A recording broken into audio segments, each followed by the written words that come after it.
In the mystical metropolis of Huaxia, within a central hospital, lies the intensive care unit. Lin Chun, reclining on a hospital bed, gradually opens his eyes, his first thought being, "What has happened to me?" As his mind gradually clears, Lin Chun is engulfed by memories. A month prior at that time, Lin Chun was a successful entrepreneur, operating an advertising agency that yielded annual profits in the hundreds of thousands, enjoying the comforts of a car and a home.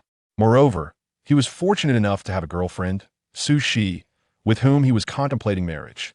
However, one fateful evening, an invitation to a banquet irrevocably altered Lin Chen's destiny. While designing an advertisement for a VIP client at his company, Lin Chen received a call from his girlfriend, Su Shi. "Darling, a former classmate of mine has invited me to dinner this evening. It's been ages since we last met, and I happen to be free. Would you like to join us? If you have time, come over and have dinner together." Considering that it was Su Zai's old classmate, Lin Chen readily agreed, setting aside his design work and driving directly to the banquet. 20 minutes later, Lin Chen arrived at the location Su Shi had mentioned. At the entrance of the restaurant, Su Shi had been waiting eagerly. Upon seeing Lin Chen, she linked her arm with his and guided him to their reserved private room. Upon entering, Lin Chen was greeted by a table already laden with more than a dozen dishes, accompanied by 2 bottles of a limited edition baijiu. Su Zai's classmate, noticing Lin Chen's arrival, introduced herself, and after a brief exchange of pleasantries, they took their seats. Su Zai's classmate filled a glass with baijiu for Lin Chen, exclaiming, "Brother Lin Chen, you truly are a young and accomplished man. You've established your own company at such a young age. Unlike me," with a feigned sigh, Su Zai's classmate lamented, "I can only manage a minor position in my family's business. My monthly salary barely covers a single night out. Fortunately, my parents still provide me with pocket money, otherwise, I would truly be at a loss." Lin Chen recognized the subtle insinuations directed at him, but refrained from retaliating, respecting the bond of friendship with his girlfriend's old classmate. Once more, Su Zai's classmate raised her glass, inviting Lin Chen to toast, "Brother Lin Chen, Su Shi was the belle of our class. So many were enamored with her, 2/3 of the boys in our class were pursuing her, yet she declined them all. Truly, you are fortunate." As the drinks flowed, Lin Chen began to feel the effects of inebriation, growing increasingly averse to the veiled jabs from Su Zai's classmate. He stood up, saying, "I need to use the restroom, you all carry on." After Lin Chen departed, Su Zai's expression shifted dramatically. From her bag, she retrieved a packet containing a powder resembling cephalosporin and surreptitiously poured it into Lin Chen's glass, casting a malevolent glance at her classmate, who promptly stirred the concoction. Just then, Lin Chen returned. The classmate, maintaining her composure, remarked, "Finally back.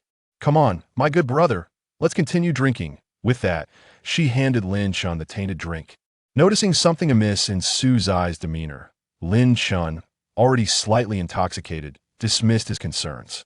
To avoid embarrassing his girlfriend, he accepted the glass and drank without hesitation. The remainder of the evening progressed. As usual, Lin Chen even arranged for a designated driver to take him home, while Su Zai's whereabouts became a blur in his memory. He only recalled collapsing into bed upon his return. The following day, Lin Chen awoke to excruciating pain in his head, feeling as though his bones had been shattered.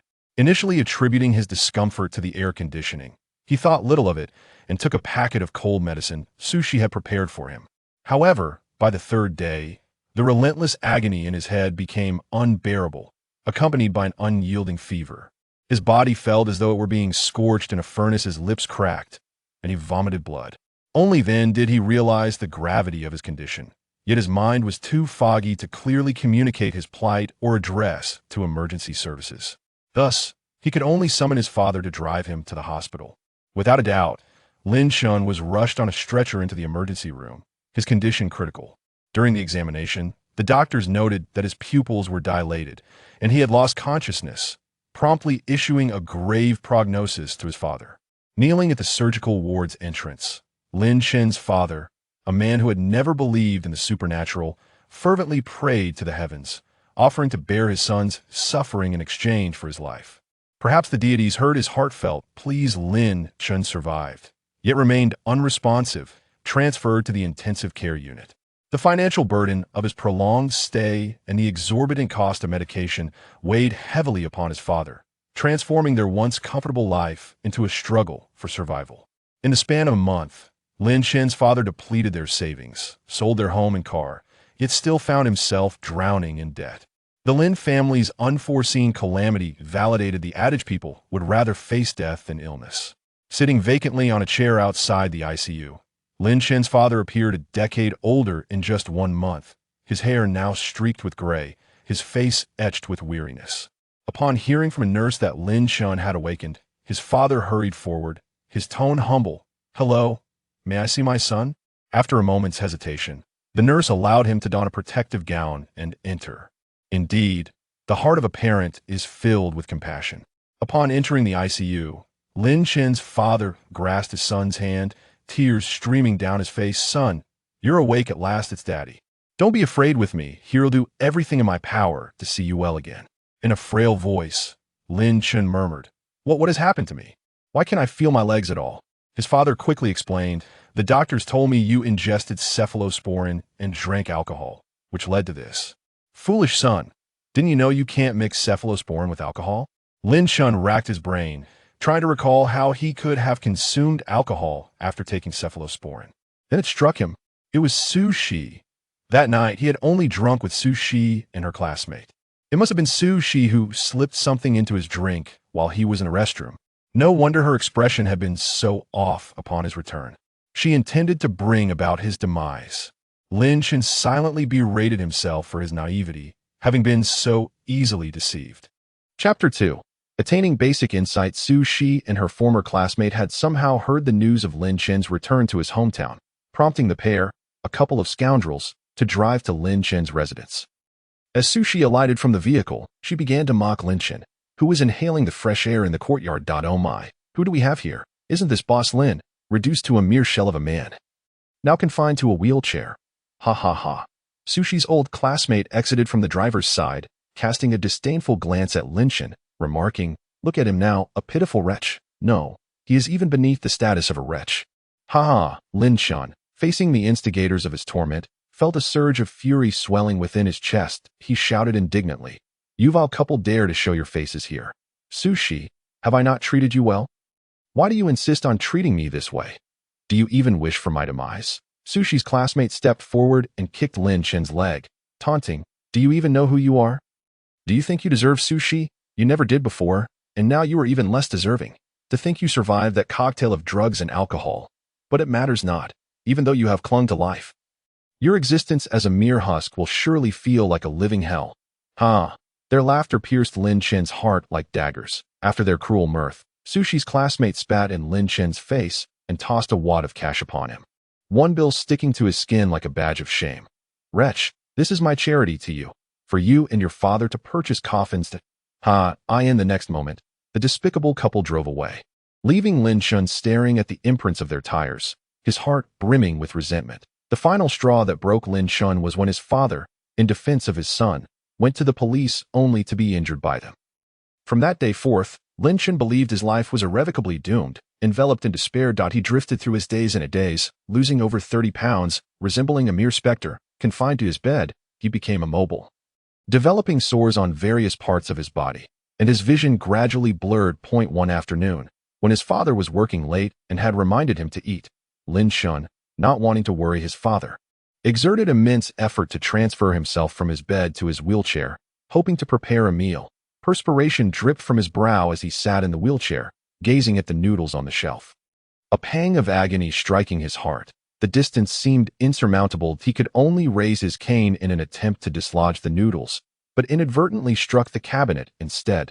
The heavy cabinet toppled onto his head, plunging him into unconsciousness. Time slipped away, and when Lin Shen finally awoke, his first sensation was not pain, but rather he could feel his legs. With a burst of determination, he pushed the cabinet aside and was astonished to discover that he could move his legs. Leaning against his wheelchair, he attempted to stand, and to his utter amazement, he truly stood up. It felt surreal as he cautiously took a few steps, pinching himself to confirm reality. His legs were indeed healed. He could walk again. Suddenly, a voice resonated in his mind. "Ding! The all-encompassing system is binding with the host. Please wait patiently." What is this? Lin Shen's eyes widened, filled with confusion. Is it a system? The kind that appears in novels. The voice in his mind chimed again. Indeed. Host, I am the incredibly impressive advanced custom system. 3 seconds later, congratulations, host, for successfully binding with the all-encompassing system. Please initiate your first lottery draw. Immediately, a system interface materialized before Lin Chen's eyes that he hesitantly pressed the lottery button. The system erupted in jubilant celebration. Lottery complete. Congratulations to the super handsome host for receiving basic insight. Lin Chen exclaimed in disbelief. What? Basic insight? The kind from novels? His gaze slowly drifted to the locked cabinet beside him. Indeed, to his delight, the contents of the cabinet were laid bare before him.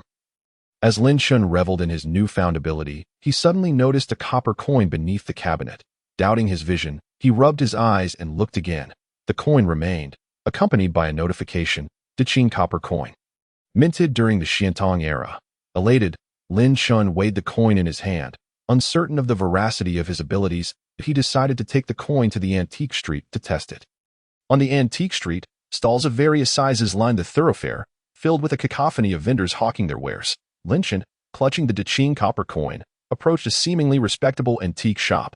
After a moment's hesitation, he stepped inside.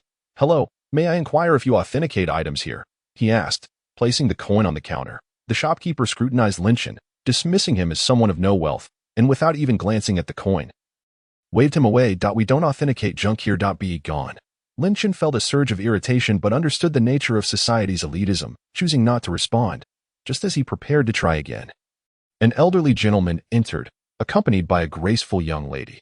Young man, may I have a look at that copper coin? The elder asked amiably. Lin Chen observed the old man, noting his refined demeanor and calm expression. His eyes filled with wisdom.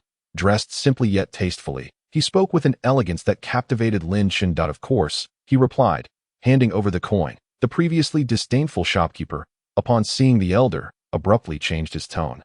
Fawning over him. Zhao Lao, what brings you here today? Simultaneously, he took a jab at Lin Chen. This coin is just a modern imitation, worthless. The young lady beside the elder interjected. Who are you to make such judgments about what my grandfather appreciates? She detested the arrogant tendency of some to belittle others. Chapter 3. An accidental windfall of over 1 million. Zhao Lao examined the copper coin closely, remarking, this coin's design is entirely distinct from the common Deqing copper coins. Its style is remarkably innovative. The coin's obverse features the characters Deqing copper coin elegantly arranged, with a striking dragon arched within a circular frame, its head turned left, mouth agape, exuding an aura of majesty. Surrounding the lower edge are 2 intertwined sheaves of wheat, while the upper edge bears the inscription Xiantong 3 years, accompanied by a pair of 6-petaled plum blossoms. As Lin Chen listened, his excitement grew, prompting him to ask eagerly, so, how much is this coin worth?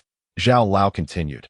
Given its condition, the market value is around 1.8 million. If sold at auction, it could fetch an even higher price if it attracts the right buyer. Lin Chen was taken aback by the coin's astonishing value. Unable to contain his exhilaration. 180,000. At last, he could settle the debts haunting his family. A smile spread across his face, and he could hardly wait to liquidate the asset. Where should I go to trade it? He inquired once more. Zhao Lao chuckled. If you trust me, I can purchase the coin from you. At market value 1.8 million, and I can transfer the funds to you immediately.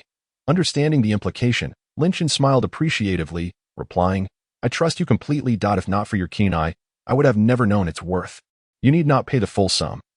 Just give me 1.5 million, and consider the remaining 300,000 as a token of my gratitude. Zhao Lao was pleasantly surprised by Lin Chen's generous offer. Despite his youth, Lin Chen displayed remarkable vision. This gesture prompted Zhao Lao to reevaluate Lin Chen, noting the extraordinary charisma reflected in his features. The young lady smiled and added, we are not concerned about the 300,000. The elder turned to his granddaughter. Cindy, please transfer 1.8 million to this young man. All right, Grandpa, Cindy nodded, turning to Lin Chen. Hand me your bank account number, and I will transfer the funds right away. Lin Chen eagerly responded. 95599XXXX0908. Agricultural Bank. My name is Lin Chen.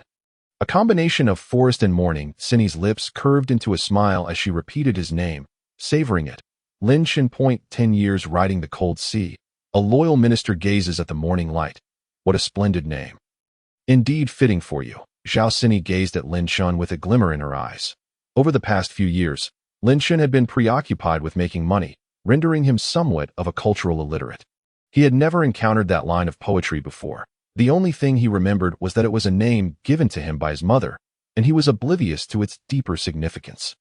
With a polite inquiry, Lin Shun asked, "May I know how to address you, beautiful lady?" "I am called Zhao Sini," she replied. "Zhao Sini?"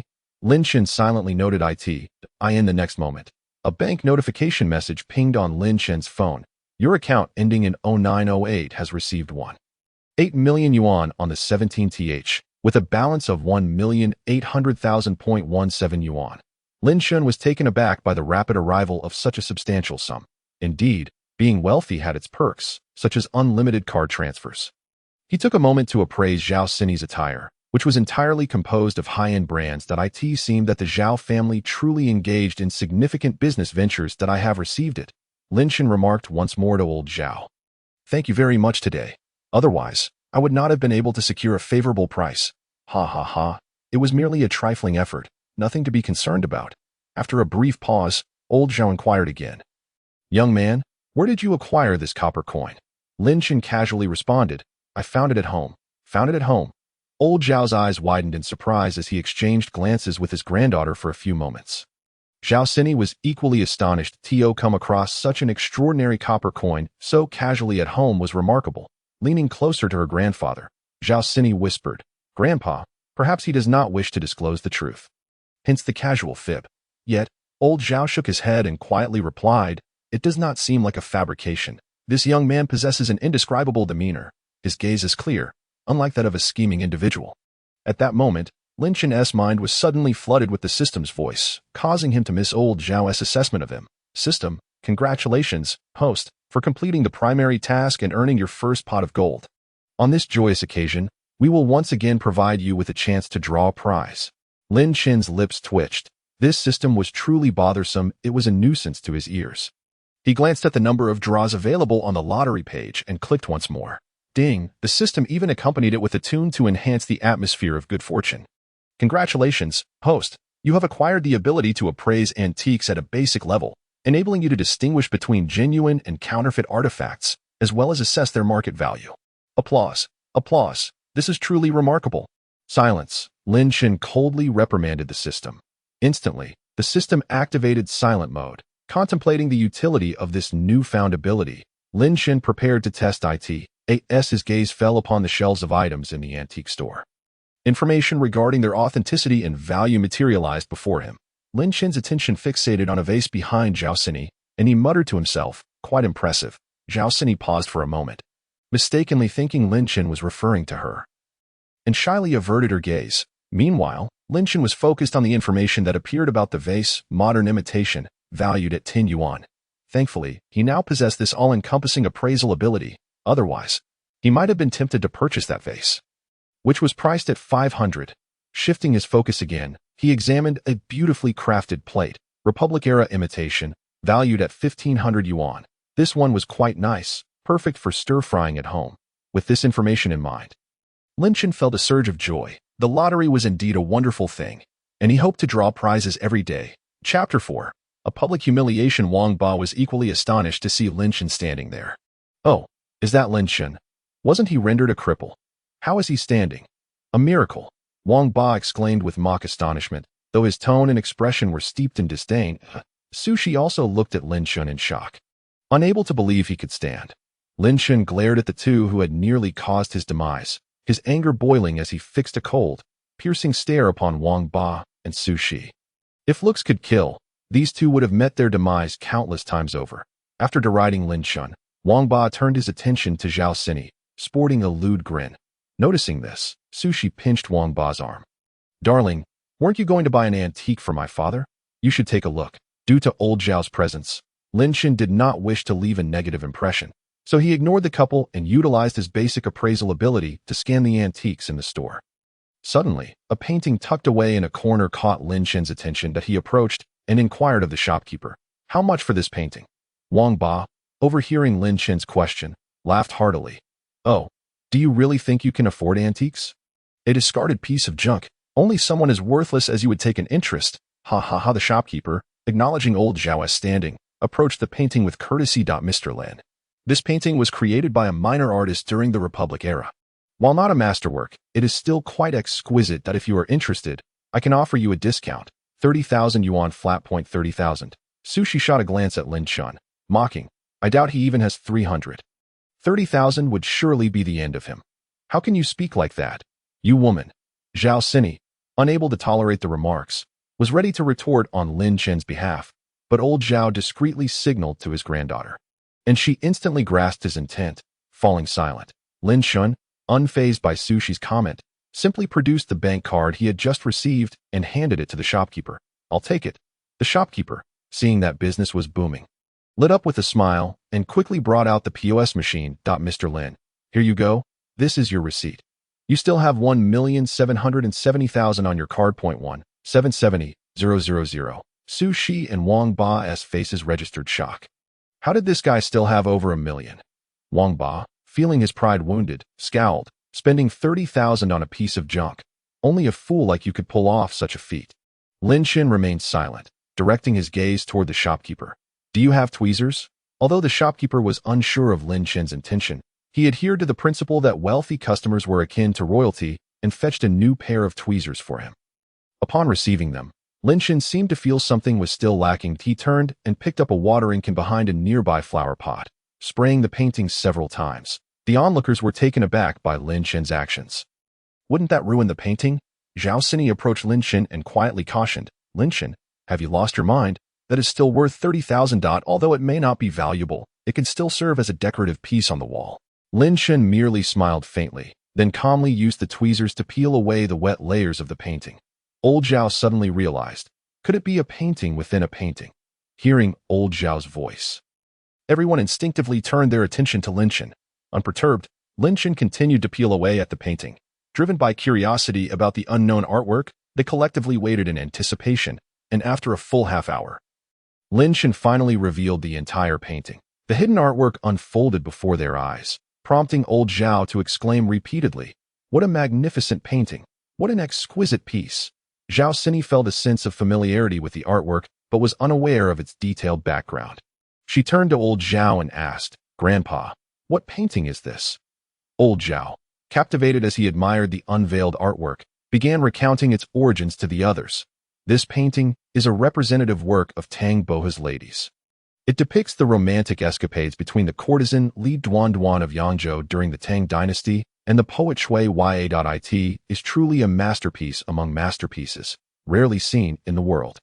It was once purchased by ancient merchants who devised this painting within a painting method to safeguard their assets, only to be sold in desperate times when their families faced decline. The shopkeeper, recognizing the gravity of the situation, could only click his tongue in regret, lamenting the loss of at least several million. Wang Ba and Sushi were left utterly humiliated, their faces painted with discomfort, before Lin Chin could retaliate with a quip.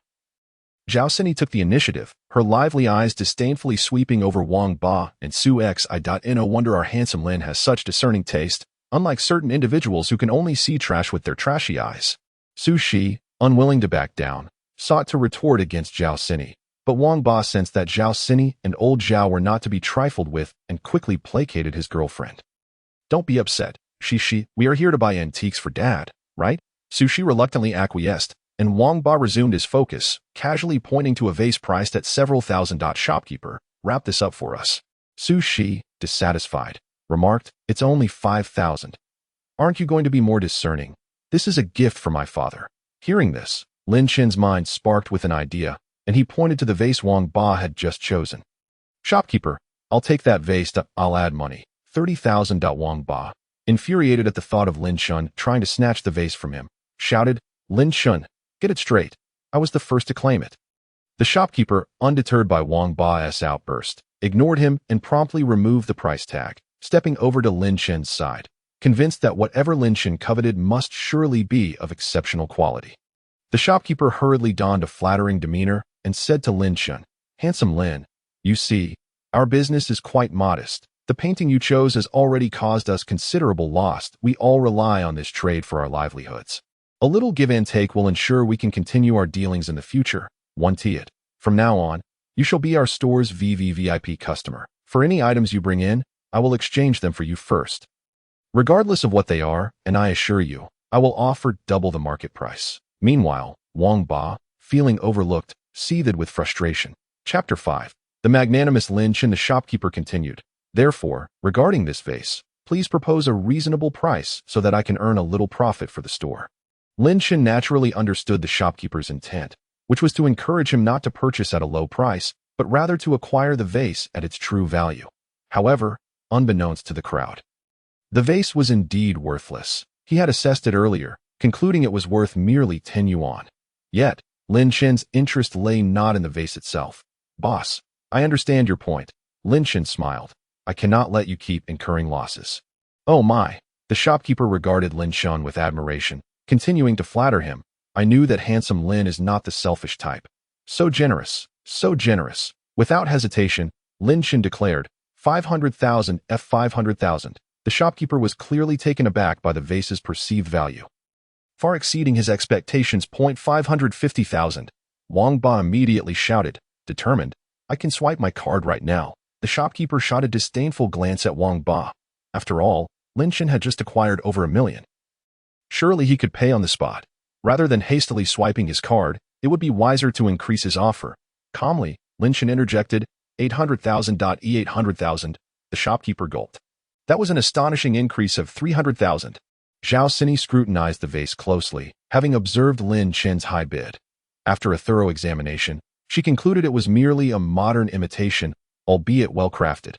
How could it possibly fetch 800,000, grandfather? Zhao Sini considered prompting Zhao Lao to advise Lin Chen.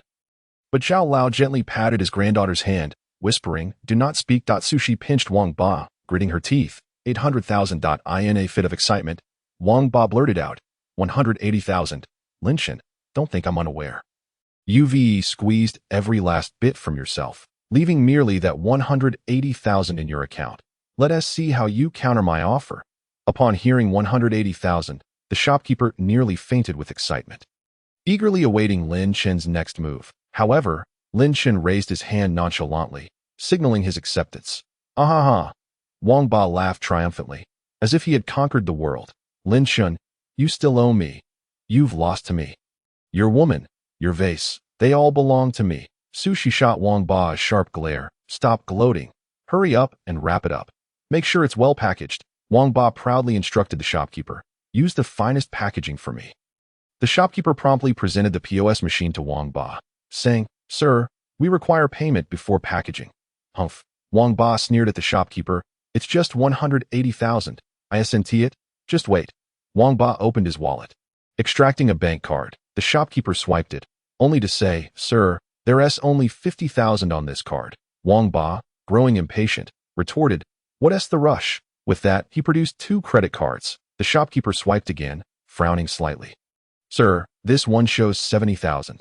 It's still insufficient. Zhao Sini chuckled. You've maxed out your credit cards and still don't have enough. Sushi, visibly embarrassed, stomped her feet in frustration. Do you even have 180,000?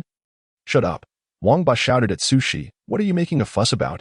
Feeling humiliated by Wang Ba's public outburst, Sushi could only flush with anger, feeling deeply wronged. Lin Chen observed this scene and recalled a time when he had shouted at Sushi. But that was her choice. All he could offer her was the phrase, serves you right. Wang Ba, digging out several more bank cards along with his phone for a QR scan, finally gathered enough to reach 180,000. The shopkeeper quickly prepared the receipt, saying, Sir, the transaction is complete. All sales are final, and the store bears no responsibility for subsequent matters. Wang Ba, still putting on airs, began to explain, It's the end of the month. And I've run out of pocket money. My parents. Before Wang Ba could elaborate, Zhao Sini interrupted with disdain. How old are you? A grown man still relying on pocket money from home. You gathered a dozen cards just to scrape together 180,000. If I were you, I wouldn't even bother to deal with Lin Chen. Sighing, Zhao Lao shot a disapproving look at his granddaughter. Sini, how can you speak like that? It's just a few yuan for a vase. This gentleman is spending so much not just for the item, but for the enjoyment of it. Wang Ba's heart skipped a beat. What did you say? A few yuan. Chapter 6. Blame yourself for being foolish. Zhao Lao glanced at Zhao Sini, who nodded in understanding and began to explain. This vase is merely a modern replica, not an antique. It's only the materials that are slightly more expensive, and the craftsmanship is indeed better. It is probably worth about 10 yuan. Wang Ba's face shifted through shades of blue, white, and red as he stared at Lin Chen, rendered speechless. Sushi shouted, "Only 10 yuan. Refund me. The price discrepancy is outrageous."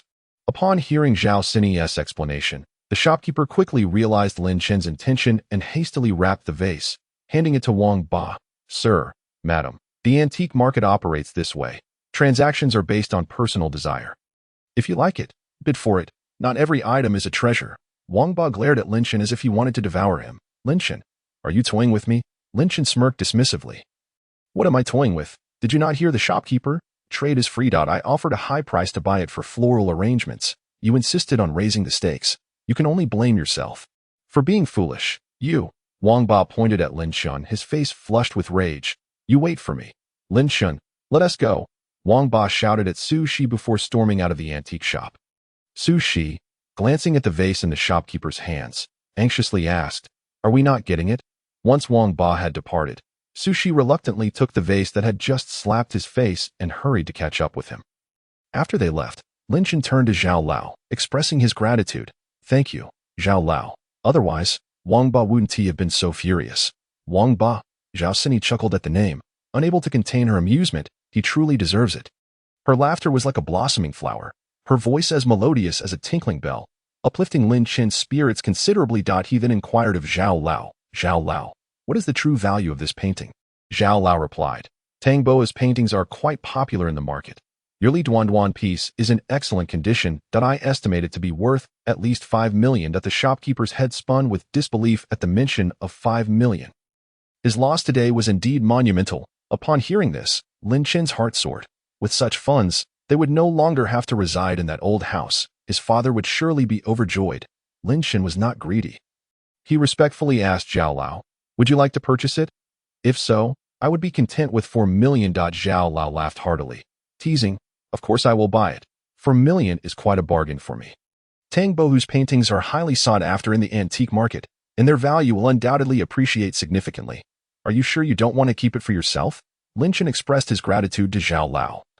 "You and I are strangers, yet you helped me drive away my adversary and even accepted my coin collection. I owe you a great deal." Zhao Lao was pleased with Lin Chen's words. Lin Chen continued, "I am quite unrefined in these matters of art. Rather than letting it gather dust here, it would be better to leave it to someone who appreciates it. I prefer to have tangible wealth in my pocket. It brings me peace. Ha ha ha." After hearing Lin Chen's words, Zhao Lao no longer hesitated and instructed Zhao Xinyi to transfer the funds to Lin Chen. "Xinyi, send 4 million to young Lin. You, young man, have a bright future ahead." Lin Chen responded, "Thank you for your kind words, Zhao Lao." Lin Chen's phone buzzed again with a message. "You have received 4 million in your account ending in 0908 on the 17th. Balance, 5,770,000.17. After deducting the recent acquisition expenses, nearly 6 million remains. What a delight." Zhao Lao remarked. "All right, we have matters to attend to, so we shall take our leave." "Okay." Lin Chen nodded. "Take care. Until next time." Zhao Xinyi even gave Lin Chen a meaningful glance. Zhao Lao caught this and cast a reproachful glance at his granddaughter. Lin Chen was somewhat surprised but smiled and nodded at Zhao Xinyi. Upon returning home, as Lin Chen lay down, he heard the system's voice. "Congratulations, host, for completing the task and earning your first 5 million. Lottery chances 1. Lin Chen was astonished. The system was remarkably prompt with its rewards. The system did not forget to flatter. "ISNT it thanks to you, host, that you've managed to earn your first 5 million so swiftly." "Host, you." "Enough. No need for further chatter." Lin Chen interrupted the system and adeptly clicked on the lottery. Once again, a delightful melody echoed from the system. "Congratulations, host. You have obtained a body refinement pill 1. This is indeed a precious item." A body refinement pill? Lin Chen was unfamiliar with this substance, and out of curiosity, he clicked to use it. In the blink of an eye, the pill materialized in Lin Chen's hand. Observing the dark, glistening tablet, Lin Chen felt that although the system might be a bit foolish, it certainly wouldn't harm the host. So he swallowed it whole. In an instant, he felt as if his body were engulfed in flames. "System. You wouldn't dare." The system hurriedly explained. "Host, hold on. I would never harm you. Just wait until you wake up. Come on, master, you're the best." Amidst the system's exuberant voice, Lin Chen succumbed to unconsciousness. During this period of oblivion, Lin Chen's body underwent a monumental transformation. Chapter 7. I have leveled up again. It was unclear how long Lin Shen had been unconscious when he finally awoke. Observing his body, covered in a dark, sticky substance, his first instinct was to rush to the bathroom to clean himself. His surprise that the fatigue he had felt just the day before had vanished, replaced by an overwhelming surge of strength. Incredible! Lin Chun was elated, hastily washing away the dark residue, and upon finishing, felt invigorated. Furthermore, the sores that had developed from his immobility in bed had completely healed. Suddenly filled with zeal, Lin Chun decided to test his newfound strength. Approaching the wardrobe, he aimed to see if he could lift it. He had anticipated needing at least 50% of his strength. Yet to his astonishment, he raised it effortlessly with just 30%. Just then, his father returned home. Upon witnessing Lin Chun lifting the wardrobe, he thought he must be imagining things and quickly rubbed his eyes, realizing it was no illusion. "Son, you." His father stammered in excitement. Lin Chun set the wardrobe down and walked over to him, handing him a bank card. "Dad, this is the money I earned today. Nearly 6 million. Take this and pay off our debts. In a couple of days, we'll go house hunting together, and then I'll buy you a car." His father stared at the bank card in shock. "Yuta, where did you get so much money? Did you rob a bank?" "Son, that's illegal." The honest father, naturally unaware of Lin Chen's experiences, was only worried about his son getting into trouble. Lin Chen hastily reassured him. "Dad, don't worry. I haven't broken any laws. I merely resold a few antiques and got lucky with a high price. You know how valuable genuine antiques can be from what you see on television. I promise you, I absolutely did not engage in any illegal activities, let alone rob a bank." His father still looked doubtful. "Then what about your health? My health is only going to improve from here on out." Lin Chen replied firmly, gazing into his father's eyes. "Dad, our good days are about to begin. Trust me, I will ensure that you live the best life possible." His father's eyes glistened with emotion. "All right, as long as you're safe and healthy. That's all that matters." Lin Chen supported his father. "Please go rest now. You won't need to work anymore. You've persevered long enough. It's time for me to repay your kindness. From now on, I'll handle everything at home." As Lin Chen spoke, he guided his father towards the bedroom, ensuring he was comfortably settled before stepping out, feeling lighthearted as he sank onto the sofa. Just as he lay down, the system chimed in excitedly. "Congratulations, host. Congratulations, host. You have successfully entered the yellow-level martial artist stage." Lin Chen frowned and muttered inwardly. "Can you keep it down? Every time you yell, it gives me a headache." Report a bit, Lin Chen inquired. "What does it mean to be a yellow-level martial artist?" The system promptly explained. "Martial artists are categorized into the 4 realms: heaven, earth, mysterious, and yellow. The yellow level represents the initial stage of ancient martial arts. Only 1 in 100,000 reaches this level. At the initial stage, one possesses the strength of 1,000 pounds. 3,000 at the mid-stage, 5,000 at the late stage, and 7,000 at the peak. One can absorb the spiritual energy of heaven and earth, transforming it into true energy stored within the Dantian, allowing for the manipulation of qi to perform feats such as breaking stones and tearing apart beasts. Most importantly, a lifespan of at least 100 years. After hearing this, Lin Chen was enlightened and couldn't help but exclaim, "That's impressive." He then attempted to sense the spiritual energy of heaven and earth. Sure enough, he felt a force emanating from his body, reaching outward. This what spiritual energy feels like. It's so comfortable." Lin Chen exhaled slowly, then took a deep breath, gradually directing the spiritual energy into his Dantian. How delightful. So utterly delightful. Lin Chen, filled with anticipation, got up to venture outside and absorb the essence of heaven and earth to enhance his true energy. As he walked through the park, he found himself unknowingly drawn back to the antique market. Lin Chen chuckled to himself, remarking on the uncanny connection he seemed to have with this place. Even more fortuitous was what he encountered next. Just a few steps ahead, he spotted a familiar figure, a stunning young woman crouched in front of a stall, seemingly inspecting something. Upon closer inspection, he realized it was Zhao Xinyi, the granddaughter of old Zhao Ti. Approached her with a smile. "What a coincidence, Miss Zhao. You're back too." It was as if the antique market belonged solely to the two of them. Zhao Xinyi recognized Lin Chen as well, but she felt he appeared somewhat different from before. The Lin Chen she had seen earlier seemed a bit frail, while now he exuded vitality and strength, almost as if he were a different person. Nevertheless, she merely smiled and nodded in acknowledgement. "Are you back to search for treasures again?" Lin Chen smiled in response, observing the various antiques laid out before him, most of which were mere replicas without any value. After surveying the items, his gaze was drawn to an aged-looking box beneath the table. Noticing this, Zhao Xian immediately reacted, her excitement palpable as she asked Lin Shen, "Did you discover something valuable?" Lin Shen seemed to see something glimmering beneath the aged box, radiating a golden light that he moved the box aside, revealing a silver coin before him. And at that moment, the all-purpose appraisal activated, indicating Guangdong Shuanglong Shouzi One-Tail Silver Coin. This coin was minted in the early years of Guangxiu, commemorating Empress Dowager Cixi's 70th birthday, with very few still in existence, valued at 2.8 million.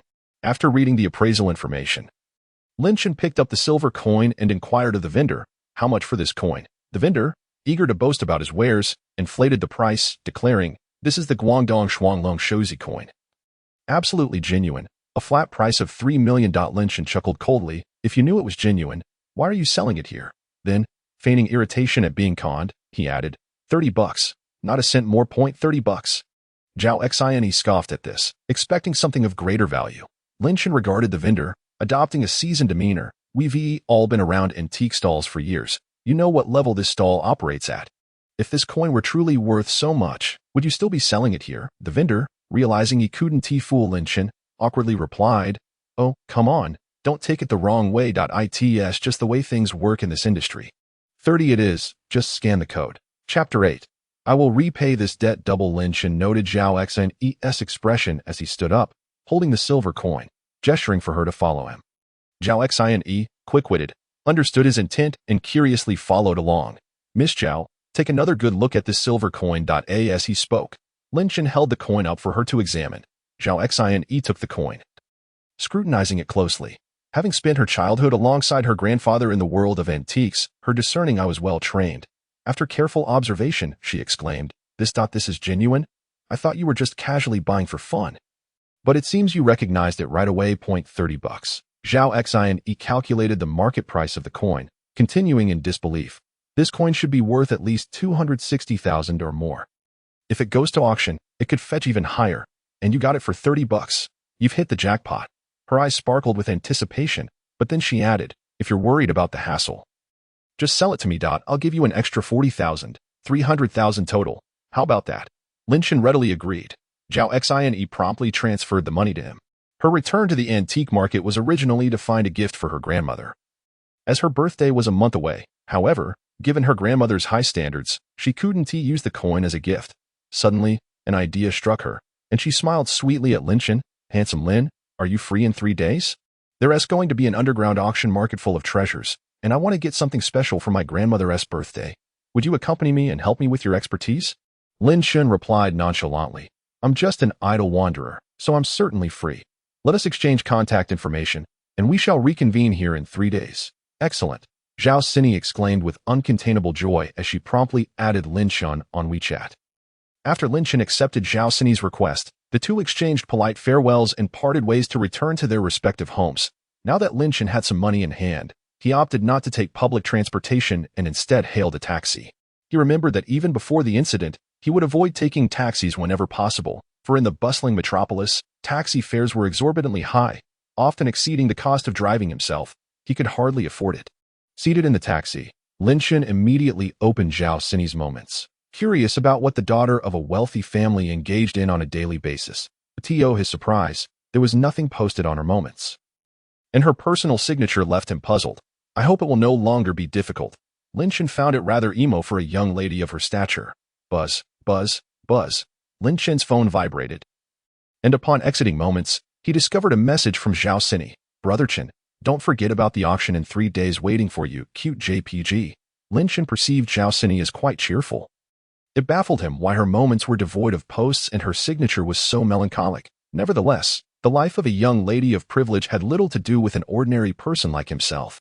As Lin Shen opened the door to his home, he was met with the sight of his father sitting on the sofa, his expression grave as he fixed his gaze upon Lin Shen. Tentatively, Lin Shen inquired, "Dad, what's wrong? Has something happened?" His father gestured to the sofa beside him, his tone heavy. "Come here, I need to ask you something." Lin Shen approached with trepidation. His father spoke earnestly, "Son, it is I who have wronged you." Lin Shen's heart tightened at his father's words. His father lowered his head, eyes filled with sorrow. "Regarding Sushi's matter, I failed to seek justice for you. It is my inadequacy." Upon hearing his father mention this issue, Lin Shun let out a sigh of relief. Dad, please don't say that I will handle this matter myself. His father looked at Lin Shun with concern. Son, what I wish to convey is this. Now that you suddenly have money and your health has improved, do not act recklessly. Wang Ba has connections. The police lean in his favor, and we cannot do anything to him. We can only swallow this bitter loss. You must not let your hatred drive you to seek revenge. Or you could end up in prison. If you go to prison, what will happen to me? Lin Shun nodded. Dad, you can rest assured. I promise I will not engage in any reckless actions. That's good. His father replied with a relieved smile. Alas, his father lamented Lin Shun's past experiences. You and Sushi shared so many years together. How could she do such a thing to you? After the incident, she showed no remorse. Instead, she came to our home to mock and curse you, wishing for your demise. Thankfully, my son. His father grasped Lin Shun's hand. You were fortunate and resilient. Seeing you previously confined to a wheelchair, unable to move, broke my heart. Now you are vibrant and healthy, having earned so much money, more than our entire family's previous wealth combined. I can finally rest easy. Lin Shun consoled his father in return. Dad, the best days are yet to come. Tomorrow, we shall buy a house, and then we will each get a car. You must believe that life will only get better. Upon hearing Lin Shun's words, his father's eyes turned red, and Lin Shun felt a lump in his throat. This was perhaps the first time his father had smiled since the incident. Witnessing his father's smile seemed to alleviate the pain of past suffering. Yet, as for settling the score with Sushi and Wang Ba, he had not forgotten. He would not easily forgive that pair of scoundrels. The wounds he had endured would be repaid doubly to them. At that moment, the system suddenly chimed in, recalling that Lin Shun had previously complained about its volume. Thus it had intentionally lowered it this time. Host, you have just attained the rank of Yellow Level Warrior. Please make haste to practice your skills, lest you find yourself unprepared when the need arises. Hearing the system's prompt, Lin Shun turned to his father. Dad, I'm feeling a bit tired. I will head to my room to rest. Upon hearing his son mention fatigue, his father hurriedly urged, Go on, rest. I'll call you when dinner is ready. Back in his room, Lin Shun closed his eyes and entered the virtual space of the system. Commencing his studies as a Yellow Level Warrior. Chapter 9. A public disgrace at the sales office. The following day, Lin Shun's father rose early, completing his morning routine and donning a new outfit, specifically purchased for the occasion of buying a house, symbolizing the onset of a new life. After preparing himself, he went awake. Lin Shun, son, are you not awake yet? Were we not supposed to buy a house today? If you sleep any longer, the sun will be at your backside.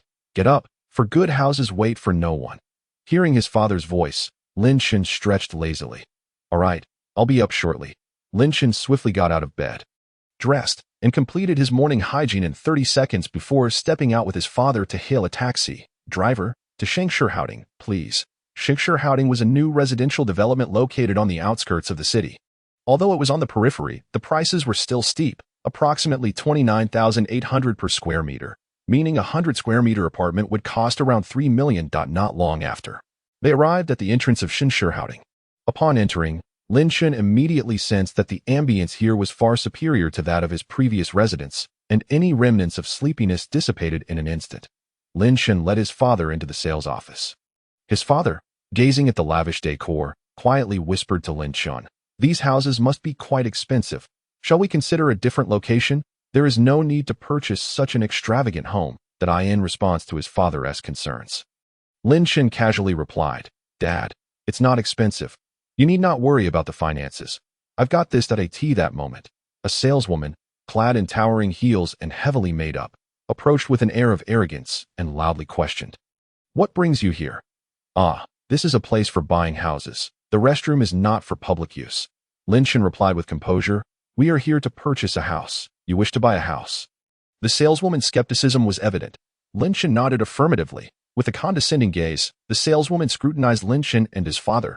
Our Shengshihouting is a newly opened development, offering 2-bedroom, 3-bedroom, and 4-bedroom layouts. Each square meter is approximately 29,800. Can you afford it? Lin Shun was about to respond when the saleswoman interrupted. I have matters to attend to. Time is precious. Let someone else assist you. Hey, she pointed to a timid-looking girl. You, the little four-eyed one. Come over and help them. Observing the disdainful attitude of the saleswoman, Lin Shun silently noted her name and employee ID Chen Minging 009. The girl, referred to as Little Four-Eyed, did not appear offended. Instead, She timidly nodded and hurried over to Lin Shen and his father. All right, sister, you go ahead.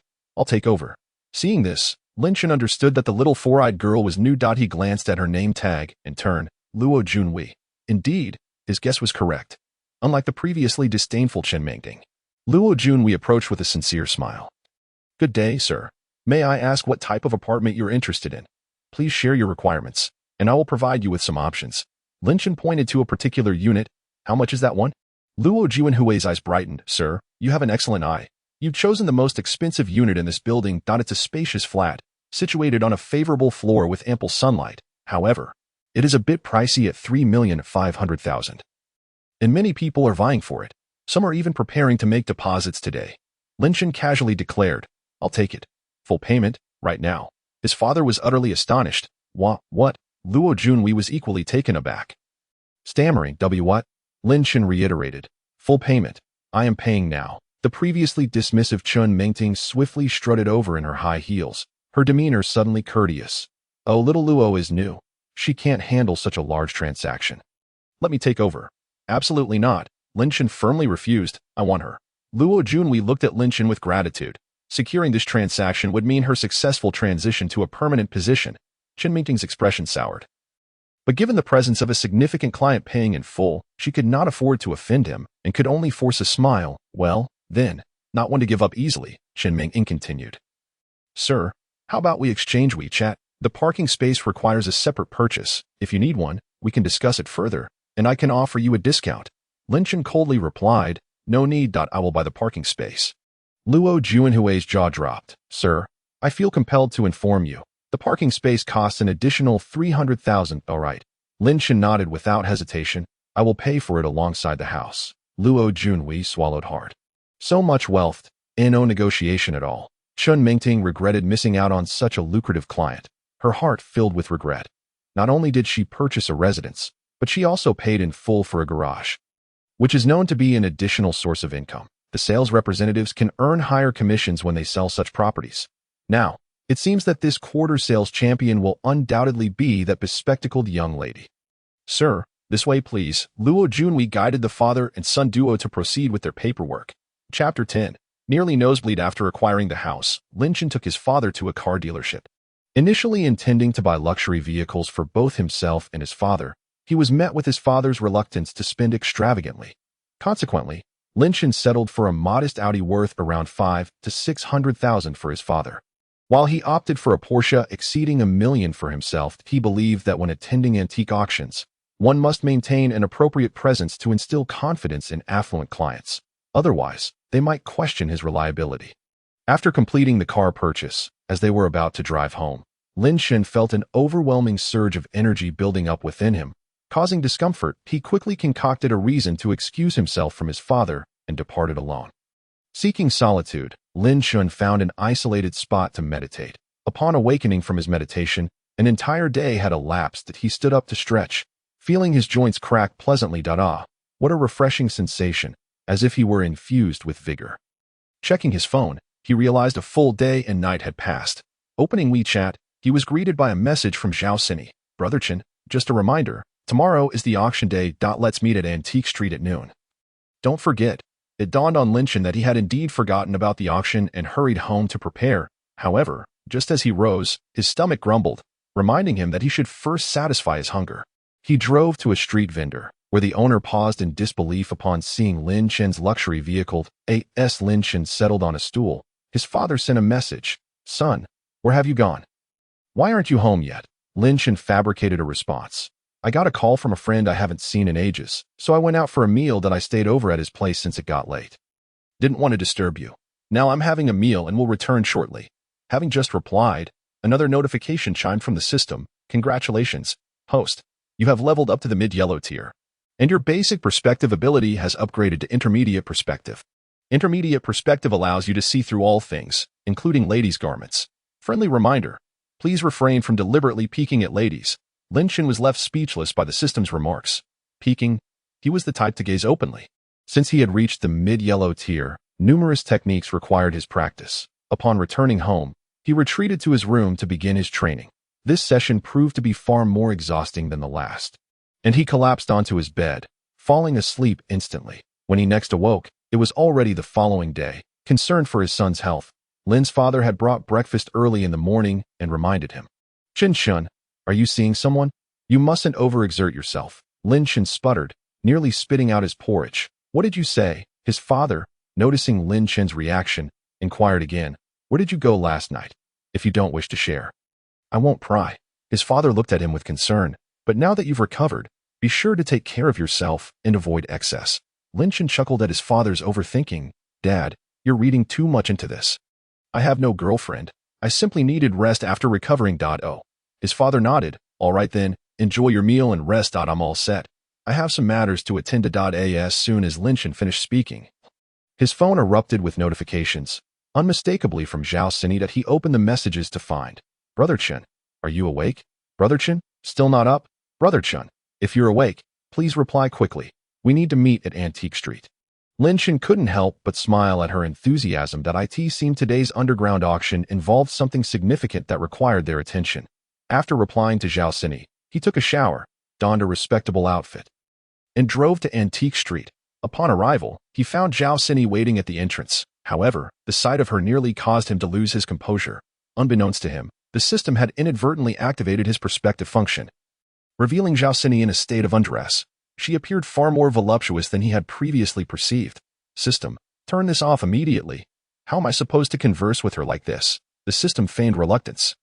"Very well then." Lin Chen's vision returned to normal, revealing Zhao Sini in a stylish Chanel ensemble, carrying a Dior handbag, and wearing exquisite red-soled heels. Lin Chen, initially unfamiliar with such brands, had only learned of them through Su Shi's persistent inquiries. He parked the car and waved at Zhao Sini through the window. Upon recognizing Lin Chen's vehicle, she expressed surprise. "Nice ride. I was just considering public transport, worried I might miss you. Though, this car is quite ordinary." Zhao Sini scrutinized Lin Chen's vehicle and then glanced inside. "Wait, are you really wearing that to accompany me? Your fashion sense is rather lacking. Come, let me take you shopping. Get in my car." Lin Chen attempted to decline, but Zhao Sini had already climbed in and honked the horn, leaving him with no choice but to find a parking spot and join her. Upon seeing her vehicle, Lin Chen understood why she had downplayed his car. She was driving a luxury G-Class. However, he was apprehensive about her driving skills, fearing she might mistake the brake for the accelerator. Before long, Zhao Sini drove them to her family's shopping mall. "This is a mall I have shares in. Feel free to ask for anything you desire." Lin Chen was astonished, realizing this was the most opulent mall in the economic zone, with Zhao Sini possessing shares. What she revealed next astonished him even further. "The remaining shares belong to my grandfather." Lin Chen paused, comprehending that it essentially meant this was her family's mall. Zhao Sini led him to a boutique she frequented. Chapter 11. What I like is Brother Chen after changing into a new outfit. The atmosphere within the G-Class became unexpectedly charged.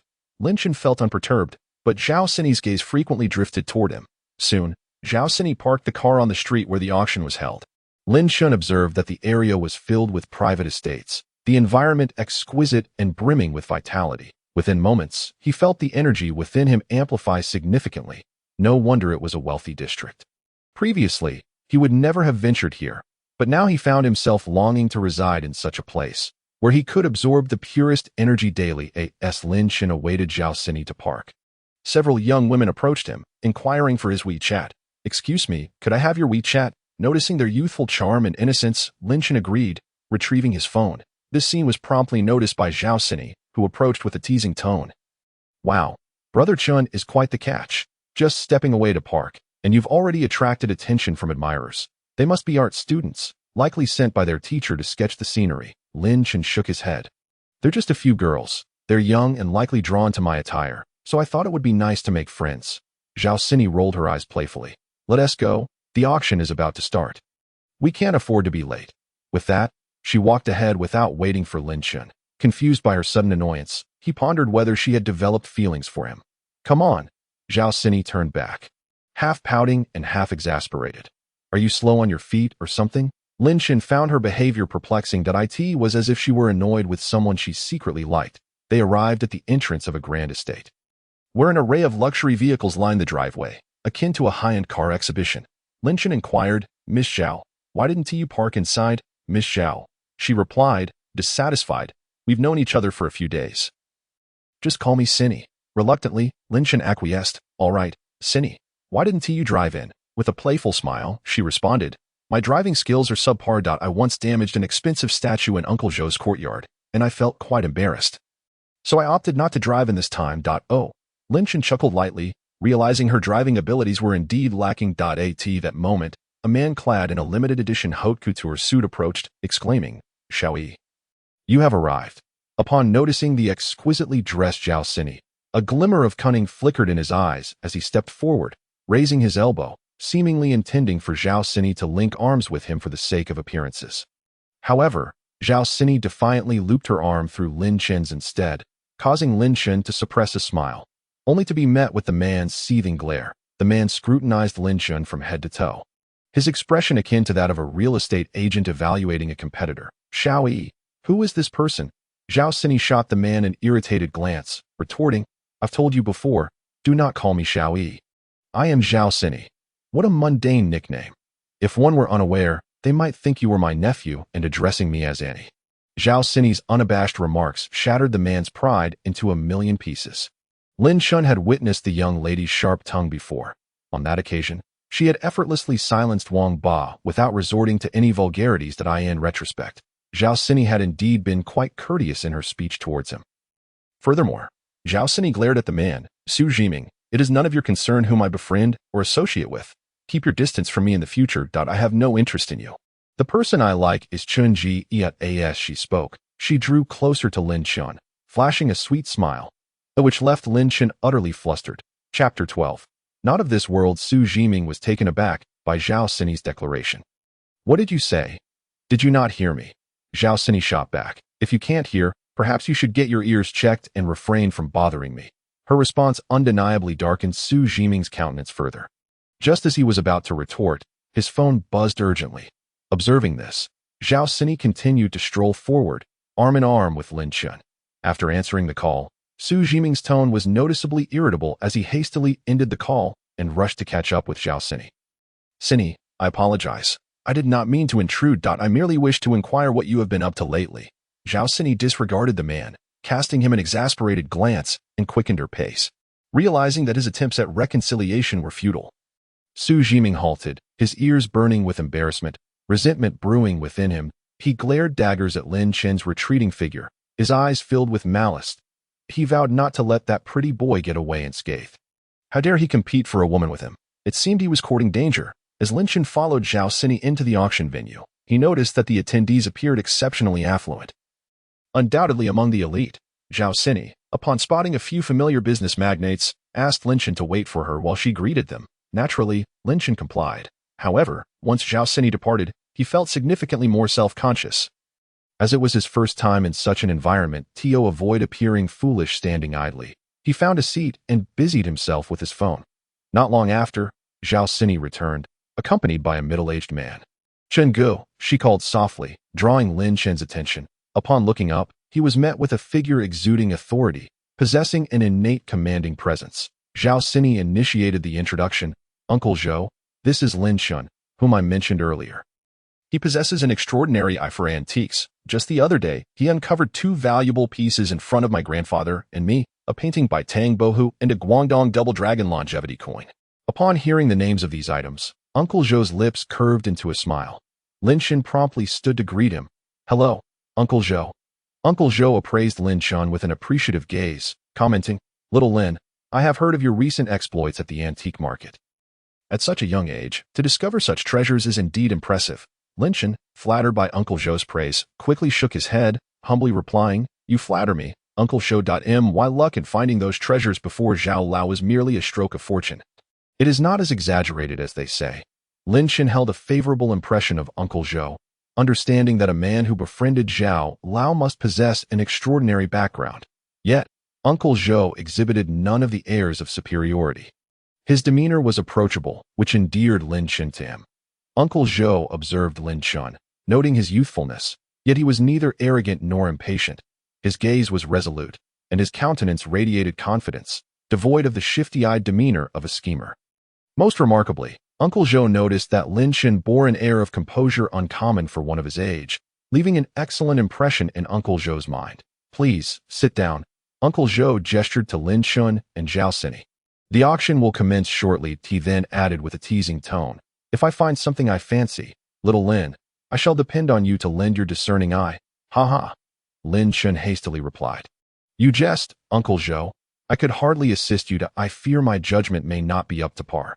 Nevertheless, he added earnestly, if you require my assistance, I shall do my utmost to help. Uncle Zhou was pleased with Lin Chen's response. Giving him a friendly pat on the shoulder, relax, there is no need for such formality. Uncle Zhou sensed that Lin Chen was not an ordinary individual and found him worth befriending. As music filled the air. The auction officially began. The three of them sat in the front row, with Zhao Sini positioned between Lin Chen and Uncle Zhou. Lin Chen gazed expectantly at the stage, unaware that a pair of malicious eyes were fixated on him from behind. Those eyes seemed intent on stripping him of his very essence. The host soon took the stage, welcoming everyone to the auction, introducing himself as the event's master of ceremonies. Today, we shall hold a grand auction of exquisite artworks, featuring bronzes, ceramics, paintings, coins, jewelry, and more. However, the provenance of these items is known to all, and their authenticity cannot be guaranteed. I urge everyone to exercise discretion. Upon hearing the host's words, Lin Chun turned to Zhao Sini and Uncle Zhou, questioning, what does it mean that the provenance is known to all? Does that imply these antiques do not come from legitimate sources? Zhao Sini rolled her eyes. Isn't that obvious? What do you think an underground auction is? If it were above board, why would they be auctioning these items in a private estate? This auction is akin to a black market event, albeit with a more polished and refined facade. Moreover, the items here are exceedingly rare. Even if they are replicas, they are crafted to such a high standard that they are often indistinguishable from the genuine articles. However, a replica is still a replica. And should one purchase it at a high price, it would still be a loss. That is why I brought you along, to help me discern the genuine from the counterfeit. After Zhao Sini's explanation, Lin Chen finally understood his role. He was merely to serve as a verification tool for Zhao's discerning eye. Just as Zhao Sini finished speaking, the first auction item was presented on stage. The host began to introduce it.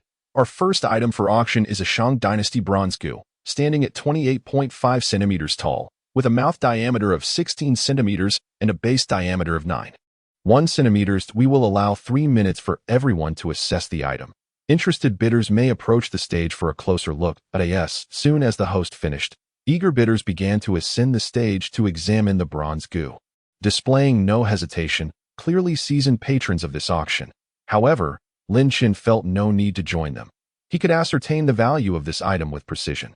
Late Shang Dynasty bronze gu, authentic, valued at 250,000. Zhao Sini casually inquired, what do you think? Chapter 13. The defiant Zhao Sini. After this painting was presented on stage, it piqued not only Uncle Zhou's interest but also that of many others.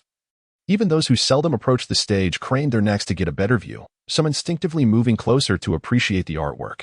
Lin Chen noted Uncle Zhou's keen interest and figured that his judgment must be sound. Therefore, he too developed an interest and, using his basic appraisal skills, glanced at the painting once more, revealing its details to him.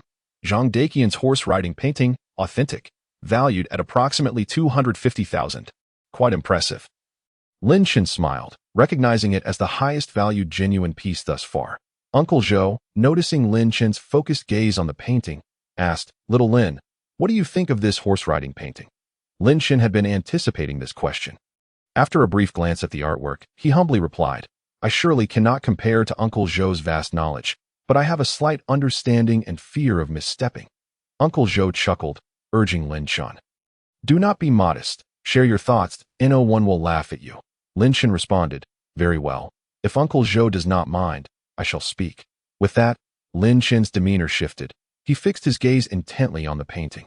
This painting, created by Zhang Daqian in 1953, may outwardly appear to be a mere imitation of ancient works, a forgery. However, in truth, this piece exemplifies Zhang Daqian's innovative practice rooted in traditional techniques. As for its price, I estimate it to be between 180,000 and 250,000. Upon hearing Lin Chen's words, Uncle Zhou cast an approving glance in his direction. This young man indeed possesses some merit.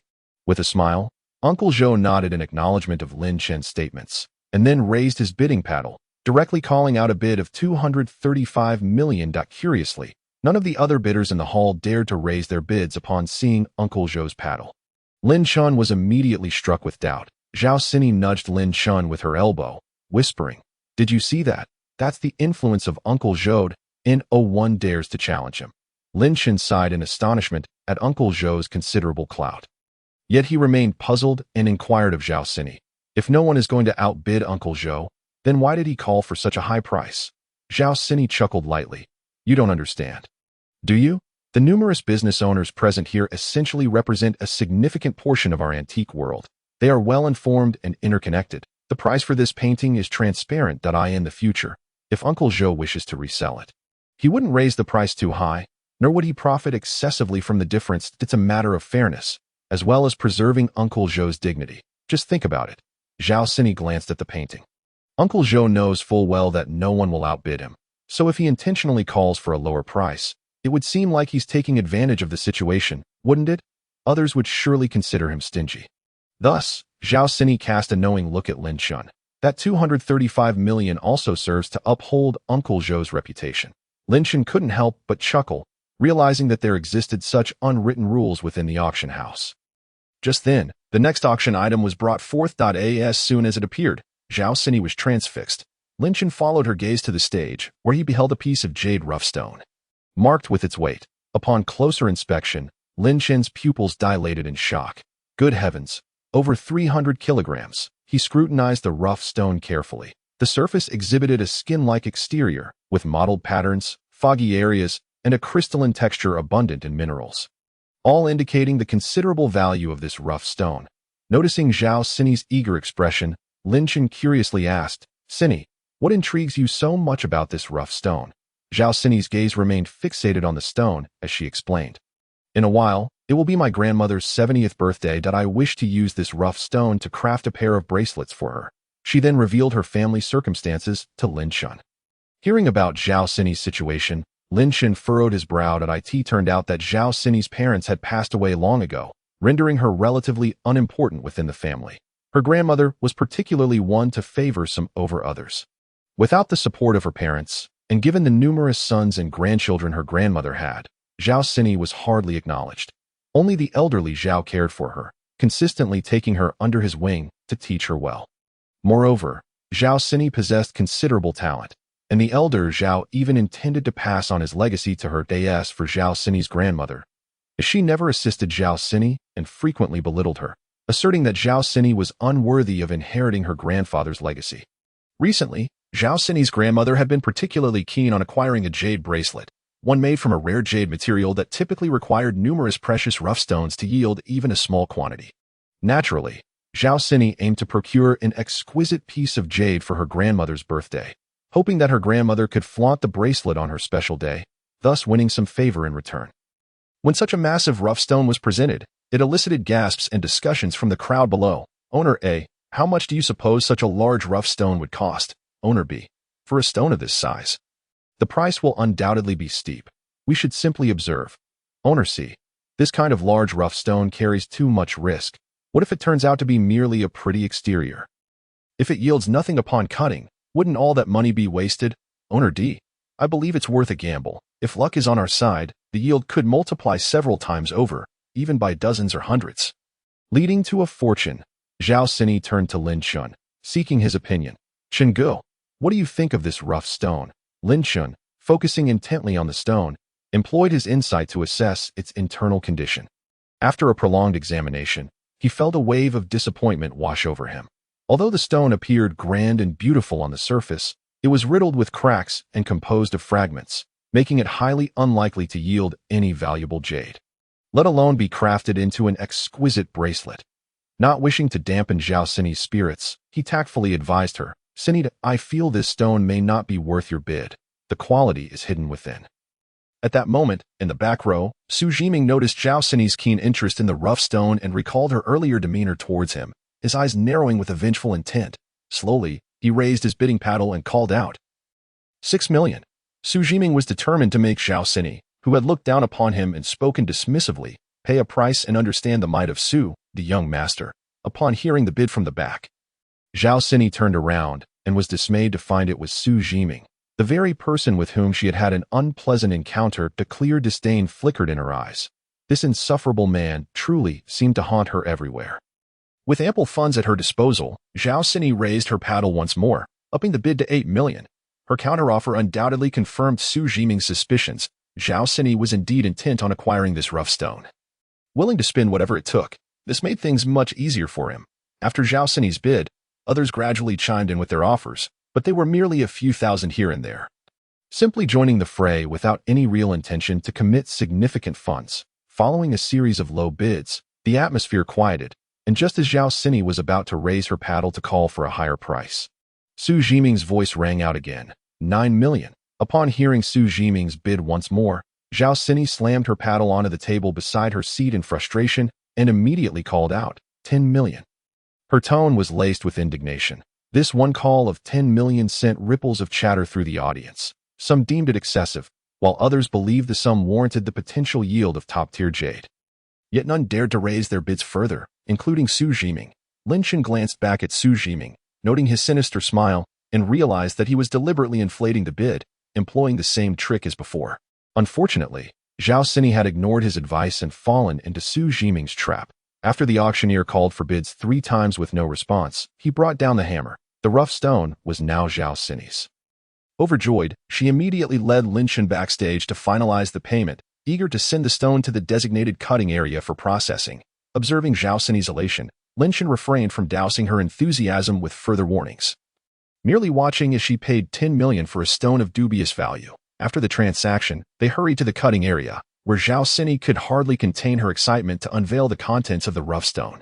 Upon their arrival, they discovered a multitude of rough stones awaiting sale in the backstage area. A group of curious onlookers gathered, eager to see what a 10 million yuan rough stone might yield. Owner A, do you think this stone will yield anything? Owner B, it appears impressive on the outside, but we can't be sure if it will produce quality material. If it turns out to be subpar, that investment may not be recouped. Owner C, however, if it yields high-quality glass-type jade, producing a dozen or 20 bracelets would certainly be profitable. Amidst the discussions, Lin Chen maneuvered the rough stone to the cutting machine, the stone cutter. Upon seeing the sizable stone that had just been purchased for 10 million, hesitated to proceed, promptly asking Lin Chen, "Sir, how would you like us to cut this?" Zhao Sini casually replied, "Just cut it down the middle. The results will be evident." Lin Chen had intended to take the lead in the cutting process, as he could perceive the stone's internal structure and cut along the grain to ensure a more complete yield. However, he wasn't proficient with the seemingly dangerous cutting machines, so he let it go. Following her instructions, the workers secured the rough stone on the largest cutting machine, summoning a seasoned master cutter to wield the knife personally. Zhao Sini watched with eager anticipation, her excitement palpable, while her peripheral vision caught Lin Chen's troubled expression. Recalling Lin Chen's earlier analysis, she suddenly grew anxious. What if the stone truly turned out as he had suggested? That would mean a massive loss. 10 million. If her family found out, especially her grandmother. She couldn't imagine the ridicule she would face. Yet, Zhao Sini reassured herself, such a large rough stone, appearing so superior on the surface, surely couldn't yield nothing. As her thoughts swirled, the stone was finally cut open. Lin Chen took the initiative to pry open the stone. As he had anticipated, the interior of the stone was exactly as he had seen through his X-ray vision earlier. The quality of the jade was subpar. And although there were indeed several positions for the bracelet, the material was laced with fine impurities, such quality, at the level of Zhao Sini's grandmother. It was likely that she would dismiss it entirely. Zhao Sini, following Lin Chen closely, hurried over to inspect it. After a cursory glance, she confirmed that this rough stone had not yielded what she desired. Her expression fell into immediate despondence. Meanwhile, those nearby saw the material and believed it was still acceptable. Not a complete loss. However, Zhao Sini understood that while such quality might elate an ordinary family, it would not even warrant a glance from her grandmother. This was perhaps what people often say: one slice brings poverty, another brings wealth. Different life circumstances demand varying standards. Money was of no concern to Zhao Sini. What mattered was that this rough stone could produce what she sought. The attitude of her grandmother held far greater significance for her, as it was fundamental to her ability to continue living well in the Zhao family. As Zhao Sini lamented over the disappointing rough stone, Su Jiming approached with a mocking demeanor. "Oh dear. Is this what you get from such an expensive rough stone?" he taunted. "Thank goodness I had the foresight not to raise my bid further, or I would have been in dire straits." "Ha ha ha." Su Jiming laughed loudly, scrutinizing Zhao Sini's expression. Already feeling dejected, Zhao Sini found his mockery even more humiliating. Her face flushed with embarrassment. Upon hearing Lin Shan liken Su Zhiming to a fly, Zhao Sini couldn't help but chuckle, sarcastically remarking, "Qinggu, I was quite reluctant when you withdrew from the literary scene. Such precise and lucid vocabulary could only come from you. Growing up as the pampered youngest son of the Su family, Su Zhiming had never endured such insults and was unable to contain his rage that he glared at Lin Chun, retorting loudly, "What are you? Just a kept boy living off others. Look at that old face of yours. You must be quite old. Huh? Head up with your age. You still want to play the gallant protector? Buffed. Just look at what you are. Are you merely a sidekick to the lovely Mei Yangyang? Don't embarrass your parents by showing up." Hearing Su Zhiming's retort, some in the crowd could not suppress their laughter. Being Mei Yangyang's sidekick, that's quite trendy. Zhao Sini felt a surge of anger and was about to retaliate on Lin Chun's behalf when he raised his hand to stop her. Having experienced so much, Lin Chun's composure had greatly steadied. He did not lose his temper, but instead calmly said, "What I am doesn't require your commentary. But what you are, both Sini and I have already discerned. So no need for further introduction. Over such a trivial matter, deliberately raising the price to vex a young lady. Your character is no better than this stone." At Su Zhiming's ears reddened with fury. And he shouted again, "You, a lowly creature. How dare you speak to me like that?" He sneered, "If I'm not mistaken, that outfit you're wearing was likely purchased by Zhao Sini, right? And judging by the calluses on your hands, I'd wager you've spent plenty of time hauling bricks on construction sites. Haven to you. You're nothing but a pauper, a loser, in a setting like this. Had it not been for Zhao Sini bringing you, you'd probably never even lay eyes on me in your lifetime." Lin Shan remained unfazed, his demeanor tranquil, stating that this was an antique auction to have a place in the antique world. One must rely not on background but on skill, the ability to discern the authenticity and value of antiquities. Su Zhiming, if you truly believe you are capable, let us have a contest. You and I shall each select a rough stone from this pile within half an hour. Whoever picks a stone that yields a lower value must gift the resulting jade to the other, and furthermore, pay double the difference. Additionally, you must shout 3 times that you are a fly. Lin Shan gazed at Su Zhiming with disdain. "So, what do you say? Are you game?" Su Zhiming erupted with laughter, as if hearing the greatest joke. "What do I have to fear? Do you even know what my family does for a living?" Zhao Sini leaned in and whispered to Lin Shan, "His family is in the rough stone business." Su Zhiming boasted, "My family deals in rough stones. Why should I fear you? Everyone here, bear witness. He was the one who initiated this challenge. And should he end up losing his pants, don't say I bullied him." Also that he looked down at Lin Shan with contempt. "The money for these rough stones is mere pocket change for me. I am more concerned that when you lose, you won't be able to pay up, but that is fine. If you lose, just take a few licks from Zhao Sini and let her cover your tab." With that, Su Zhiming erupted into another round of mocking laughter. Zhao Sini, infuriated, opened her mouth to scold him, but Lin Shan calmly interjected, "It's of no consequence, just a clown making a scene," having watched the unfolding drama from a distance. Uncle Zhou had been observing for quite some time. Witnessing Lin Shan's steadfast demeanor only deepened his admiration for the young man. Zhao Sini shot Su Zhiming a glare before turning to Lin Shan with a gentle tone. "Qinggu, don't feel pressured. It's no issue if you can't match him. After all, his family is in the rough stone business. And as for the stakes, you need not worry. I'm here for you." Lin Shan felt warmth in his heart from Zhao Sini's words and smiled as he affectionately ruffled her hair. "Sini, rest assured, I am confident I will make him pay dearly for his earlier insolence." Zhao Sini was taken aback by this sudden gesture. Her cheeks flushed, and her gaze towards Lin Shan softened. Su Zhiming, witnessing this scene, felt his anger intensify. He resolved to ensure that Lin Shan would regret this encounter. As they entered the cutting area, Lin Shan utilized his X-ray vision to scan the pile of rough stones. Although nothing extraordinary caught his eye, there were certainly some decent pieces. Naturally, mere surface-level stones would not compare favorably against Su Zhiming's.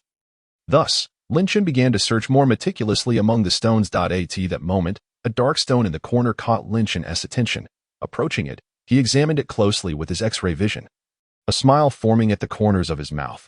This was the one. Upon seeing the stone Lin Shan had chosen, Su Zhiming immediately felt that there was no need for a competition and mockingly said, "Wait, you spent all that time just to find a piece of trash to compare with me. I thought you'd find something worthwhile."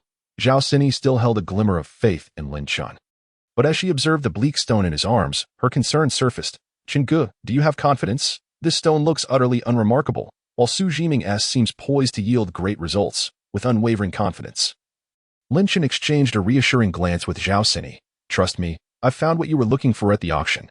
Zhao Sini held her tongue, though her eyes remained glued to the seemingly lackluster stone Lin Chen carried. Her worry palpable. This stone is not promising at all. Even without cutting it open, the visible mineral impurities on the surface would take a skilled cutter a good while to process. It seems Lin Chen is bound to lose this round. While money was of no concern to her, if Lin Chen couldn't afford it, she would step in to cover him. Her real worry was that this newcomer's confidence might be shattered by Su Jiming's arrogance. As Su Jiming's stone was placed on the cutting machine, he couldn't resist another opportunity to mock Lin Chen. If you admit defeat now and bow 3 times, crawling through my legs, I'll let the wager slide. Otherwise, you might end up losing everything and even have to sell yourself. Lin Chen gazed at the incessantly persistent Su Jiming before breaking his silence to retort sharply. I see you are not merely a fly, but a female fly, buzzing incessantly, chattering away. Close your mouth, and no one will mistake you for a mute. Worry not about me. Rather, focus on how you will transfer the funds to me shortly.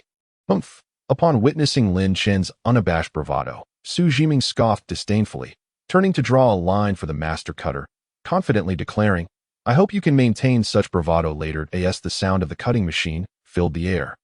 Su Jiming's stone was swiftly sliced open, revealing a piece of glassy jadeite. Gasps of astonishment erupted from the onlookers upon seeing the exquisite material. That it was indeed a prime specimen, and in that fleeting moment, everyone was convinced that Su Jiming had secured victory. Relishing the flattery, Su Jiming's expression swelled with pride, as if to taunt Lin Chen. What do you have to counter me? He turned to Lin Chen, expecting to see a hint of panic, only to find Lin Chen remaining composed, devoid of any signs of distress. Many in attendance, engaged in the jade business, gazed at Su Jiming's material, their excitement akin to dogs spotting a bone. Onlooker A exclaimed, Su Xiao, I offer 15 million for that stone. Sell it to me. Onlooker B chimed in, I'll give you 18 million. Sell it to me. Everyone understood that Su Jiming's family was affluent in the realm of raw stones, and this meant little to them. However, for the onlookers, such a remarkable and risk-free piece was a rare find. Ignoring the merchant's offers, Su Jiming turned his gaze back to Lin Chen. Unhurriedly, Lin Chen approached the stone cutter with his own stone in hand. Handing it over to the master cautiously inquired how Lin Chen wished to cut it. Lin Chen casually replied, Don't cut it. Just rub it gently from the side. Rub? The master cutter had never encountered such a request before and, with uncertainty, asked, How do you intend to rub it? Upon hearing Lin Chen's words, Su Jiming erupted with laughter, as if he had heard the most ludicrous joke. You want to rub that piece of junk? Are you merely stalling for time? Surely, you don't expect that worthless stone to yield an imperial green, do you? Ha ha ha. Lin Chen, seemingly unaffected by Su Jiming's laughter, pointed out a spot for the master, instructing, Begin rubbing from here. The master, upon hearing Lin Chen's instructions, felt a wave of disbelief wash over him. What is there to rub? It's just a worthless stone. Furthermore, the black substance on it is mineral impurity. How could it possibly be rubbed away? It must be cut off. Nevertheless, in this line of work, they complied with whatever requests were made. The master picked up his tools and began to rub the stone impatiently. All eyes were still on Su Jiming's impressive find. As the master rubbed away, the crowd remained skeptical of Lin Chen's stone. However, the more the master rubbed, the more he felt something was amiss. The mottled patterns on the stone appeared to be merely oxidized lime rather than impurities. Oh my. As the master unveiled a clean shape the size of a soap bar, he couldn't help but exclaim. His shout drew the attention of everyone present, who turned to face the master. Zhao Sini recalled Lin Chen's earlier words. What you missed capturing, I have brought to you. Could it be that this dark object truly revealed a gem of exceptional jade? Zhao Sini moved closer to the raw stone, intently observing the master's progress. After merely a glance, she realized that the green emerging from the stone was far from ordinary, and a look of delight blossomed within her. Thank goodness it wasn't cut. Such a magnificent expanse of jade. It seemed likely to be imperial green. Cutting it carelessly would be such a waste. As the black substance gradually disappeared, all eyes converged on the raw stone Lin Chen had selected. Gazing at the material now in the master's hands, the crowd's eyes sparkled with anticipation, unable to tear their gaze away. Onlooker A gasped. Is this this Imperial Green? Onlooker B chimed in. A fully green Imperial Green. How much could this be worth? Onlooker C added. I never expected to witness Imperial Green at today's auction, let alone a top-quality one. Onlooker D exclaimed. It appears to have no cracks at all. Not only can it yield bracelets, but large pieces as well. The master carefully handed the polished raw stone to Lin Chun, his eyes reflecting both guilt and admiration. Guilt for having belittled the stone earlier, and admiration for Lin Chun's discerning choice. Su Jiming's countenance soured, resembling someone who had just consumed something vile. He had just mocked the notion that such rubbish could yield anything worthwhile, only to find this pretty boy had indeed unveiled an Imperial Green. Now, not only did he have to concede the material he had cut, but he also owed Lin Chun a double price for 2 pieces of raw stone.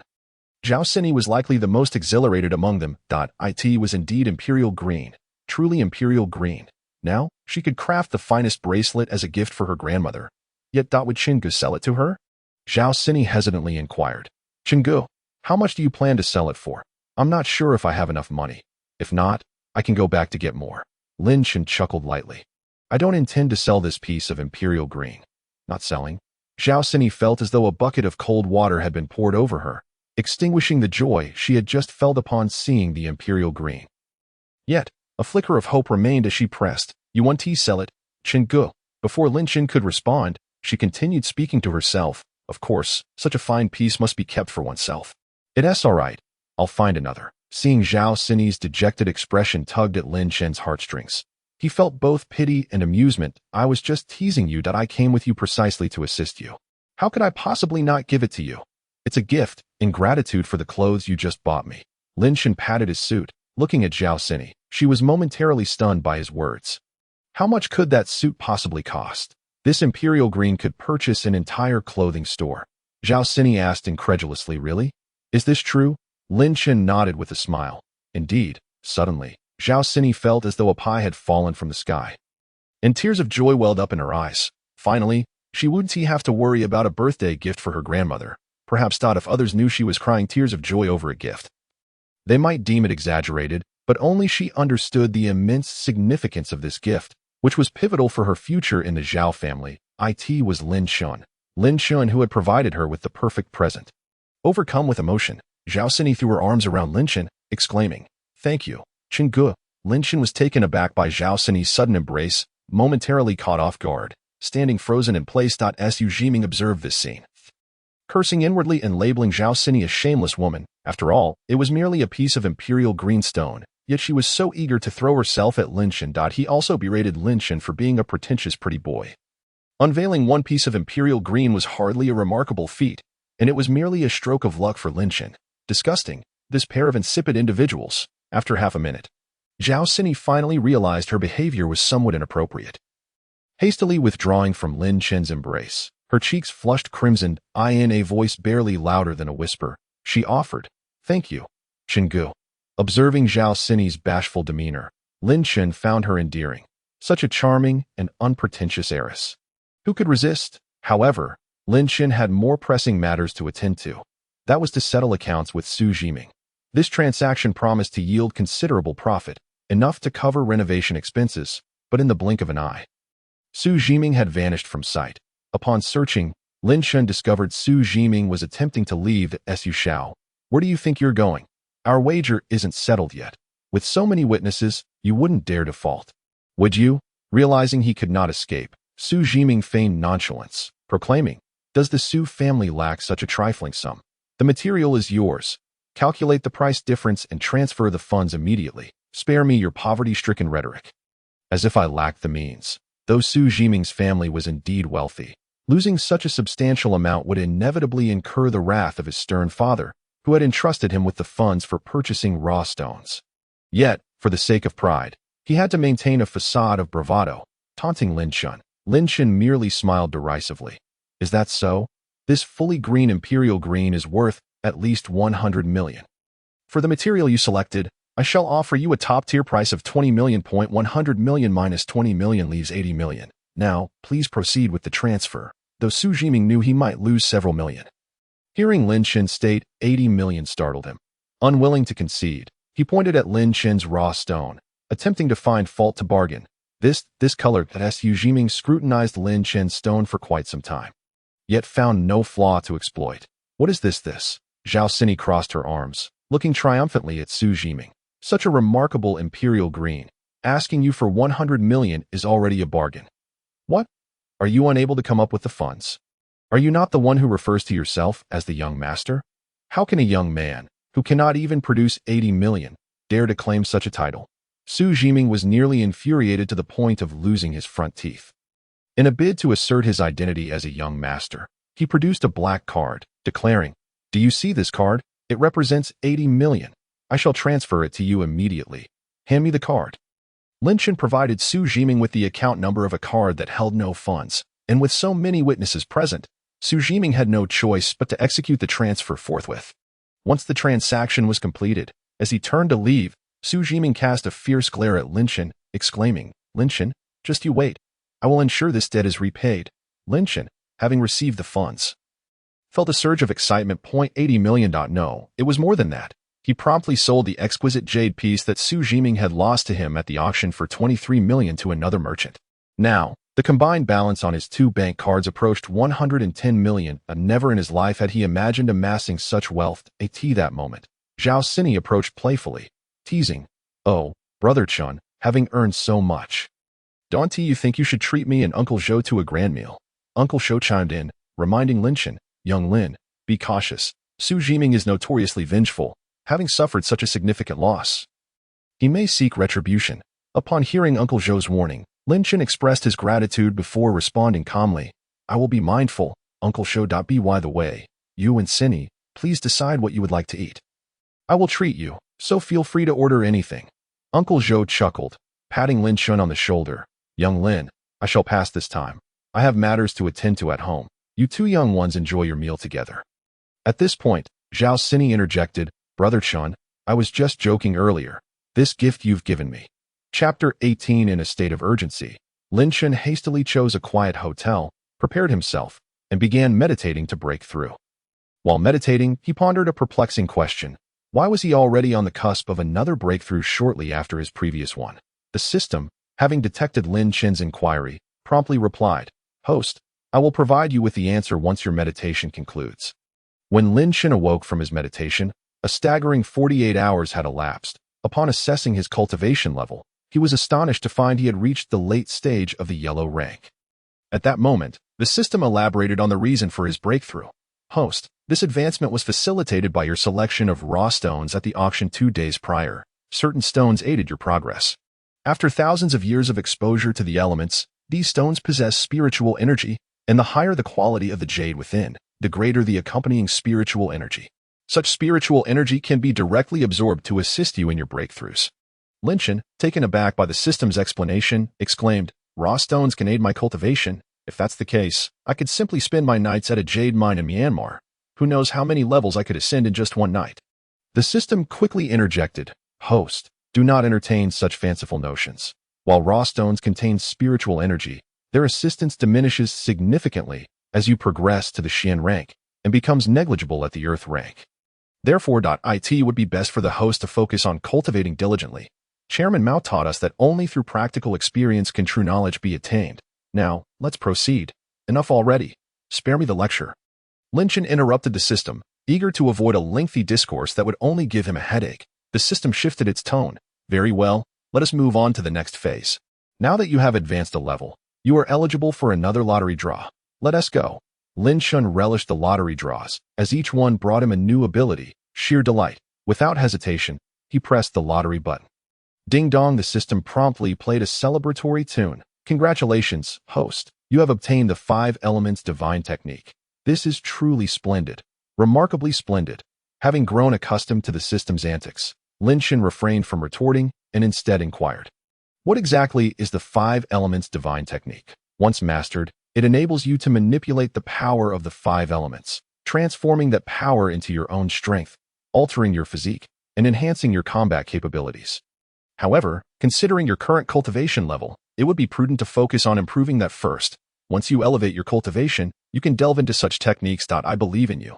You will master these techniques in no time." Upon hearing the system's words, Lin Chen's expression darkened. Why not give me a technique that I can actually use at my current level?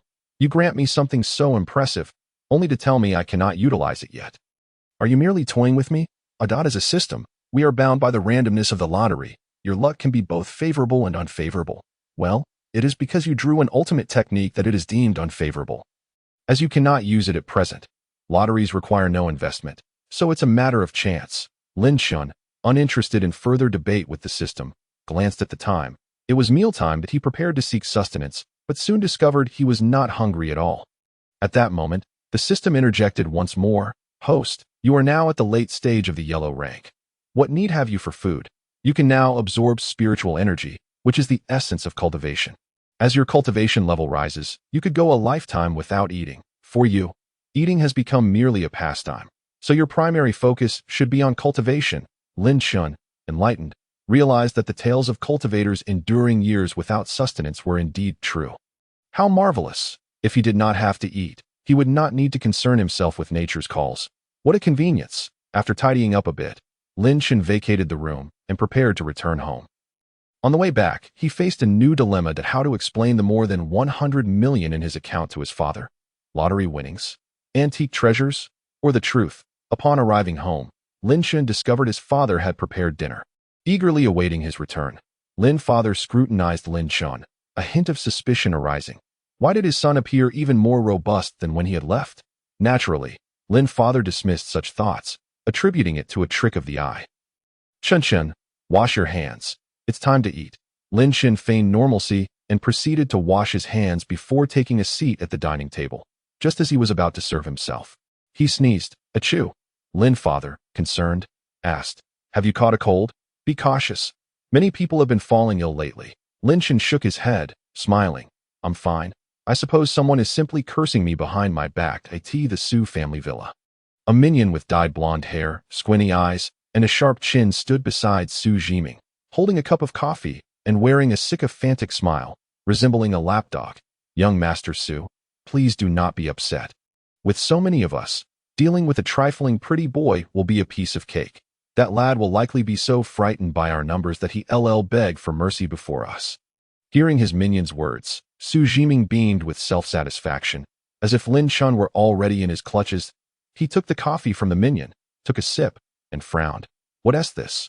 Why is the coffee so bitter? Did you forget the milk? The minion, displaying his yellowing teeth in a lewd grin, retorted, Young master, what kind of milk do you desire? D-cup or E-cup? Whatever you want, I have it all prepared for you. Understanding the implications of the minion's words, Su Jiming's gaze grew increasingly lecherous.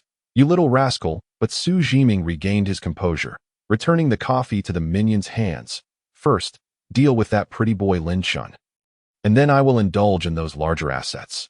Chapter 19. As evening approached in the suburban area where Lin Shun resided, a dark convoy of vehicles was making its way to Lin Shun's home, their glaring headlights drawing attention. Reclining on the sofa, watching television, Lin Shun sensed that this evening would be anything but ordinary, an ominous premonition creeping in. Bang! The flimsy wooden door of Lin Shun's home was forcefully kicked open by Su Jiming. Lin Shun, initially oblivious to the unfolding chaos, assumed it was merely a gas explosion from a neighboring house. Rising to investigate, he was met with the sight of Su Jiming arrogantly trampling through his front door. Wrinkling his nose in disdain, you truly reside in a pigsty, don't you? Lin Shun's father, who had just emerged from the bedroom to see what was amiss, was promptly pushed back inside by Lin Shun, who declared, Dad, stay in there. Trust me, I can handle this. Son. You. Lin father was reluctant to let his son face the situation alone, but Lin Shun had already locked him in from the outside. Lin Shun. Su Jiming fixed his gaze on Lin Shun, a smirk of contempt spreading across his face. Didn't he expect to see you here? Did you? The door you have is rather flimsy. A mere kick can send it flying open. But fret not. I understand your circumstances and the modest accommodations you are forced to endure. Rest assured, I will procure a sturdy piece of wood to craft a coffin for you. Su Jiming forcefully kicked the dilapidated door aside, declaring, alternatively, you could kneel before me right now, bow 3 times, crawl beneath my legs, and surrender the money you've won from me. I might consider sparing your life. Otherwise, do not expect to leave this place alive today. Lin Shun remained entirely unfazed, calmly retrieving a chair and taking a seat with poise. Upon witnessing Lin Chen's composed demeanor, Su Jiming's anger intensified. Narrowing his eyes, he bellowed, "Bind him!" at Su Jiming's command. His henchmen outside swiftly approached, exuding a menacing aura that suggested they would be formidable opponents. Lin Chen merely curled one side of his mouth in disdain, too indifferent to even shift his weight from the chair. The henchman charged at Lin Chen, throwing a powerful punch without holding back. Yet, Lin Chen remained seated, unperturbed, until the fist was mere inches from his face. In a heartbeat, Lin Chen drew in a deep breath. Focusing his energy on Su Jiming's henchman, rolling up his sleeves and clenching his fist with lightning speed, leaving behind an afterimage as he struck the foremost henchman. The henchman crumpled to the ground, clutching his abdomen and writhing in agony, as if struck by a vehicle. Remarkably, Lin Chen had exerted less than a fraction of his strength. Had he unleashed his full power, the henchman's internal organs would have been pulverized. Given Lin Chen's current prowess, he had no desire to cause a fatality. Seeing his henchmen so effortlessly defeated, Su Jiming assumed incompetence on their part and roared at the remaining henchmen, "All of you, attack! Kill him!" Upon hearing Su Jiming's orders, the henchmen inside surged towards Lin Chen. Yet Lin Chen's strength at the later stage of the yellow level allowed him to handle the onslaught with ease. Dispatching them effortlessly. As Su Jiming observed that even a dozen men could not subdue Lin Chen, fear began to creep in, leaving him silent and anxious. After neutralizing Su Jiming's henchmen, Lin Chen approached Su Jiming, who now regarded him with terror, his face as pale as death. "Lin Chen, what do you intend to do? I am the young master of the Su family. If you dare to harm me, the Su family will not spare you." Su Jiming, witnessing Lin Chen's unwavering gaze, mistakenly believed Lin Chen intimidated by the Su family's influence, and his arrogance flared up once more. "Return the money you won from me, plus compensation of 1 million for each of my henchmen." Before Su Jiming could finish, Lin Chen's fist struck him. In the next moment, Su Jiming lay on the ground, unconscious. Looking at the fallen Su Jiming, Lin Chen reflected that had he been his former self, he would surely have been killed today. Yet, he was no longer the same. In a mixture of relief and anger at Su Jiming's attempt to end his life, Lin Chen delivered another kick. This time, Su Jiming, who had been rendered unconscious, jolted awake in pain, howling. The lackeys waiting outside, who had been momentarily stunned, finally remembered to call for help upon witnessing Su Jiming's distress. Meanwhile, Lin Chen's father, hearing the commotion, grabbed a stick, ready to assist his son. He forcefully pried open the locked door and burst into the room, only to find Su Jiming and his men sprawled across the floor in disarray. Lin Chen's father looked at him with confusion. "Chen Chen, what happened here?" Lin Chen, not wishing to reveal the truth, hastily concocted an excuse. "Dad, it's nothing. They came in, started arguing, and it escalated into a fight, leading to this." Though Lin Chen's father sensed his son's story was dubious, he chose not to press further. While Lin Chen conversed with his father, Su Jiming's accomplices had summoned reinforcements to take him to the hospital. Chapter 20. Who exactly is Lin Chen? After Su Jiming was taken away, Lin Chen set about cleaning up the remnants of the altercation. As he tidied up, he couldn't help but marvel at how powerful he had become as a practitioner at the later stage of the yellow level. Facing a dozen burly men, all seasoned fighters, had posed no challenge whatsoever. Lin Chen felt confident that even if another dozen such henchmen were to confront him, he would remain unperturbed, observing Lin Chen from a distance. His father felt a twinge of suspicion. Given Lin Chen's earlier evasive remarks about the chaos with Su Jiming, he found it hard to believe that a mere dispute had led to such a situation. However, with Su Jiming bringing so many men and Lin Chen being alone, how had he managed to subdue them all? What had truly transpired with his son, from the sudden restoration of his health to the influx of substantial funds? And now, why had he attracted the ire of such individuals? At the hospital, in the orthopedic special care ward, the doctor was applying a cast to Su Jiming's leg amidst a cacophony of his curses. "Damn you, Lin Chen! Curse you, Lin Chen!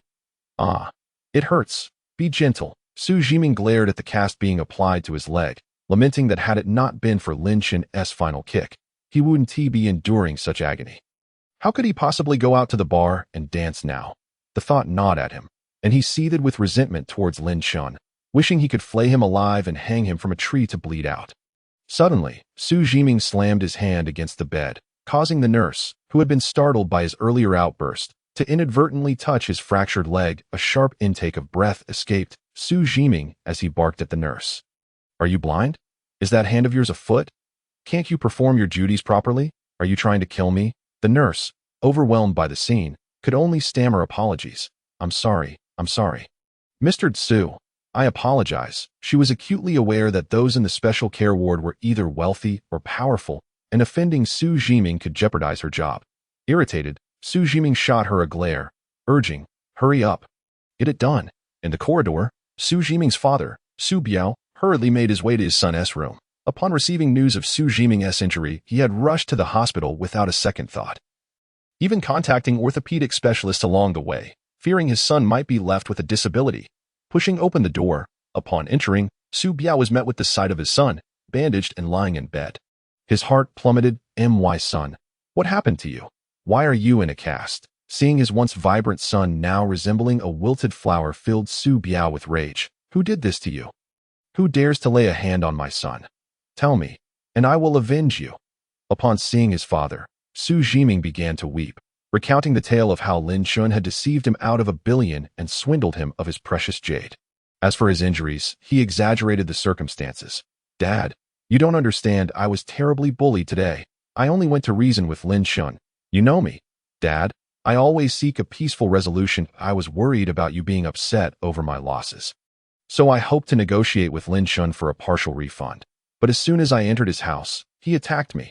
As he spoke, Su Jiming's expression grew increasingly pitiful, showcasing his injuries to his father. Look at my wounds, and my broken leg. All because of him. My friends who came with me are just next door. They're also injured. We were utterly humiliated. Dad, you must help me seek justice. Wiping away his tears to appear more pitiable, Su Jiming's tale incited Su Biao's fury. This Lin Shun has no regard for our Su family. Does he have some powerful backing? After you identified yourself as a member of the Su family, he still dared to attack you. How could a dozen of you not overpower him? Su Jiming eagerly nodded. Exactly. If we had managed to defeat him, would we be in this state? Su Biao furrowed his brow, deep in thought that a dozen henchmen couldn't handle a mere youth. Could it be that this Lin Shun is a martial artist? Chapter 21. Lin Shun acquires a storage ring after Lin Shun tidied up his home. The system's mischievous voice echoed in his mind once more. Congratulations, Master. You have successfully defeated your first opponent and received a storage ring. This item is exceptional. Upon hearing the system's announcement, Lin Shun was perplexed. A storage ring? What on earth is that? Is this the kind of insignificant reward one receives for completing a task? He felt somewhat dismissed by the mere token of a ring. The system, sensing Lin Shun's disdain, nearly choked on its own frustration. Master, a storage ring is no ordinary piece of jewelry. The storage ring contains an internal space, allowing its owner to effortlessly store or retrieve items at will. The internal capacity expands as the owner's cultivation increases, but living creatures cannot be stored within.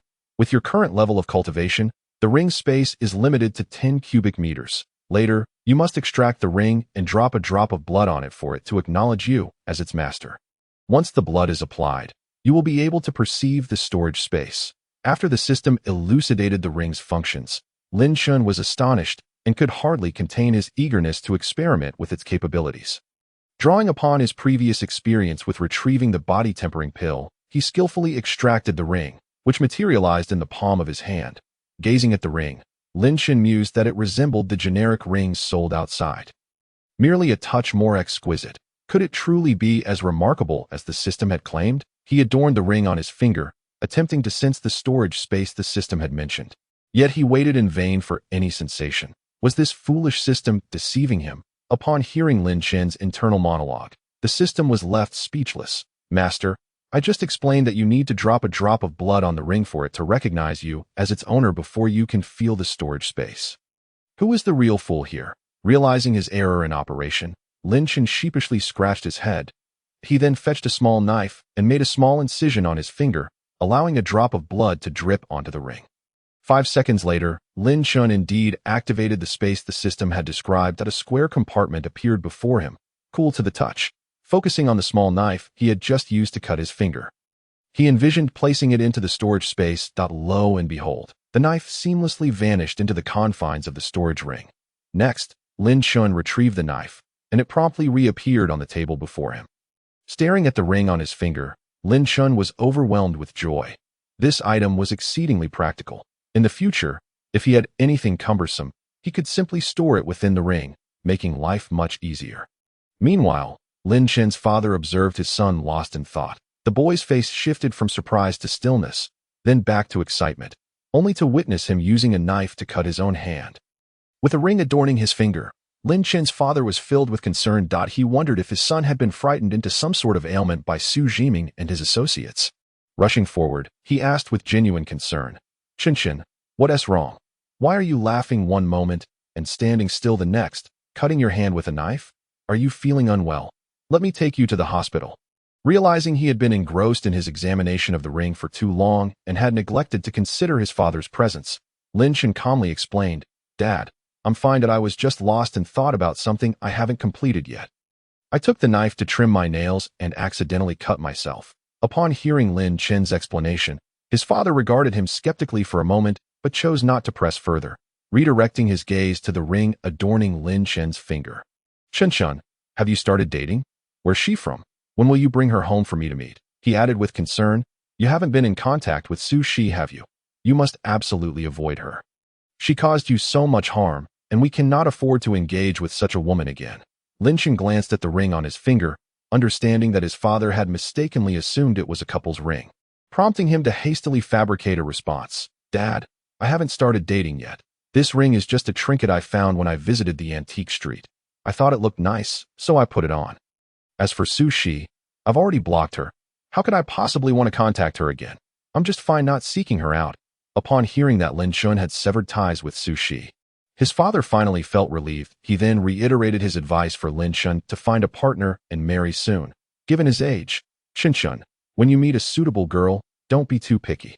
His father spoke earnestly. "We are not a wealthy family. When the time comes, just get married.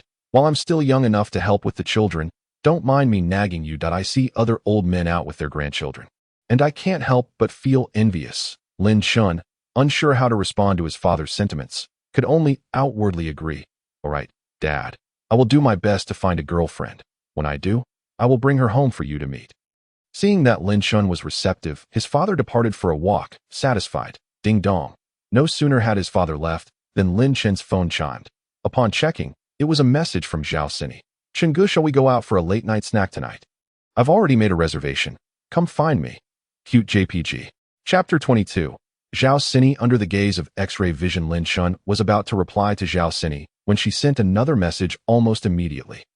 "Chenggu, what are you up to? Why haven't you replied yet? I'm already waiting here for you. Should I come pick you up? JPG. Seeing Zhao Sini's flurry of messages, Lin Chun felt a tinge of urgency. Suspecting she might be in a hurry, so he quickly replied, "Sini, I was just busy. Send me the location, I can drive myself. There's no need for you to pick me up, or else you'll have to drive me back later." Zhao Sini's face lit up with joy upon receiving Lin Chen's reply, and she quickly sent him the coordinates. "Chenggu, I'm waiting for you at the entrance." After receiving the location, Lin Chen prepared to drive over. Before leaving, he intended to inform his father, only to remember halfway that his father had gone for a walk. My mind. Chuckling at himself, he grabbed the car keys and stepped outside. In less than half an hour of driving, Lin Chen arrived at the location Zhao Sini had sent. Rolling down his window, he glanced around but saw no sign of her. This girl, could she have sent me to the wrong place? Finding a parking spot, he settled in his car and messaged Zhao Sini. "Sini, I've arrived, but I don't see you anywhere." Zhao Sini had initially been waiting at the entrance for Lin Chun, but as she estimated his arrival time, she went inside to order. Hearing her phone ping, she realized she hadn't informed Lin Chun of the room number, so she promptly set the menu down and went out to meet him. Upon reaching the entrance, she spotted Lin Chun's car. Meanwhile, Lin Chun was inside the vehicle, feeling a bit dejected about her lack of response. What could be taking her so long? Had she encountered some trouble? Just as he contemplated calling Zhao Sini, a head suddenly appeared at his car window, accompanied by a gentle tap on the glass. The unexpected gesture startled Lin Chun. "Sister, your stealthy approach nearly gave me a heart attack." Zhao Sini smiled apologetically. "Chenggu, I'm sorry. I didn't mean to scare you. Come on down, I was just ordering." Lin Chun opened the car door and was instantly captivated by Zhao Sini's appearance. She wore a form-fitting t-shirt that accentuated her curves. paired with an ultra-mini black skirt that showcased her long, fair legs. Compared to the enhanced figures seen on certain platforms, this was the true embodiment of a devilish physique. As he admired Zhao Sini's figure, Lin Chen pondered, she must have at least a D cup. How did I never notice her figure was this alluring before? Could it be that she dressed this way intentionally for tonight? At that moment, the system unexpectedly intervened, activating Lin Chen's X-ray vision. Upon looking again, he found that Zhao Sini was not wearing anything, her perfectly shaped body on full display before him. Lin Chen's pupils constricted as he swiftly shifted his gaze elsewhere. Oh my God, how stunningly white and ample. Noticing Lin Chen's sudden change in behavior, Zhao Sini assumed something was amiss and waved her hand in front of his face. Chengu, what's wrong? What are you looking at? Did you see someone you know? Zhao Sini glanced around, but there was no one else in sight. Lin Chen quickly reassured her, No, I wasn't looking at anything. My eyes just suddenly felt uncomfortable. Uncomfortable? Where does it hurt? Zhao Sini asked, moving closer to Lin Chen, cupping his face to inspect his eyes. Lin Chen felt frozen in place as his gaze involuntarily drifted downward, swallowing hard. Zhao Sini couldn't reach his eyes, so she had to rise on her toes, but in her high heels, she was unsteady, swaying back and forth repeatedly, causing her chest to sway. Lin Chen's eyes widened in astonishment, and he quickly rolled his eyes upward, silently cursing the system. You damn thing, close it right now. The system, in a teasing tone, replied, Master, isn't this what you enjoy? After uttering those words, the system promptly vanished and muted itself, leaving Lin Chen no opportunity to berate it further. While simultaneously disabling his X-ray vision. XA. Lin Chen's ears turned crimson as he took a step back, reassuring himself, I'm fine, my eyes are fine, I was just lost in thought for a moment. Let's go inside. Upon hearing that they were going in, Zhao Xine rushed over to embrace Lin Chen's arm, playfully smiling. Let's go, Chengu. You see what you want to eat, and we can order some more. Lin Chen's heart raced, rendering his entire arm immobile, his mind flooded with the image of the bare-skinned Zhao Xine from earlier. Oblivious to any unusual behavior, Zhao Xine led Lin Chen to the reserved private room. As soon as Lin Chen sat down, Zhao Xine promptly stood up to pour him a drink. Chengu, I truly apologize for forgetting to come out to greet you earlier. Now, take a look at the menu and order whatever you like. Today, it's my treat. Lin Chen took the menu but did not actually glance at it. Instead, he downed the drink before him in one gulp. The icy beverage stimulated his stomach yet could not quell the heat of the earlier scene. Observing Lin Chen gulping down the drink, Zhao Xine assumed he was parched and filled his glass again. However, in a moment of clumsiness, she accidentally spilled the drink onto Lin Chen's lap. Zhao Xine hurriedly knelt to wipe Lin Chen's leg, intentionally shifting his leg apart to face her directly. This posture, Lin Chen suddenly found his thoughts wandering elsewhere. The system, relishing the spectacle, once more activated Lin Chen's X-ray vision. Staring at the alluring sight before him, Lin Chen was rendered motionless, even forgetting to breathe. Chapter 23. She actually kisses me. Lin Chen quickly withdrew his legs, opting for a different seat. Xine. You needn't wipe it. It's nothing. Just order whatever you like. I'm fine with anything. Choose what you enjoy. The last time at the auction, I promised to treat you, but there was never an opportunity. This time, it's perfect for me to cover that. Zhao Xine gazed at Lin Chen's flushed face. Chengu, what's wrong? Are you feeling feverish? Your face is so red. Lin Chen picked up the entire bottle of orange juice and gulped it down before swiftly telling Zhao Xine, I need to use the restroom. Wait. Zhao Xine attempted to stop Lin Chen, but he had already dashed out the door. Confused, Zhao Xine wondered if Lin Chen was genuinely unwell, forcing himself to hold it together. Never mind. Let's just order. She took the menu and placed several orders with the waiter, initially planning to order a bottle of red wine.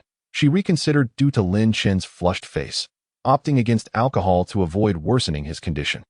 Zhao Xine retrieved a delicate little box from her bag, murmuring to herself, I wonder if Chengu will like this gift. In the restroom, Lin Chen frantically splashed cold water on his face, gasping for air, and cursed the system. If you dare activate the X-ray vision again without permission, I'll extract you from my mind. Sensing Lin Chen's fury, the system hastily apologized. I'm sorry, host. I promise it won't happen again. Lin Chen dried his face and glanced down, relieved that his arousal had gone unnoticed by Zhao Xine. Otherwise, it would have been utterly embarrassing. After taking a deep breath and regaining his composure, He returned to the private room. "Xingu, you're back?" Zhao Xianyi exclaimed, her excitement evident as she presented the exquisite little box. "Here, sit down and see if you like it." Lin Shen examined the brand on the box. Frowning slightly, "Cartier?" Zhao Xianyi nodded. "Yes, a limited edition watch. Try it on. I still haven't thanked you for what happened at the auction. If it weren't for you, I wouldn't have known where to find materials to make a bracelet for my grandmother. You refused my money, so I thought to buy you a small gift to express my gratitude." Zhao Xianyi raised her drink again. "I can't drink alcohol, so I'll toast you with this beverage instead." Lin Shen, somewhat unaccustomed to Zhao Xianyi's earnest demeanor, chuckled as he clinked his glass against hers. "That I accept this tea for wine friendship, but the gift is too extravagant. There's no need for something worth tens of thousands." Zhao Xianyi retorted, "It's not just tens of thousands. It's a small fortune." "Small fortune?" Lin Shen looked at the box in surprise and pushed it back towards Zhao Xianyi. "I can't accept this. You should keep it for yourself." He felt that spending tens of thousands on a watch was unjustifiable for a man like him at this moment. Zhao Xianyi pouted at Lin Shen. "It's a men's watch. What would I do with it?" "Take it. You're often seen in antique circles. You need something to elevate your presence. A nice car alone isn't enough. Hurry, take it, or I'll be upset." Zhao Xianyi feigned annoyance, appearing adorably cute. After considering Zhao Xianyi's reasoning, Lin Shen relented. "Fine, then I shall graciously accept it." Zhao Xianyi beamed with joy and rummaged through her bag, producing a package and handing it to Lin Shen. He looked at the package in confusion and then glanced at her. Zhao Xianyi smiled and explained, "Xingu, this is the imperial green you gave me last time, after making the bracelet for my grandmother. I had quite a bit left over, and I had no use for it. So take it back and make a ring or something for your mother. It would be quite lovely." Lin Shen smiled wryly. Avoiding her gaze, "I'm from a single-parent family. I've always lived with my father, Do." Zhao Xianyi had not known this before, her eyes reflecting a hint of compassion, having lost her own parents at an early age. She understood Lin Shen's feelings all too well. Quickly shifting the topic, Zhao Xianyi suggested, "You could make a thumb ring for your uncle instead. Those are quite beautiful too. You can fiddle with it to pass the time." "Look," Zhao Xianyi gazed at Lin Shen with a mix of playfulness and pleading. "These are all scraps I've prepared. They're exquisite. Take a look at as." Zhao Xianyi unwrapped the imperial green. Lin Shen leaned in. Intrigued, the imperial green was indeed stunning. It was as if a forest had been encapsulated within, with hues of blue intermingling, reminiscent of a fusion between the ocean and the woods. Lin Shen examined the imperial green before him, a smile spreading across his face. It was no wonder it had caught his eye. After polishing, it was even more perfect than when he had observed it through his X-ray vision. Zhao Xianyi gazed dreamily at Lin Shen's smile, her heart fluttering uncontrollably. Suddenly, without control, she leaned forward and kissed Lin Shen's cheek. Lin Shen froze in place, taken aback by Zhao Xianyi's unexpected kiss. Observing his stunned expression, Zhao Xianyi felt she might have been too forward. "Xingu, I didn't mean to. I just lost control for a moment. If you feel like you owe me, maybe." Zhao Xianyi shyly glanced at Lin Shen. After her words, her face reddened even more as she mumbled, "You can kiss me back? I haven't kissed anyone before, nor have I been kissed." What was initially an awkward moment for Lin Shen turned into a fit of laughter at Zhao Xianyi's innocent candor. Playfully, he decided to tease her. He leaned closer, locking eyes with her, half serious and half joking. "Well then, I might just return the kiss." With that, Lin Shen pouted and leaned in to kiss Zhao Xianyi, who, having never encountered such a situation, was unsure whether to shy away. Remembering the help Lin Shen had given her, she decided to remain still, closing her eyes and waiting for him to kiss her. However, after a lengthy pause, Zhao Xianyi still felt no kiss. Instead, she heard Lin Shen chewing on a cold dish, smiling at her from his seat. Feeling embarrassed, her face flushed bright red. Noticing her flustered state, Lin Shen recalled Zhao Xianyi's earlier words and decided to jest. "Just kidding, that I've already taken quite a bit of advantage here. What do I have to lose? If this is considered a loss, there are countless people in the capital who would line up to experience this loss." Zhao Xianyi burst into laughter at Lin Shen's teasing, playfully punching his chest. Lin Shen feigned pain and leaned back, eliciting another round of delightful laughter from Zhao Xianyi. Just then, the waiter entered with the dishes, prompting Zhao Xianyi to quickly sit up straight, her smile vanishing. Feeling as if she wished to disappear into a hole, the two individuals sat in silence, awaiting the arrival of their dishes. Until the last plate was finally placed on the table, Zhao Xianyi, unable to contain her eagerness, promptly served Lin Chen some food. "Chingu, do try this one. It's a specialty here, and if we had come later, we might have missed it," she urged. "And this one too. It's delicious, my absolute favorite. Oh, and this one. Chingu, you must try this as well." Zhao Sini, as if fearing Lin Chen might go hungry, ensured he sampled every dish. And soon his plate resembled a small mountain. Observing the ever-growing pile of food before him, Lin Chen cast a bewildered glance at Zhao Sini. It seemed as though she had taken it upon herself to feed him as if he were a pig. Surely even a pig couldn't eat this much.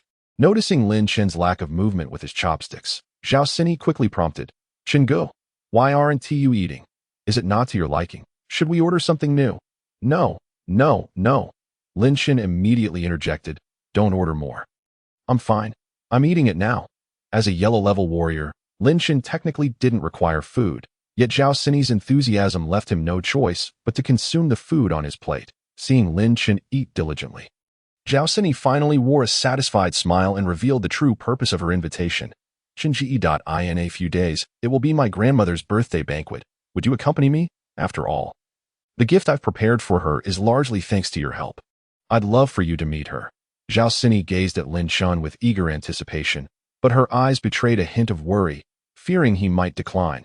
Lin Chen, observing her hopeful demeanor, contemplated but ultimately felt it best not to entangle himself too deeply with her family. He had initially intended to refuse, but Zhao Sini suddenly tugged at the hem of his clothing, playfully pouting, "Chingu, please come with me. All my sisters have boyfriends. If I go alone, my grandmother will surely scold me. Please. Chingu."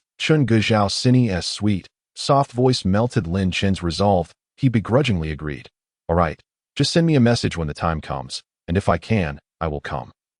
Upon hearing Lin Chen's conditional agreement, Zhao Sini grew anxious, exclaiming, "No, you must come. If you don't agree today, I want to go back." With a look of almost tears in her eyes, she turned away. Sulking, seeing her like this, Lin Chen quickly reassured her, "Don't worry, I promise I will definitely come. Is that all right? So stop pouting. You might just hook a fish with that lip." "How annoying."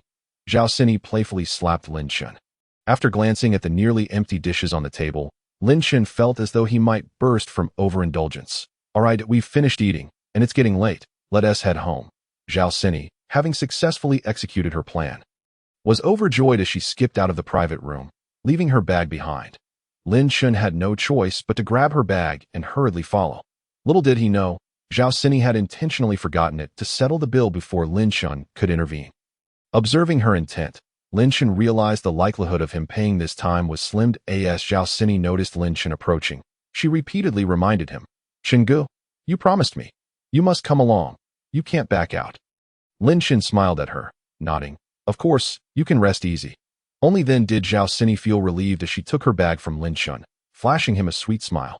"Chingu, I'll take my leave now. You should head back early too." After seeing Zhao Sini off and reminding her to stay safe, Lin Chen prepared to drive home. At that moment, a group of individuals emerged from the restaurant. Lin Chen squinted, recognizing Wang Ba, although it's often said that enemies meet with extra ire. After all that Lin Chen had endured, he had grown considerably stronger and more composed, preferring to avoid any public altercations. However, he noticed that Wang Ba was heading straight for his car. Chapter 25. The eunuch Wang Ba. When Lin Chen saw Wang Ba approaching his vehicle, curiosity piqued as he stood still, observing. Wang Ba began to hurl insults. "What a disgrace. How dare a junker like this park next to my car? It's just a pathetic Porsche. I'll have my father get me a new one." Meanwhile, Wang Ba's entourage chimed in, showering him with flattery. "Who could be so blind as to park a worthless Porsche next to our Wang Ji's car? Indeed, isn't that a slap in the face? If it were me, I wouldn't stand for it." Their words, though seemingly complimentary, were intended to provoke Wang Ba into a spectacle, hoping he might vandalize the Porsche for their amusement. Unable to decipher their true intentions due to his pride, Wang Ba beamed with satisfaction, and fueled by alcohol, he raised his fist and smashed it down onto the hood of Lin Chen's car. With a resounding thud, a shallow dent appeared on the Porsche. Unsatisfied, Wang Ba continued to rain down blows, striking the car multiple times, even injuring his own hand in the process. In a drunken haze, he blamed Lin Chen's vehicle for his pain, kicking it several times in a fit of rage. Wang Ba's friends, reveling in the chaos, continued to flatter him. "That's our Wang Ge. One punch, and he leaves a dent in that Porsche. Exactly. If it were anyone else, their hands would surely break. But not our Wang Ge. His bones are tough. Wang Ba, basking in their praise, grinned wider and, in a fit of indignation, prepared to urinate on Lin Shen's car. Watching this unfold, Lin Shen could no longer contain himself and strode over to confront Wang Ba and his companions. "You wretched scoundrel!" Lin Shen's voice reached them before his body did. Wang Ba, dazed and confused, turned around without even pulling up his pants, squinting to identify who was approaching. It wasn't he until Lin Shen was close that he recognized him and began to sneer. "Oh, look who it is, the pathetic loser whose girlfriend I stole. What gives you the right to be in a place like this?" Lin Shen remained silent, glancing at the Porsche. Wang Ba, pulling up his trousers, pointed accusingly at Lin Shen. "What are you looking at? Never seen a Porsche before? Do you think it belongs to you? What if you break it? Just because you made a little money selling antiques last time doesn't mean you can flaunt it. You'll always be a pauper." Lin Shen retrieved his keys and pressed the button for the headlights. The Porsche illuminated, surprising Wang Ba's friends that it really is his car. Wang Ba tilted his head in mockery. "Oh, so it really is your car?" "Ah." Raising his finger, he feigned enlightenment. "Isn't it true? That rich woman from the antique shop bought it for you. You've gone from being a broke antique dealer to a kept man." "Huh." After making a snide remark, Wang Ba shot Lin Shen a disdainful glare and, without hesitation, prepared to drop his trousers again to urinate on the Porsche. Lin Shen, however, swiftly seized Wang Ba by his shirt, yanking him forward and delivering a forceful kick to his groin. "Aw." Wang Ba's eyes widened in shock, the alcohol-induced fog in his mind clearing slightly. He doubled over, clutching himself, curling into a ball on the ground, howling in agony. "Aw." Lin Shen, unfazed, calmly looked down at Wang Ba before delivering another kick to his rear. Wang Ba yelped, hands still clutching his backside, ready to retaliate against Lin Shen. Yet, his friends, hesitant to intervene, were paralyzed by an inexplicable aura of intimidation emanating from Lin Shen. Not granting Wang Ba a chance to recover, Lin Shen delivered yet another swift kick between his legs. "Aw." Wang Ba screamed before collapsing into unconsciousness. With that kick, no amount of medical attention would suffice to remedy his condition. It was likely Wang Ba would never again be able to perform as a man, destined to gaze longingly at beautiful women as a eunuch. Lin Shen cast a glance at Wang Ba's companions, tauntingly saying, "If you have any grievances, feel free to take me to court. I'm open to discussing compensation."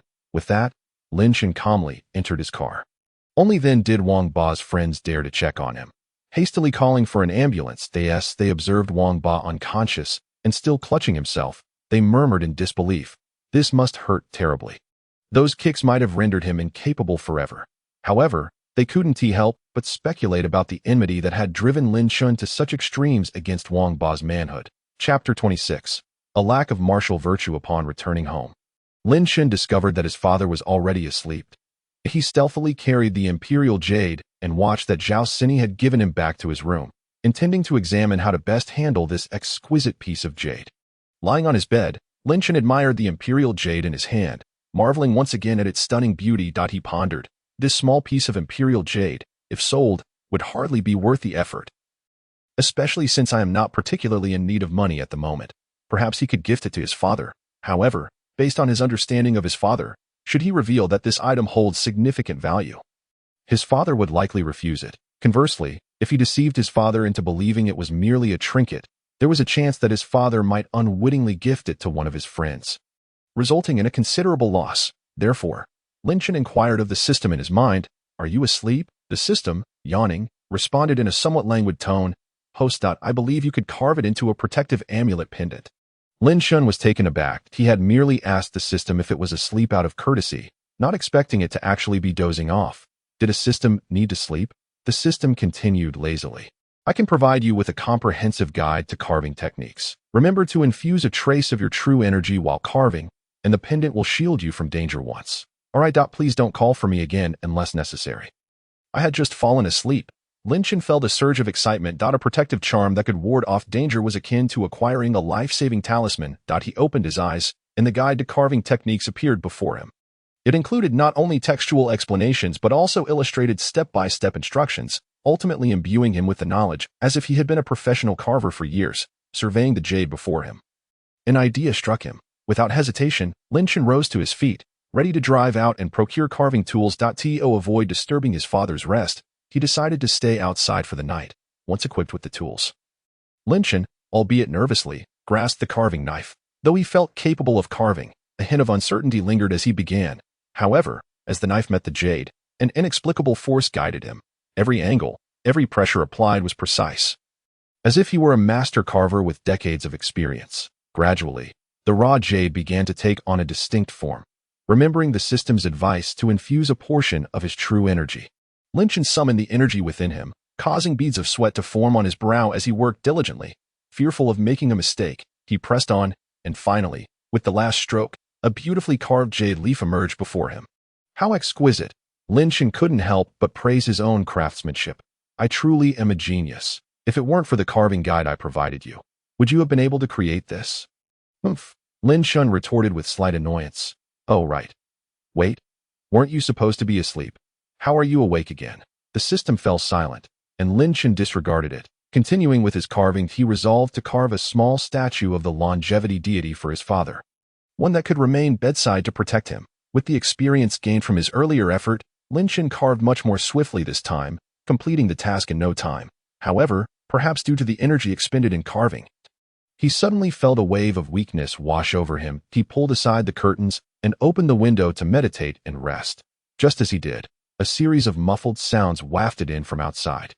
Curious, Lin Chen leaned closer to the window to listen. To his embarrassment, he realized those sounds were rather suggestive. Unable to quell his curiosity, he peeked outside, half expecting to witness something scandalous unfolding in the street. Yet the street was deserted. Leaning out further, he discovered that the commotion originated from a room below, where the window was wide open. These young people today are truly so uninhibited, he thought, shaking his head at the blatant disregard for privacy. As the noises grew louder, Lin Chen involuntarily swallowed hard and quickly closed the window. Continuing to listen would surely lead to trouble. He cursed the inconsiderate neighbors for their lack of decorum, disturbing everyone's peace at such a late hour. Just then, Lin Chen's phone rang. Glancing at the screen, he saw it was a call from Zhao Sini. Chapter 27.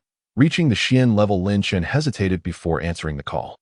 On the other end, a sweet voice chimed, "Hello." Chingij still echoing in his ears were the provocative sounds from below, coupled with Zhao Sini's playful tone, leaving Lin Chen momentarily flustered, a strange energy simmering within him.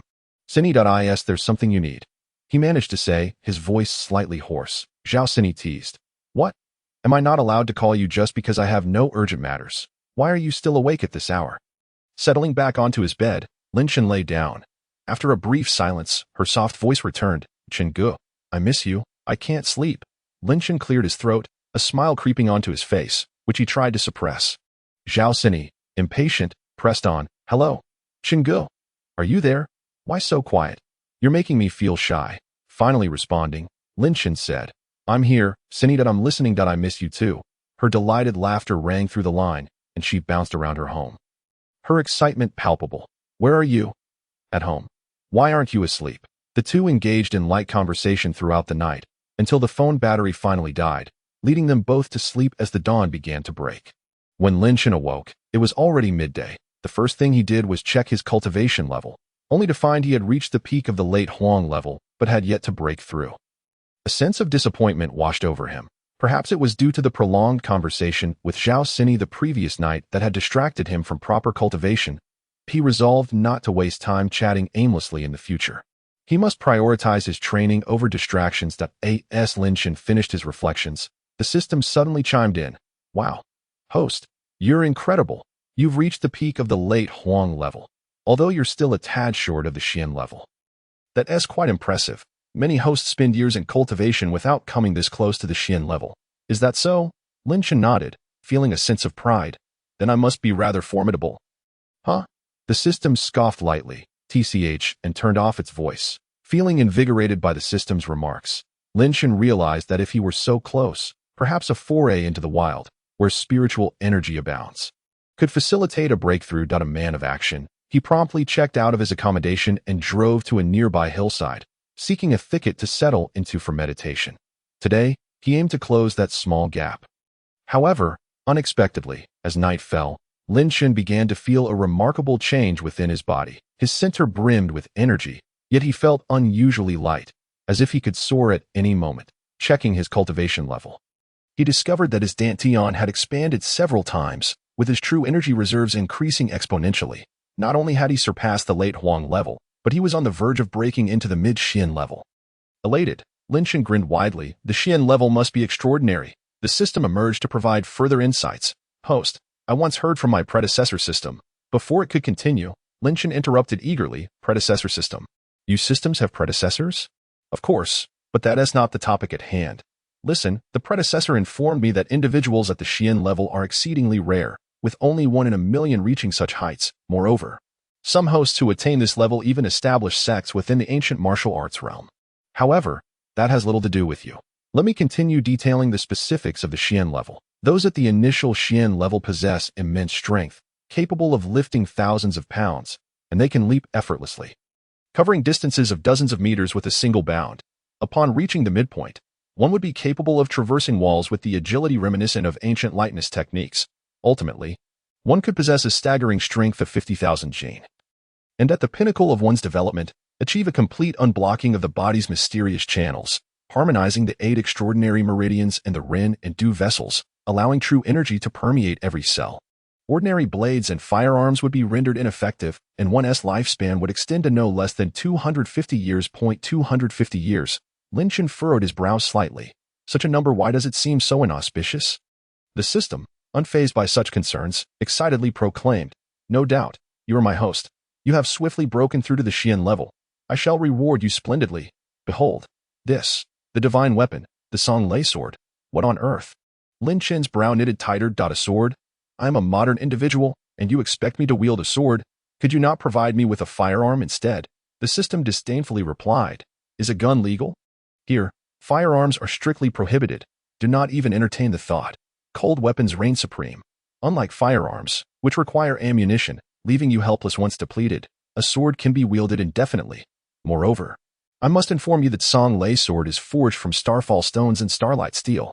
It measures 2 feet and 1 inch in length, with a slender blade that glimmers faintly with a cold light. The hilt is adorned with a golden dragon motif, exuding an air of majesty. And the blade is exceedingly sharp, capable of severing hair with ease. Utilizing the Song Lei sword allows one to summon thunder into the blade, delivering a strike potent enough to breach the defenses of a late-stage Xian-level warrior. However, the full-powered strike that draws forth thunder requires an immense amount of true energy, and its use will leave one utterly weakened. Therefore, unless absolutely necessary, do not employ it recklessly. Upon hearing this, Lin Shan was enraptured, exhilarated by the prospect. To summon thunder. Henceforth, I shall be the Lord of Thunder. The system jested. Then hurry and find yourself a Thunder Mother to complete the pair. Lin Shan pondered deeply. The late-stage Xian level is an invincible state. With the divine weapon Song Lei, he could injure even a late-stage Xian level warrior. This essentially grants his lower-tier self a life-preserving trump card. Should he encounter a late-stage Xian level warrior in the future, he truly wishes to test it, to deliver a fatal blow with a single strike. Lost in dreams of the future. Lin Shan was suddenly startled by the ringing of his phone. With a smile, he answered, Hello, Dad. Is there something wrong? To his dismay, the voice on the other end conveyed a chilling message. Chapter 28. A fate worse than death after receiving his father's call. Lin Shan hastened home, forgetting even to drive. Fortunately, bolstered by his Xian-level cultivation, his running speed rivaled that of a vehicle. Aside from feeling slightly fatigued, he sustained no injuries upon entering the city from the suburbs. He nearly collided with passers-by. The startled pedestrians barely had time to comprehend what had rushed past them before Lin Shan vanished like a gust of wind what was originally an hour-long journey. Lin Shan managed to complete in a mere 40 minutes, arriving breathlessly at his doorstep. As he stood before the entrance, an ominous aura enveloped him accompanied by the unmistakable scent of charred remains. Dad! Dad! Lin Shan called frantically as he dashed into the house, flinging the door open to reveal a scene of utter devastation. Tables, chairs, and the television lay in ruins, as if a tempest had swept through yet. Lin Shan's concern did not linger on the material losses. Instead, he charged into his father's room, desperately seeking his father's safety. His heart raced with dread. Upon entering the bedroom, he found it empty, devoid of his father's presence. Dad, Dad, he called out, his voice echoing in the silence. Only the relentless ticking of the wall clock responded to his cries. Fearing he had overlooked something, he searched the vicinity, but still found no sign of his father. Panic set in. He had long restrained himself from exacting vengeance on those who had wronged him, fearing that his impulsiveness might bring disaster upon his father. Yet, unexpectedly, this group acted so unscrupulously. Suddenly, Lin Chen's phone rang again that he hastily picked it up to find an unfamiliar number flashing on the screen. "Hello?" Lin Chen answered, his mind racing. The caller had to be the ones who had taken his father. "Where have you taken my dad? Do you have any idea that what you're doing is trespassing and kidnapping? It is against the law." A middle-aged man's voice echoed ominously through the receiver. "Is this Lin Chen? Do you know who I am? Do you wish to know where your father is?" Listening to the man's tone, Lin Chen deduced that he was likely of similar age to his father, and he quickly surmised his identity. This man was either Wang Ba's father or Su Jiming's father. However, given Wang Ba's background, while his father was wealthy, he held no power, merely a businessman. A businessman, for the sake of his enterprise, would likely not dare to engage in such brazen acts of kidnapping. Thus it could only be Su Jiming's father. Lin Chen had investigated Su Jiming's father before. His name was Su Biao, a man embroiled in both the underworld and legitimate business, known for his ruthlessness and cunning to avenge his son. Kidnapping Lin Chen's father seemed a scheme Su Biao would concoct. Gradually, Lin Chen regained his composure and retorted without hesitation, "Su Biao, is it?" On the other end, Su Biao paused, clearly taken aback. "You're quite astute." Lin Chen's voice turned frigid, his gaze icy. "Family should not be involved in this.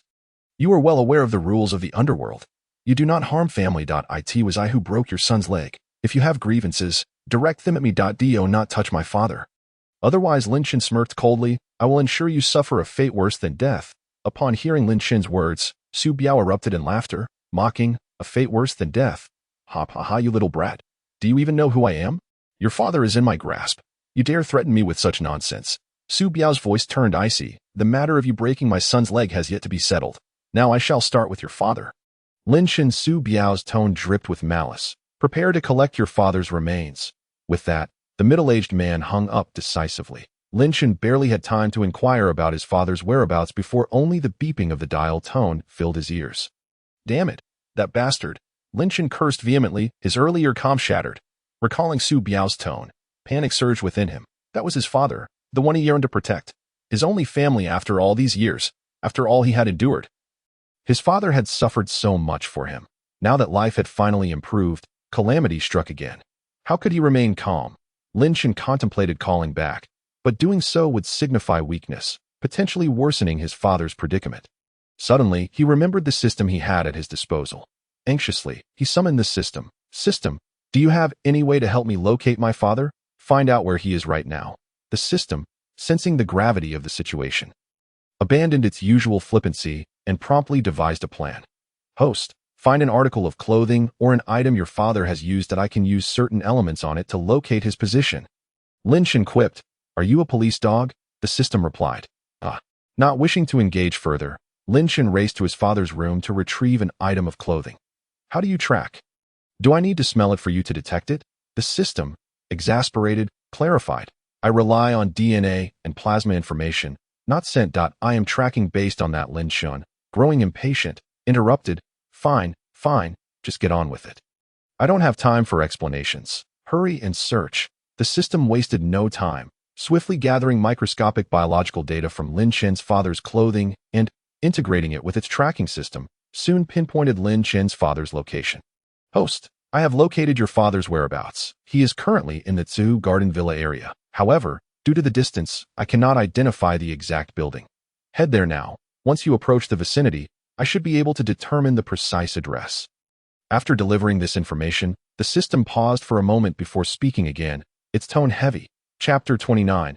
A sword to the throat. Within the Zhu Garden Villa area, Su Biao wielded a knife.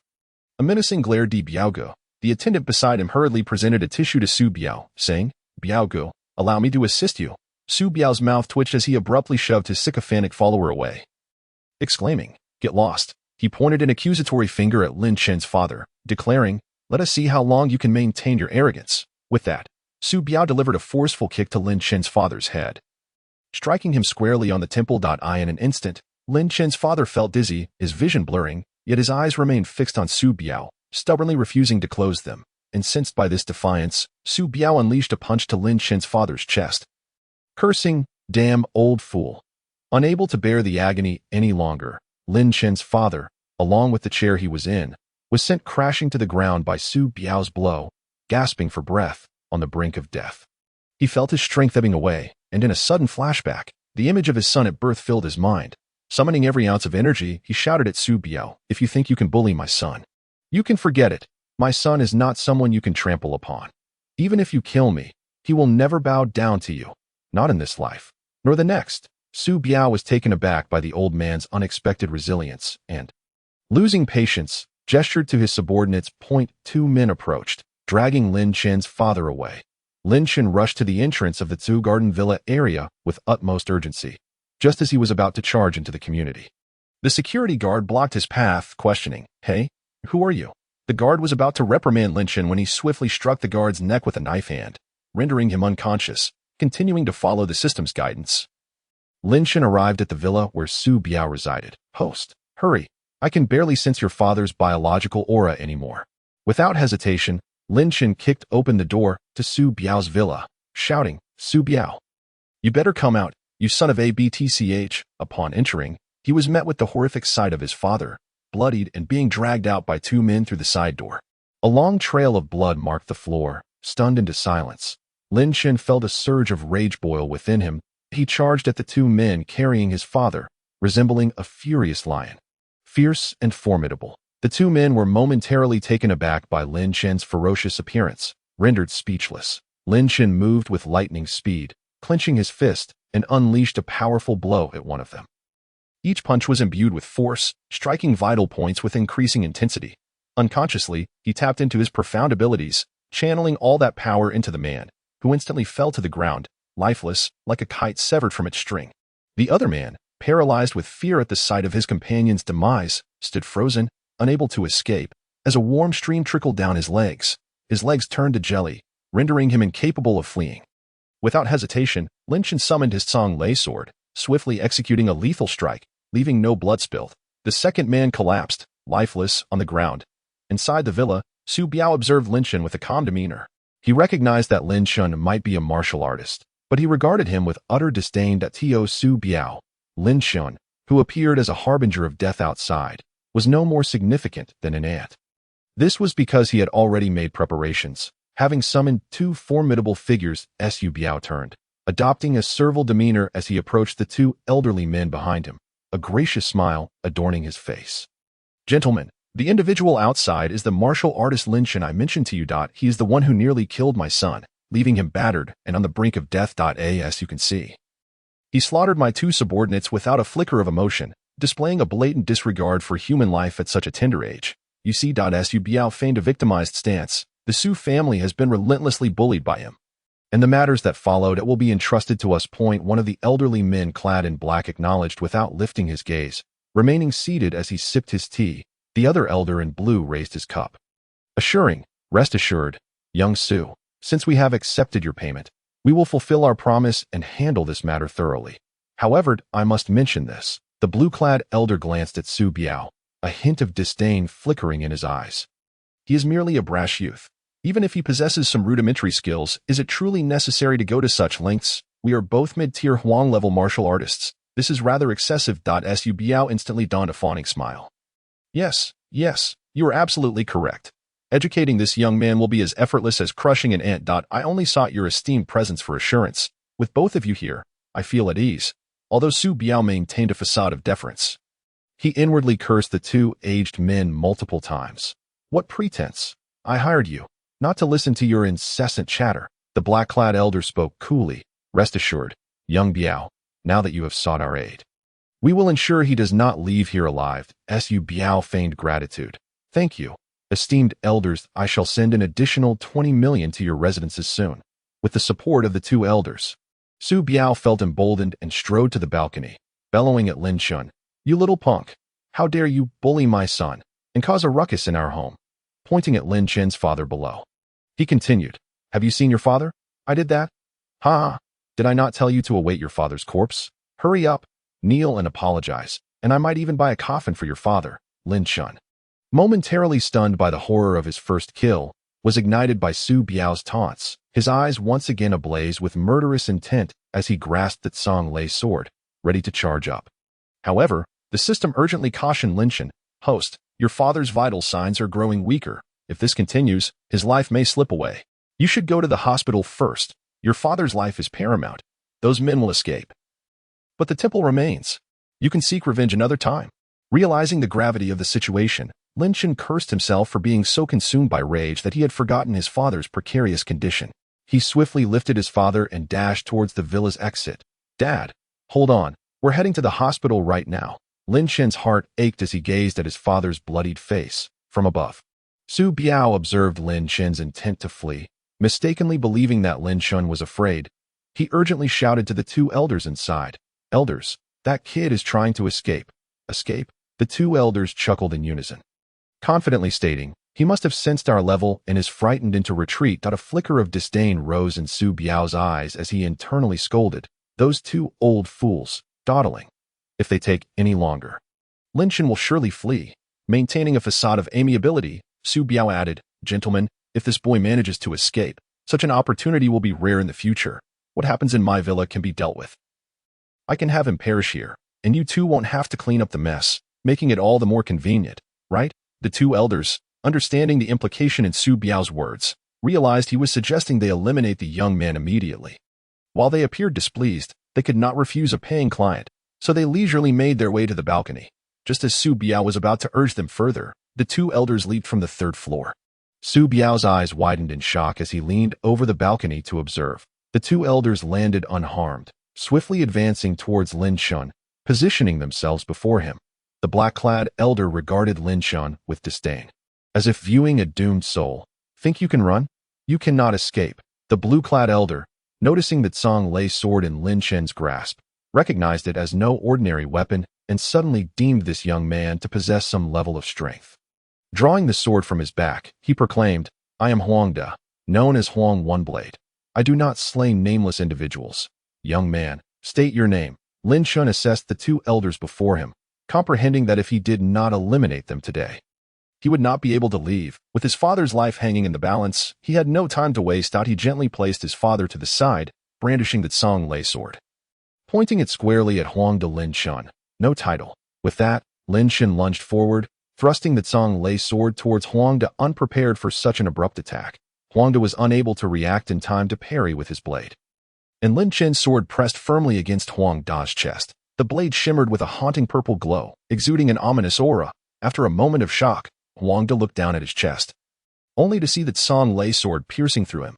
Lin Shan, gripping the Song Lei sword, mercilessly infused it with his true energy. In an instant, Huang Da's internal organs were shattered into fragments. Lin Shan drew that Song Lei sword, and with a resounding thud, Huang Da collapsed to the ground, his body lying stiffly, eyes wide open in horror, unable to close in death.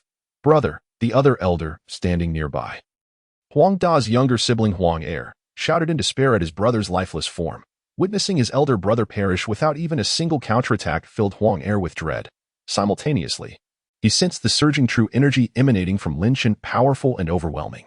Huang Er's complexion turned pale, sensing the impending doom, as he scrutinized Lin Shan, recognizing him as a Xian-level warrior. Huang Er raised his voice to bolster his courage. "You are a Xian-level warrior."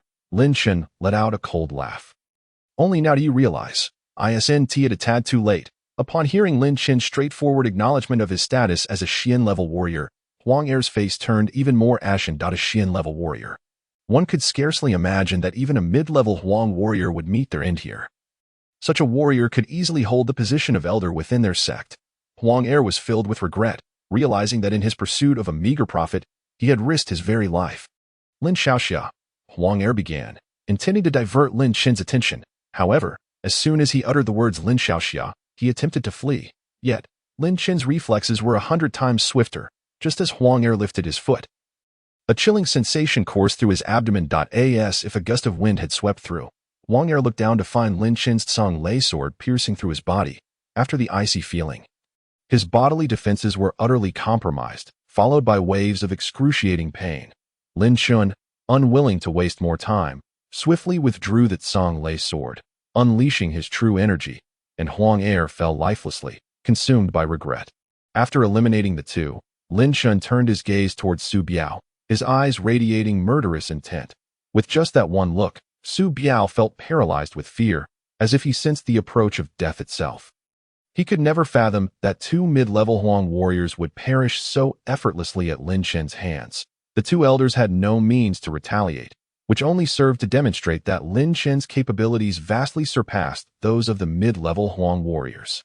Su Biao nervously swallowed, realizing he had entangled himself with an exceedingly terrifying individual. "Damn it, you wretched brat!" Su Biao cursed his son, who had only brought trouble upon him, attracting a calamity like this. Was this not a death knell for the Su family? Lin Shen chose not to pursue Su Biao any further, instead carrying his father and rushing out of the villa district. "Dad, hold on. We will reach the hospital soon," Lin Shen continuously called out to his father. Upon exiting the villa, Lin Shen spotted a car and, disregarding whether it was a taxi or not, dashed onto the road to flag it down. The driver was about to scold Lin Shen for his recklessness when Lin Shen interjected, his expression earnest. "Big brother, I beg you, please take us to the hospital quickly," seeing Lin Shen cradling a blood-soaked individual. The driver's anger subsided significantly, his heart softening as he said, "Quick, get in the car." Lin Shen, filled with joy, hurriedly climbed into the vehicle. The driver muttered to himself as he turned the car around.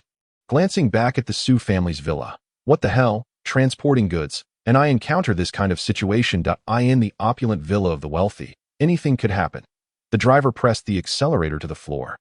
Racing toward the hospital, running through countless red lights. Such a rescue would be documented at the police station later, so there would be no penalties. The driver, skilled in his craft, swiftly arrived at the hospital.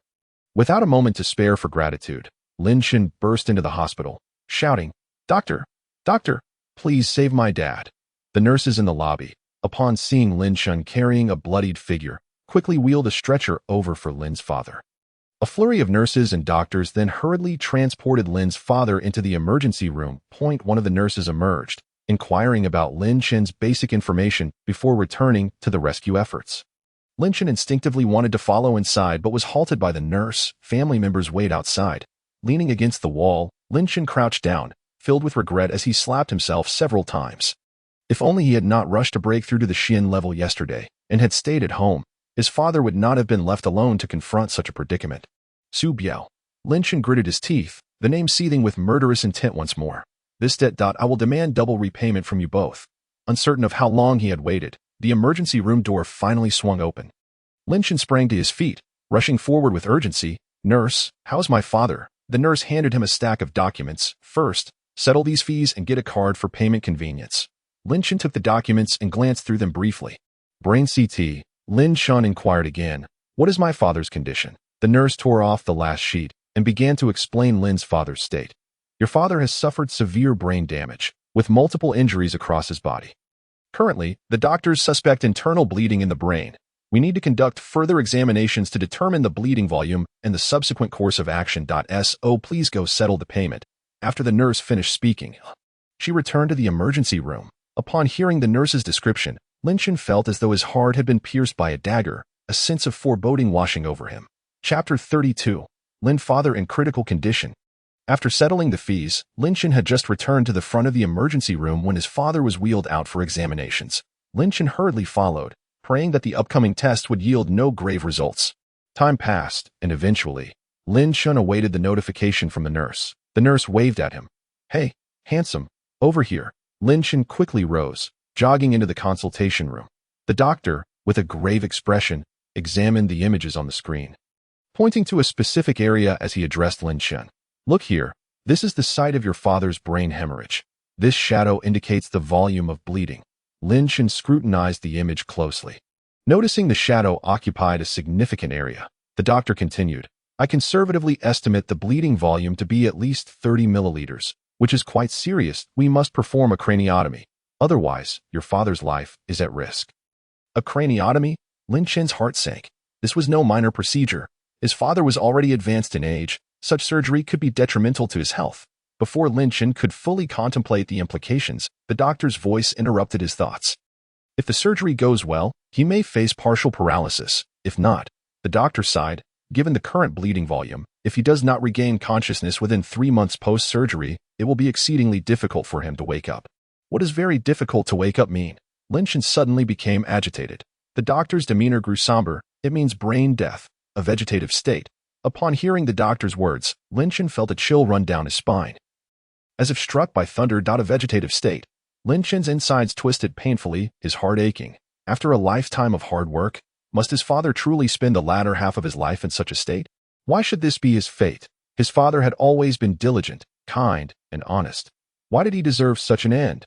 Heaven, are you blind? The doctor, accustomed to witnessing such shock-induced silence, casually handed Lin Chen the surgery consent form. Please sign this consent. We need to arrange the surgery immediately. Every minute delayed increases the risk to your father. The doctor, noting Lin Chen's age, felt a surge of compassion and offered reassurance. Child, there is still hope. Without the surgery, your father can only await death. With it, there remains a chance for recovery. Lin Chen quickly regained his composure. I'm not refusing the surgery, but are there any other methods? One that guarantees 100% success? I can pay you. I have plenty of money, no matter how much it costs. The doctor raised a hand, signaling Lin Chen to sit. Child, this is not a matter of money. Your father's condition necessitates a craniotomy. Lin Chen, unwilling to waste any more time, reluctantly signed the consent form. The doctor took the form and handed it to the nurse, then patted Lin Chen on the shoulder before heading into the operating room. Lin Chen followed closely behind, watching as his father was wheeled into the surgical suite. Upon seeing the red light illuminate above the operating room, Lin Chen felt as though his soul had been lost. Engulfed in helplessness and confusion, that he had grown stronger. Yet what of his father? He wished he could take his place, sacrificing his own life for his father's chance at survival. In a state of anxiety, Lin Chen paced restlessly outside the operating room. Noticing Lin Chen's distress, a kind nurse approached to console him. Handsome, why not take a moment to rest? A craniotomy takes a long time. Waiting like this is exhausting. Lin Chen silently shook his head. The nurse, sensing his filial piety, offered him a bottle of water. Here, take this bottle of water. Drink a bit if you're thirsty. Not eating or drinking is bad for your health. You'll need to keep watch when your father comes out. Lin Chen gratefully glanced at the nurse. Thank you. The nurse smiled and turned to leave. Lin Chen continued to wait outside the operating room, enduring a full 7 hours. Finally, the door to the operating room swung open. The nurse pushed the medical bed out. Lin Chen, upon seeing his father still in a coma, hurriedly approached and inquired, Doctor, how is my father? The doctor, taken aback by Lin Chen's presence, responded, Have you been waiting here all this time? Lin Chen nodded solemnly. The doctor then patted Lin Chen's shoulder reassuringly, saying, Good boy, your father's surgery was a success. His life has been preserved. Upon hearing the words surgery successful, Lin Chen breathed a sigh of relief. However, the doctor's countenance remained grim as he continued. Nevertheless, your father's blood loss was greater than we anticipated. And there is a tumor in his brain that is pressing on a nerve. A tumor. Lin Chen's heart tightened once more, realizing that he had never known of this affliction. His father must have concealed it from him to spare him worry. The doctor removed his surgical cap, revealing a sweat-soaked hairline as he explained, The tumor itself is not particularly severe, but the external pressure has been immense. The tumor has been severely compromised by the trauma and is enveloped in blood.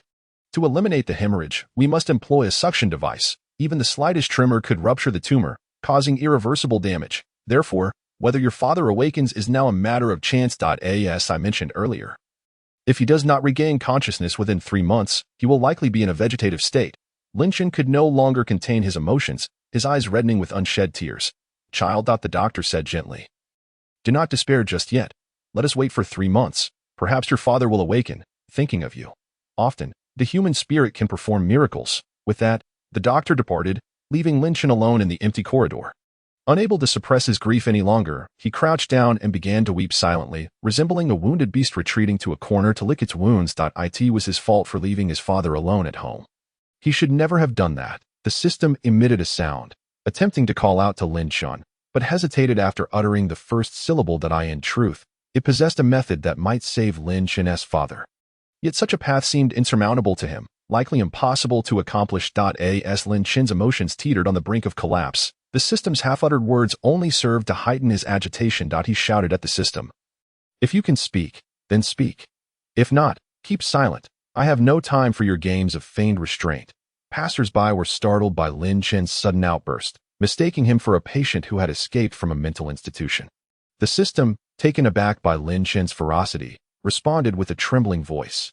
Host, I apologize. I merely meant to say there is a way to save your father. However, with your current strength, it is insufficient.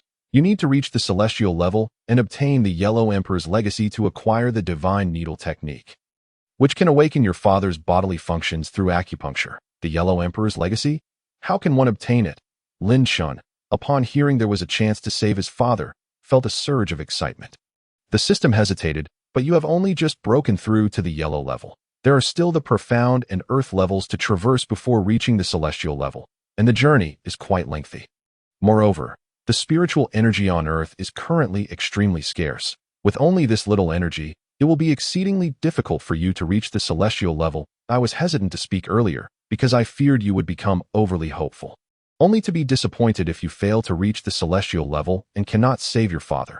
After listening to the system's explanation, Lin Shun realized he had indeed been too harsh, frightening the system into a trembling response that he sheepishly scratched his head and adjusted his tone. That I apologize for my earlier outburst. By the way, Lin Shun continued to press the system. You mentioned that upon reaching the celestial level and obtaining the Yellow Emperor's legacy, I will definitely be able to save my father, correct? The system, feeling its grievances dissipate upon receiving Lin Shun's apology, began to explain in detail. Yes, host, as long as you reach the celestial level and obtain the Yellow Emperor's legacy, combined with your celestial level true energy and divine needle ability, you will be able to perform acupuncture on your father and save him. Once Lin Shun confirmed that there was still a glimmer of hope for his father, the tension in his heart eased somewhat as he exhaled deeply. Thank you. The system, taken aback, queried, What did you say? Lin Shun rolled his eyes lightly, replying, I said thank you. The system hurriedly responded, No need for thanks. I am your system. Resolving your dilemmas is my duty. When the host thrives, the system thrives, and all is well. By the way, host, while you may skip meals, significant emotional fluctuations can be detrimental. Coupled with the battle against those two old men, you have expended considerable true energy that if you continue to neglect your energy absorption, your internal true energy will become depleted, so you should find a place to sit and recover, prompted by the system. Lin Shun realized he was indeed feeling fatigued. All right, I will go now. The hospital, steeped in resentment and heavy with the atmosphere of death, prompted Lin Shun to glance at his father in the intensive care unit before swiftly departing. He sought out a nearby park, intending to meditate briefly before returning to keep vigil over his father. However, this meditation plunged him into a state of chaotic oblivion, rendering him unable to extricate himself until he had sat through the entire night. The following morning, upon opening his eyes, Lin Shun urgently inquired of the system, What has happened to me? Why do I feel as if I were in a coma, trapped in chaos? The system reassured him. It is nothing, host. Due to excessive sorrow and emotional distress, such damage can be more severe than physical injuries, leading to a state of unconsciousness and chaos, much like how an ordinary person experiences nightmares when under significant mental strain. There is no need to worry. Understanding that his condition was not abnormal, Lin Shun felt relieved that he needed to expedite his journey to the celestial level, so he must protect his body and true energy diligently to avoid any unforeseen incidents. Taking a deep breath, Lin Shun promptly rose and headed toward the hospital. As he approached the hospital entrance, his phone vibrated. Glancing at the screen, he saw it was Zhao Sini, initially inclined to reject the call. Lin Shun suddenly remembered that today was Zhao Sini's grandmother's birthday, and he had promised to accompany her. However, in the next moment, as Lin Shun answered the call, Zhao Sini's relieved voice came through. Chen Ge, you finally answered. I sent you dozens of messages, and you didn't reply. I thought something had happened to you. You scared me. Before Lin Shun could respond, Zhao Sini continued cheerfully, Today is my grandmother's birthday, and the birthday banquet is about to begin. Where are you? Should I come to pick you up? Lin Shun replied coldly, I cannot go. A silence fell on the other end of the line. What's wrong, Chen Ge? Zhao Sini's voice took on a tone of disappointment. Why aren't you coming? Did something happen? Lin Shun responded dismissively, It's nothing. With that, he hung up abruptly. Zhao Sini, left only with the sound of a busy signal, felt a rush of anxiety. Sensing that something was amiss, after ending the call, Lin Shun made his way directly to the intensive care unit. His thoughts were solely on his father, and he approached the window to catch a glimpse of his father's condition. However, he was intercepted by a female nurse. Hey, what do you think you're doing? Step back. This is the intensive care unit. Before Lin Shun could explain, the nurse retorted scornfully, Haven't you been educated? Don't you know that you can't enter the intensive care unit? You have no common sense. Hurry and move along. Don't just stand there. As she scrutinized Lin Chun, the nurse muttered, "He looks somewhat promising, yet he seems devoid of brains," seeing that she was a woman. Lin Chun chose not to engage in a petty argument, suppressing his anger as he replied, "My father is inside. I merely wish to see him through the window." The nurse scoffed, "That old man is your father?" "Old man?" Lin Chun's expression shifted, his voice laced with barely contained rage. "That is my father." As he spoke, his fists unconsciously clenched tighter, and he glanced at the name tag on the nurse's uniform. Head nurse. Li Hong. Li Hong's tone dripped with disdain as she replied, "Your father is currently in a comatose state. Standing here does no good. You should leave. However, I doubt your father will remain here for long." Upon hearing this, a flicker of hope ignited within Lin Chun. "Is my father going to be moved out of the intensive care unit soon?" Li Hong, with a condescending gaze, responded, "Of course, the intensive care unit is exceedingly expensive. For someone like your father, he is likely to remain in a vegetative state. Staying here serves no purpose. If he lingers, he will incur a mountain of debt to our hospital. We encounter individuals like you all too frequently." Lin Chun furrowed his brows slightly, noticing a flicker of anger in Li Hong's eyes. Startled by Lin Chun's gaze, Li Hong adjusted her shoulders, asking herself why she was still standing there. Shouldn't she hurry and leave? After speaking, Li Hong turned to walk away. Suddenly, Lin Chun spoke up, commanding her to stop. Irritated, Li Hong glanced back, exclaiming, "What now?" "I'm busy." Lin Chun retrieved a card from his pocket, revealing it held 10 million. "You help me pay this." 10 million? Li Hong was clearly taken aback, her eyes widening. "Is this guy really that wealthy?" Lin Chun produced another card, this one containing 500,000. "Here, can I visit my father in the intensive care unit?" Pointing at herself, Li Hong incredulously replied, "For me? Yes." Lin Chun's expression remained cold. Li Hong's gaze darted around, and seeing no one else, she cautiously approached. "Why are you being so polite?" Lin Chun extended the bank card, asking, "Is this sufficient?" "Absolutely." Li Hong's earlier disdain vanished, replaced by obsequiousness as she rubbed her hands against her clothing, eagerly reaching out for Lin Chun's card. He let the card slip from his fingers, landing in her palm, reminiscent of tossing food to a begging dog. Li Hong studied the card in her hand, her excitement palpable, and she thoughtfully added, "But you need to hurry. The rules for the intensive care unit are strict. But since I'm on duty and the doctors are absent, you can take a quick look and then come right back. I'll keep an eye on the door." Though Lin Chun outwardly appeared unfazed, he had already devised a plan for retribution against Li Hong in his mind. He pointed toward the entrance of the intensive care unit, and Li Hong promptly opened the door for him, cautioning, "Just a quick glance, and come back quickly." Lin Chun, not even glancing at Li Hong, entered the unit, adding casually, "The bank card has no password. Go pay the fees for me." Li Hong nodded eagerly. "Don't worry, handsome, I'll take care of it." Upon entering the intensive care unit, Lin Chun was struck with sorrow at the sight of his father connected to various machines and tubes, his hatred for the Su family intensifying. "Dad."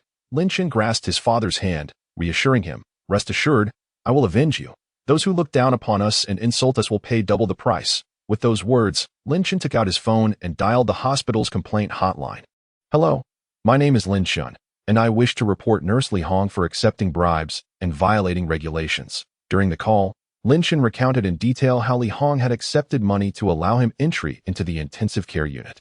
In truth, from the moment he pulled out the bank card, he had been plotting how to punish Li Hong. Such personal dealings within a public hospital were a serious transgression, especially allowing ordinary people access to the intensive care unit. His complaint would ensure that Li Hong carried a stain on her record for life, effectively barring her from practicing medicine again. A woman devoid of integrity and compassion like her did not deserve to be a healer. Having dealt with Li Hong, Lin Chun exited the intensive care unit, quietly shutting the door behind him, a murderous intent reigniting in his eyes. "Su Biao, today I will make you and your son pay in blood for your debts." At that moment, Su Biao was at his villa, hastily packing valuables to escape. He took everything of worth that he could carry. Finally, looking at the remaining antiques that were cumbersome to transport, regret filled his eyes. It was a pity. Yet, given the urgency of the situation, he could only attribute his plight to Lin Chun, cursing him bitterly.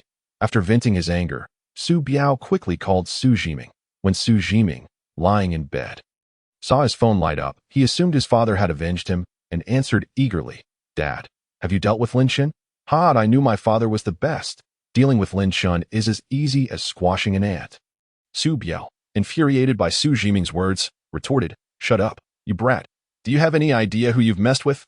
I spent 20 million hiring 2 mid-level yellow-grade martial artists, and they couldn't even kill Lin Shan. Those 2 old geezers ended up dead at his hands, and now I might be hunted down by their family." "What?" Su Jiming nearly fell from his bed in shock. Su Biao, half complaining and half lamenting, continued, "Damn it. Those 2 old fools didn't even land a single blow before dying at Lin Shan's hands. I never expected mid-level yellow-grade martial artists to be so useless." Su Jiming was rendered speechless. Shocked into silence. Su Biao urged, "Stay put in the hospital, and I'll come get you soon. Lin Shan's father is in a coma, and Lin Shan just took him to the hospital. I suspect he will be looking for us shortly." There was no time to find more powerful martial artists to deal with Lin Shan. They could only flee for now and figure things out later. "I've already made arrangements, and the money we have is enough for us to live comfortably abroad for several lifetimes." The once arrogant Su Jiming now sounded like a meek child, expressing his gratitude repeatedly. After hanging up, Su Biao's bedroom door swung open. "What are you doing, dear? Why didn't you answer my calls?" A striking woman entered. Glancing at the large suitcase on the floor, smiling, "Are you planning to take me on a trip? You're so sweet." As she said this, the woman wrapped her arms around Su Biao from behind. Irritated, Su Biao pushed her away, snapping, "Get lost. I don't have time to dally with you." The woman looked astonished. "Honey, you." Su Biao shot her a disdainful look. "Who the hell is your honey? I've already cut off your card. Go find someone else to support you and stop bothering me." He was tired of the charade with a woman who sold her body, and now was not the time to worry about her. The woman quickly realized Su Biao was preparing to flee.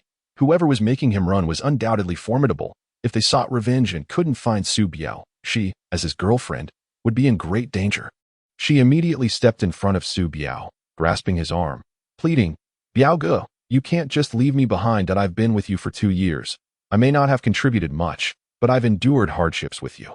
"You," suddenly shifting her tone, she clutched her abdomen, exclaiming, "I'm pregnant. It's your child." Su Biao kicked her in the stomach, shouting, "Get the hell out of here. Who knows whose bastard is in your belly? You think I'll take responsibility? No way." He kicked her again, scoffing, "With how used up you are, I doubt you even managed to get pregnant." The woman curled up on the ground in pain, her face pale. Ignoring her, Su Biao grabbed his suitcase and left. He quickly drove to the hospital to pick up Su Jiming, heading for the dock. Once in the car, Su Jiming still refused to believe Lin Shan was a martial artist. "Dad, are you sure the ones you hired were yellow-grade martial artists? Lin Shan has some strength, but he can't be that tough, can he?" Su Biao glared at Su Jiming, frustrated, raising his hand as if to slap him, but then reconsidering since he was his son. He lowered it and spoke patiently. "Son, I've encountered many martial artists. The ease with which he dispatched 2 yellow-grade martial artists indicates he is at least a late-stage yellow-grade martial artist, or even. Would I be running away otherwise? With all the fighters in our Su family, would I be afraid of an ordinary person? However, we are currently at a disadvantage and must flee for now. As long as we have our lives, we can always find another way. I've made arrangements, and we will take a boat directly abroad. It's safer than flying. Whether we can return depends on fate." After listening, Su Jiming stared out the window, speechless. Outside Su Biao's villa, Lin Shan arrived to find numerous police cars parked outside. The entire villa had been sealed off. The bodies of the Huang brothers and Su Biao's men were nowhere to be found. And Su Biao himself was missing. A sense of dread washed over Lin Shan. Su Biao had likely fled. If the police conducted a thorough investigation, it wouldn't be long before they traced it back to him, which would thwart his plans for revenge. Lin Shan hesitated to enter and investigate, opting to wait for the police to leave before checking for any clues left behind by Su Biao to determine his whereabouts. Suddenly, the system chimed in. "Host, rest assured, they won't find anything on you. Yesterday, when you carried your father to the hospital, I erased all surveillance and traces. So don't worry, once you find some of Su Biao's clothes and sniff them, I can roughly determine where he has gone." Lin Shan was pleasantly surprised. "Not bad, you've got some skills." After the police departed, Lin Shan headed straight to Su Biao's room, retrieving a piece of clothing from the wardrobe to sniff. The system urgently shouted, "Host, this is bad. I just located Su Biao's position. Based on the route, he is currently heading to the dock, likely to catch a boat abroad." The host urged, "You must hurry and capture him. If he manages to leave the country, it will be exceedingly difficult to find him. Moreover, there is less than an hour remaining before the ship at the dock departs." Upon hearing the system's words, Lin Shan immediately set off, rushing towards the location provided by the system. Chapter 36, Blood for Blood. 3. Lin Shan calculated the time. Taking a taxi would undoubtedly make him late. He could only harness his true energy and exert himself to reach his destination with all his might. If he pushed himself to the limit, he should be able to locate Su Biao and his son before they boarded the ship. Lin Chen maximized his true energy, sprinting at a speed several dozen times faster than the last time he ran home. The drivers on the street saw a figure resembling a human flash past them in an instant, thinking they must be imagining things. They rubbed their eyes and focused again, only to realize it was indeed a person. How could a human possibly outrun a car? They rubbed their eyes once more, but Lin Chen had already vanished. Thus, the passers-by convinced themselves that they were merely hallucinating at this astonishing pace. Lin Chen indeed arrived at the dock within half an hour. However, he quickly searched the entire area and did not spot the figures of Su Biao and his son. Have they not arrived? Lin Chen pondered. System, are you certain this is the right dock? The system affirmed. Absolutely. They must be caught in traffic. Traffic. Lin Chen furrowed his brow, his expression perplexed. If they encountered a traffic jam while fleeing for their lives, wouldn't that drive them to despair? On the road, Su Biao and his son were indeed trapped in a traffic jam, the line of vehicles stretching like a dragon, with cars following one after another, creating an impenetrable blockade. Su Biao glared at the long line of cars, banging on the steering wheel in frustration, cursing vehemently. Damn it! Why must there be a traffic jam now of all times? Damn it! If the ship departs soon, we'll be waiting for death. Su Jiming sat in the back seat, silent, seemingly unable to believe that Lin Chen was as terrifying as his father had described. Su Biao glanced back at Su Jiming and, noticing his son's dazed expression, felt a wave of disdain. His son was truly disappointing. He had caused such a significant problem and now was too frightened to utter a word, utterly embarrassing the Su family. Su Jiming, though silent, was actually contemplating a solution. He turned to Su Biao and asked, Dad, is that Lin Chen really that powerful? You wouldn't have hired a fake martial artist, would you? Su Biao rolled his eyes in exasperation, pressing the horn furiously. Beep, beep, beep. The cars ahead remained unyielding. Unfazed, Su Jiming continued, those two old men are so weak. How could they possibly be martial artists? Furthermore, even if Lin Chen is a martial artist, don't we have guns? Guns are effective. Dad, what could possibly withstand a gun? The more Su Jiming spoke, the more animated he became, sitting up and gripping Su Biao's shoulder. If all else fails, we can get a machine gun and shoot him down. I refuse to believe that even Lin Chen could outmatch a gun. Upon hearing Su Jiming's words, Su Biao couldn't help but turn around and slap him across the face. I've told you time and again, he is a martial artist, a profound level martial artist. Have you lost your mind because of that, brat? After thinking for so long, that's the best plan you could come up with. If guns were effective, would I still need to run? Stay put in the back. Don't make things worse for me. After yelling at Su Jiming, Su Biao pressed the horn a few more times. Poking his head out the window, is the car in front dead, or what? Why aren't they moving? Su Jiming, holding his face in shock, remained frozen in place. Once Su Biao had vented his frustration, his anger subsided significantly. He turned to glance at his disappointing son. After all, he was his flesh and blood. Taking a deep breath to calm himself, Su Biao slowly explained to Su Jiming, do you understand what a profound level martial artist is? A gun is merely a toy to them. Do you really think you could shoot one down? Do you believe profound level martial artists are useless? I've been telling you not to waste your time out partying, but to learn from the gang members. I don't expect you to become a martial artist, but at least learn some skills. As Su Biao spoke, his anger flared up again, frustrated that his son knew nothing when trouble arose. Su Jiming felt wronged by Su Biao's scolding and turned his head away, reaching into his bag to grip the gun inside. Since being beaten to a fracture by Lin Chen, Su Jiming had harbored resentment, and the gun in his bag was something he had obtained through a friend to seek revenge on Lin Chen. However, before he could settle the score, he was once again being driven into a corner by Lin Chen. Su Jiming opened his bag, glanced at the gun in his hand, and his expression shifted. Lin Chen, if you show up again, I will surely take your life with this gun. While waiting at the dock, Lin Chen found a concealed spot to hide. Perhaps due to his sudden halt, coupled with the exhaustion from his frantic sprint, Lin Chen felt a wave of fatigue wash over him, sensing the depletion in Lin Chen's energy. The system promptly produced an item and reminded him, Host, this is a true essence pill. If you swallow it, you will recover half of your true energy. I have some stockpiled from previous tasks, though my reserves are running low. However, once you break through to the Earth level, you will be able to refine pills yourself. which will be quite convenient. A pill resembling a chocolate bean appeared before Lin Chen's eyes. He took it in hand, pondering, how does one even refine such a thing? Chapter 37. I want your life. The system continued explaining, Host, you need not worry about that. I have various pill formulas at my disposal. Just break through, and you will naturally comprehend it. It's akin to mastering sculpting techniques. Lin Chen gazed at the true essence pill and swallowed it whole. The moment the pill entered his stomach, he felt all his prior fatigue vanish without a trace. How remarkable! Lin Chen marveled.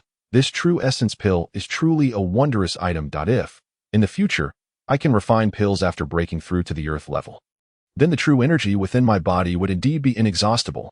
Hurry, hurry, get the things out. Don't just sit there in the car. Su Biao's voice reached Lin Chen's ears. Lin Chen's expression shifted as he followed the sound. He saw Su Biao and his son parking their car directly in front of him. Su Biao exited first, seemingly busy with something. Conveniently turning his back to Lin Chen, in an instant, Lin Chen's anger ignited. He clenched his fists and charged towards Su Biao with all his might. His speed was astonishing, yet his footsteps made no sound. In the blink of an eye, Lin Chen stood before Su Biao. Grabbing him by the throat, Su Biao's eyes widened in shock, his pupils dilating as he beheld Lin Chen, who resembled a god of death. A tremendous pressure gripped his neck, and a wave of suffocation surged over him. His face flushed crimson, unable to utter a sound, his eyes rolling back in his head. If Lin Chen exerted even a slight force, Su Biao's neck would snap, but to let Su Biao die so easily would be far too merciful. Lin Chen maintained a delicate balance of force, ensuring Su Biao remained alive while subjecting him to the intense sensation of suffocation and the terror of impending death. In the backseat, Su Zhiming, busy packing, sensed a chilling aura pass by him. He turned to peer out, immediately spotting Lin Chen choking his father. Su Zhiming's first instinct wasn't to save his father, but to retrieve his gun. Aiming it at Lin Chen, "You bastard! Die!" With that, Su Zhiming fired several shots. However, these weapons were akin to toys against Lin Chen, who was at the profound level an ordinary person. The rapidly flying bullets would seem swift, but in Lin Chen's eyes, they moved as if in slow motion, allowing him to easily sidestep every bullet. Even using Su Biao as a shield, the bullet struck Su Biao in non-lethal areas with precision. Su Biao felt excruciating pain coursing through him, and unable to scream, he lost consciousness. Observing that his bullets had failed to hit Lin Chen, Su Zhiming continued to pull the trigger, utterly indifferent to his father's plight. Lin Chen looked at him with disdain, thinking Su Biao had indeed raised a fine son. Once more, Lin Chen used Su Biao as a human bulletproof vest. Bang! Bang! Bang! 3 bullets pierced Su Biao's arm, shattering bones, yet still failed to deliver a fatal blow. Have you had enough? Lin Chen's voice was calm, as he gazed at Su Zhiming with an air of indifference, realizing his gun was now empty. Su Zhiming turned to flee. Lin Chen discarded Su Biao and swiftly seized Su Zhiming by the scruff of his neck, lifting him as one might a stray dog. Did I allow you to run? With a forceful toss, Lin Chen slammed Su Zhiming against a tree trunk, his slender frame nearly breaking in half. Su Zhiming tumbled to the ground, emitting a pained groan, his complexion pale, and the wounds he had yet to heal began to bleed anew. The overwhelming agony left Su Zhiming too preoccupied to curse Lin Chen, rolling on the ground in distress. Fortunately, this dock primarily functioned as a cargo terminal, with few personnel around.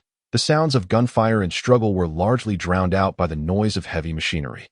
At that moment, Su Biao inexplicably regained consciousness, and upon seeing Su Zhiming's state, struggled to kneel on the ground, pleading for mercy from Lin Chen. "Young Master Lin, I implore you, spare us." Lin Chen cast a cold, indifferent gaze upon Su Biao, commanding him to address him as grandfather. Without hesitation, Su Biao cried out, "Grandfather Lin, I beg you, let us, father and son, go. I have money, plenty of it. I will give you all my wealth." "Everything?" Lin Chen crouched down, his eyes brimming with murderous intent. "Money?" He slowly brandished the Song Lei sword. Su Biao's eyes widened in terror as he recalled the 2 martial elders who had perished beneath its edge, causing him to lose control of his bladder. A yellowish liquid trickled from him. Lin Chen's eyes glinted with disdain as he spoke in a chilling tone, "I do not seek your money. I demand your life." With that, the sword was raised. Su Biao's entire right arm was severed, blood splattering as it fell before Su Zhiming. The latter stared in shock at the twitching limb on the ground, his mind blank, his eyes vacant, warmth seeping between his legs as he soiled himself. Chapter 38. The Su family, officially expelled. Lin Chen regarded the now paralyzed Su Zhiming with a look of pity. Yet, for one of his ilk, there must be something detestable. Had Su Zhiming not provoked Lin Chen first, he would not have met such a fate. Lin Shan approached Su Jiming with the Tsang Lei sword. His murderous intent unwavering. Su Jiming trembled uncontrollably as Lin Shan drew closer, desperately trying to rise and flee, but Lin Shan offered him no chance, lunging forward to kick at Su Jiming's still healing leg. Su Jiming collapsed, clutching his leg and wailing, beads of sweat pouring down his forehead. Lin Shan wasted no time. He raised the Tsang Lei sword high and plunged it into Su Jiming's heart. After a few futile struggles, Su Jiming breathed his last. Thus, the Su family was formally expunged from the City of Magic. Following the termination of Su Jiming's life, Lin Shan found himself confronted with a dilemma. What to do with the 2 additional corpses? He pondered over the bodies sprawled on the ground. Surely, many had seen him as he passed by, and Su Biao's vehicle bore a dash cam. The police would undoubtedly trace the evidence back to him. While contemplating how to dispose of the bodies of Su Biao and his son, the system provided a suggestion. Host, do you not possess a storage ring? While it cannot store living beings, it can certainly hold the deceased. Try to absorb their corpses into the ring and see if it works. This way, transportation will be convenient. Later, you can find a secluded spot to deal with them. Upon hearing the system's advice, Lin Shan immediately attempted to absorb Su Biao's body. In the next moment, Su Biao's corpse vanished. It worked. Lin Shan proceeded to do the same with Su Jiming's body, achieving the same result. The system then assured him, I will erase all remaining fingerprints and evidence such as the dashcam footage. As for what comes next, that will depend on you. Individuals like Su Biao, tainted with the blood of the innocent, can be dealt with by orchestrating a gang assassination. Lin Shan was pleasantly surprised that the system's thoughts aligned with his own. For the first time, he commended the system. You're quite clever. The system, a bit bashful, replied, Oh, it's nothing that I've just evolved from spending time with you. Still, Lin Shan glanced at his storage space with lingering apprehension. Once he confirmed that the bodies of Su Biao and his son lay quietly within, a smile crept across his face. A father-son duo, buried together. Lin Shan scoffed, considering it an act of mercy. He would allow them to rest side by side. After closing the storage space, the hatred within him began to dissipate. He gazed skyward, his expression turning serene.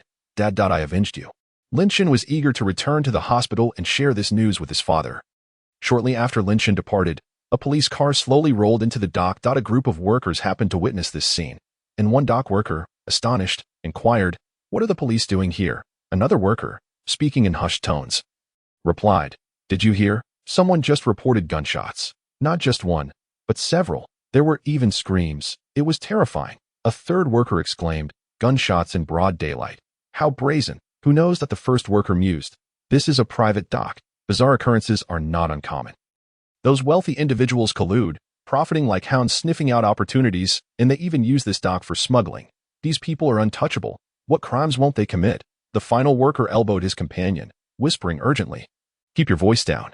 Don't let their people hear. Just then, the police car stopped directly in front of them. A female officer emerged, muttering to herself, What bad luck. If my father hadn't insisted I come here for some skill training, I wouldn't be in this wretched place. The officer covered her mouth and nose, her eyes filled with disdain at the grimy surroundings. As she attempted to question the workers, they, fearing trouble, hastily fled. The officer furrowed her brow, deciding to search for any suspicious scenes. After investigating the area, her luck turned. She soon stumbled upon the crime scene. An upscale SUV stood with its door ajar, next to a pool of congealed blood. The air was thick with the metallic scent of blood. The officer immediately drew her firearm, ready for any sudden appearances from the perpetrator. Cautiously, she approached the vehicle, turning her head sharply to peer inside. To her surprise, the interior was vacant, save for a suitcase filled with valuable items, cash, and bank cards. Upon opening the suitcase, she discovered 2 passports. Su Biao, the infamous brother Biao. The officer's brow furrowed, sensing that the situation was far more complex than mere robbery and murder, if it were simply a theft. Why had the assailant left behind such riches? The bloodstains suggested a significant injury, possibly fatal. Yet where had the body vanished? Surely, there could not be a total absence of evidence. Suddenly, the officer's foot struck something small. Bending down, she discovered a bullet casing. Picking it up, she noted that this firearm was no ordinary one. It appeared to be a custom-made weapon from the black market, imported from abroad. If that were the case, it could indicate a gang-related feud. The officer then noticed a nearby dashcam and hurried over to review the footage. However, she found that the recordings had been entirely wiped clean, seeing that there was little else to investigate within the vehicle.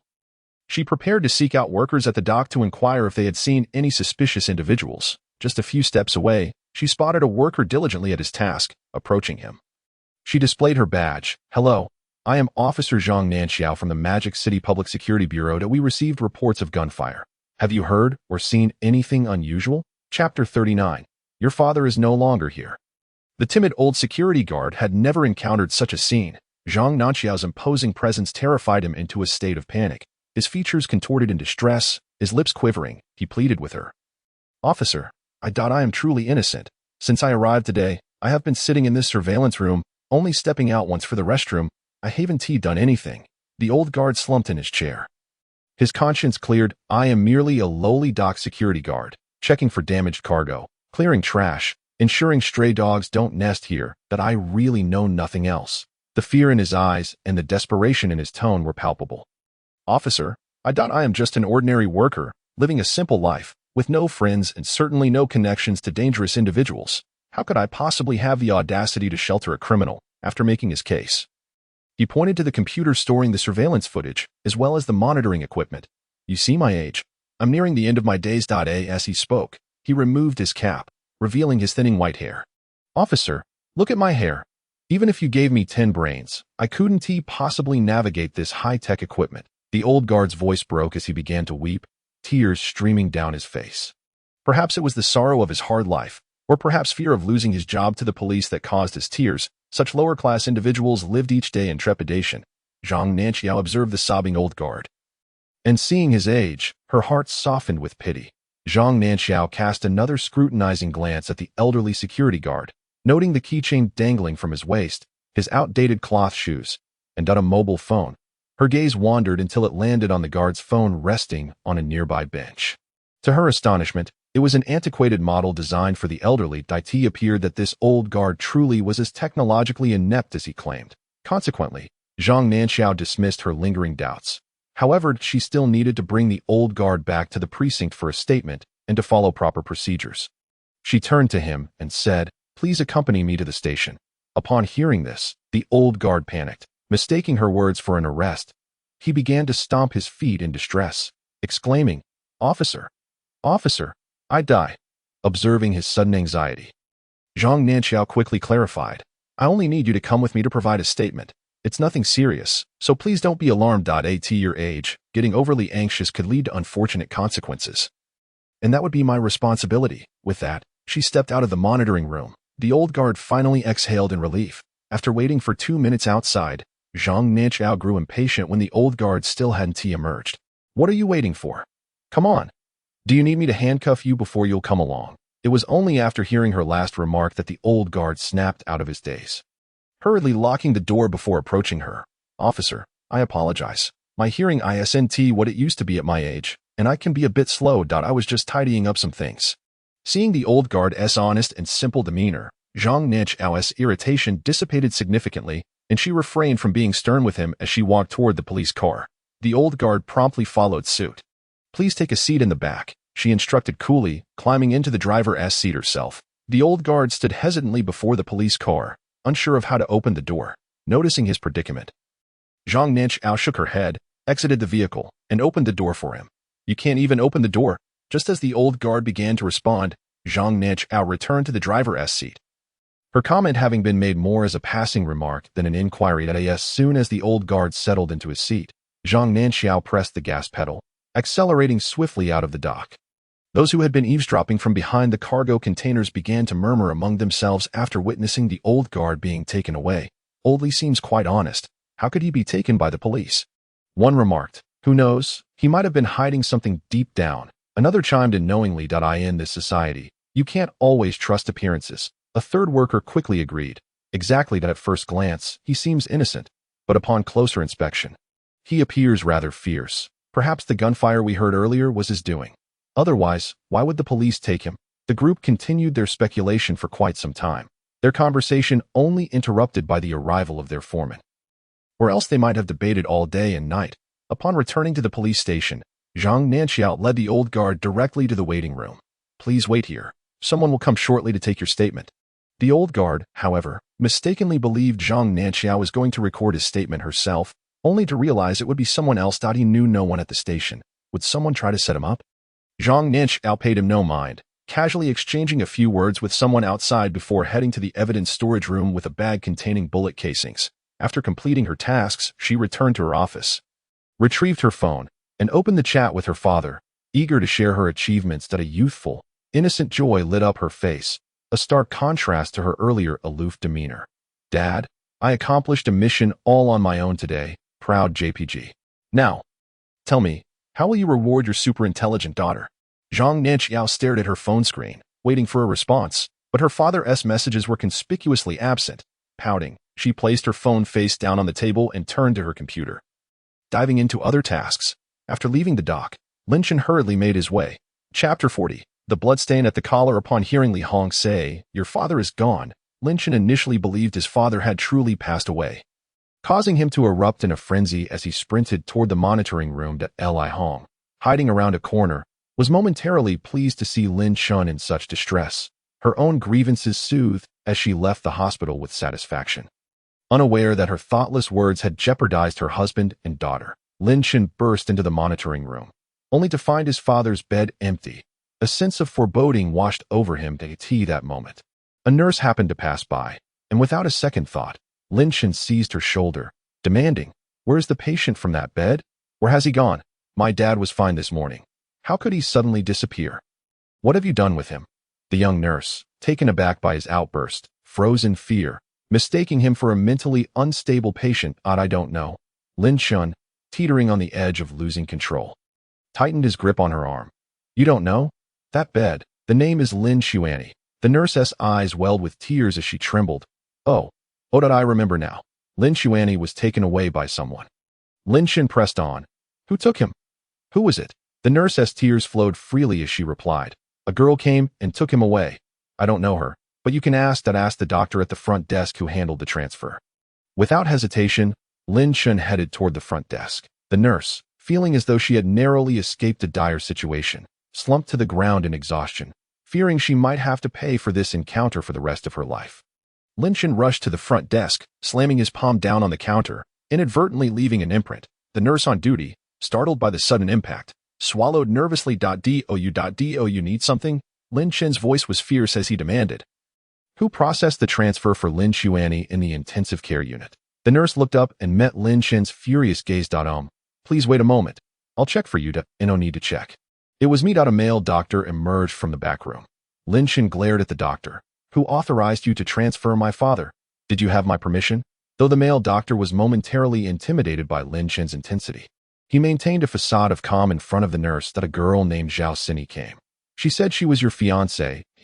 She didn't go through us, but went directly to the director to arrange the transfer. As for where he was transferred to, I'm not sure." "Zhao Sini, fiancé." Lin Chen immediately pulled out his phone and called Zhao Sini. The phone rang once before her voice came through. "Chengge, you finally called me back. Where have you been?" Lin Chen, still irked by Zhao Sini's unilateral decision to move his father, coldly retorted, "Where did you take my dad? Do you realize this is called kidnapping? Did you have my permission?" "What fiancé? We are just friends." Zhao Sini, accustomed to being treated like royalty, had never been spoken to in such a manner. Yet faced with Lin Chen, she didn't react with anger, but rather felt a pang of sadness. "Chengge, I'm sorry. I didn't mean to. Please don't be mad. I thought the hospital your father was in wasn't very good. And since you can't visit him in the intensive care unit, I arranged for him to be transferred to a top hospital's private care ward. You don't have to worry about the medical expenses, and you can see your father anytime. I understand you're busy, so I thought it would be easier for me to take care of him. I'm sorry for not considering everything. In her efforts to arrange for Lin's father, Zhao Sini had been running around tirelessly since Lin Chen left the hospital, feeling overwhelmed when Lin Chen's call finally came. After hearing Zhao Sini's explanation, Lin Chen's anger subsided a bit.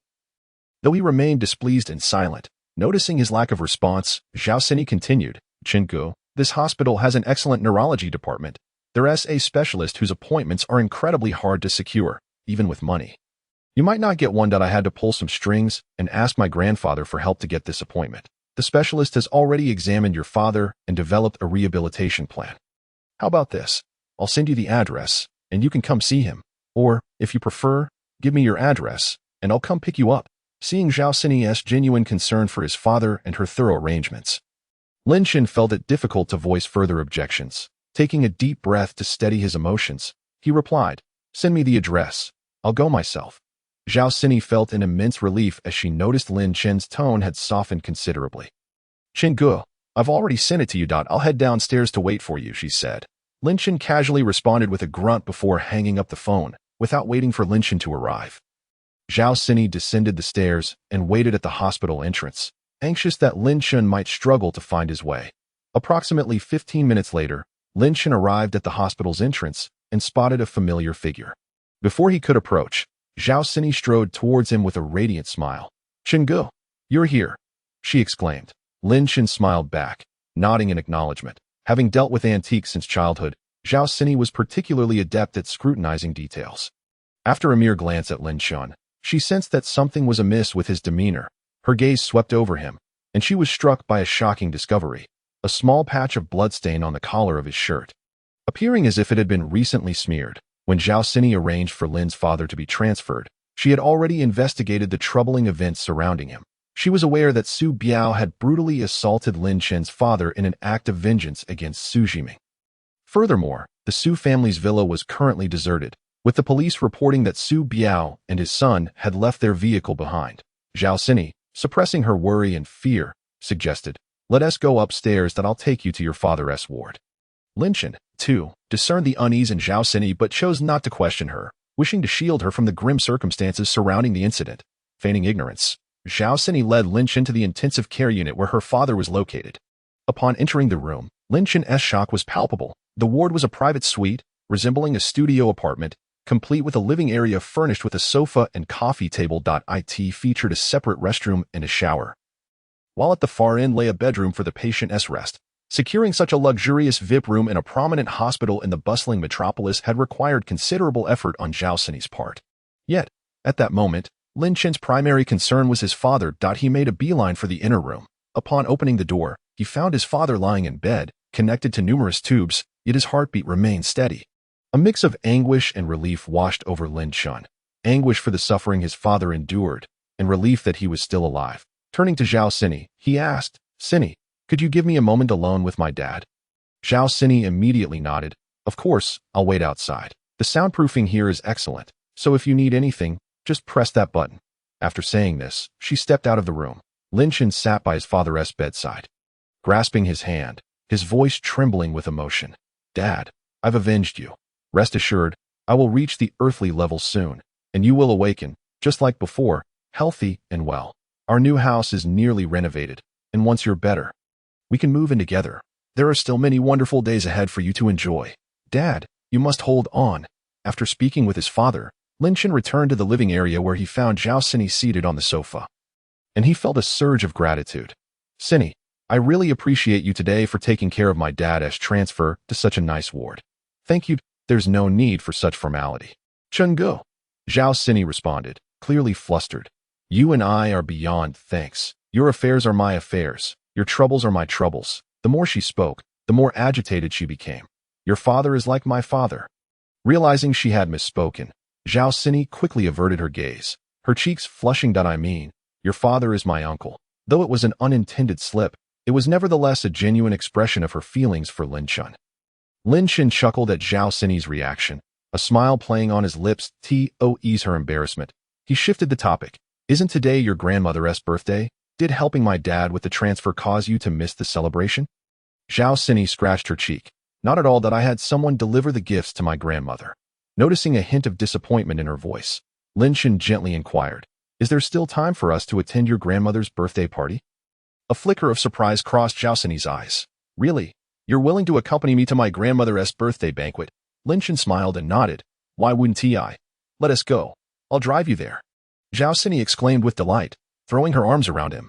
"Chen, thank you." Taken aback by her sudden embrace, Lin Chen patted her head. "No need to thank me. It's just a banquet." As Zhao Sini released him, her eyes glistened with unshed tears. "You don't understand. Your presence means so much to me. If you come, my grandmother once say I'm incapable of bringing home a decent man." Lin Chen looked at Zhao Sini with compassion. "Let us go." Seizing the moment, Zhao Sini glanced at Lin Chen's collar. "Chen, there's a bit of blood on your collar." Furrowing his brow, Lin Chen looked down and noticed the small bloodstain. No wonder Zhao Sini had looked at him strangely earlier. Zhao Sini calmly remarked, I have a spare outfit in my car that I prepared for you for the birthday banquet. You can change into it. And as for this outfit, her eyes glimmered with meaning. Just burn it. Lin Chen understood that Zhao Sini had likely already pieced things together. However, they both chose to remain tacit about it. Zhao Sini diverted the conversation. I also arranged for a caregiver for your father. You can let me know if you're satisfied or if we need to find someone else. But Lin Chen interjected directly, Sini, I don't want you involved in the matters with the Su family. Upon hearing this, Zhao Sini realized that Su Jiming and his father must be dead. Yet, her concern was not for their fates, but rather for Lin Chen, who might now bear the burden of a crime. She feared that he could end up in prison. The thought weighed heavily on her mind, as if the ordeal were happening to her. Fortunately, she had received word that, thus far, the police had uncovered nothing. If they did trace it back to Lin Chen, her grandfather could intervene. The way Su Biao and his son operated had long been a source of discontent in the industry, and many powerful figures were eager to see them brought down. Encountering Lin Chen was merely their misfortune. Sini, Lin Chen called gently, noticing her silence. She snapped back to reality. Chen Ge, I understand. I want to involve myself in your affairs, but could you promise me one thing? Lin Chen scanned her face and, after a moment of contemplation, replied, Go ahead. I'm listening. A troubled expression crossed Zhao Sini's face. Please don't act so impulsively in the future. If you had just confided in me, there would have been countless ways to handle it. But if you take matters into your own hands, it becomes. Lin Chen interrupted her, pressing his lips together. I must handle it myself. Otherwise, my resentment will never be resolved. Seeing the darkness in Lin Chen's expression, Zhao Sini understood that the Su family had become his sworn enemies. It was no surprise. Any man with honor would be unable to bear the weight of such enmity, especially after witnessing Lin's father in such a state. Zhao Sini smiled gently. Let us not dwell on this. I'll help you change your clothes, and once you're ready, we can go to my grandmother's place. With that, she linked her arm with Lin Chen's and led him towards the parking lot. Lin Chen lowered his gaze to where Zhao Sini held onto his arm, thinking, this girl is quite touchy-feely. Once they reached the car, Zhao Sini said, Chen Ge, you can change in the car. She then struck a mock security guard pose. I'll keep watch, so no one can peek. Don't worry, Chen Ge. I want to let anyone come near you. Lin Chen chuckled at her comical expression and shook his head, amused, before stepping into the car to change. Zhao Sini stood outside, her eyes occasionally darting toward the car.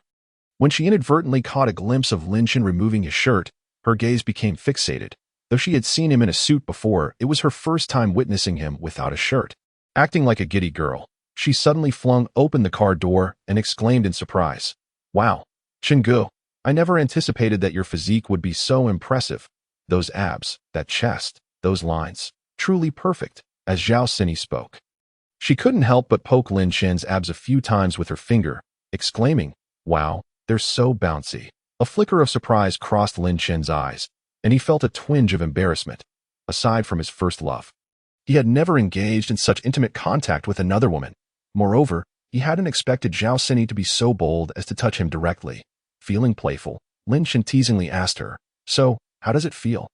Would you like to touch in the car? Zhao Sini, not realizing he was joking, eagerly nodded. Sure, and genuinely prepared to climb into the car.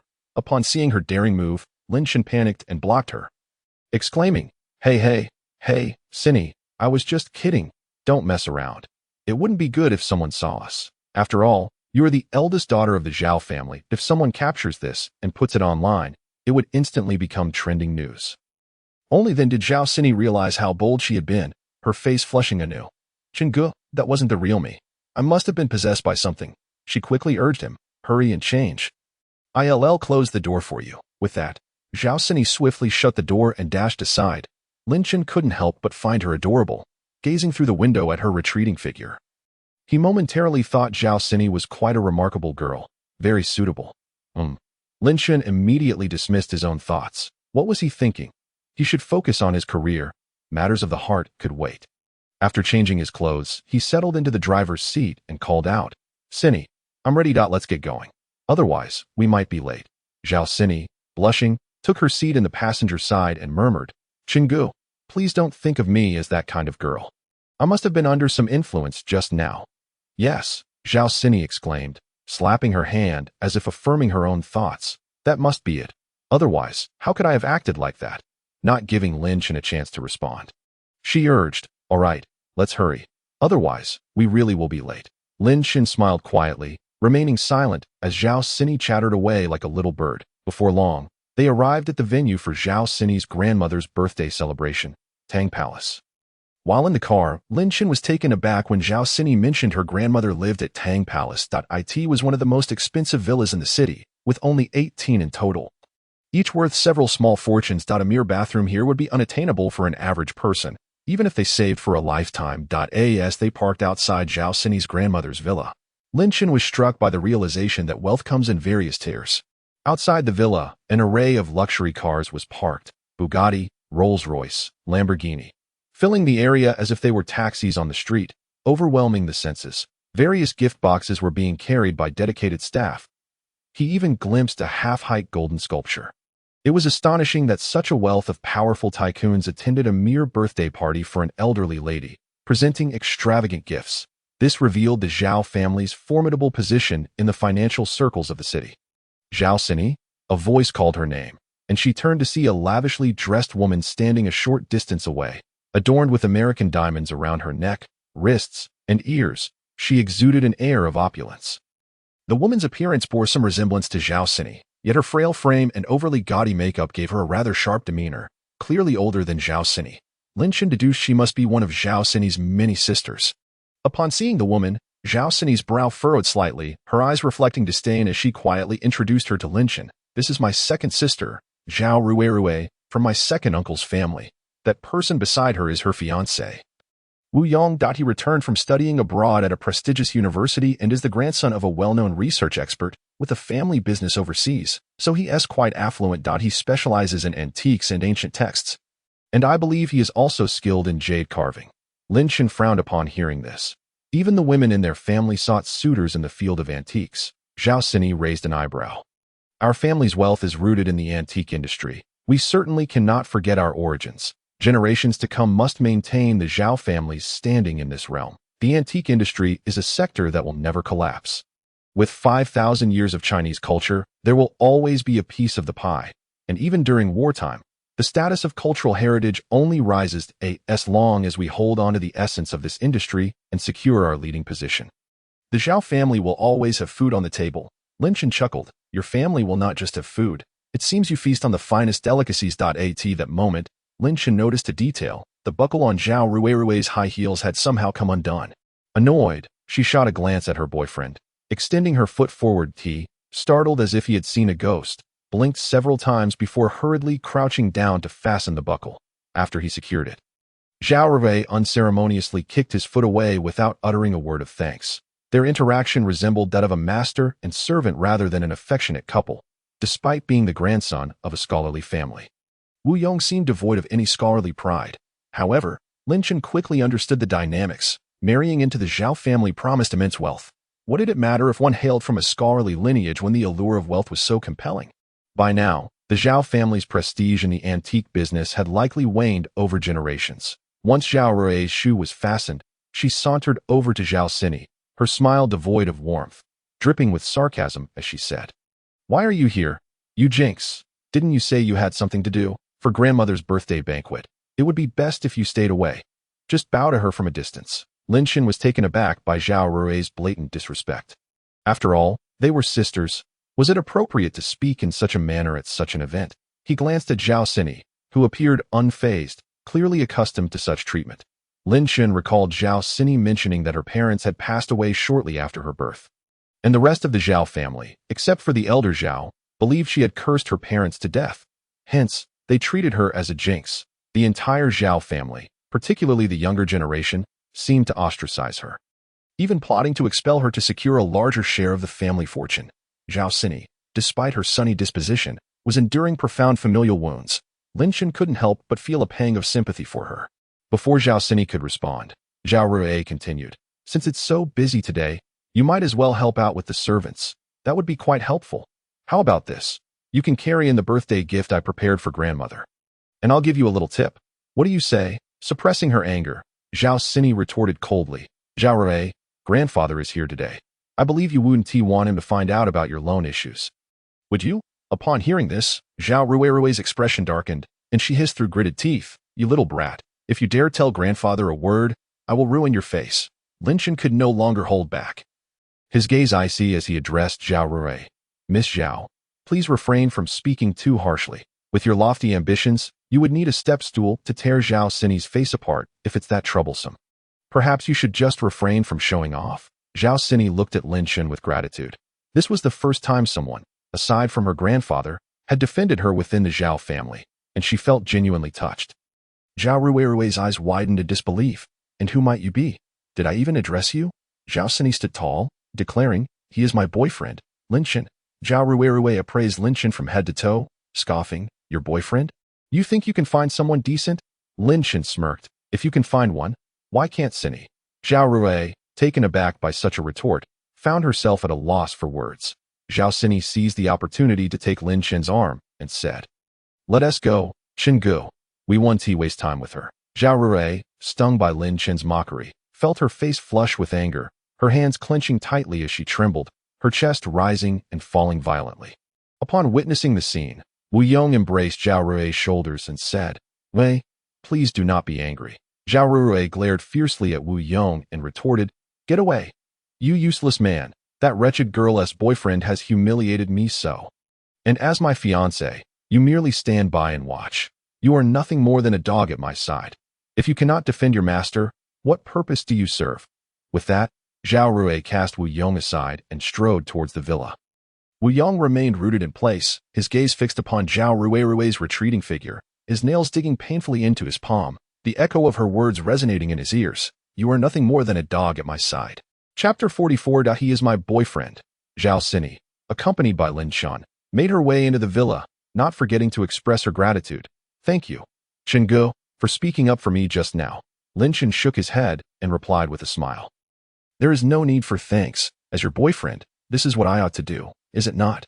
Zhao Sini was filled with surprise, staring blankly at Lin Chen, believing he had just agreed to be her boyfriend.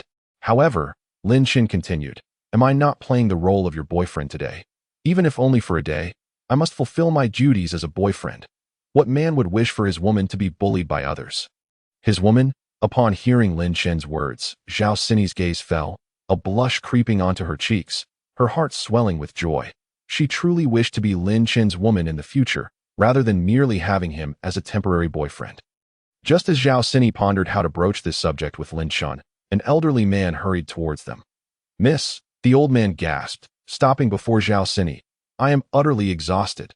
Zhao Sini focused her gaze and recognized him as their family's old butler. Old Wang, why did you come running? Where is your cart? Old Wang replied, somewhat irritable. The new arrival, Xiao Li, misplaced the cart, and the new one has yet to be delivered, forcing me to run back and forth with these old legs. As he spoke, Old Wang pulled a jewelry box from his coat and handed it to Zhao Sini. Miss, I'm so glad you're here. Otherwise, I would have been in distress. I nearly couldn't bring this gift in. Zhao Sini inspected the box and realized it was the gift she had prepared for her grandmother. Didn't you give the gift to Grandma? What about the bag outside? Old Wang wore a worried expression. You don't know. Mississippi, I initially placed your gift in the old lady's gift room, but later I grew uneasy and went to check on it. To my dismay, the gift was missing. After inquiring around, I learned from the security guard that a maid had thrown your gift away. I searched high and low and finally found it in a pile of trash. The bag was filthy. So I took out this piece for you. Hurry and take it to you. Do you want me to get another gift bag? Zhao Sini opened the jewelry box, relieved to find the bracelet unharmed. No need. There's no time for that now. Let it be. Thank you. Old Wang, I will send you a red envelope later. Remember to accept it. Old Wang waved his hand dismissively. No need, miss. It is my duty to serve you. I must be off now. You should hurry inside. The others are already waiting. With that, Old Wang cast a glance at Lin Chen before departing. You think? Zhao Sini looked at Lin Chen, her expression troubled. Do you think Grandma will like my gift? Lin Chen nodded firmly. Absolutely. Really? Zhao Sini questioned, her heart fluttering. Lin Chen gently patted the top of her head in reassurance. Indeed, he had seen the other gifts brought in earlier with his discerning eye. They were expensive but unremarkable, easily replaceable in the market. However, Zhao Sini's piece of jade was unique. As one could not find two identical bracelets in the world that they conversed, they arrived at the entrance of the villa. Preparing to enter when two maids suddenly stepped forward to block Zhao Sini. Third miss, I'm sorry, but you cannot enter today. Zhao Sini's eyes widened in disbelief. What are you saying? It's Grandma's birthday. Why can't I go in? The maids continued. I'm sorry, third miss, but the old lady has instructed that you are not allowed to attend her birthday celebration today. Zhao Sini scoffed. Was it Grandma's order? Or was it Zhao Rui's? The maid's eyes flickered with uncertainty. Zhao Sini became even more convinced that Zhao Rui was behind this scheme and angrily ordered the maids, get out of my way. As her words fell, Zhao Sini attempted to push past them. The maids again reached out to stop her. Third miss, you cannot go in. In the next moment, a large hand forcefully shoved the two maids aside, sending them flying as if they were mere pieces of paper, startling the other guests entering the venue. Lin Shen withdrew his hand and coldly stated, in important matters, do not compel me to teach you a lesson. Today, Zhao Lao is also present. You are well aware of whether the Zhao family is led by the old lady or Zhao Lao. Creating a fuss will benefit neither of you. Lin Shen discerned without much thought that these two maids were merely lackeys, taking Zhao Rui's bribes to make things difficult for Zhao Sini. Suddenly, someone collided with Lin Shen from behind. Instinctively, he turned to steady the person, only to find it was Zhao Rui. He quickly released her. Zhao Rui, abandoning her previous sharp tongue, instead smiled and thanked Lin Shen, leaving him somewhat bewildered. Zhao Rui then turned to the maids. What are you doing? The third miss is merely here to attend the banquet. How dare you obstruct her? Let her in. With so many people around, creating a scene here is disgraceful. As Zhao Rui spoke, she casually tucked a strand of hair behind her ear. Lin Shen suddenly noticed that the ring on Zhao Rui's hand was missing. Feeling a sense of foreboding, he touched his outer pocket and felt an unusual bulge. At that moment, Zhao Rui cried out, Oh no! Where is my ring? How could it be missing? You! It's you! Zhao Rui spun around, pointing at Lin Shen. You stole my ring. Security. Where are you? Hurry and catch the thief. Zhao Sini stepped in front of Lin Shen. What are you saying? Who is the thief? I've said he is my boyfriend. If you have an issue, come at me. Who would want to steal that wretched ring of yours? Perhaps you lost it yourself and are framing someone else. The commotion between the two women quickly attracted a crowd of guests, who paused to watch the spectacle. The birthday banquet of the Zhao family had transformed into a delightful spectacle of two Zhao family maidens quarreling. Zhao Rui approached Lin Shen confidently, reaching into his suit pocket and pulling out an object. Isn't this my ring? It even has my name engraved on it. Lin Shen frowned. He had suspected that Zhao Rui's earlier collision with him was no mere accident. She had undoubtedly taken advantage of his moment of support to slip the ring into his coat pocket. The guests who had gathered did not witness Zhao Rui's earlier collision with Lin Shen and assumed he had indeed stolen the ring, murmuring amongst themselves. Seeing her scheme succeed, Zhao Rui grew bolder, taunting Lin Shen. Look at you, in such a pitiful state. I bet that suit is stolen as well. A grown man, with hands and feet, resorting to theft. How shameful. You are merely living off Sini, allowing her to support you. There is no need to steal. Zhao Sini could no longer contain her anger and pushed Zhao Rui aside. Zhao Rui, what do you intend to do? Stumbling several steps back from the push, Zhao Rui glared at Zhao Sini, raising her hand as if to strike her. Lin Shen swiftly seized Zhao Rui's wrist and sent her crashing to the ground. Zhao Rui fell ungracefully. Disbelief etched across her face as she stared at Lin Shen. You actually dared to hit me. Wu Yong, are you blind? Can't you see this little wretch's boyfriend is assaulting me? Seeing Wu Yong standing idly by, seemingly indifferent to her plight, Zhao Rui threatened him. Hit him for me, or I will have you thrown out. Wu Yong, who had been watching the commotion, flashed a hint of annoyance in his eyes. However, he concealed it well, allowing Zhao Rui to remain oblivious to his emotions. Yet he could not deny the sense of satisfaction he felt when witnessing Lin Shen push Zhao Rui aside. Zhao Rui, seeing Wu Yong remain unresponsive, was infuriated. She rose and slapped Wu Yong. What are you waiting for? Useless fool. I told you to beat him to death. Lin Shen observed this scene with astonishment. Wu Yong's expression indicated that he was accustomed to being struck. This only deepened Lin Shen's suspicions regarding the true nature of Zhao Rui and Wu Yong's relationship. Zhao Rui then pointed at Zhao Sini. And this little wretch, tear her mouth apart. No soon, however, how could Lin Shen allow Wu Yong to approach Zhao Sini even a step, just as Wu Yong raised his hand, poised to strike Zhao Sini? Lin Shen seized him by the throat, lifting him effortlessly into the air. Wu Yong's face was a portrait of terror as he gazed at Lin Shen, his suspended feet twitching involuntarily, struggling to catch his breath as he gasped. Let go of me. Let go. Lin Shen regarded Wu Yong with cold indifference at that moment. He could easily take Wu Yong's life if he so desired, with Wu Yong's throat in Lin Shen's grip. The suffocating sensation from lack of oxygen caused his face to flush a deep crimson, veins bulging on his forehead, and his legs began to stiffen in the air. Beside them, Zhao Sini watched in alarm as Wu Yong was on the brink of being choked to death by Lin Shun. "Chen Gu, please spare him. Today is Grandma's birthday. Causing a death would be inauspicious." Zhao Sini's eyes were filled with worry that if Lin Shun were to kill someone in front of so many people, especially someone notable within the financial elite, even her connections to the prime minister would not absolve him. Yet Lin Shun remained unmoved, tightening his grip on Wu Yong's throat, perhaps due to having crossed the threshold of killing before. Lin Shen's aura of hostility was significantly heavier than before, and he indeed harbored thoughts of ending Wu Yong's life right then and there. Seeing that Lin Shen showed no signs of relenting, Zhao Sini reached out and grasped his arm, her voice softening. "Chen Gu, please listen. Let him go, won't you? It's not worth it to do this for me. If something happens to you, I would suffer even more." Upon hearing Zhao Sini's words, Lin Shun furrowed his brow.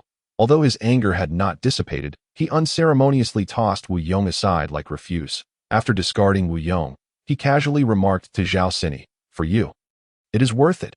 These words seemed to solidify a resolution within Zhao Sini's heart. In this lifetime, she would marry no one but Lin Shen. No, even if Lin Shen did not wish to marry her, she would gladly remain by his side as a confidant, accompanying him and bearing him many children. Wu Yong, thrown to the ground, felt his legs weaken as he gasped for air. Zhao Rui, witnessing Wu Yong's inability to contend with Lin Shen, felt a surge of disdain, casting him a contemptuous glance. Useless. Immediately, she began to shout, "Is anyone there? Where are the security guards? This man not only steals, but also resorts to violence." As she spoke, Zhao Rui approached Wu Yong, feigning concern as she grasped his arm, her voice tinged with a sob. "Look at what he has done to my fiancée. Are thieves so brazen these days?" Zhao Sini felt a wave of disgust at Zhao Rui's duplicitous demeanor. "Did you not claim that my boyfriend stole your ring? Surely there must be his fingerprints on it. Let's take the ring for examination. If it bears his fingerprints, you may do as you wish. If not, then it is you who has falsely accused my boyfriend. You could take to the streets holding a sign declaring yourself a liar and a scoundrel who wrongs the innocent. How does that sound?" Upon hearing this, Zhao Rui suddenly lost her bravado. Noticing Zhao Rui's reaction, Zhao Sini became increasingly convinced of her suspicions that it was likely that Zhao Rui had slipped the ring into her possession when she had bumped into Lin Shen earlier. Intending to prevent Zhao Sini from attending Grandma's birthday, Zhao Rui appeared fierce and volatile, but in reality, she was a cowardly bully. Thus, Zhao Sini retrieved a silk scarf, wrapping the ring within it, and held it before Zhao Rui, declaring, "I shall take this for examination right now. Let us see who is truly lying." With that, Zhao Sini turned to leave. Seeing Zhao Sini take the ring, Zhao Rui panicked, knowing that once the ring was subjected to examination, it would undoubtedly reveal only her fingerprints. Zhao Rui rushed forward, grasping Zhao Sini's hand, her expression shifting to one of forced cheerfulness. "Third sister, we are family. There is no need for such examination." Zhao Rui forced a sycophantic smile. "Sister, it must have been when your boyfriend helped me that my ring slipped off." Zhao Sini was repulsed by Zhao Rui's hypocritical facade. However, considering it was Grandma's birthday banquet, she did not wish to escalate matters. Zhao Sini signaled to Zhao Rui, "I certainly won't hold this against you, but you should apologize to Chen Gu for wronging him. Do not think that a mere few words of misunderstanding will suffice." Zhao Rui had never endured such indignity, but knowing she was in the wrong, she could only suppress her anger, reluctantly approaching Lin Shun. "Chen Gu." However, before she could utter the words of apology, Lin Shen raised his hand to stop her. "Do not call me Chen Gu. It disgusts me." With that, Lin Shen took Zhao Sini's hand and walked into the main hall, where she carelessly tossed the ring onto the ground, rolling her eyes at Zhao Rui. The guests who had previously been entertained by the spectacle were now disinterested, realizing it was merely a farce orchestrated by Zhao Rui, and they began to disperse. After everyone had left, Zhao Rui's anger intensified as she glared at the ring on the floor. Her frustration seeking an outlet on Wu Yong, she stormed up to him and slapped him hard across the face once more. "Useless. What good are you to me? Even a dog knows to protect its master. You are truly worse than a dog." Without looking back, Zhao Rui walked away, showing no concern for whether Wu Yong was injured. Wu Yong leaned against the wall, feeling like a lost dog, bearing the pitying gazes of the passing guests. "A dog? Ha! He was indeed inferior to a dog. He was merely a slave to Zhao Ruirue, a slave who had to endure her humiliations both physically and mentally. Wu Yong hung his head, gripping his clothing tightly, his disheveled hair obscuring his face. Beneath that unkempt hair, a sinister smile crept onto his face. Zhao Ruirue, just wait until after tonight. Let us see if you dare to be so arrogant again. Having entered the main hall, Lin Shan suddenly sensed a malevolent energy emanating from the entrance where the commotion had occurred, and his gaze fell upon Wu Yong, who had just risen to his feet. Could this malevolence truly be emanating from Wu Yong? Lin Shan was taken aback. The man who had been helpless in his grasp was actually a martial artist, a practitioner of dark arts. No less? Lin Shan was puzzled. Why had Wu Yong not fought back when he had the chance? Was he deliberately concealing his strength, or did he have ulterior motives? As Lin Shan pondered these questions, a middle-aged man resembling Zhao Lao walked onto the central stage with a broad smile. Lin Shan shifted his attention. Zhao Sini led Lin Shan to a seat and introduced him. This is my uncle. Lin Shan nodded, committing the information to memory. The middle-aged man took the microphone, welcoming everyone who had taken the time out of their busy schedules to attend his mother's 70th birthday celebration, expressing gratitude for their presence and any shortcomings in hospitality. After Zhao Debo finished speaking, the audience applauded in unison. Zhao Sini, filled with excitement, exclaimed, It's starting, it's starting. Lin Shan, puzzled, asked, What is starting? Gift giving. Zhao Sini's eyes sparkled as she eagerly explained. After my uncle's speech, during this time before the dishes are served, everyone will begin presenting gifts to my grandmother. Moreover, if any of the grandchildren perform well, Grandma may even present gifts to them on the spot. It is a way to pass on the blessings of longevity and the family's merits to the younger generation. After hearing Zhao Sini's explanation, Lin Shan couldn't help but scoff internally. Was this old lady truly deserving of such merits? A bully who took advantage of the weak, a snobbish old woman who treated her own granddaughter with disdain. The entire family ganged up on Zhao Sini, and just moments ago, her second sister had been out there causing trouble. How was this any kind of merit? What kind of blessings were these? Such blessings would bring misfortune to anyone who sought them. Though Lin Shan thought this, he still made an effort to show Zhao Sini some respect. After all, she seemed genuinely excited about this segment. Thus, Lin Shan smiled lightly. Is this a tradition in your family? Absolutely. Zhao Sini beamed with innocent delight, seemingly unfazed by the Zhao family's treatment of her. Her heart set on gaining her grandmother's approval. Lin Shan then inquired, Have you ever received a gift? Zhao Sini's expression visibly dimmed, her tone filled with disappointment. I have never received a gift from Grandma. But I have received many from Grandpa. Her face brightened again. Grandpa has given me gifts many times. I believe that even if I do not receive Grandma's blessings this time, I will certainly earn them in the future. Lin Shan was baffled as to why Zhao Lao's blessings held such significance for Zhao Sini, driving her to pursue the favor of a self-centered, ignorant old woman. Just then, a guest stood up to present a gift. Mr. Zhao, it is our honor to attend the birthday banquet of the old lady. We have prepared a modest gift for her. The guest gestured for a waiter to bring forward the gift. Soon, an exquisite gift box was delivered, and the man approached the esteemed seat occupied by Zhao Lao, declaring, Dear old lady, this is a carefully selected gift for you. A Millennium Wild Ginseng.as he spoke. The guest opened the gift box.as. Soon as the box was opened, a rich, herbal fragrance wafted forth. Inside the gift box lay a ginseng root, approximately 160 centimeters in length, its shape resembling a person with outstretched limbs. Resplendently golden and undeniably rare, the matriarch of the Zhao family cast a calm glance at the ginseng within the box. Witnessing her demeanor, Lin Shan couldn't help but marvel at her composure. Truly, she was a woman of the world. Even in the presence of such a remarkable ginseng, her delight remained unexpressed. Had it been an ordinary grandmother, she would have been overjoyed, seeing that Zhao Laotai merely smiled. The guest assumed she was unimpressed and quickly began to explain. This millennium-old ginseng typically grows in the depths of the mountains at elevations of around 1,000 meters, and the rarity of a ginseng over 1,000 years old is extraordinary. This particular root was not merely a millennium old, but rather several millennia, possessing immense medicinal value, and, most importantly, it is the kind of ginseng that truly contributes to longevity. Chapter 47. Wouldn't it be too shabby to come without a gift? Zhao Rui seemed to have deduced that Zhao Sini had not prepared any substantial present. No, it wasn't a mere guess. She was certain that Zhao Sini had no gift at all, as she had already arranged for someone to dispose of the pitiful item Zhao Sini had prepared. Zhao Rui continued to speak to Zhao Laotai. Grandma, Our third sister even brought her boyfriend today. After all these years, it's the first time she's brought a man home, especially to your banquet. He must be quite a decent fellow. Surely he wouldn't come empty-handed. How fortunate you are, Grandma, to receive such a grand gift this year. To outsiders, Zhao Rui's words seemed innocuous, but those in the know understood she was deliberately belittling Zhao Sini. Lin Chen felt a twinge of regret for letting Zhao Rui's antics slide. Upon hearing Zhao Rui's remarks, Zhao Laodai, predictably, did not show any signs of delight. Instead, she snorted derisively, her tone dripping with disdain. Who cares for her gift? Do I lack for gifts? And Rui.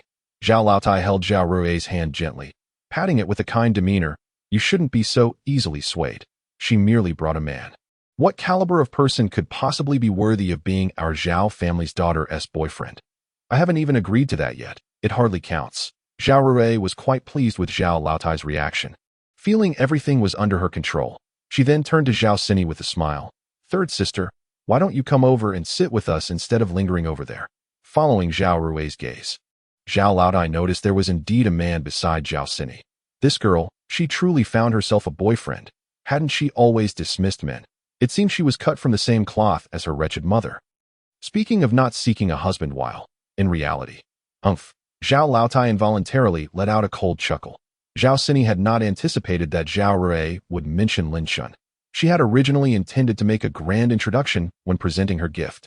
But it appeared that opportunity had slipped away, leaving her no choice but to forge ahead. Taking Lin Shen's hand, Zhao Sini confidently approached Zhao Laodai, displaying no signs of hesitation or fear, her expression rather proud. Although Lin Shen had yet to fully decide whether to pursue a relationship with Zhao Sini, he could not refuse in this situation, as doing so would only complicate Zhao Sini's predicament further. Thus, Lin Shen allowed Zhao Sini to lead him before Zhao Laodai. Zhao Sini, maintaining her poise, introduced, Grandma, this is my boyfriend, Lin Shun. Zhao Laodai cast a sidelong glance at Lin Shun, remaining silent. Lin Shun, adhering to the expected decorum, greeted Zhao Laodai with a respectful nod. Hello, Grandma. Zhao Laodai continued to maintain her haughty demeanor, offering no acknowledgement. Lin Shen appeared calm externally, yet internally he had already cursed Zhao Laotai countless times. Observing the scene, Zhao Sini, not wishing to involve Lin Shun in any unpleasantness, quickly shifted the topic. Grandma, I've prepared a gift for you that I hope you will like it. With that, Zhao Sini presented the exquisite imperial green bracelet she had carefully prepared, offering it with both hands in front of Zhao Laodai. Upon seeing the gift box in Zhao Sini's hands, Zhao Rui's brow furrowed slightly. Hadn't she arranged for someone to dispose of that worthless item? How did it end up back in Zhao Sini's possession? Zhao Sini opened the box. Grandma, do you like this? It's a superb imperial green that I've heard that wearing the bracelet for an extended period is beneficial for the meridians and blood circulation. So I sought out the finest materials in advance. As she spoke, she didn't forget to include Lin Shen in her praise. It was all thanks to Chun Gu that I was able to acquire this top-quality material. And after processing it, I was just waiting for your birthday to present it. Zhao Laotai, who had been gazing elsewhere, was suddenly captivated by the rich green hue and slowly turned her head to regard the bracelet in Zhao Sini's hand. A fleeting glimmer of surprise crossed her eyes. That wasn't this the imperial material she had been searching for without success for so long. Beside her, Zhao Rui, upon realizing that Zhao Sini's gift was indeed an imperial green bracelet, felt a pang of regret, thinking to herself that she should have shattered it when she had the chance. However, Zhao Rui swiftly redirected her focus to Lin Shun, with Zhao Sini presenting a gift. Surely this kept man would not have anything to offer. She then turned her gaze back to Zhao Sini. Third sister, your gift is truly one of a kind. It makes our own gifts seem rather insignificant. Doesn't it? Grandma, you wouldn't think poorly of Rui's gift, would you? Zhao Rui's words immediately awakened Zhao Laotai's favoritism. She once again grasped Zhao Rui's hand, exclaiming, Of course not. Our Rui's gift is the best. Lin Shen almost let out a scoff. What a farce of a jewel could possibly compare to Zhao Sini's imperial green bracelet? Zhao Laotai's words were utterly nonsensical. Zhao Rui, having gained an advantage, threw a thumbs up at Zhao Sini. I certainly don't have a gift as good as my sister's. Unable to contain himself any longer, Lin Shen blurted out, Just so you know, it's enough for you to learn from this next time. A sudden hush fell over the venue, all eyes turning in astonishment towards Lin Shun, pondering how audacious this boyfriend was. Even Zhao Laotai shot Lin Chen a look of surprise. No young man had ever dared to utter such impolite words at her banquet. Zhao Sini, hearing Lin Chen's remark, felt a rush of satisfaction, yet was still concerned it might incite her grandmother's ire. Zhao Rui initially intended to retaliate, but upon meeting Lin Chen's icy, intimidating gaze, she inexplicably felt a chill run down her spine. Remembering the earlier humiliation, Zhao Rui wisely chose not to confront Lin Chen directly, forcing a smile as if she had heard nothing, and continued, "Third sister, since your gift is presented, what has your boyfriend prepared for Grandma? With your gift being so splendid, he surely wouldn't come empty-handed, right?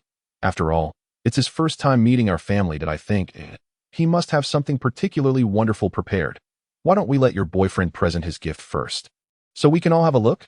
Zhao Sini was well aware that Lin Chen had not prepared a gift for her grandmother. Moreover, Lin Chen was merely there for her sake, not to curry favor with her grandmother. After all, based on her understanding of Lin Chen, he would not seek to appease Zhao Laotai simply because she was the matriarch of the Zhao family. His pressed for an answer. Zhao Sini's silence only reinforced her suspicions. Chapter 48, I'll offer 600 million. Zhao Rui, having turned her attention back to Lin Chen, smugly declared, "My fiancé has prepared a grand gift for Grandma. It will arrive shortly." Grandma Zhao Rui beamed at Zhao Laotai. "You will surely adore the gift from Wu Yong." She then turned to Zhao Sini. "Why hasn't your boyfriend brought his gift out yet? We can't keep everyone waiting for him." Zhao Rui, seeing her scheme nearing fruition, wore a sly grin. "You wouldn't actually show up without a gift, would you?" Lin Chen, gazing at Zhao Rui's insipid smile, felt an overwhelming urge to slap her. Zhao Sini, noticing Zhao Rui's relentless probing and Lin Chen's lack of a prepared gift, worried that Lin Chen might feel embarrassed. "Happy birthday. Wishing you good health and longevity."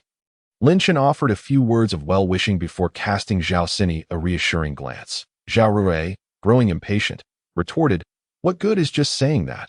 Don't tell me your gift for Grandma is merely a birthday wish." Lin Chen, maintaining his composure, replied, "The gift I prepared is likely worth your life." That a wave of silence swept across the room once more. Zhao Rui's expression darkened, resembling a piece of foul street tofu. At this moment, Zhao Laotai's eldest granddaughter, who had always been at odds with Zhao Rui, let out a derisive laugh. "Then it must not be anything of great value." Zhao Rui shot a furious glare at Zhao Daijia, but found herself at a loss for words.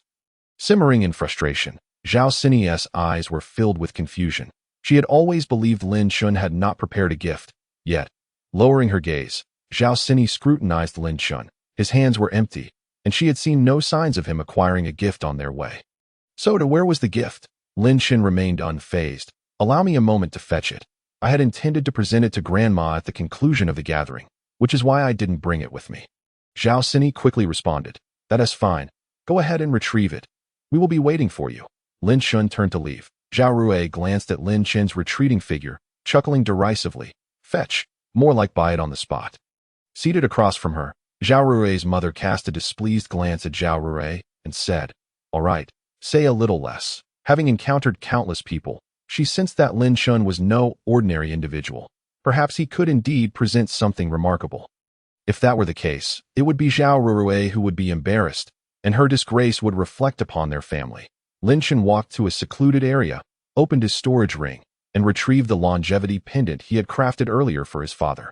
This item was originally intended as a talisman to ward off misfortune for his father, but unfortunately, it had gone unused, as his father was no longer able to wear it, for the moment. He decided to use it as a gift for the birthday banquet. After all, it was also a symbol of longevity, fitting the occasion perfectly. Although Lin Chen felt a pang of reluctance, he understood he had to proceed. Holding the longevity pendant, Lin Chen returned to the gathering and spun a tale. He claimed that this pendant had been carved by a revered monk, imbued with the monk's mystical powers, capable of shielding the wearer from danger once in critical moments. As he spoke, he showcased the pendant, which matched perfectly with Sini's bracelet, forming a complete set. Upon seeing the pendant, Zhao Rui erupted in laughter, disregarding the presence of old Lady Zhao. "Ha, a mere trinket. Who do you think you're fooling? A revered monk, you say? Why not claim it was a divine gift from the Jade Emperor himself? You certainly have a talent for fabrication." Zhao Rui continued relentlessly. "Even if you can't afford a valuable gift, Must you resort to presenting me with some street market bauble to deceive my grandmother? At that moment, a deep, magnetic voice interjected, "Young friend, may I have a look at that longevity pendant you hold?" Lin Shen turned to see a middle-aged man, simply dressed yet exuding an air of nobility, particularly evident in his piercing, spirited eyes. His overall demeanor radiated an enigmatic authority. Just a brief exchange of glances made Lin Shen acutely aware that this man was not of ordinary standing. Though he could not pinpoint the source of his impression, nonetheless, he handed the pendant to the man. The middle-aged man held the pendant. His eyes sparkled with astonishment. "Young friend, this longevity pendant is quite extraordinary." Zhao Rui, unable to contain herself, stood up and retorted, "Uncle Qian, surely you must be mistaken? This is nothing more than a piece of ordinary scrap carved into a pendant, not particularly valuable." "Right?" Zhao Rui's mother scolded her. "How can you speak like that? Show some respect. This is your Uncle Qian, who recently carved a piece of celestial jade for the mayor." Zhao Rui's face flushed with embarrassment at her mother's rebuke, and she sulkily returned to her seat.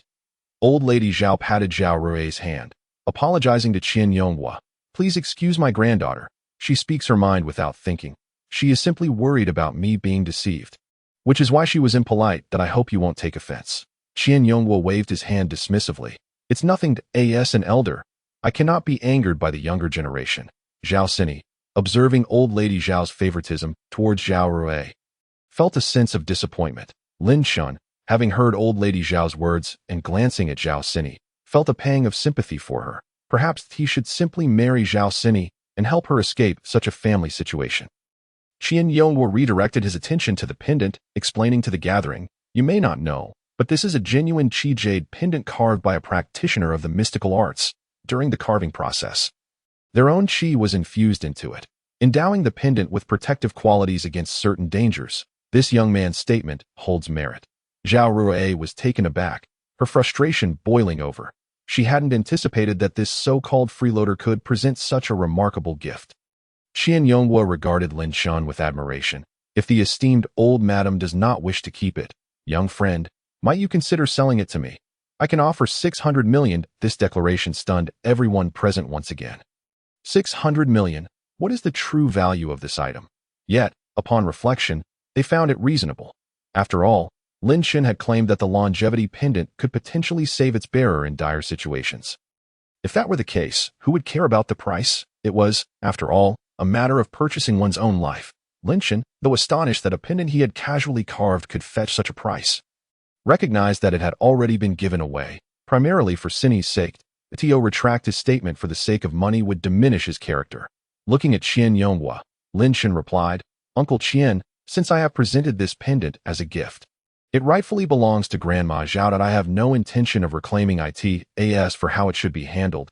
That decision lies with Grandma Zhao." This gesture significantly altered the Zhao family's perception of Lin Shen.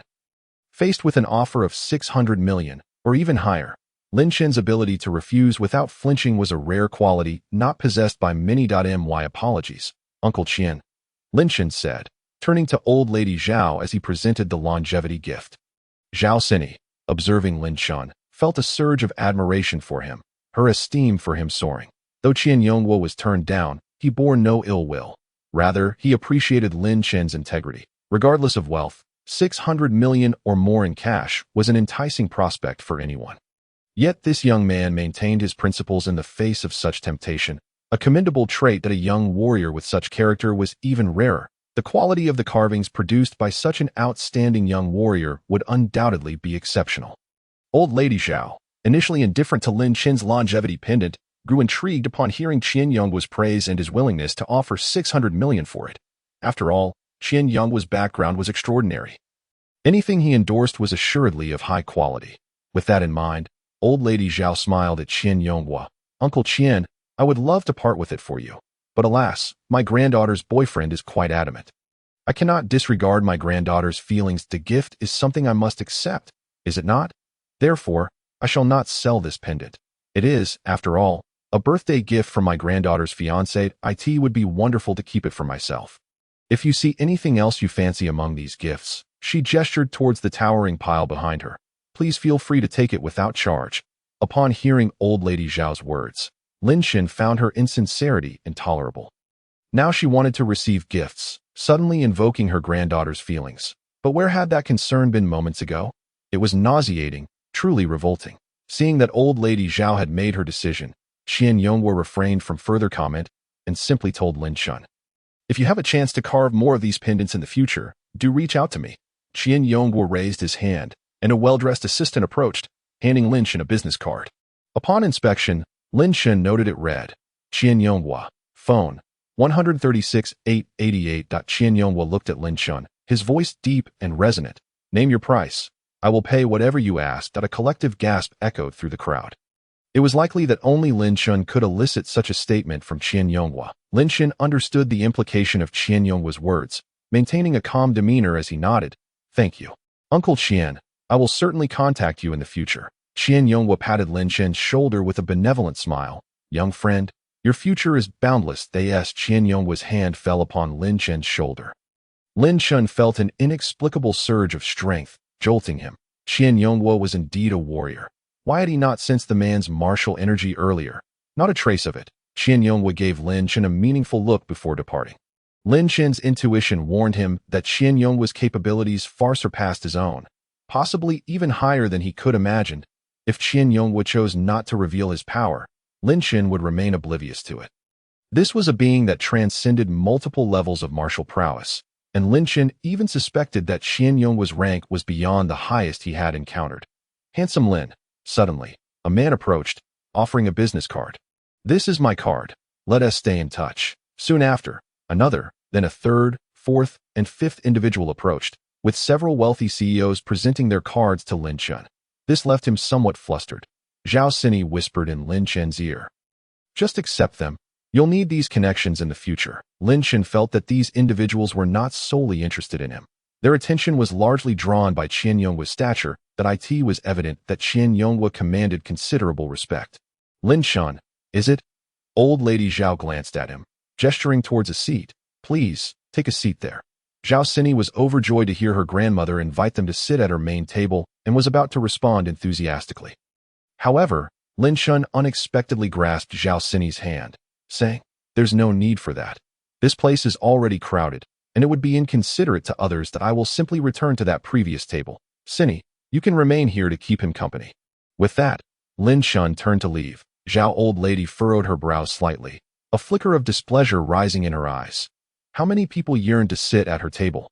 This young man, who blossomed under a little sunshine, actually dared to refuse her. Seeing Lin Shun depart, Zhao Sini immediately addressed Zhao old lady. "Grandma, I won't sit here either. I will go accompany Brother Chen." Zhao old lady huffed coldly. Zhao Rui quickly sought to appease her. "Grandma, pay no mind to her. Let us enjoy our meal. Hasn't the third sister always avoided sitting with you?" Zhao old lady's expression grew even grimmer. "Previously, it was I who forbade her from joining the table. And now that I have permitted it, she chooses not to come." Zhao Rui, feeling satisfied, offered Zhao old lady a cup of tea. "Grandma, don't let her bother you. Take care of your health." Lin Shun settled into his new seat. He noticed Zhao Sini had followed him. "Why have you come over? Why not sit with your grandmother? Did you not always wish to be with your—" The system, now alert, curiously chimed in Lin Shun's mind. "Superb martial artist? I've never heard of it. Is it a new rank in the martial arts community?" Lin Shun scolded the system in his mind. Silence. The system promptly fell silent. Zhao Sini glanced around, confirming that no one was eavesdropping on their conversation before confiding to Lin Shun. "He has connections with many influential people, and they seem to be begging him to carve jade. And sometimes they can't even secure a request. Today, you've broken the rules by having him voluntarily hand you a business card." Upon hearing Zhao Sini's account, Lin Shun felt not excitement, but a profound sense of skepticism. If Qian Yonghua held such stature, why would he seek contact with him? Was it merely for a piece of jade infused with true energy? As a martial artist himself, he could carve such items. Why approach Lin Shun instead? Setting aside these doubts, perhaps he could leverage Qian Yonghua to access a different echelon within the martial arts realm. By the way, Sini, why isn't old Zhao here today? Lin Shun glanced around. "It's your grandmother's birthday. Surely your grandfather wouldn't miss it?" Just moments ago, Zhao Sini had appeared well, but upon hearing Lin Shun mention her grandfather, her eyes immediately reddened. Sensing her distress, Lin Shun hurriedly asked, "What happened? Is your grandfather unwell?" Zhao Sini fought back tears, taking a deep breath. My grandfather, ever since he returned from the antique street, he's been gravely ill, and now he is confined to a wheelchair. Lin Shun, incredulous, exclaimed, What? How could this happen? I don't know. Zhao Sini replied, her voice quivering, shaking her head. The doctors have examined him everywhere, but could find nothing, simply stating that he is exhausted and needs rest. But, Lin Shun pressed, What is it? Worry filled Zhao Sini's eyes. But my grandfather has been resting for so many days without improvement. He used to be able to sit for long periods, enjoying flowers and feeding fish, but now he tires after only a short while. That's why he hasn't come to the birthday banquet. Our family's guests just want to fetch him, so he should arrive shortly. Lin Shin felt a wave of unreality wash over him as he listened to Zhao Sini. After all, old Zhao had appeared quite robust not long ago. How could he have suddenly fallen so ill? Observing Zhao Sini's furrowed brow, Lin Shin comforted her, Sini, everything will be fine. Old Zhao is surely blessed by fate and will recover soon. No sooner had Lin Shin spoken than he was drawn to two powerful presences. Turning towards the entrance, he saw old Zhao being wheeled in, his face ashen and looking exceedingly frail, accompanied by two elderly men. The powerful sensations Lin Shun had felt earlier must have emanated from these two individuals. Upon closer inspection, he discerned their formidable capabilities, likely surpassing his own. A thought struck Lin Shun. Why were there so many formidable martial artists present today? What was old Zhao's purpose in having such powerful allies nearby? As soon as Zhao Sini spotted old Zhao, she rushed over, taking the wheelchair from the servant's hands. Grandpa, how are you feeling? Old Zhao's countenance brightened a touch upon seeing Zhao Sini. I'm fine, dear. You sit and rest. Zhao Sini shook her head. I will push you over. Concerned for her grandfather's health, Zhao old lady worried for her granddaughter's situation, highlighting the profound bond between the two. Suddenly, Zhao Rui dashed over, attempting to seize the wheelchair handles from Zhao Sini. Third sister, you don't know how to push. Let me do it. No need, Zhao Sini insisted, unwavering in her commitment to honor her grandfather. Zhao Rui immediately resorted to pouting at old Zhao. Grandpa, look at her. I want to push you, but she won't let me. Irritated, Zhao Sini shot a glare at Zhao Rui. Grandpa is unwell. You can spare that nonsense. I have no desire to bicker with you. Old Zhao, seeing his two granddaughters on the verge of quarreling, stood up unsteadily. Look, Grandpa is fine. Don't argue. Everything is all right. However, no sooner had old Zhao finished speaking than darkness enveloped him, and he collapsed straight down. The sudden fall sent shockwaves through the gathering. Everyone sprang to old Zhao's side. Zhao Sini panicked, hastily supporting her grandfather's shoulder. Grandpa, Grandpa, what is wrong? Please don't scare me. Meanwhile, seated nearby, Zhao old lady, witnessing old Zhao's collapse, seemed to faint from anxiety. Zhao Rui, seeing both her grandparents fall unconscious, rushed to Zhao Sini's side, forcefully pushing her aside to embrace old Zhao, her expression one of utter despair. Grandpa, are you all right? Please don't scare Rui. Zhao Rui clung to old Zhao's legs, sobbing uncontrollably. Grandpa, are you okay? Woo. Seeing Zhao Rui's distress, Zhao Sini snapped. What are you crying about? Grandpa is fine. It's your grandmother's birthday banquet. Why are you weeping here? Zhao Rui blinked rapidly, squeezing out a few tears, pointing an accusatory finger at Zhao Sini. It's all your fault. You jinx. I told you not to come. Yet you insisted. Just look at this. Are you trying to kill Grandpa and Grandma? If anything happens to them today, I will never forgive you. With that, she slapped Zhao Sini across the face. Zhao Sini was momentarily stunned. Lin Shun, witnessing Zhao Sini being struck, immediately stepped forward, shielding her behind him. What are you doing? Seeing the situation escalate, Zhao Rui, emboldened by the presence of her family, retorted, What are you meddling for? Do you think you're a member of the Zhao family now? Know your place and get lost. Lin Shun, unable to tolerate Zhao Rui's behavior any longer, retaliated with two swift slaps. Smack, smack. Zhao Rui toppled to the ground, her cheeks marked with two bright red handprints. Blood seeping from her mouth, Lin Shin cast a cold glance at Zhao Rui, his demeanor regal, as he declared, Am I not? Zhao Rui, startled by Lin Shin's fierce gaze, froze, her impending fury dissipating as she trembled slightly. Zhao Sini, equally shocked by Lin Shin's actions, hadn't anticipated him to strike Zhao Rui. Though Zhao Rui was her second sister, her behavior warranted such a rebuke.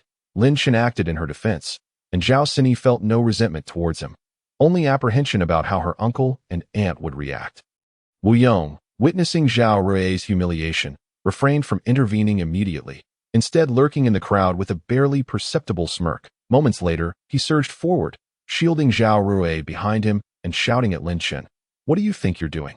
At this moment, Zhao Rui's parents, Zhao Sini's uncle, Zhao Bingwen, and aunt, Chen Yunfang, arrived. Chen Yunfang glared at Lin Chen, her initial intent to scold him quickly quashed by his fierce demeanor, turning instead to Zhao Sini. She admonished, "Sini, is this your boyfriend? An outsider with no standing here, acting so brazenly. You brought this outsider to bully your second sister. What exactly do you mean by that?" Zhao Bingwen coldly huffed at Zhao Sini, his dissatisfaction palpable. Fearing repercussions for Lin Chen, Zhao Sini decided against explanations and prepared to apologize. However, Lin Chen held her back, positioning her behind him as he faced Zhao Bingwen and Chen Yunfang. "My actions have nothing to do with Sini. Furthermore," Lin Chen cast a glance at the bruised Zhao Rui, "if I am to be accused of bullying this woman, why not inquire first why she struck her sister? From the moment you stepped through the door, my dear daughter began to stir up trouble, her words laced with barbs. You Zhao family members are deaf and blind, but I, Lin Chen, possess both sight and hearing. I see clearly and hear distinctly." Lin Chen then slowly shifted his gaze to Zhao Bingwen and Chen Yunfang, stating bluntly, "As parents, you seem unaware of how to educate your daughter. Allow me to take on that task." "No need for thanks. You." Chen Yunfang pointed at Lin Chen, her anger rendering her speechless. You. What nonsense are you spouting? My daughter has always been polite, her character exemplary, and she is dutiful. Why should an outsider like you speak so recklessly?" "Ha!" Lin Chen sneered. "Do you truly believe your own words? Just moments ago, she accused me of stealing her ring, and everyone witnessed that. Was that also considered polite? However, her current predicament is hardly surprising, after all." Lin Chen surveyed Chen Yunfang from head to toe, like mother, like daughter. Zhao Bingwen, witnessing his wife being humiliated by a mere boy, pointed at Lin Chen, ready to unleash his wrath. "You little rascal. You." Lin Chen's eyes turned icy as he raised a hand. Saying nothing, Zhao Bingwen, for reasons unknown, seemed to be subdued by Lin Chen's imposing aura, promptly closing his mouth. Lin Chen crouched down, inspecting the elder Zhao's condition while taunting Zhao Bingwen. "I have no time to listen to your nonsense. Your father has been unconscious for quite some time. Shouldn't you be checking on his condition?" Zhao Sini hurriedly knelt beside Lin Chen to assist in the examination. Zhao Bingwen, stifled by Lin Chen's words in front of so many witnesses, realized that if he continued to argue with Lin Chen, it would be an act of filial disrespect, and thus he relented. "Someone, go fetch Dr. Lin. Before Dr. Lin arrives, no one is to touch the old gentleman." Zhao Bingwen's words were clearly aimed at Lin Chen. Lin Chen furrowed his brow and glanced at Zhao Sini. "Who is Dr. Lin?" Zhao Sini whispered back, "Grandfather's personal doctor. It has always been Dr. Lin who treats him." Lin Chen did not respond but noted that the elder Zhao's complexion had turned pale and his breathing was shallow. If they waited for Dr. Lin to arrive, it might be too late. "Grandfather?" Zhao Sini grasped the elder Zhao's hand, filled with worry. Yet, the elder Zhao remained unresponsive. Observing her grandfather's state, Zhao Sini helplessly turned to Lin Chen. "Brother Chen, is my grandfather going to be alright? He is the one who has treated me the best in this world. What will I do if he is gone?" Zhao Sini felt as though her heart were being twisted in anguish. Unable to bear seeing her so distressed, Lin Chen resolved to take action. "It's all right, Sini. The elder Zhao is a good man, and he will surely be fine. You stay here. I will be back shortly." With that, Lin Chen patted Zhao Sini's shoulder and stepped out of the banquet hall. Zhao Rui, noticing Lin Chen's departure, immediately perked up, revealing her true nature, and began to mock Zhao Sini. "Look at the boyfriend you've chosen. Your grandfather merely fainted, and he runs off first if something truly happened. Who knows what he would do?" Silence. Both Zhao Bingwen and Zhao Sini shouted in unison, reprimanding Zhao Rui. Zhao Sini sought to defend Lin Chen, while Zhao Bingwen aimed to chastise Zhao Rui, directly bellowing at her. "What are you doing at a time like this? Aren't you ashamed?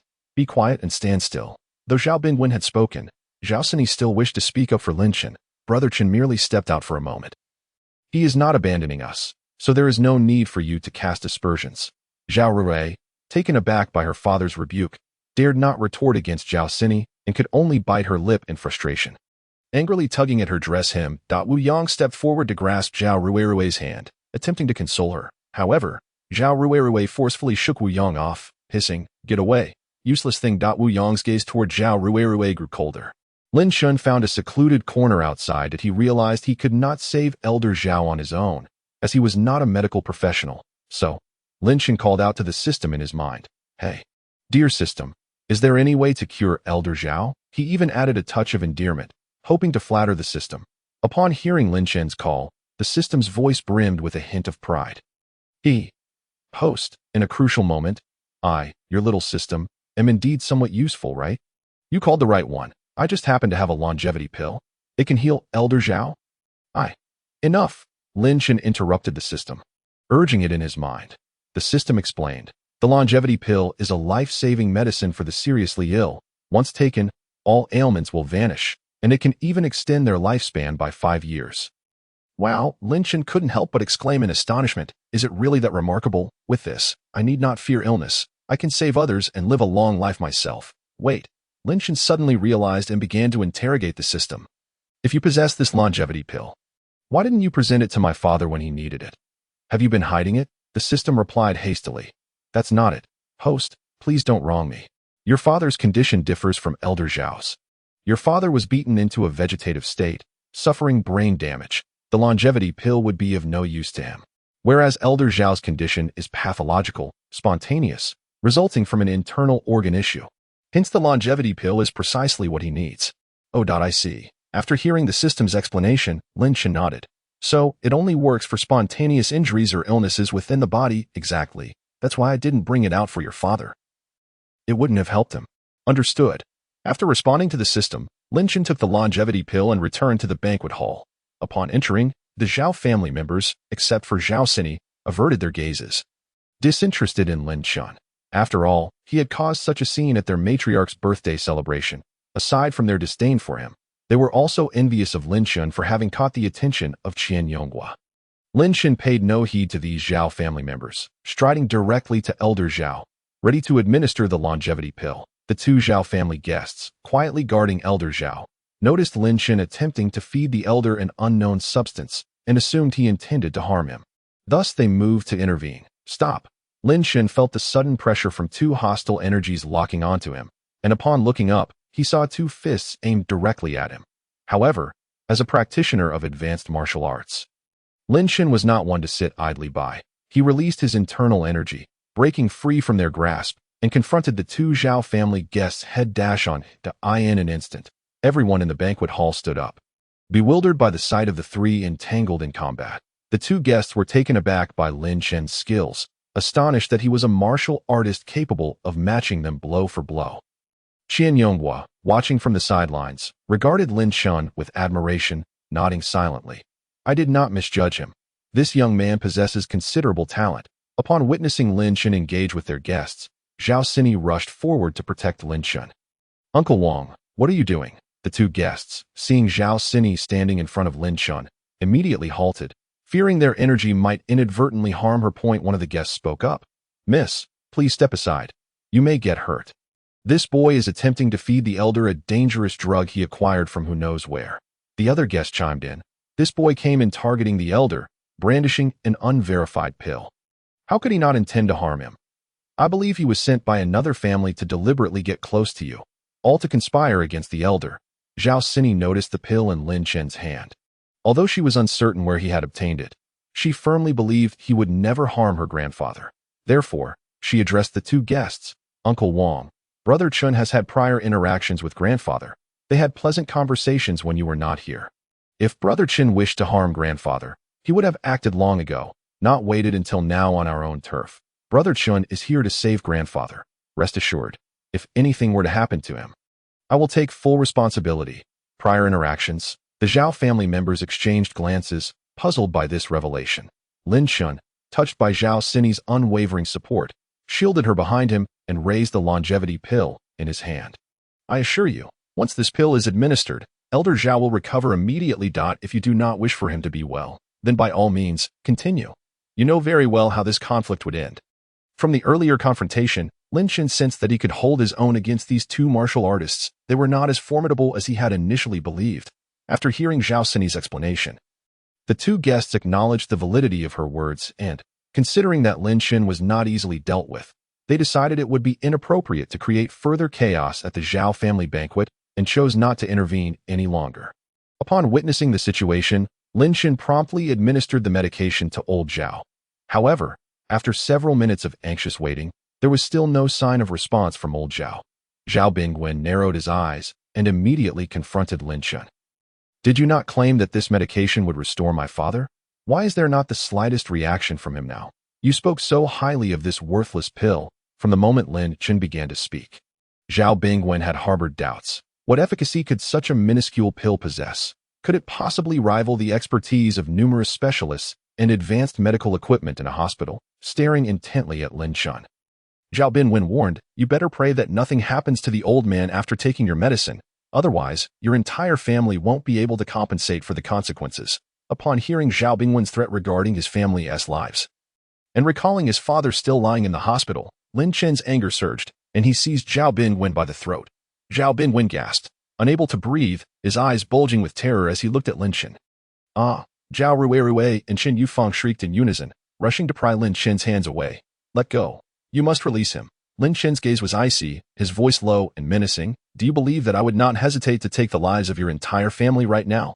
In that moment, Lin Chen exuded an aura of terrifying malice. Young friend, Qian Yonghua, who had been a mere observer until now, stepped forward and firmly grasped Lin Chen's arm, advising in a grave tone, "Do not act impulsively." Zhao Sini quickly grasped Lin Chen's other hand, pleading, "Brother Chen. Please, do not act rashly." She understood that Lin Chen was not one to merely utter threats like her second uncle. He was genuinely capable of violence. At that precise moment, old Zhao regained consciousness. Chapter 53. The ancestral recipe. After Zhao Chuanshang finished speaking, Zhao Sini supported him to the main table.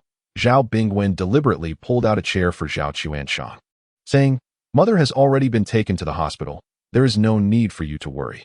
Zhao Chuanshang, hearing Zhao Bingwen mention the situation regarding old Zhao's condition, exhibited no response, even displaying a hint of dismissive disdain. He directly occupied the seat where old Zhao had been and beckoned Lin Chen over. "Little Lin, do not just stand there. Come and sit down with me for a few drinks."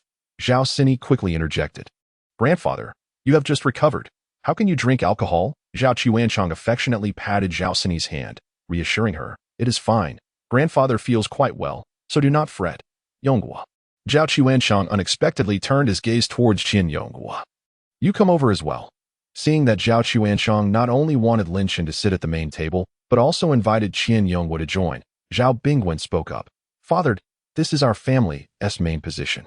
Allowing them." Upon hearing this, Zhao Chuanshang suddenly erupted in anger, shouting at Zhao Bingwen, "What do you mean by main and guest positions? The fact that they have graced my Zhao family's banquet is already a significant honor. You have no right to impose such distinctions here. You are to become a grandfather yourself. How can you still not understand this principle?" Zhao Bingwen was taken aback, utterly confused as to why his father was in such a rage. Things had always been this way before. In the Zhao family, the hierarchy had always been clear, with distinct roles regarding seating arrangements. But his mother, Zhao Bingwen, still wanted to mention old Zhao, yet Zhao Chuanshang grew even angrier.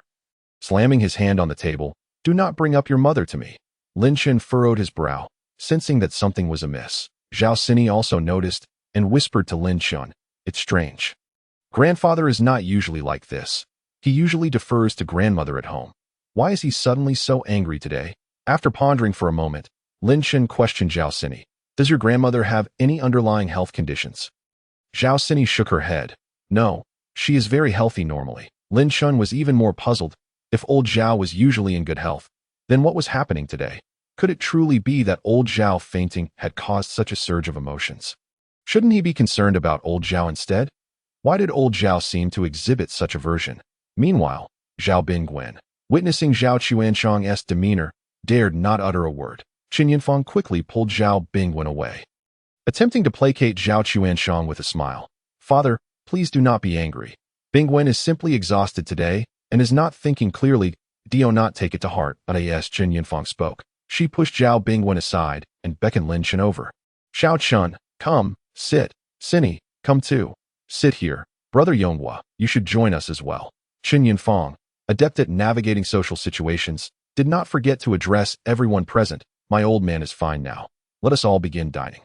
I apologize for the commotion earlier. As she finished speaking, the servants began to serve dishes, restoring the banquet hall to its normal state. Qin Yunfang shot a glare at Zhao Rui. You and Wu Yong go to another table. Quickly, Zhao Rui pouted, intending to refuse. Qin Yunfang pinched her. Hurry up, otherwise I will freeze your card. Zhao Rui immediately waved her hands. No, no, no. I'll go. Reluctantly, she took Wu Yong to a different table, after sending her daughter away. Qin Yunfang turned to Zhao Sini. Sini, come, sit. Without overthinking, Zhao Sini, beaming with joy, took Lin Chen's hand and sat beside Zhao Chuanshang. Lin Chen initially intended to decline, but Zhao Sini pressed him down. Brother Chen, do not be polite. This is your rightful place. You are our Zhao family's benefactor. Lin Chen signaled Zhao Sini to lower her voice. However, Zhao Chuanshang chimed in. Indeed, little Lin, this is your rightful place. Please sit. Upon seeing Lin Chen, all of Zhao Chuanshang's previous displeasure vanished. Little Lin, it has been quite a while since we last met at the antique shop. I did not expect Sini to invite you to the banquet. Zhao Chuanshang understood that his granddaughter must have invited someone she liked, so upon seeing Lin Chen, he immediately recognized his significance as a guest of honor today. By the way, Zhao Chuanshang patted Lin Chen's arm.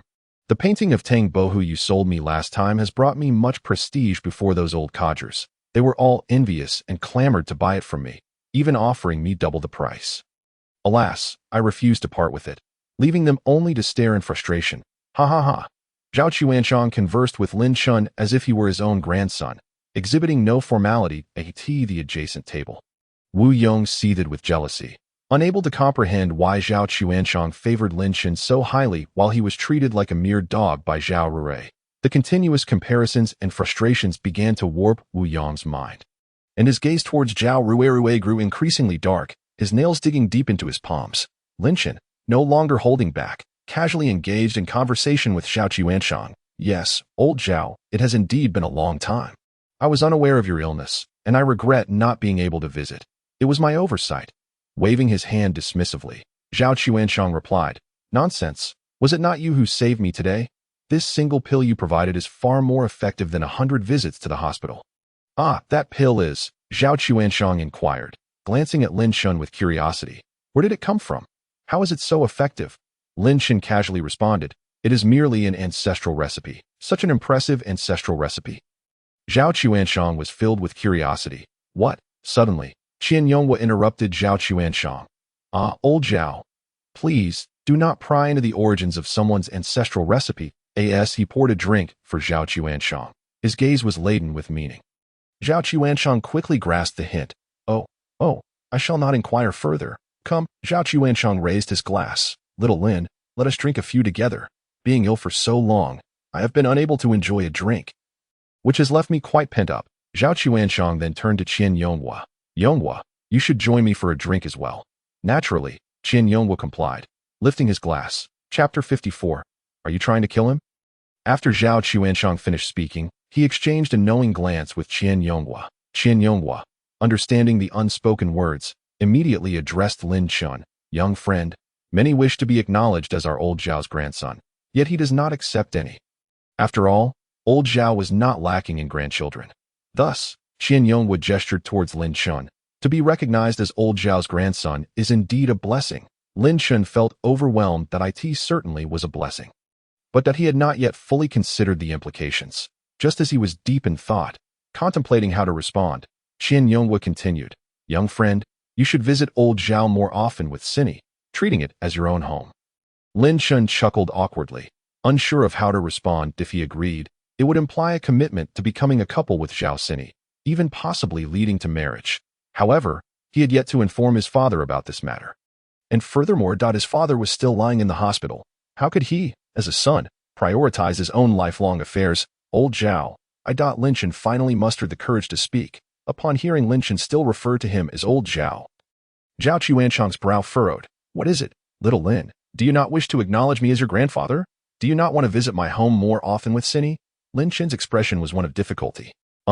Zhao Chuanshang did not wait for Lin Chen to respond and immediately turned to Qian Yonghua, revealing a look of disappointment. Oh dear, if Shaolin is unwilling, I would be utterly heartbroken. I simply adore youngsters like Shaolin. Qian Yonghua hastily feigned anger. Young friend. Look, how could you let old Zhao get upset? Quickly agree to this, elder. Lin Chen's smile froze on his face. These two old men truly knew how to play off each other. Zhao Sini was no fool, and naturally discerned the intentions of her elders. They were trying to matchmake her, and Chen Jie could see this thought. Zhao Sini's face instantly turned crimson, but seeing Lin Chen's troubled expression made her unhappy. She did not want to see Lin Chen in distress, so she began to act cute towards Zhao Chuanshang. Oh, Grandpa, if you wish to drink, then drink. Why say such things here? If Chen Ge wants to come, he will. If he doesn't want to, then he won't. Why pressure him? After saying this, Zhao Sini did not forget to reassure Lin Chen. Chen Ge, please do not feel awkward. They are just joking. You need not mind them. Just do as you wish. As long as you are happy, there's no need to feel too much pressure. Zhao Sini's understanding nature was like a warm spring, soothing Lin Chen's anxious and troubled emotions. In truth, that girls like Sini, who could empathize and understand a man's perspective, were indeed rare. Zhao Chuanshang chuckled, looking at Qian Yonghua and pointing at his granddaughter. Look, look. I haven't even said anything, and this girl is already standing up for him. Indeed, a girl cannot be kept. Grandpa, Zhao Sini playfully pouted. Are you drunk? How will Chen Ge eat with us if you keep this up? You'll scare him away. Zhao Sini genuinely feared that if her grandfather pressed too hard, Chen Ge would outright refuse. After all, Lin Chen had not yet openly confronted his feelings, and she had not clarified hers either. If Lin Chen were to develop a dislike for her due to her grandfather's insistence today, she would truly be heartbroken. Upon hearing Zhao Sini's words, Lin Chen promptly replied, It's fine, Sini, that I won't run away. I am quite brave, so don't worry. Zhao Sini lowered her gaze, a smile dancing on her lips, and nodded slightly. Observing the state of the two, Zhao Chuanshang pointed at Zhao Sini and directly said to Lin Chen, My granddaughter, everything about her is wonderful.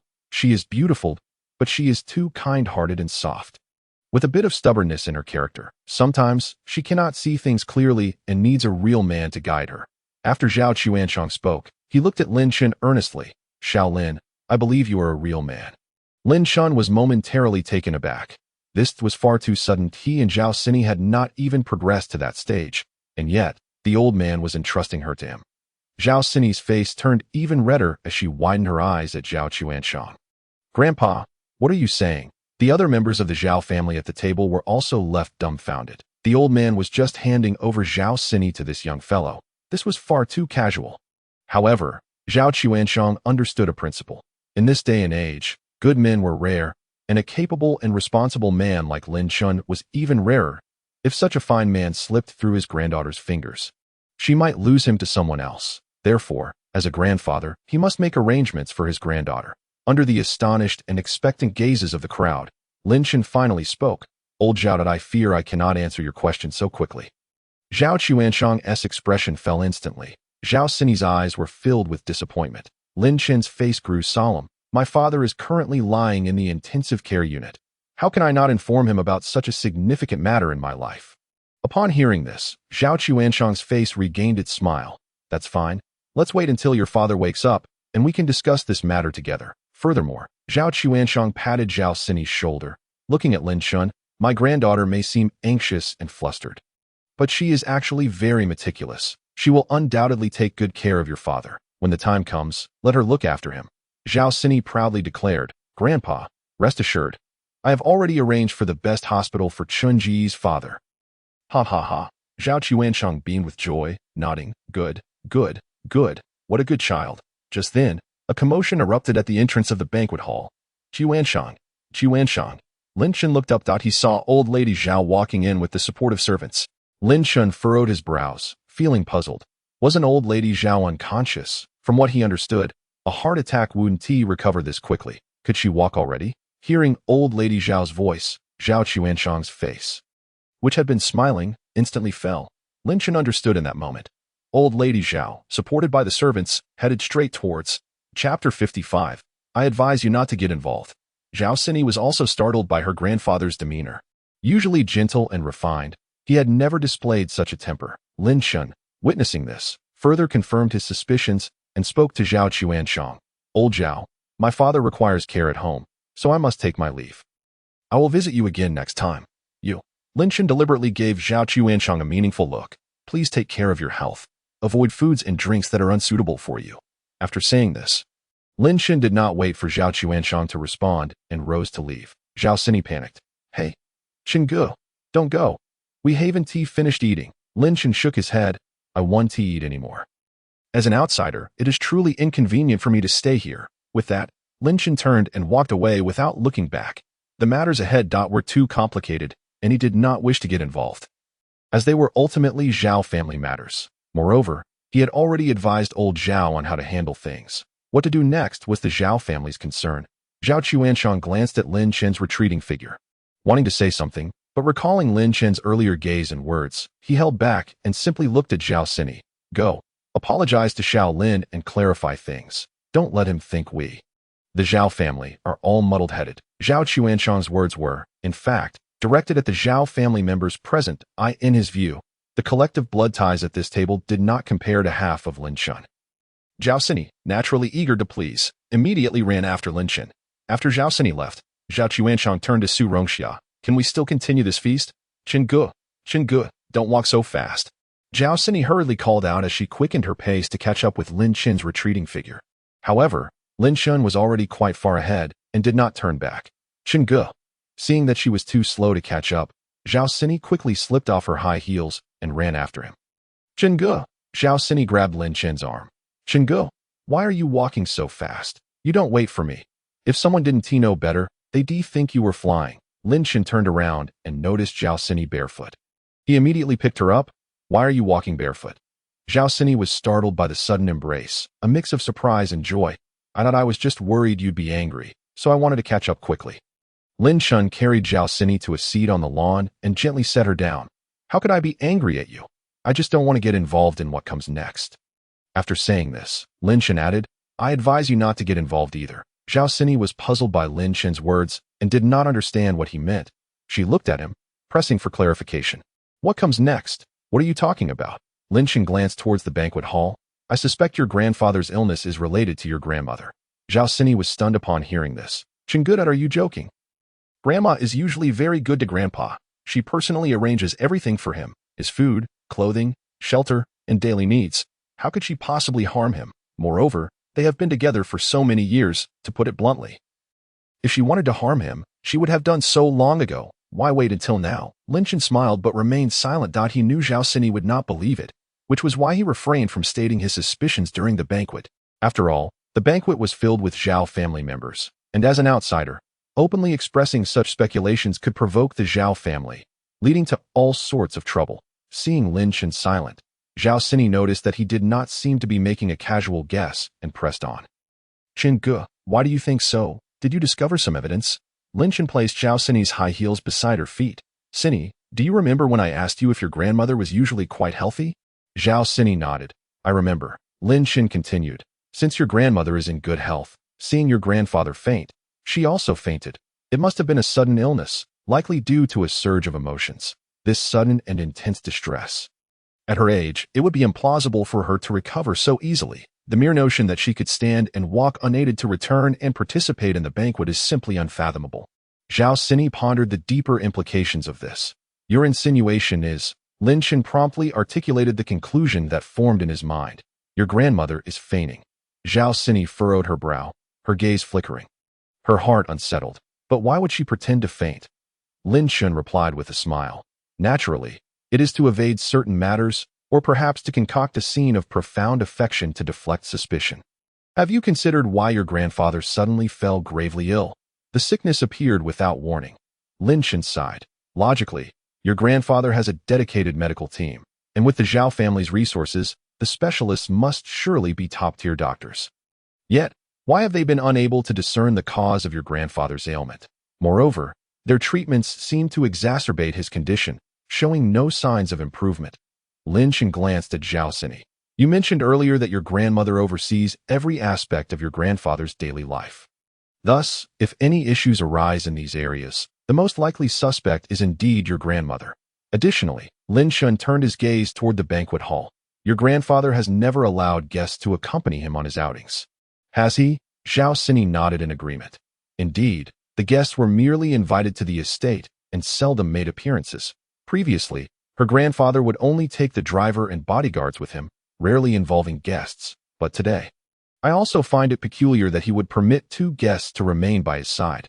Lin Shen regarded Zhao Sini with a complex expression. Your grandfather has altered his stance towards your grandmother and has chosen to have guests ensure his safety. I suspect he has become aware of your grandmother's ulterior motives and is subtly signaling her, urging her to either confess or to temper her ambitions. Unfortunately, Lin Shen shook his head. Chapter 56. The desire for offspring. Zhao Sini's brow furrowed. The matter of the Zhao family's heir. Damn, my grandfather has reached the age where he should establish a will, yet he has not made any clear decisions. With so many sons and grandsons in our family, this has been left unresolved until now. Upon hearing this, Lin Shen was momentarily taken aback, followed by a wry smile. It seems the dramas were not exaggerated. Indeed, these prominent families and conglomerates engage in such disputes over inheritance, spouses turning against each other, sons plotting against fathers, brothers waging war upon one another. Lin Shen nodded. That must be the case. Suddenly, he posed a question to Zhao Sini. Who is your grandfather's favorite? Zhao Sini glanced around cautiously, ensuring no one was within earshot, before whispering, I believe my grandfather's favorite is me. Ha. Lin Shen chuckled, now fully convinced of his earlier suspicion. Zhao Lao is determined to prevent Zhao Sini from becoming the heir to the Zhao family, which has led her to target Zhao Lao. Lin Shen felt a sense of relief. He was grateful he had left the banquet promptly. Considering Zhao Laotai's attitude towards Zhao Sini, she harbored deep resentment towards this granddaughter and regarded her with disdain. Should Zhao Lao appoint Zhao Sini to lead the Zhao family, it would be a sufficient cause for Zhao Laotai to go mad enough to forget her own identity and the status she owes to Zhao Lao.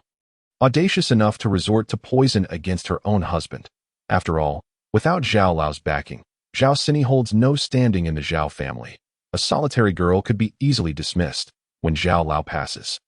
The matter of the Zhao family's heir will undoubtedly rest in the hands of Zhao Lao. As for the one Zhao Lao sought to pair with Zhao Sini, he would become a thorn in her side. It is no wonder Zhao Laotai feigned fainting and returned to the banquet, only to unleash her ire upon him. She certainly harbored no noble intentions. Lin Shen turned to Zhao Sini, speaking earnestly. Sini, in the coming days, you must be vigilant about your safety and stay close to your grandfather. He will handle these matters for you, clearing all obstacles, and then you can confidently embrace your role as a female executive. Lin Shen did not forget to clasp his hands in congratulations, smiling as he said, from now on, I suppose I shall address you as Director Zhao. Yet, Zhao Sini could not share in the joy. Instead, her expression grew more somber. Hesitantly, her gaze wavering, she confessed, Qinggu, I actually do not wish to be an heir. Lin Shen, perplexed, inquired, why not? Being an heir would be splendid. The entire Zhao family fortune would be yours. Zhao Sini bit her lip, her expression troubled, and after a long silence, she finally replied, I want to marry you, to be your wife, to support you and raise children. Lin Shen was taken aback, utterly astonished by Zhao Sini's confession. The atmosphere shifted to one of intimacy, as Zhao Sini averted her gaze, unable to meet Lin Shen's eyes, nervously swallowing hard. This was her declaration of love, yet she feared Lin Shen would outright reject her. Lin Shen, suddenly feeling flustered, was not merely anxious but rather at a loss, uncertain of how to respond. The scars from his first love had yet to heal completely, and he had lost the hope and trust he once held in love. Compounded by his father's ongoing predicament, he was solely focused on his father's safety, with little thought to spare for anything else. Were it not for these circumstances, he would have readily accepted Zhao Lao's proposal at the banquet. Lin Shen rubbed his nose, about to speak, when his phone rang, providing a timely distraction. Grasping at this lifeline, he quickly answered, Hello? Who is this? A cool, authoritative female voice replied from the other end. This is the City Public Security Bureau. I am Zhang Nanxiao from the Magic City branch. Badge number 23XXX3. That you are Lin Shen, correct? Lin Shen did not respond immediately. Instead, he glanced at the screen to verify the number, and upon confirming it belonged to the police, he replied, Yes, I am Lin Shen. Sitting beside him, Zhao Sini sensed the gravity in Lin Shen's tone and immediately grew anxious. Could it be the police? The cold voice continued. Do you know Su Biao, the president of the Su Corporation, and his son Su Jimin? Lin Shen was taken aback by the swiftness of the police's investigation. Within a day, they had already linked him to the Su father and son. Understanding that they had undoubtedly established a connection between him and them, Lin Shen replied, Yes, I know them. The voice on the other end offered no further details, merely stating, there is a criminal case requiring your cooperation. Please come to our bureau at once. Very well. Lin Shen responded without a hint of hesitation, his demeanor calm and collected. The line went dead with a series of beeps. Zhao Sini, in a state of panic, asked, Chen Ge, is it? Lin Shen nodded. Yes, it's the police. Zhao Sini jumped to her feet, exclaiming, I will find someone to help you. No need. Lin Shen caught her wrist, guiding her back to her seat. I said, this matter does not require your intervention. Zhao Sini was fraught with anxiety, her complexion pale, but they have already found you. Now we must seek assistance to minimize the situation, assigning ridiculous charges to those two individuals, claiming they fled abroad with embezzled funds. Wouldn't that resolve everything? Lin Shen was taken aback by Zhao Sini's suggestion, looking at her with an amused smile. You, my dear girl, seem quite adept at handling such matters. Zhao Sini offered a wry smile. To be honest, Chen Ge, I've heard of such things since I was little. You think the antique world is all pristine. Sometimes, in the pursuit of a priceless artifact, or to reclaim something buried, Zhao Sini gestured toward the ground. Her expression laden with meaning, regarding artifacts from ancient tombs, or forcibly reclaiming items from someone at a fraction of their worth. Lives have been lost in such conflicts countless times. Lin Shen had no doubts about this. The antique world, being a part of the business realm, is rife with opportunism. Who among merchants is truly clean? So, Chen Ge, Zhao Sini tentatively asked Lin Shen, would you like my help? Not for now. Chapter 57. The police. Annie. Lin Shen responded nonchalantly. Cooperating with the police is the duty of every good citizen.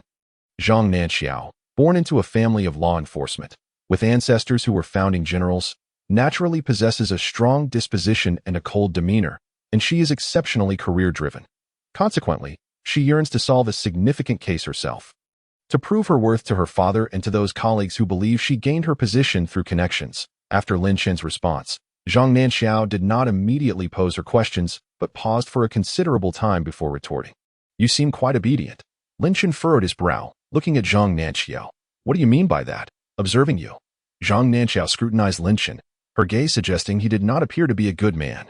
With such strikingly handsome features, one might typically presume him to be either a rogue or a scoundrel, with no alternative possibility. Lin Shen felt a sense of offense at Zhang Nanxiao's inexplicable appraisal.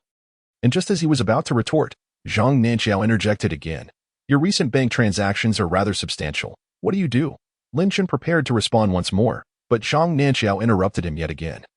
Moreover, I am not your uncle. I am a police officer. Surely your eyesight is functioning well.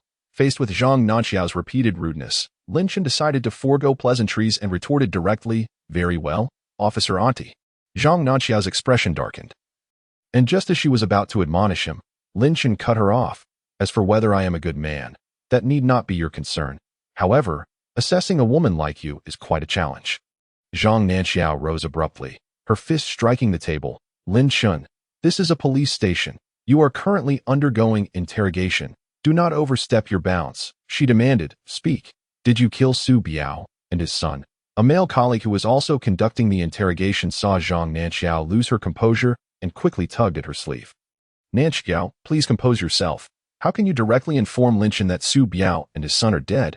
They are merely missing at this point. Without a body, we cannot draw conclusions. Interrogation should be conducted systematically. The male colleague was perplexed. How could the daughter of the police chief be so reckless in her approach? Was she truly unconcerned about breaching protocol? Lin Shen feigned shock. What? Su Biao and his son are dead. What a charade. Zhang Nanxiao disregarded her colleague's counsel and continued to berate Lin Shen. Do not think I am unaware. Su Biao has a significant grievance with you. According to our investigations, did Su Biao not leave your father in a vegetative state?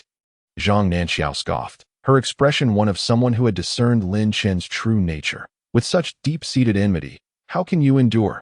Zhang Nanxiao was not without intellect. She reasoned that since a verbal conflict had already arisen with Lin Shen, she might as well mention Su Biao and his son to gauge Lin Shen's reaction. She was convinced that if Lin Shen could so readily retaliate verbally, he would certainly struggle to contain his emotions regarding the treatment of his father. Lin Shen maintained a calm demeanor, silently observing Zhang Nanxiao. Noticing his silence, Zhang Nanxiao assumed he was on the verge of cracking. She stood from her seat and slammed 2 photographs before him.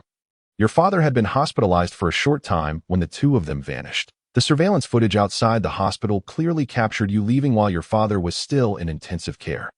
Lin Shen cast a fleeting glance at the images. Zhang Nanxiao had presented him with photographs of Su Biao's vehicle and footage showing him exiting the hospital. The system suddenly exclaimed, "Oh dear. I was so preoccupied with the dock surveillance that I completely neglected the hospital." Lin Shen mentally responded to the system. "It matters not. These are insignificant details, at most auxiliary conjectures." Zhang Nanxiao fixed her gaze upon Lin Shen's eyes. "Can you tell me what you did during the time you went to the hospital and returned?" Lin Shen retained his composure. "As an ordinary citizen, I naturally returned home to lock the door. My home, having been ravaged by Su Biao, was in disarray. After ensuring my father's arrangements, would I not check on my own residence? Unlike you, who reside in upscale communities, our area often experiences theft if the door is left ajar. Even stray dogs could make themselves at home." This reasoning was not fabricated. Lin Shen understood that surveillance cameras were ubiquitous, and any location he casually mentioned could easily be verified by the police. However, the vicinity of his home, a rural area, lacked such surveillance. The police would struggle to find evidence disproving his claim of having returned home, but as for the monitoring of his passage through the dock, the system had already handled that, so that claiming he had returned home during that time seemed most appropriate. Zhang Nanxiao scrutinized Lin Shen's expression, attempting to discern any hint of deceit. Yet, Lin Shen's countenance remained unchanged, his gaze unwavering, devoid of any semblance of falsehood. At that moment, Lin Shen seized the initiative, addressing Zhang Nanxiao. "Officer, you inquire of me so extensively. I have a question for you. What crime would Su Biao have committed for assaulting my father in such a manner? What compensation am I entitled to? Now that they are deceased, ought I not receive some form of clarification regarding this matter?" "Stop trying to divert the topic." Zhang Nanxiao, having anticipated this, pressed on. "We discovered numerous bodies of Su Biao's subordinates at his villa." "Lin Shen, could it not be you who is responsible?" The system, hearing Zhang Nanxiao's statement, promptly alerted Lin Shen. "Rest assured, host, I have managed the surveillance and evidence at the villa, including fingerprints and DNA." Lin Shen was astonished. "You have even handled the DNA and fingerprints?" The system explained, "I did not erase the fingerprints you left behind in the villa. Rather, I altered your current fingerprints, your present DNA, and those stored within the database." Lin Shen was left incredulous. "Is it truly that remarkable? You can do all this?" The system nonchalantly replied, "I am connected to your body, thus I can modify your fingerprints. I have access to global data. Altering DNA records within databases is a trivial task." With the system's assistance, Lin Shen felt bolstered and promptly replied to Zhang Nanxiao. "Officer Ani, I did visit Su Biao's villa, but it was solely to escort my father to the hospital. You must provide evidence for your claims. Mere assertions hold no weight. Have the police become so overbearing in their investigations?" Chapter 58. The rice has been cooked. Zhang Nanxiao glared at Lin Shen, infuriated by his continued use of Officer Auntie, and brusquely snatched away all the photographs from in front of him, returning to her seat in the interrogation room. Her reluctance to draw conclusions stemmed from the fact that the DNA extracted from the bodies of Su Biao's henchmen did not match Lin Shen's DNA in the database. They possessed no evidence to substantiate their conjectures. Although Zhang Nanxiao had not definitively located the bodies of Su Biao and his son, she surmised they were likely deceased, with Lin Shen's motive for murder being substantial. All that remained was to gather evidence. A male colleague, witnessing Zhang Nanxiao's predicament, quickly interjected, "Mr. Lin, regarding your father's situation, it is understandable that we did not receive a timely report, thus we were unable to act promptly. As for Su Biao and his son, they are not dead. They are simply missing. If you wish to file a formal report, we will provide you with an appropriate response once we locate them. For now, you may return home. We will contact you if we require your cooperation. Please do not leave the city in the meantime." After speaking, the male colleague opened the door, signaling for Lin Shen to exit. Zhang Nanxiao, recognizing the lack of evidence would yield no results, acquiesced to Zhao Sini continued, "All right, come to the hospital. I'm at Uncle's place. It's more convenient to discuss matters face to face." "The hospital?" Lin Shen asked, perplexed. "Are you at my dad's?" Zhao Sini replied with a smile. "Yes, Grandpa was worried about Uncle, so he asked me to bring him home for recuperation. This way, you can take care of him while you're at home. Of course, Grandpa has already arranged a fantastic medical team for you, so rest assured, Uncle's condition 1T be neglected dough. And by the way, Grandpa has also found you a villa. We can discuss the details when you arrive at the hospital. The mention of a medical team and a villa left Lin Shun in shock multiple times. Just as he was about to inquire further, Zhao Sini had already hung up the phone, leaving him no choice but to hurry to the hospital. A medical team is one thing, but being gifted a house is no small matter. Upon entering the hospital room, Lin Shun found Zhao Sini sleeping on the sofa. As soon as she heard the door open, she woke up and immediately broke into a smile. Chenggu, how did you arrive so quickly? I've already packed everything. We can arrange for Uncle's discharge as soon as you're here. Lin Shun intended to ask Zhao Sini about the villa, but upon seeing her appearing weary and still half asleep, he felt a sudden pang of sympathy. He approached her and enveloped her in his arms. Sini, you've worked hard. After saying this, he instinctively leaned down and kissed her forehead. Zhao Sini, who had been drowsy just a moment ago, instantly became wide awake, her face flushing a deep crimson, stammering, Chenggu. I'm not tired. Lin Shun released her, gently saying, Sini, actually, I've already bought a place for myself. Understanding his intent, Zhao Sini hurriedly grasped his hand. Chenggu, my grandfather has so many villas that he can't even count them all. Leaving one empty would be a waste. If you move in, it would bring some liveliness to Grandpa's villa. He said you could choose any one you like. I took the liberty of selecting one right next door, thinking it would be convenient for me to care for Uncle. You? Zhao Sini looked at Lin Shun anxiously. You don't blame me, do you? Hearing her words, Lin Shun chuckled. Why would I blame you? It's clearly a good thing for me. I am the one benefiting greatly. Zhao Sini cautiously replied. I was worried you wouldn't want to be my neighbor, but I also feared the medical team has already gone over. If you don't agree, that could be quite troublesome. Lin Shun laughed, shaking his head. You've arranged everything so meticulously. How could I not go? Seeing Lin Shun's agreement, Zhao Sini joyfully embraced him, but then her expression shifted to one of concern as she recalled the situation at the police station. Chenggu, what did they say at the police station? If they dare to make things difficult for you, I can have our family lawyer come over. They have a team that specializes in such matters. Lin Shun patted her on the head. It's not necessary for now. They have no evidence, just suspicion. Zhao Sini nodded and smiled again. Chenggu, why don't you go see Uncle? Tell him we're leaving. Lin Shun gazed at Zhao Sini with a smile in his eyes that he never anticipated that Zhao Lao and Sini could arrange everything for him so well, even considering where he would live. Showing such thoughtful consideration for his situation that it was perhaps the first time in his life, aside from his father, that he felt such genuine care from someone, and he couldn't help but be touched. Saying, Sini, thank you for arranging everything so perfectly. Zhao Sini smiled sweetly. Between us, there's no need for thanks. This is all willingly done from my heart. Lin Shun stood up and walked into the inner room, grasping his father's hand. Dad, we're moving to a new place, heading home. And we have a new big home. You might be getting one soon. Lin Shun suddenly paused, reconsidering. Perhaps it was better to wait before discussing Sini's matter. Meanwhile, Zhao Sini, who had been eavesdropping outside, felt a wave of disappointment. She had thought Lin Shun was about to tell Uncle. Frowning in contemplation, she realized she needed to step up her efforts to ensure no other woman had her sights set on Chenggu. Suddenly, Zhao Sini recalled the medicine her friend had given her last time. She had heard it was quite effective. Perhaps she could use it on Chenggu tonight. The more she thought about it, the more feasible it seemed. If she could create a situation where they were bound together, surely Chenggu wouldn't reject her, right? Startled by her own sudden thoughts, Zhao Sini shook her head vigorously. No, I absolutely cannot use that. After finishing his conversation with his father, Lin Shun stepped out and noticed Zhao Sini lost in thought, prompting him to ask, Sini, what's wrong? Why are you shaking your head? Is your head uncomfortable? Startled by Lin Shun's voice, Zhao Sini stammered. That, Chenggu. I have a mosquito buzzing around my ear. I want to chase it away. Oh, Lin Shun observed Zhao Sini's demeanor, deducing she was tired, and expressed concern. Sini, why don't you rest here for a bit before we move? No. Zhao Sini shook her head vigorously, her hands waving like windshield wipers. I'm not tired or exhausted. It's getting late. The sooner we move, the sooner we finish. Lin Shun furrowed his brows, increasingly sensing something was amiss with Zhao Sini, though he couldn't pinpoint what it was. All right then, let's move.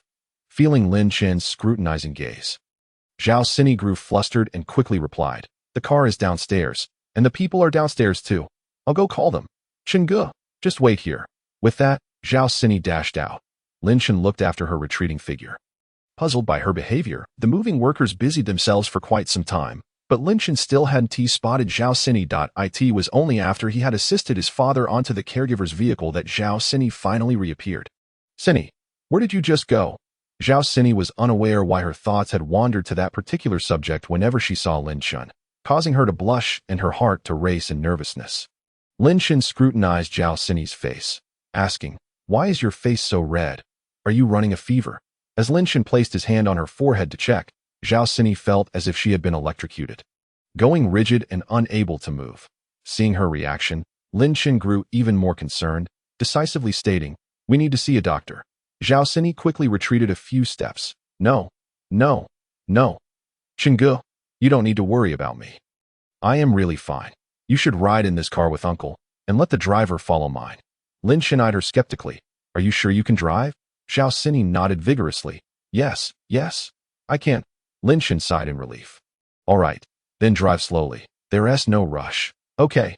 Zhao Sini responded cheerfully, hurrying towards her car while muttering to herself, "Phew, why am I so nervous? Zhao Sini, you are the eldest daughter of the Zhao family. You have met so many men. How can you be so flustered in front of Chengge? You must be more mature. You cannot let him think you are childish." Zhao Sini made a firm resolution in her heart. Today, she must come up with another way to win Lin Shen over. Suddenly, she felt a hand on her shoulder, startling her. Turning around, she saw Lin Shen. What's wrong? Lin Shen snatched the car keys from Zhao Sini's hand. I'll drive. You're not feeling well, and I'm not comfortable with that. Without waiting for Zhao Sini to refuse, he opened the car door and took the driver's seat, touched by Lin Shen's gesture.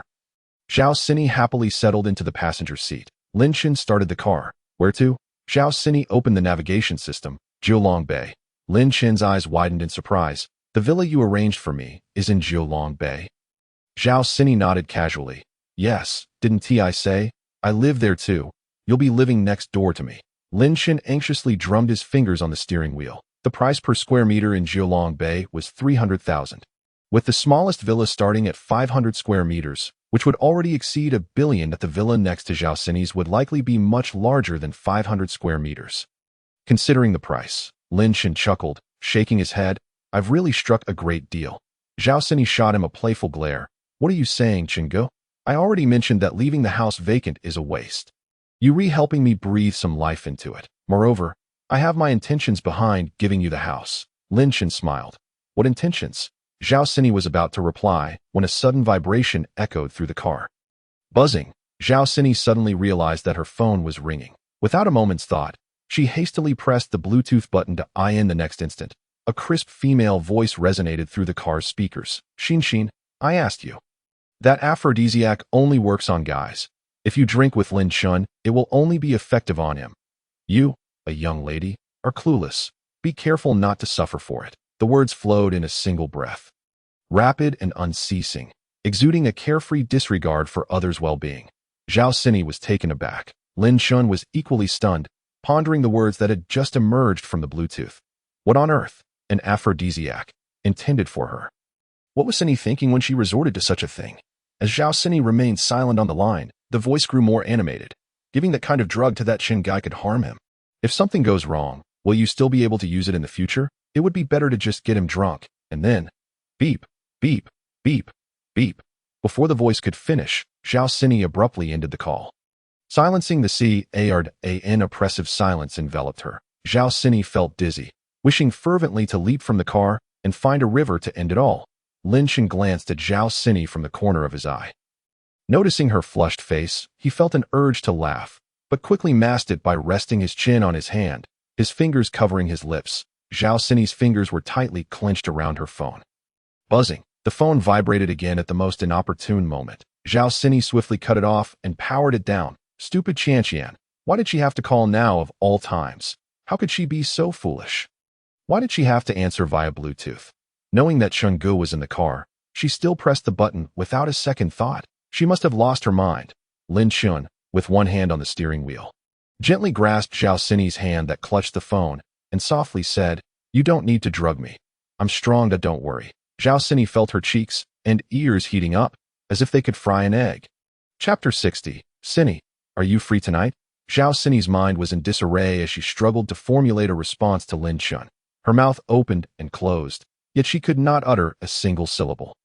Lin Chun, seeing her frozen state, chuckled, "I was just teasing you.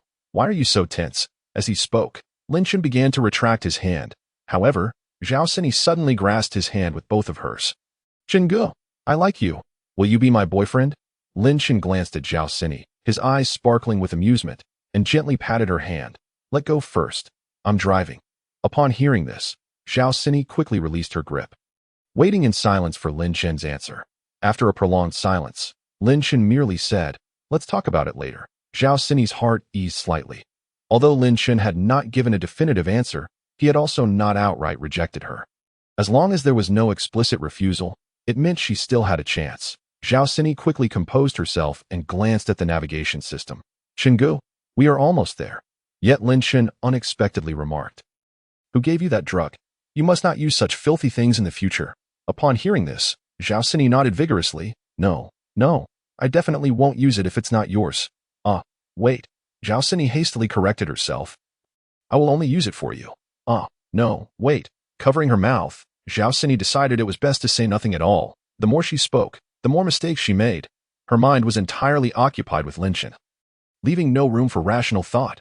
Before she knew it, the car had arrived at the entrance of a villa district. The guard, recognizing Zhao Sini's car, opened the gate without hesitation, bowing politely to welcome the owner home. Under Zhao Sini's direction, Lin Chun parked in front of the villa that Zhao's grandfather had gifted her. Upon glancing up, Lin Chun couldn't help but chuckle in resignation. Indeed, his assumption was correct. This villa was at least 800 square meters and valued at over 200 million. This gift was exceedingly extravagant. He was truly on the verge of becoming a kept man. After stepping out of the car, Zhao Sini suddenly recalled her grandfather's instructions that she had yet to share with Lin Chun. Too preoccupied with thoughts of Lin Chun's physique, she had forgotten to mention her grandfather's words. "Chengge," Zhao Sini quickly called out to Lin Chun. "My grandfather said he has sold this house to you." "Sold?" Lin Chun asked, puzzled. Zhao Sini continued, "Didn't you give my grandmother a jade pendant? That thing is quite valuable, and now it's with my grandfather. He said that pendant is equivalent to the money you gave him." "I was just a bit scattered earlier and forgot to tell you." Lin Chun frowned slightly, his expression hesitant. "That doesn't seem appropriate, though. Come on." Zhao Sini waved dismissively. "My grandfather and grandmother had a falling out. Everything you guessed was spot on. My grandfather thought it was a pity to give that pendant to my grandmother, so he took it back." Lin Chun simply responded with an "Oh." Intrigued, Zhao Sini pressed on. "Chengge, aren't you curious about how my grandfather dealt with my grandmother?" Lin Chun smirked. "It's not my place to inquire about your family matters." "Why not?" Zhao Sini insisted. "I'll tell you right now." She eagerly recounted. "My grandfather said he wanted to send my grandmother to prison, but my uncles were unwilling and pleaded on their knees. My grandfather didn't want a grandmother with a prison record for his descendants, so he decided against sending her. In the end, he only required her to leave empty-handed and sever all ties." Lin Chun nodded. "That's a good resolution." "Good? Not at all." Zhao Sini's expression soured. "I've become the heir to our family, and who knows how busy I'll be in the future. I might not have time to hang out with you." Upon hearing Zhao Sini's discontent, Lin Chun couldn't help but chuckle, pinching her cheek. "You always thinking about fun? I live right next door. It would be incredibly convenient for you to come find me." Zhao Sini's face brightened. "Oh, you're right. That's quite convenient." Yes, they spoke. Their belongings had already been moved into the villa. A young man, wearing gold-rimmed glasses and exuding an air of elegance, approached them. Upon seeing them, the man first greeted Lin Chun. "Mr. Lin, hello. I am the head of the medical team assigned by Zhao Lao, and also your father's attending physician. My name is Li Muyang." After introducing himself, Li Muyang extended his hand to Lin Chun. After shaking hands, Lin Chun politely said, "Dr. Li, I leave my father in your care. I appreciate your efforts." When Zhao Lao had assigned this task to Li Muyang, he had expected Lin Chun to be an unruly rich kid. To his surprise, Lin Chun appeared remarkably composed, exuding a subtle charisma, his gaze sharp and focused, entirely different from those idle rich second-generation heirs with their vacant expressions. Li Muyang nodded, responding to Lin Chun, "I will certainly do my utmost to fulfill Zhao Lao's request. Now, I will go check on your father's condition. Please continue your conversation." Once Li Muyang departed, Zhao Sini tentatively asked Lin Chun, "Chengge, do you think he seems too young? Is his medical skill up to par?" Lin Shen shook his head. I don't think so. How could your grandfather assign someone mediocre? Besides, it's not the era when age determines skill. Hearing Lin Shen's words, Zhao Xinyi's admiration for him soared. She truly adored mature men like Lin Shen. Leading Lin Shen into the villa, she chattered on. This Li Muyang is a postdoctoral fellow who returned from studying in the United States. He even trained at Johns Hopkins Hospital. His workplace is a global neurosurgery research base. He's quite impressive. Lin Shen couldn't help but compliment. Really? To achieve such success at such a young age is indeed remarkable. As they walked through the villa, Lin Shen took a cursory glance around. It was no surprise that it was the most expensive villa in the district. This place was flawless. After touring the villa, just as they were about to head upstairs, Li Muyang called out to them. Mr. Lin, your father's health is currently unstable. I will start with physical therapy, and if effective, we will then incorporate medication. Lin Shen smiled gently. Dr. Li's methods will surely prove effective. Li Muyang was somewhat taken aback by Lin Shen's nonchalant response. Often, most patients held a skeptical attitude, bombarding them with questions. Yet, Lin Shen merely affirmed his plan without any inquiries. This kind of trust was incredibly endearing to them as doctors. In truth, Lin Shen had not thought too much about it. He simply believed in utilizing capable individuals and not doubting them. Li Muyang suddenly sought to bond with Lin Shen, saying, Well, Mr. Lin, if you don't mind, you can call me a Yang, and I can call you Lin Ge. How does that sound? Lin Shen nodded. Of course, I would be delighted. By the way. After Li Muyang finished speaking, he turned his attention to Zhao Xinyi. Xinyi, are you free tonight? I would like to invite you to dinner. Chapter 61. I want him to kneel before me. During his school days, Li Muyang pursued Zhao Xinyi, who almost accepted him at that time. However, now, Zhao Xinyi's heart belongs solely to Lin Shen. She observes Li Muyang's attempt to invite her out for a meal, all while standing in front of Lin Shen, anxious not to give him any misconceptions. Zhao Xinyi decisively responds. I want to cook for Chungu tonight, so I won't accompany you to dinner.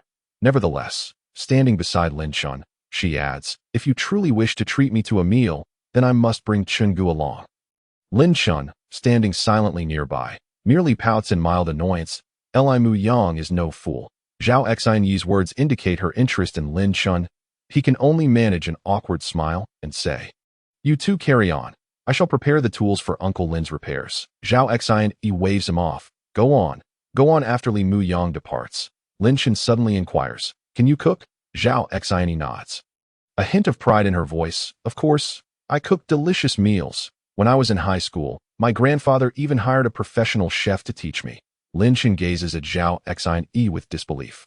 Really? Seeing Lin Shen's interest, Zhao Xinyi quickly suggests, Let's head to my villa. Oh no, your place. We'll first go to mine, and you can check what the delivery lady brought. Choose what you want to eat. And then we'll bring it here. I will cook it for you. Lin Shen agrees. All right, let me taste the culinary skills of the young lady from the Zhao family. With that, the two set off to Zhao Xinyi's villa to select ingredients. Meanwhile, in a presidential suite of a 5-star hotel in the bustling city, Zhao Rui lies naked, bound to the bed, her eyes tightly shut, appearing as if she has succumbed to death. Wu Yong stands at the bedside, casting an evil gaze upon the unconscious Zhao Rui. Zhao Rui, I initially intended to give you more time. Yet, you chose to humiliate me in front of so many people. Tell me, is this not your own fault? With a resounding slap, Wu Yong strikes Zhao Rui's face, tightening his grip around her neck, exclaiming, Isn't it your fault? You wretched woman. Zhao Rui has long lost consciousness. Incapable of responding to Wu Yong, he then removes his robe, unties the ropes binding Zhao Rui, and surveys her body. Wu Yong makes a sound of appreciation that I never expected.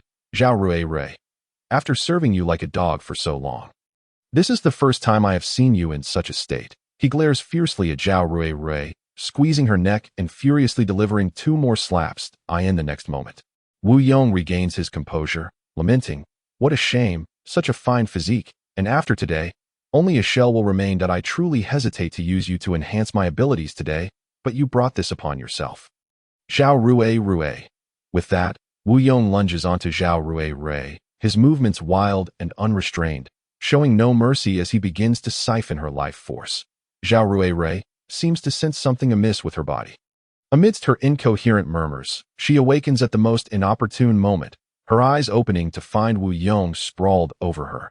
Her pupils widen in shock as she prepares to shove Wu Yong away, only to have him seize her wrist, leaving her weakly murmuring, "What are you doing? Let go of me, Dada." The drug still courses through her system, rendering her powerless, her eyelids fluttering. "You beast," as Wu Yong continues to drain her life force. Zhao Rui grows increasingly fatigued, unable to emit a single sound, helplessly watching Wu Yong act with impunity upon her at that moment. Zhao Rui feels as if countless cockroaches are crawling over her body. A wave of revulsion washing over her as she sinks into profound despair. Wu Yong, witnessing Zhao Rui's awakening, becomes even more exhilarated. "You wretched woman, were you stimulated awake? Did you never expect this day would come for you?" As Wu Yong speaks, Zhao Rui visibly ages at an alarming rate. She is unaware of Wu Yong's actions, but she perceives her life slipping away, tears of terror streaming down her face as she pleads with all her strength. "Wu Yong, please let me go. We can get married."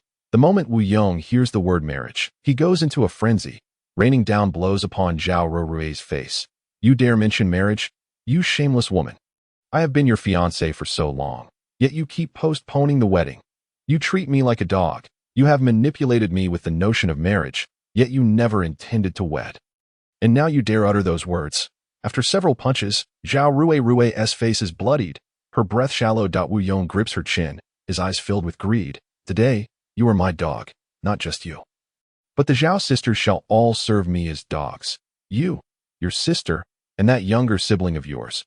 Your sister is old and useless, but your younger sister." Wu Yong smirks. "Zhao Xini, right? Her boyfriend publicly insulted me.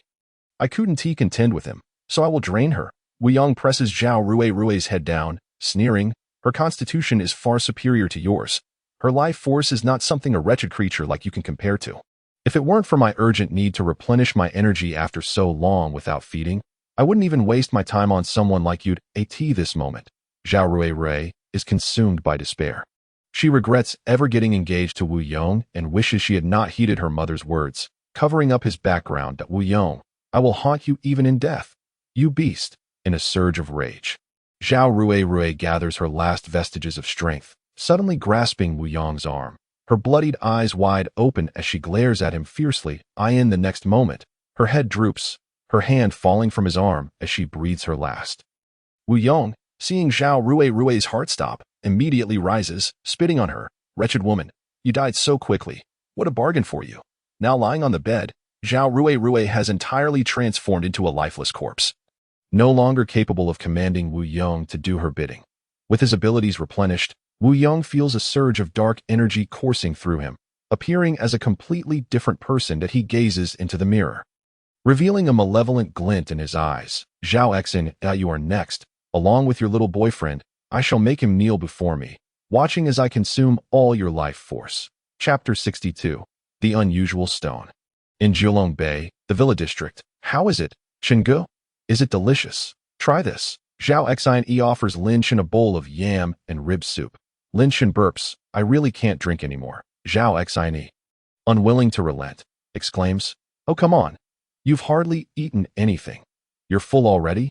Lin Shen glances at the empty plates scattered across the table, which had been filled with food moments ago, all consumed by him. Xine, "I truly can't eat another bite." He didn't even need to eat, had it not been for the chance to sample the culinary skills of the young lady from the Zhao family.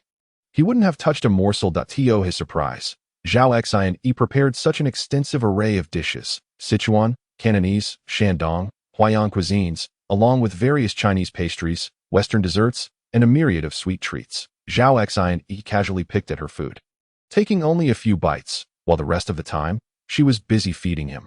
Zhao Xine lifts the bowl of soup, presenting it to Lin Shen, and sweetly says, "Chenggu, just drink one more bowl. Okay, you've tried all the dishes, and the only thing left is the soup. You don't have to eat the desserts. Just this soup, with goji berries and yam, is great for your health and very nourishing. You've been working hard lately. You need to take care of yourself." Lin Shen forces a smile. "You could have mentioned the desserts earlier. I finished them all before you said anything." Zhao Xine gazes at Lin Shen with bright eyes full of anticipation. Unable to withstand her pleading, Lin Shen accepts the bowl. "All right, I'll drink it." Zhao Xine's face lights up with joy. "Great." Lin Shen tilts his head back and gulps it down. Zhao Xine, satisfied with Lin Chen's completion of the soup. Declares, your hot water has been prepared for you as well. Take a moment to rest before you shower and sleep. Lin Shun, surprised, burps again. Prepared? When did you do that? Zhao Xini casually replies, I prepared it before cooking. It was just a simple task. Lin Chen is once more touched by Zhao Xine's thoughtfulness. A girl like Zhao Xine, who can cook, is kind, beautiful, and prepares hot water for bathing, is indeed rare. Noticing Lin Chen's silence, Zhao Xine urges, go on. Chengge, take a break. Alright, you too. Rest early. Xang. Lin Shun had never experienced such treatment before during his time with his first love. It was always he who bore the burdens daily. And he felt a twinge of embarrassment at this sudden change. After watching Lin Shun ascend the stairs, Zhao Xini waved at the servants, instructing them to tidy up, and added, prepare fresh ingredients for tomorrow morning. I wish to make breakfast for Chengge. The next day, upon rising, Lin Shun opened the door to find an array of items placed on a rack outside.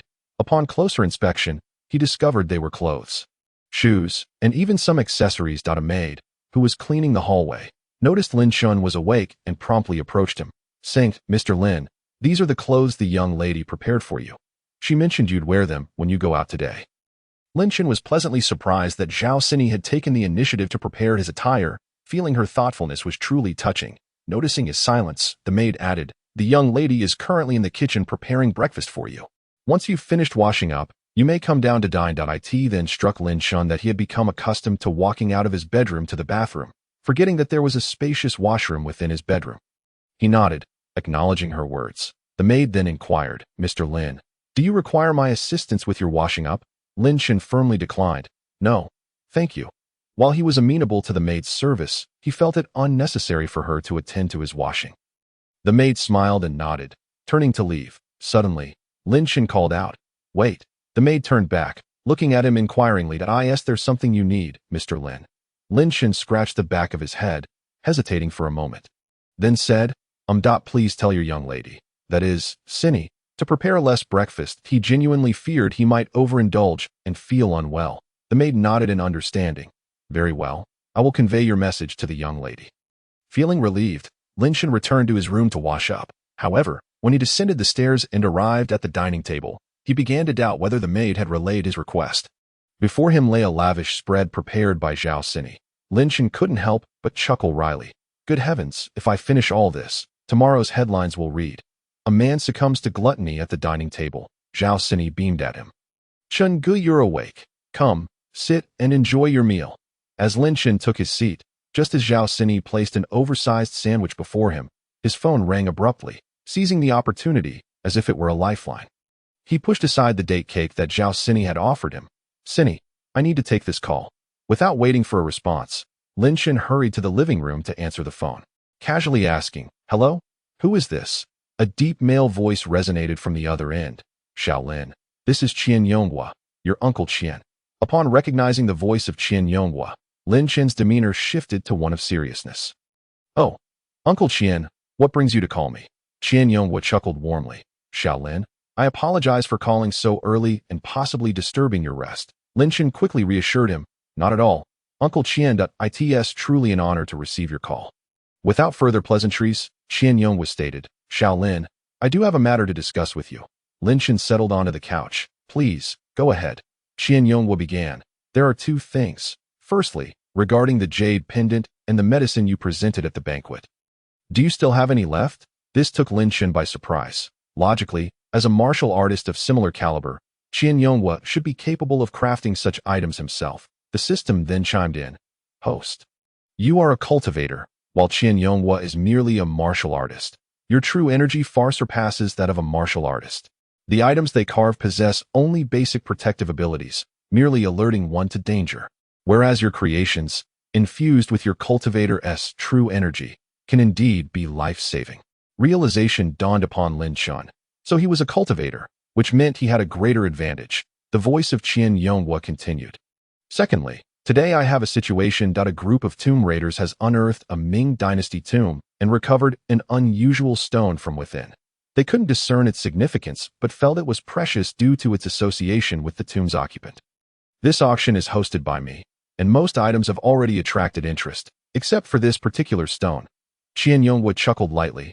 I must admit, my old eyes are failing me a bit. Initially, I intended to sell it off cheaply. But when I touched that stone, I sensed an aura akin to yours. Thus, I thought to call and see if you might be interested in taking a look. Lin Chen's brow furrowed, his curiosity piqued. Uncle Qian, did you say that this stone bears a resemblance to the aura I possess? Chapter 63. The Exceptional Spirit Stone. Noticing Lin Chen's keen interest, Qian Yonghua elaborated, Shaolin, I won't conceal it from you. You are aware I am also a martial artist, correct? Lin Chen smiled and nodded. Yes, I am aware.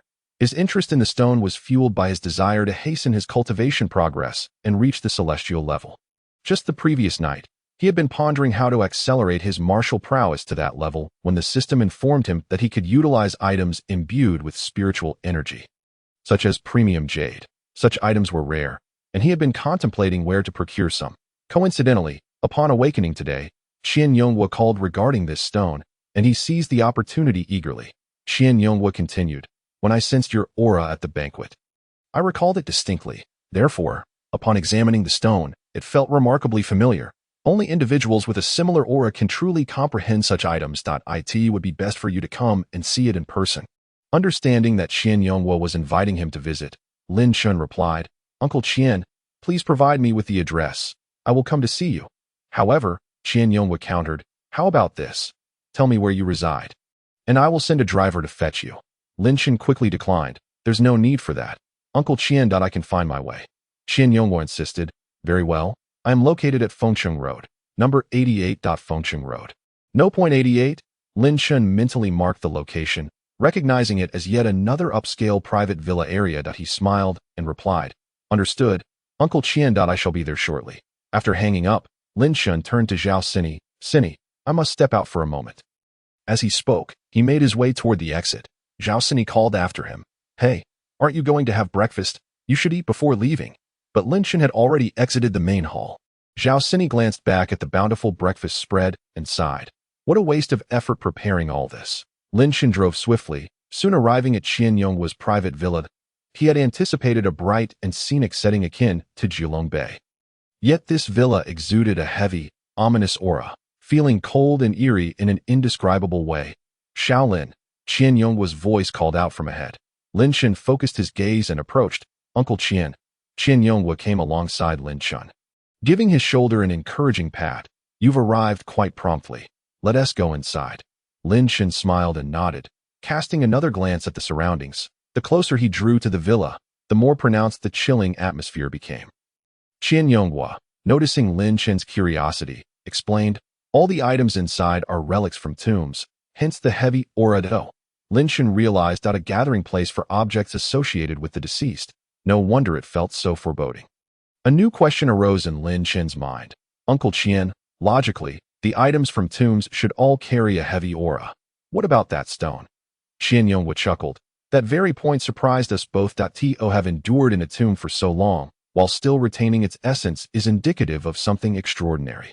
Lin Chen shared Qian Yonghua's sentiment. Such a remarkable stone was something he needed to acquire for his cultivation. As they conversed, they stepped inside the villa, where Lin Chen was taken aback to find a considerable gathering of individuals.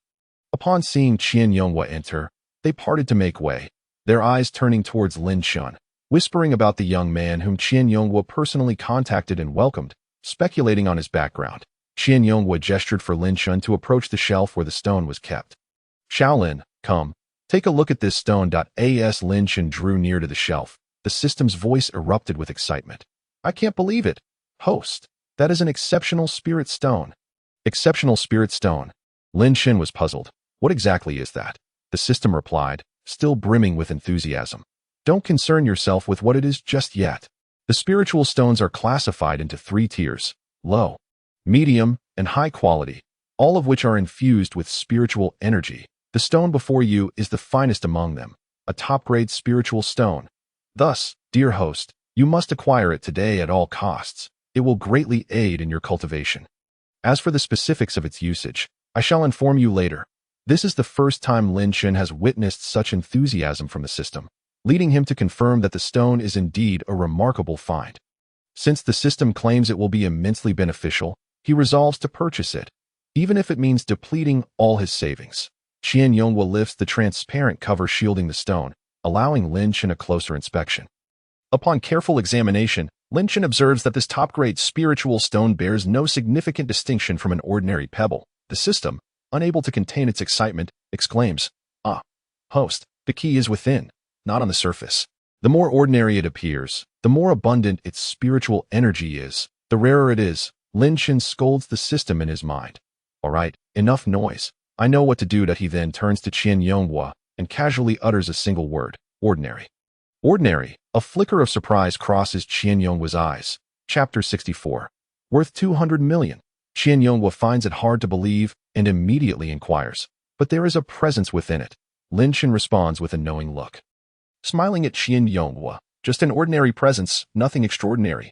Having lived a considerable life, Qian Yonghua is perceptive and worldly. He quickly discerns Lin Shan's intent and reacts with a defeated expression. "I told you.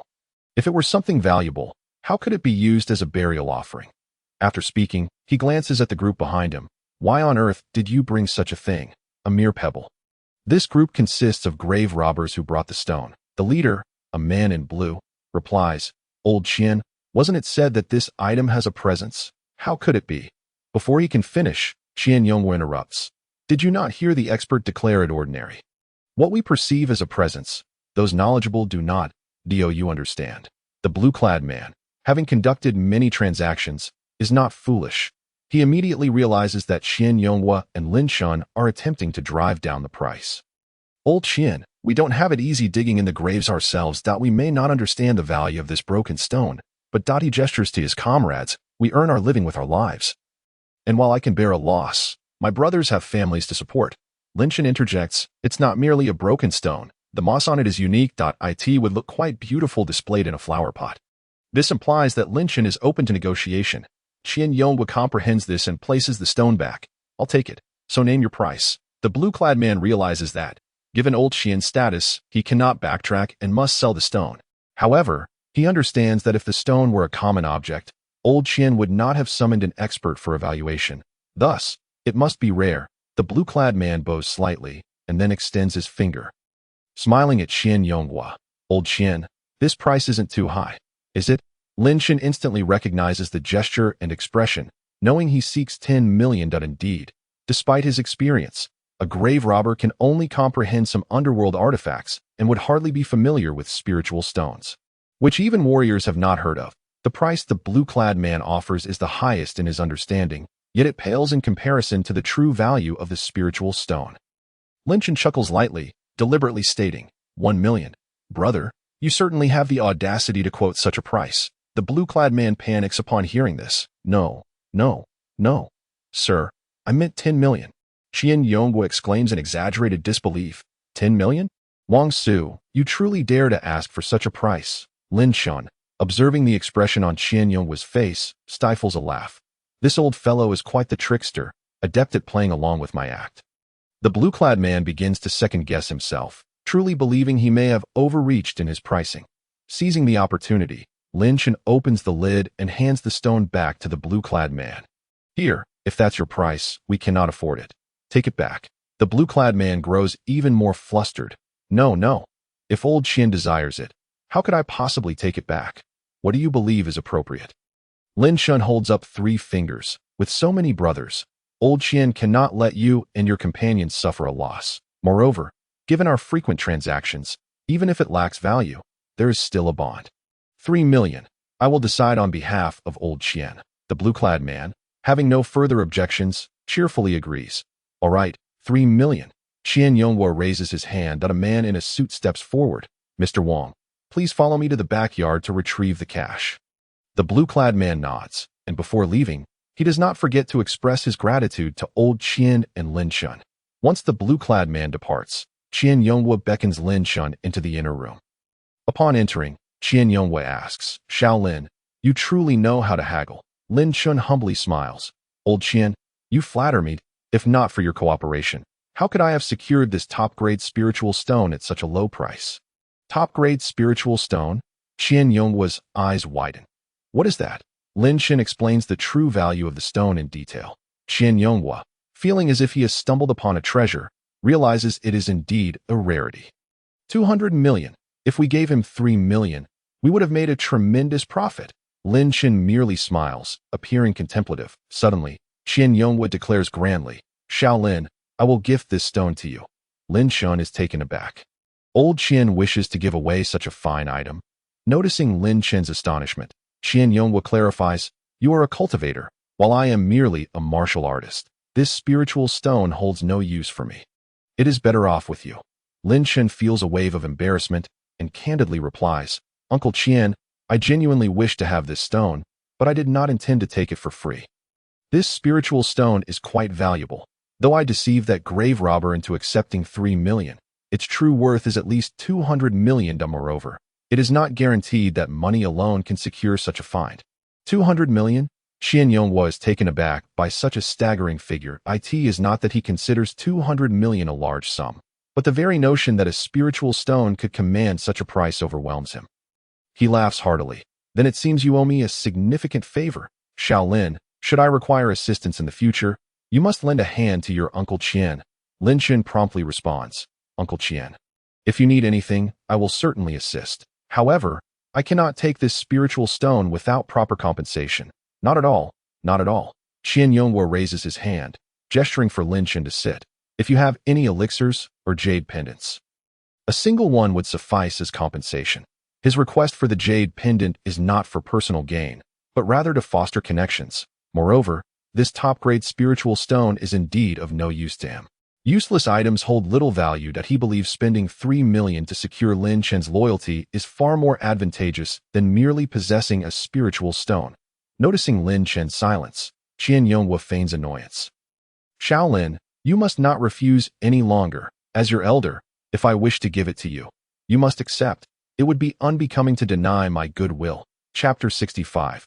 Gathering Spirit Formation. Seeing Qian Yonghua's insistence, Lin Chen, unable to refuse such kindness, nods. Very well, old Qian, I will carve 2 for you and deliver them in 3 days. Upon hearing Lin Chen's agreement, Qian Yonghua is overjoyed. Good, good. What a fine child. I shall await your return. With that, Qian Yonghua calls for someone to wrap the spiritual stone for Lin Chen. Return now. We shall meet again in 3 days. Lin Chen accepts the spiritual stone, exchanges polite pleasantries, and promptly departs from the villa. At this moment, he is filled with excitement, eager to return and utilize the spiritual stone to enhance his cultivation. The system shares in his exhilaration, its voice echoing within his mind. Host, you have struck it rich today. The system, not forgetting to add a sound effect of good fortune, continues, the moment you grasp that stone, I sensed it immediately. The spiritual energy within can support your cultivation up to the earth level. Upon hearing this, Lin Chen's spirits soar. Really? That is splendid. I shall reach the earth level tonight, drawing even closer to the heavenly level. I am also one step nearer to saving my father. The system, still brimming with excitement, elaborates. If this top-grade spiritual stone were placed in the previous cultivation world, it would have driven countless cultivators into a frenzy, igniting a bloody storm over the competition for spiritual stones. As the system becomes increasingly animated, Lin Chen feels a headache coming on and shouts, Enough! The system immediately falls silent. Lin Chen had sensed the stone was extraordinary, but he did not anticipate its potency to be sufficient to elevate him to the earth level. The system quietly adds, Host, this spiritual stone has been buried underground for several hundred years, so its spiritual energy is undoubtedly diminished from its original state. Now perhaps only a third remains. A third? Lin Chen is intrigued. 1/3 is sufficient for one to cultivate to the earth level, but what if one were to have 100% spiritual energy? Wouldn't that mean? The system, sensing Lin Chen's thoughts, immediately doused his dreams with cold water. Host, stop dreaming. Why is this exquisite spirit stone deemed exquisite? It is because it is a rarity that appears once in a millennium, especially in this current era of scarce spiritual energy. It is even harder to find. Do you still wish to seek a 100% spirit stone? Would you rather believe in the existence of a 100% spirit stone or in my identity as Qin Shi Huang? Lin Chen was left speechless by the system's remarks. The beautiful dream he had just entertained shattered. He carefully stored the spirit stone away and thought to himself, I must quickly carve 3 jade stones for Mr. Qian upon my return to repay his kindness. The system, curious, inquired of Lin Chen, Host, Mr. Qian just directly asked you to carve. It seems you didn't deceive him about that high monk's pendant after all. Lin Shen smiled faintly, knowing that Mr. Qian, being an astute individual, had realized the truth when he sensed the aura of a martial artist emanating from him. The system urged Lin Shen, "Host, hurry back. Once you return, I will tell you how to utilize this spirit stone. I have yet to witness an exquisite spirit stone. I'm truly curious." Lin Shen, too, was intrigued and quickened his pace homeward. Upon returning to Jilong Bay, Lin Shen did not greet Zhao Sini, but hurriedly retreated to his bedroom, locking the door behind him. He then sat on the bed and began to summon the system. "How does one use this thing, system? Surely you don't mean for me to consume it." The system promptly appeared. "Of course not. Host, first, take out your Tsang Lei sword, and then divide this spirit stone into 20 small pieces." Lin Shen nodded and, following the system's instructions, swiftly sliced the spirit stone into pieces with his Tsang Lei sword. "What do I do next?" The system wasted no time, directly providing Lin Shen with the remaining steps. "Host, I will now provide you with a spirit gathering formation. Arrange the divided spirit stones according to this method. Each time, you may only use 5 small pieces, for if you use too many, your current cultivation level would be unable to absorb them. Do not underestimate these 5 small spirit stones. They can sustain your cultivation for 10 days. Lin Shen raised a finger. Impressed, the system continued. As for the remaining 15 pieces, you must reserve 10 for when you attempt to break through to the earth level, to prevent a failure due to insufficient spiritual energy. All right. Host, you may begin. Lin Shen opened the diagram of the spirit gathering formation and arranged the spirit stones in order in an instant. The entire room was filled with spiritual energy, and Lin Shen felt as though he had entered paradise. The flowers on the table and the greenery outside the villa all appeared more vibrant due to the influx of spiritual energy. It was the first time Lin Shen had experienced such an abundance of spiritual energy, and he promptly closed his eyes to absorb it with great fervor. However, not long into his cultivation, something unusual began to occur within his body. Chapter 66. The Celestial Level Warrior Zhang Jingheng. Lin Shen felt an inexplicable force surging within his chest, as if it were about to burst forth. Causing him considerable discomfort, he attempted to sense and control this power, but despite his efforts, he was unable to discern its nature. In the next moment, an ancient yet resonant voice echoed in Lin Shen's ears. "Ha ha! I never expected that after several hundred years, I would once again see the light of day." The sudden voice disrupted Lin Shen's cultivation, startling him into alertness. "Who is it?" Lin Shen's eyes flew open as he quickly scanned the room. Finding no signs of intrusion, still uneasy, he got up to check beneath the bed, but found nothing there either. He began to suspect whether he was losing his mind and hallucinating. Just as Lin Shen settled back onto the bed, the voice rang out again. "Stop searching, young one." It was then that Lin Shen realized the voice, akin to the system's, was emanating from within his own mind. Cautiously, Lin Shen inquired, "Who are you?" The ancient voice responded in a leisurely manner, revealing its identity. "I am Zhang Jingheng, the foremost master of the Ming dynasty, at the pinnacle of the late celestial level, known as Zhang the Half-Immortal." Zhang the Half-Immortal? Lin Shen was filled with skepticism regarding this newfound title, unsure whether this ancient being was friend or foe. Just as Lin Shen was about to inquire about the reason for this entity's presence in his mind, the voice sighed. "Alas, I failed to transcend during my breakthrough to the celestial level and perished. What a pity, what a pity. If only I had been a step closer, I would have ascended to immortality." Lin Shen was momentarily stunned by this revelation. No wonder this old man referred to himself as a half-immortal. He was indeed a practitioner striving to break through to the celestial level. However, it was remarkable that a late celestial level practitioner from the Ming dynasty could converse with him. Lin Shen composed himself and asked, "Zhang the Half-Immortal, or rather, Senior Zhang, how did you come to reside in my mind? Is it because of this spirit stone? Are you perhaps the owner of this spirit stone?" Zhang Jingheng, having been trapped for so long, was utterly lonely and seemed like a long sealed box of chatter. Upon hearing Lin Shen's question, he instantly perked up. "Young man, since you have broached this topic, I shall share my tale with you." Young man? Lin Shen felt both delighted and embarrassed by this address. Though not yet old, he was not exactly a youth either. He considered himself merely young. It was amusing that this ancient elder referred to him as such. Zhang Jingheng, brimming with enthusiasm, began to recount. "I am able to dwell within your mind entirely due to this spirit stone. This spirit stone was indeed a burial item of mine when I reached the celestial level. I infused a fragment of my consciousness into this stone. Today, upon your activation of this spirit stone, that fragment of my consciousness has been released. After explaining, Zhang Jingheng's demeanor shifted dramatically, his tone now laced with anger. Hey, you brash young lad. I have yet to ask you why you dare to disturb my grave. Are you perhaps a grave robber? After all, he was the spirit of a deceased man, an ancient entity that had survived for so many years. Zhang Jingheng's outburst instilled a sense of inexplicable pressure in Lin Shun, causing his scalp to tingle with unease. Lin Shun felt that even if Zhang Jingheng was merely a fragment of consciousness, he could easily obliterate him. Fearing the wrath of Zhang Jingheng, Lin Shun hastened to clarify, Senior Zhang, you misunderstand. I did not dig up your grave, that I acquired this spirit stone from a group of tomb raiders. To claim I desecrated your resting place would be an injustice greater than that of Do Yi.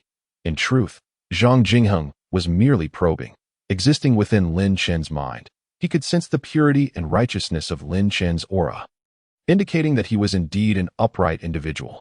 Having received Lin Chen's answer, Zhang Jingheng no longer harbored doubts. Instead, he inquired about Lin Chen's cultivation level. Is the current state of the cultivation world so dire? You, a mere lowly Xian-level warrior, are able to obtain my spirit stone.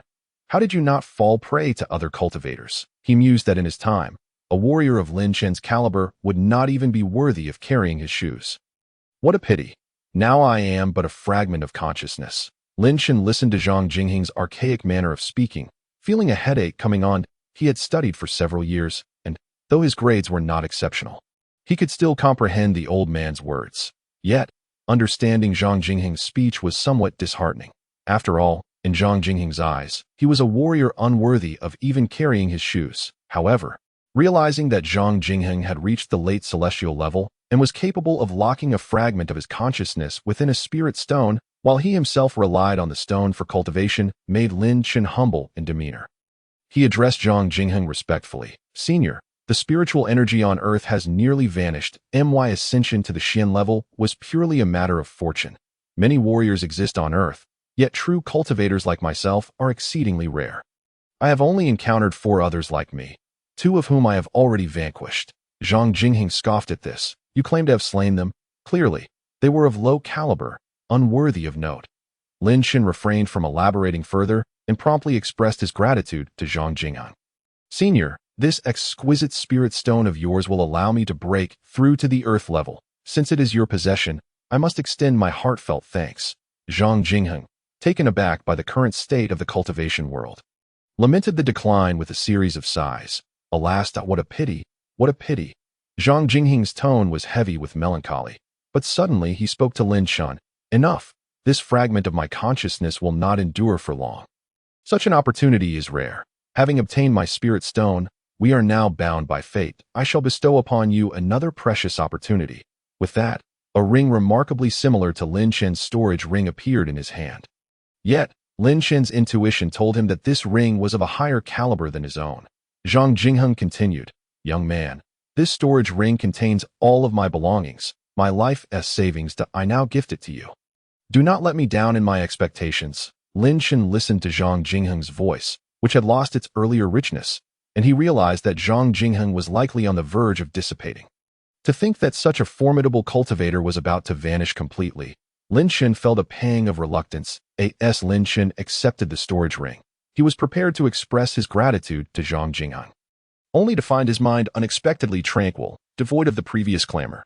Senior, Lin Chen tentatively called out, but no voice responded. With a sigh of disappointment, he murmured to himself, It seems Senior Zhang's consciousness has indeed departed. Rising to his feet, Lin Chen opened the window and cupped his fists in a salute towards a certain direction. Senior, I shall not disappoint your expectations. I will make good use of the gifts you have bestowed upon me. I will break through to the celestial level and journey to the immortal realm with this storage ring. After declaring his resolve, Lin Chen took the storage ring given to him by Zhang Jingheng and prepared to follow the method provided by the system, intending to drop a drop of blood to recognize the ring as his own. Who would have thought that as soon as his blood touched the ring, an immense force erupted from within, propelling Lin Chen violently against the wall, causing him to crash to the ground. Instantly, he spat blood, his consciousness fading into darkness. Chapter 67. The The truth about first love in a certain hotel, Wang Ba, who had been thoroughly beaten by Lin Shun, was currently occupied. Sushi lay there, exerting herself for quite some time. Yet Wang Ba's little Wang Ba remained obstinately unresponsive. Sushi was also perplexed. Despite the prolonged treatment, there seemed to be no effect.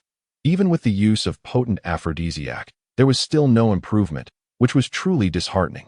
Nevertheless, since he was her chosen man, Sushi could only patiently console Wang Ba. Darling, don't be anxious. I believe that one day you will be able to raise your head and be a man again. It was better if Sushi remained silent, but as soon as she spoke, she inadvertently provoked Wang Ba. Sensitive due to his inadequacy, Wang Ba erupted in fury upon hearing Sushi's words, standing up and delivering a fierce kick to her. You filthy bitch! The reason I can't raise my head now is all because of you.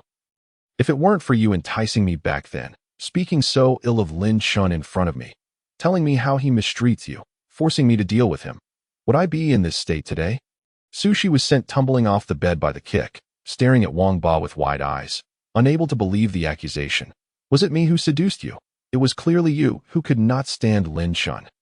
You couldn't bear to see him living freely. That's why you did those things to him. How can you blame me now? Sushi felt wronged, her eyes reddening. You were never like this before.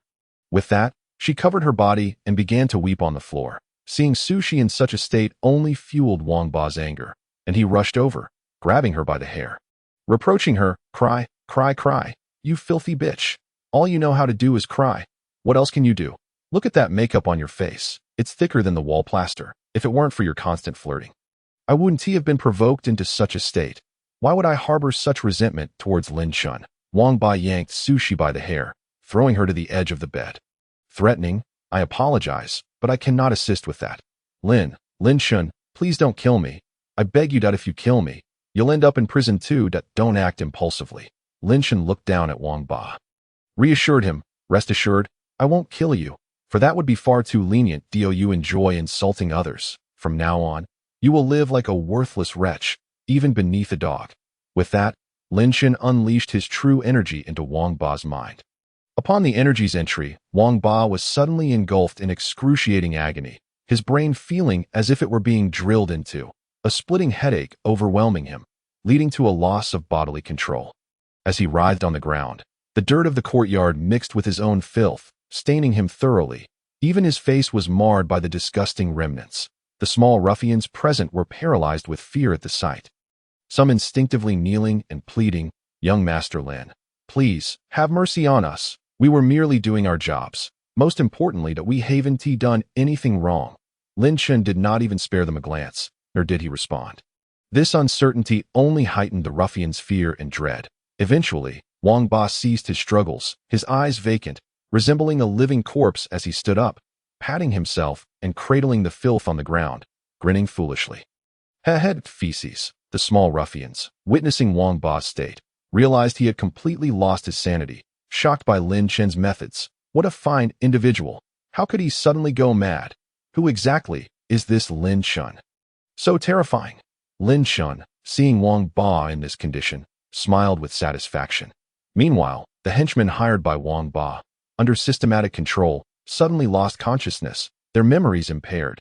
Lin Shun then had a sudden idea, procuring a few wild dogs and confining them with Wang Ba in the courtyard before departing. What transpired in the courtyard thereafter remains a mystery, but one thing is certain, from that day forth, the ostentatious Wang Ba would live the rest of his life as a fool, merely surviving. The Wang family, with its 3 generations of lineage, would henceforth be completely extinguished. As Lin Shun strolled home, a sense of satisfaction from avenging his grievances filled him, when suddenly, his phone rang. Lin Shun answered. Who is it? A weeping voice emanated from the other end. Chenggu, it's me. Shishi. Chenggu, I miss you so much. Chapter 70. Sushi. Cannot stay Sushi. Upon hearing Sushi refer to herself, Lin Shun felt a wave of nausea. Just as he had dealt with Wang Ba, Sushi called at the most opportune moment. Lin Shun had long harbored disdain for Sushi and coldly replied, You've dialed the wrong number. I don't know anyone by the name of Sushi. Upon hearing this, Sushi realized he was about to hang up and anxiously called out, Chenggu, please don't hang up. I beg you, considering our past together, please lend me some money. Lin Shun scoffed, Sushi, You've been by Wang Ba's side for quite some time. With your cunning, how could you possibly be short of money? Su Shi suddenly broke into tears on the line. Chenggu, I just want to see you one last time to say goodbye. After all those years I spent with you, don't you want to see me just once more? Lin Chen felt repulsed even at the mention of her name. Noticing his silence, Su Shi added unexpectedly, Wang Ba's phone isn't going through. He's come looking for you. You wouldn't want others to know about your affair with him. Would you? Lin Chen's expression shifted at her words, a surge of murderous intent rising within him. Su Shi was threatening him. Initially, Lin Chen had thought of Su Shi as a woman he once loved and had no intention of settling the score with her. But this woman, ungrateful as she was, dared to leverage Wang Ba against him. Lin Chen's eyes turned cold. This woman that cannot be allowed to remain. Lin Chen feigned agreement. All right, come. Su Shi, elated to hear his assent, joyfully arranged a meeting place and hung up. Lin Chen then retrieved another number and dialed. Hello, I have a woman here who needs money. Send her to your establishment. After a brief exchange, Lin Chen hung up, satisfied, and glanced back at the old courtyard. Letting out a soft sigh, the matters of the past, stemming from that relationship, were finally resolved. Lin Chen did not go to the place he had agreed with Su Shi, but instead sent the person he had just called to meet her. The individual he contacted was the manager of a loan shark company. Previously, when he had no cash and needed to buy luxury items for Su Shi, he borrowed from that company, inadvertently encountering their predatory loan practices. Lin Chen knew that the people in that company were ruthless, often forcing women who signed up for their loans into a life of servitude at KTV establishments. Su Shi went to meet them. Under his instructions, she would inevitably face a similar fate. Once she became a princess under their control, escape would be impossible. In this way, Lin Chen dealt with Su Shi without getting his hands dirty. The manager also promised to call him with updates once the plan was executed and would pay him a sum as well, having been used as a cash machine by Su Shi. Lin Chen for the first and last time extracted something from her. With Su Shi's matter resolved, Lin Chen did not linger and quickly returned to Julong Bay, awaiting the call that would confirm the arrangement. At Julong Bay, Zhao Sini anxiously awaited Lin Chen's return all day. Since he had left in the morning, she had received no news from him, and worry gnawed at her. Unable to endure it any longer, she took out her phone to call him. Just then, Lin Chen returned. Zhao Sini rose from the sofa and approached him. Chenggu, where have you been today? Why didn't you reply to my messages all day? Zhao Sini had unconsciously begun to see herself as Lin Chen's girlfriend, naturally reaching out to remove his outer jacket. Lin Chen was momentarily taken aback by her actions, unsure of how to respond, and simply smiled.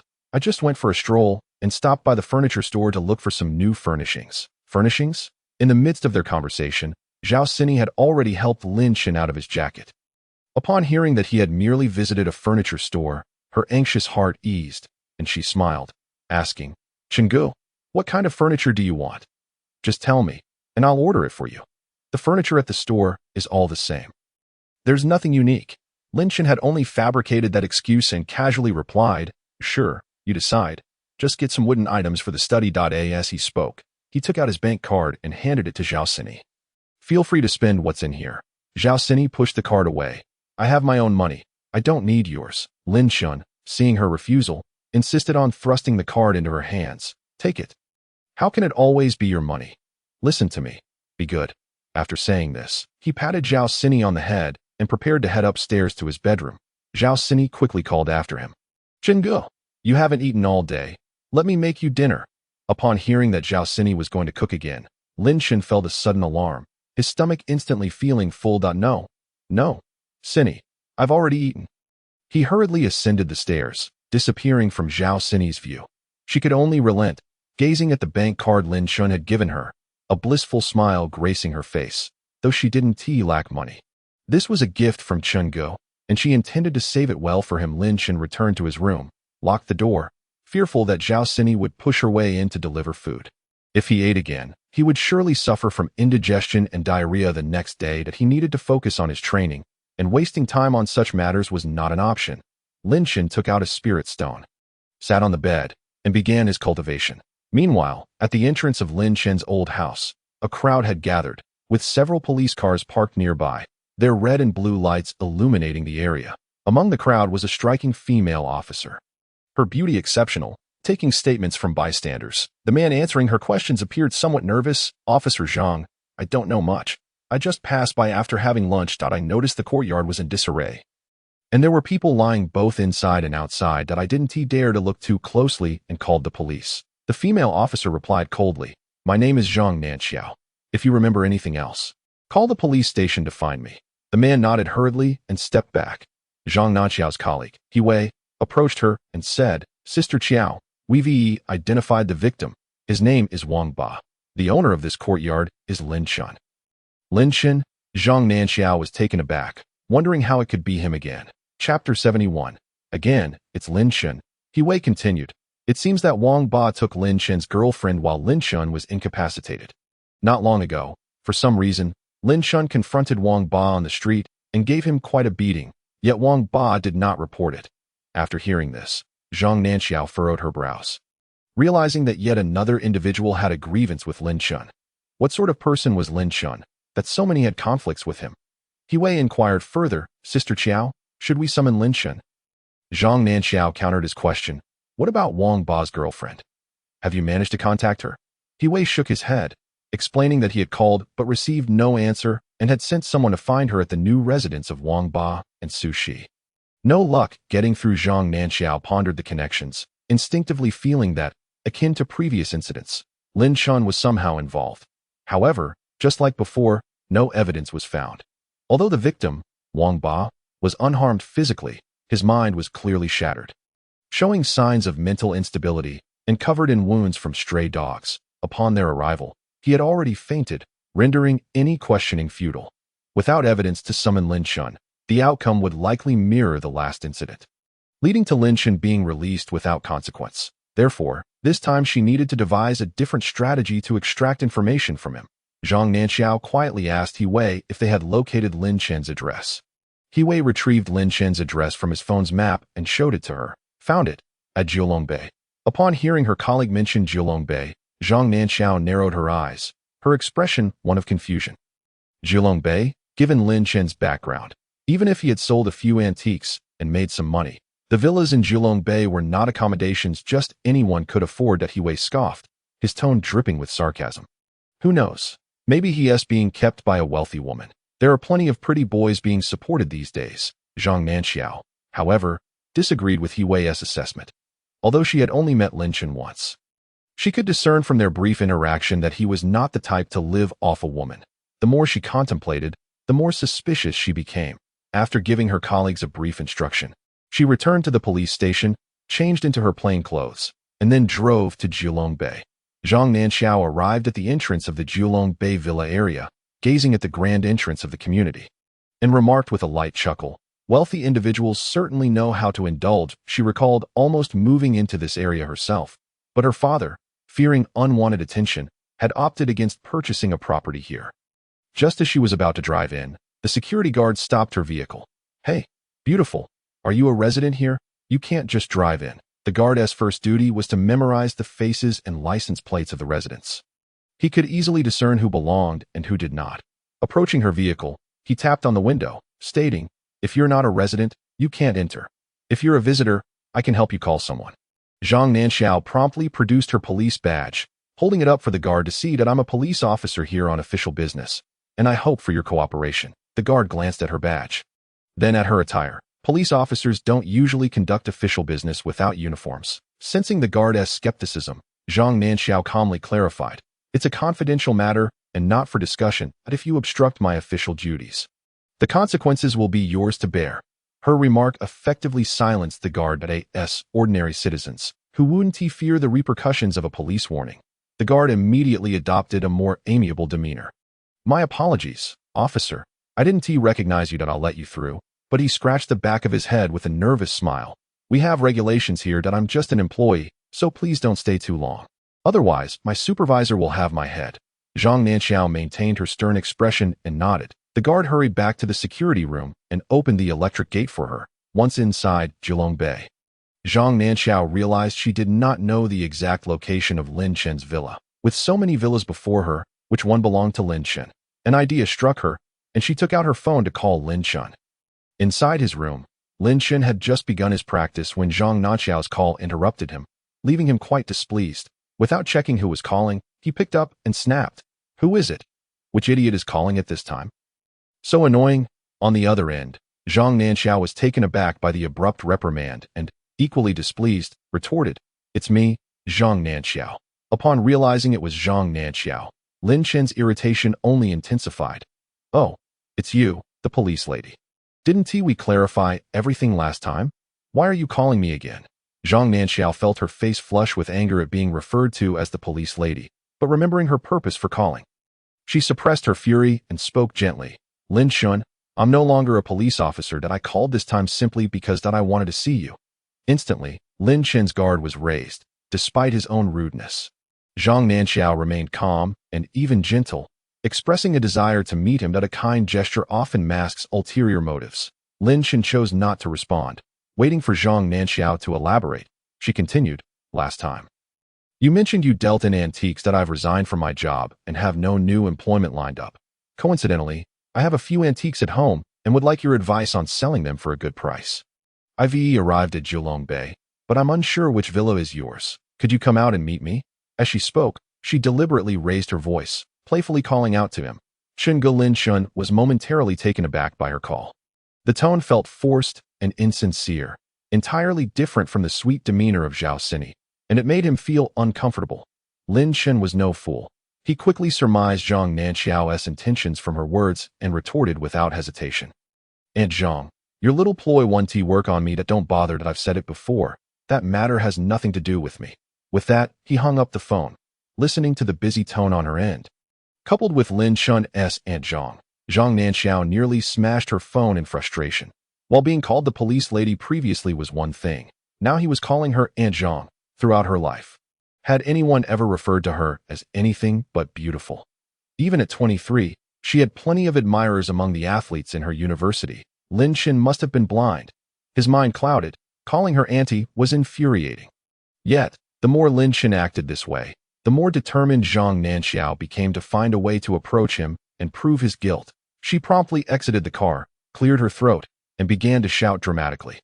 "Ah, this is outrageous. The resident of Jiulong Bay has wronged me, and now I'm pregnant. Yet he refuses to take responsibility. Is there anyone here to judge this matter?" Chapter 72. "You scoundrel!" Zhang Nanxiao's cries immediately attracted several female residents walking their dogs in the park. The women approached, observing Zhang Nanxiao and whispering among themselves. The woman in a hat was the first to speak. "What is going on here? Who is this woman?" Another woman in a white coat responded.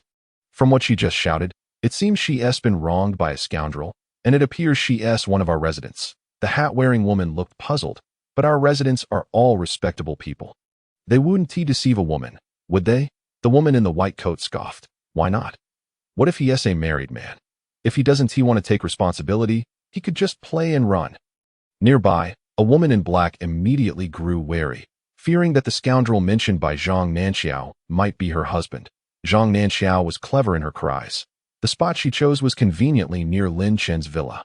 Inside, Lin Chen heard Zhang Nanxiao's lament, but did not pay it much mind.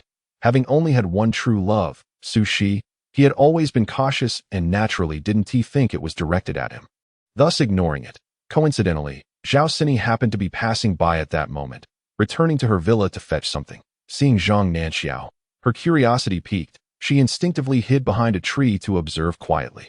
Noticing that she had drawn the attention of several female residents, Zhang Nanxiao intensified her performance, sobbing, "Oh, my fate is so cruel." The woman in the hat, seeing Zhang Nanxiao's beauty and her pitiful state, couldn't help but approach to comfort her. "Beautiful lady, please don't see her. It's not good for your health to be upset while pregnant." Another woman in a white coat chimed in.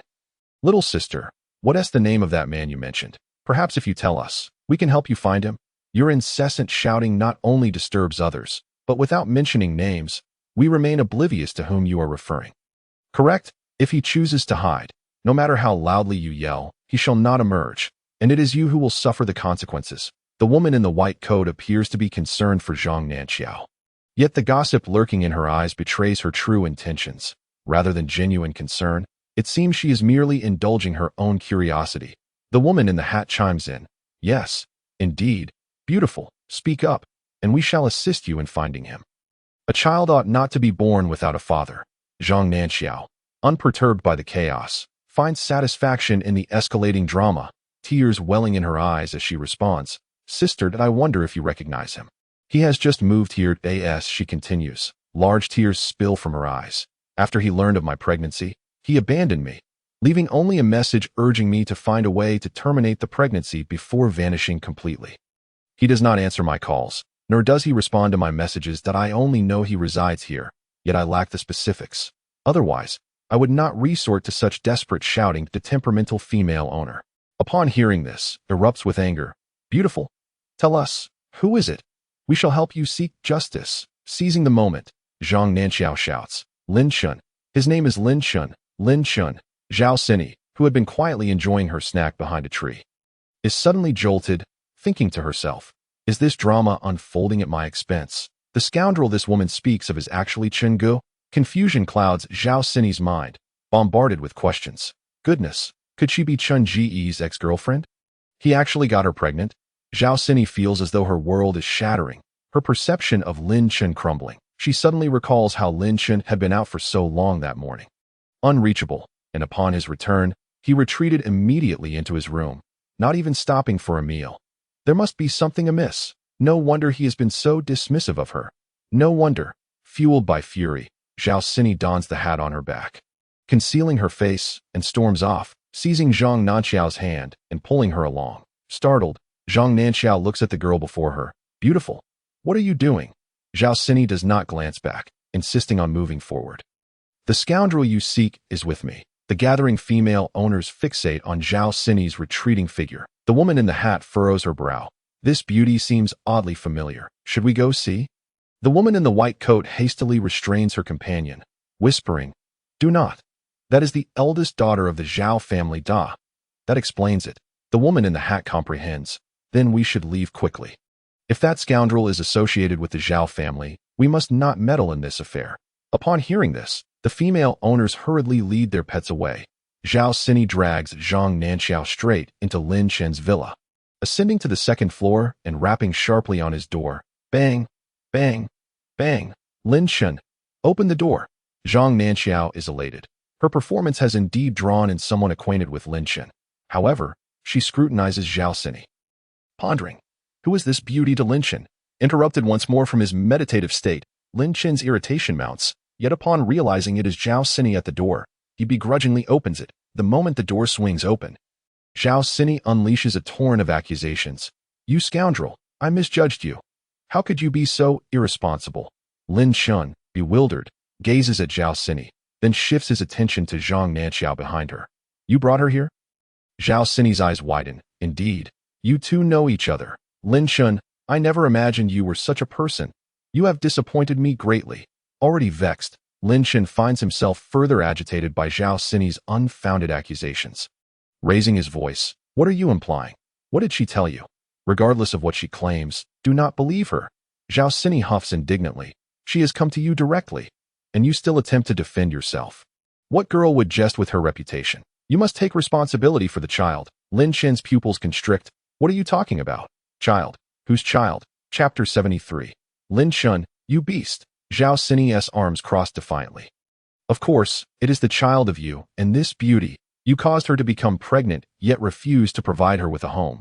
What kind of man are you?" Lin Chen stares at Zhang Nanxiao in disbelief. Bellowing, "Zhang Nanxiao, what do you intend to achieve? Are you now playing the role of a police officer and slandering me?" Zhao Sini furrows her brows, glancing at Zhang Nanxiao. "Police officer, what does that mean?" At that moment, Zhang Nanxiao has returned to her usual aloof demeanor, no trace of her earlier vulnerability remaining. That in extraordinary times, extraordinary measures are required. Zhang Nanxiao fixes her gaze on Lin Shun. "Who instructed you not to disclose the specifics of your villa's location?" "I had no choice but to resort to this method."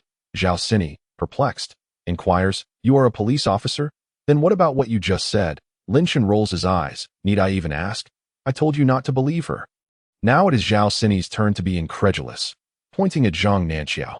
You were merely acting?" Unfazed, Zhang Nanxiao wears a cunning smile. "My apologies, it seems I accidentally deceived you. I have no connection to him." Zhao Sini, now remorseful, glances at Lin Shun, her earlier anger dissipating as she leans closer to him, clutching his sleeve. "Chengu, I am so sorry. I misunderstood you. Forgive me." She recalls how loudly Zhang Nanxiao had shouted in the park, drawing a crowd. She had thought that surely, if it were not true, she could not have spoken so convincingly, and thus she believed it. I was foolish. Forgive me, Chengu. The park, a crowd gathered.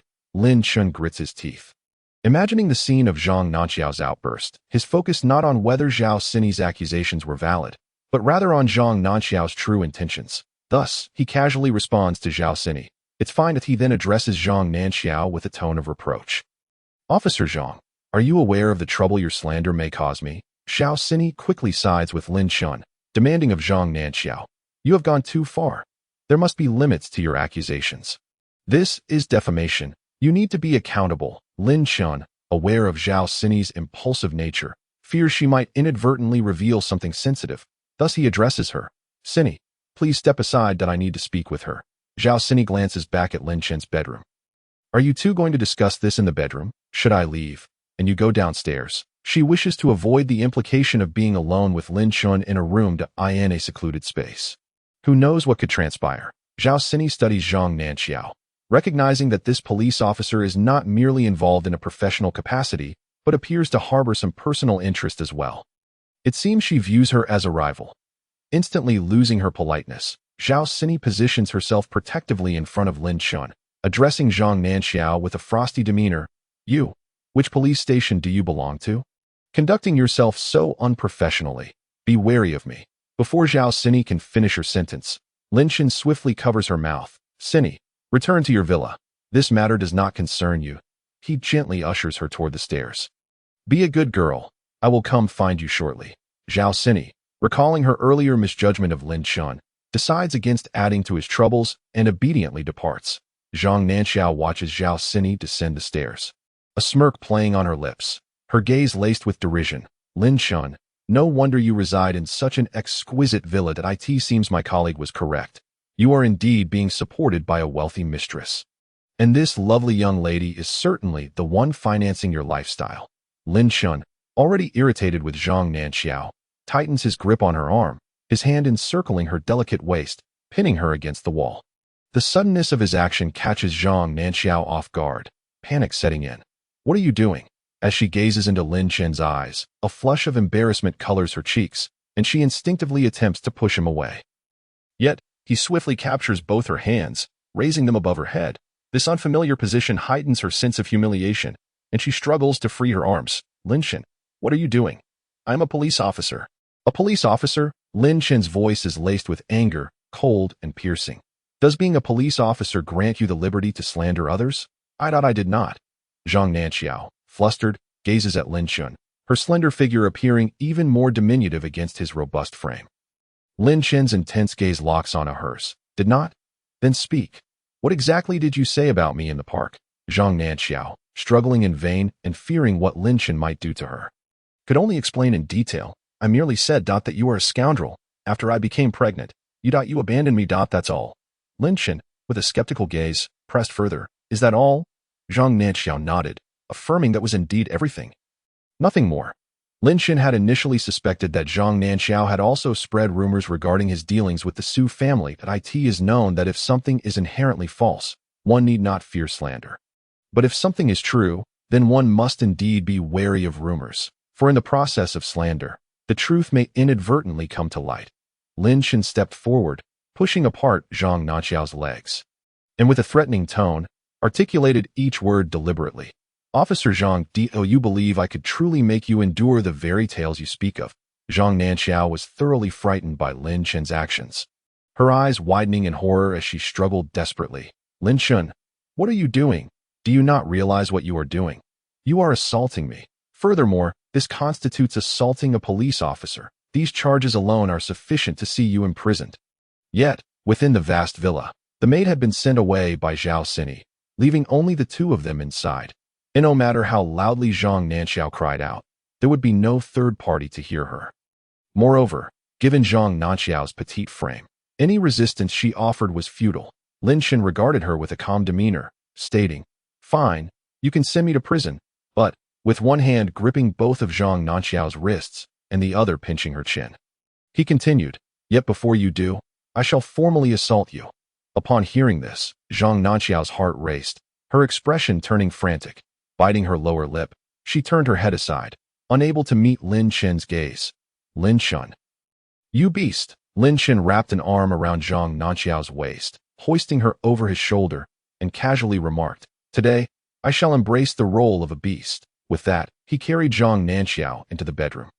Determined to teach this arrogant official's daughter a lesson she would not soon forget. Chapter 74. I have dated over a dozen men. Zhang Nanxiao, in a state of sheer terror, pounded her fists against Lin Chen's back, pleading, Put me down.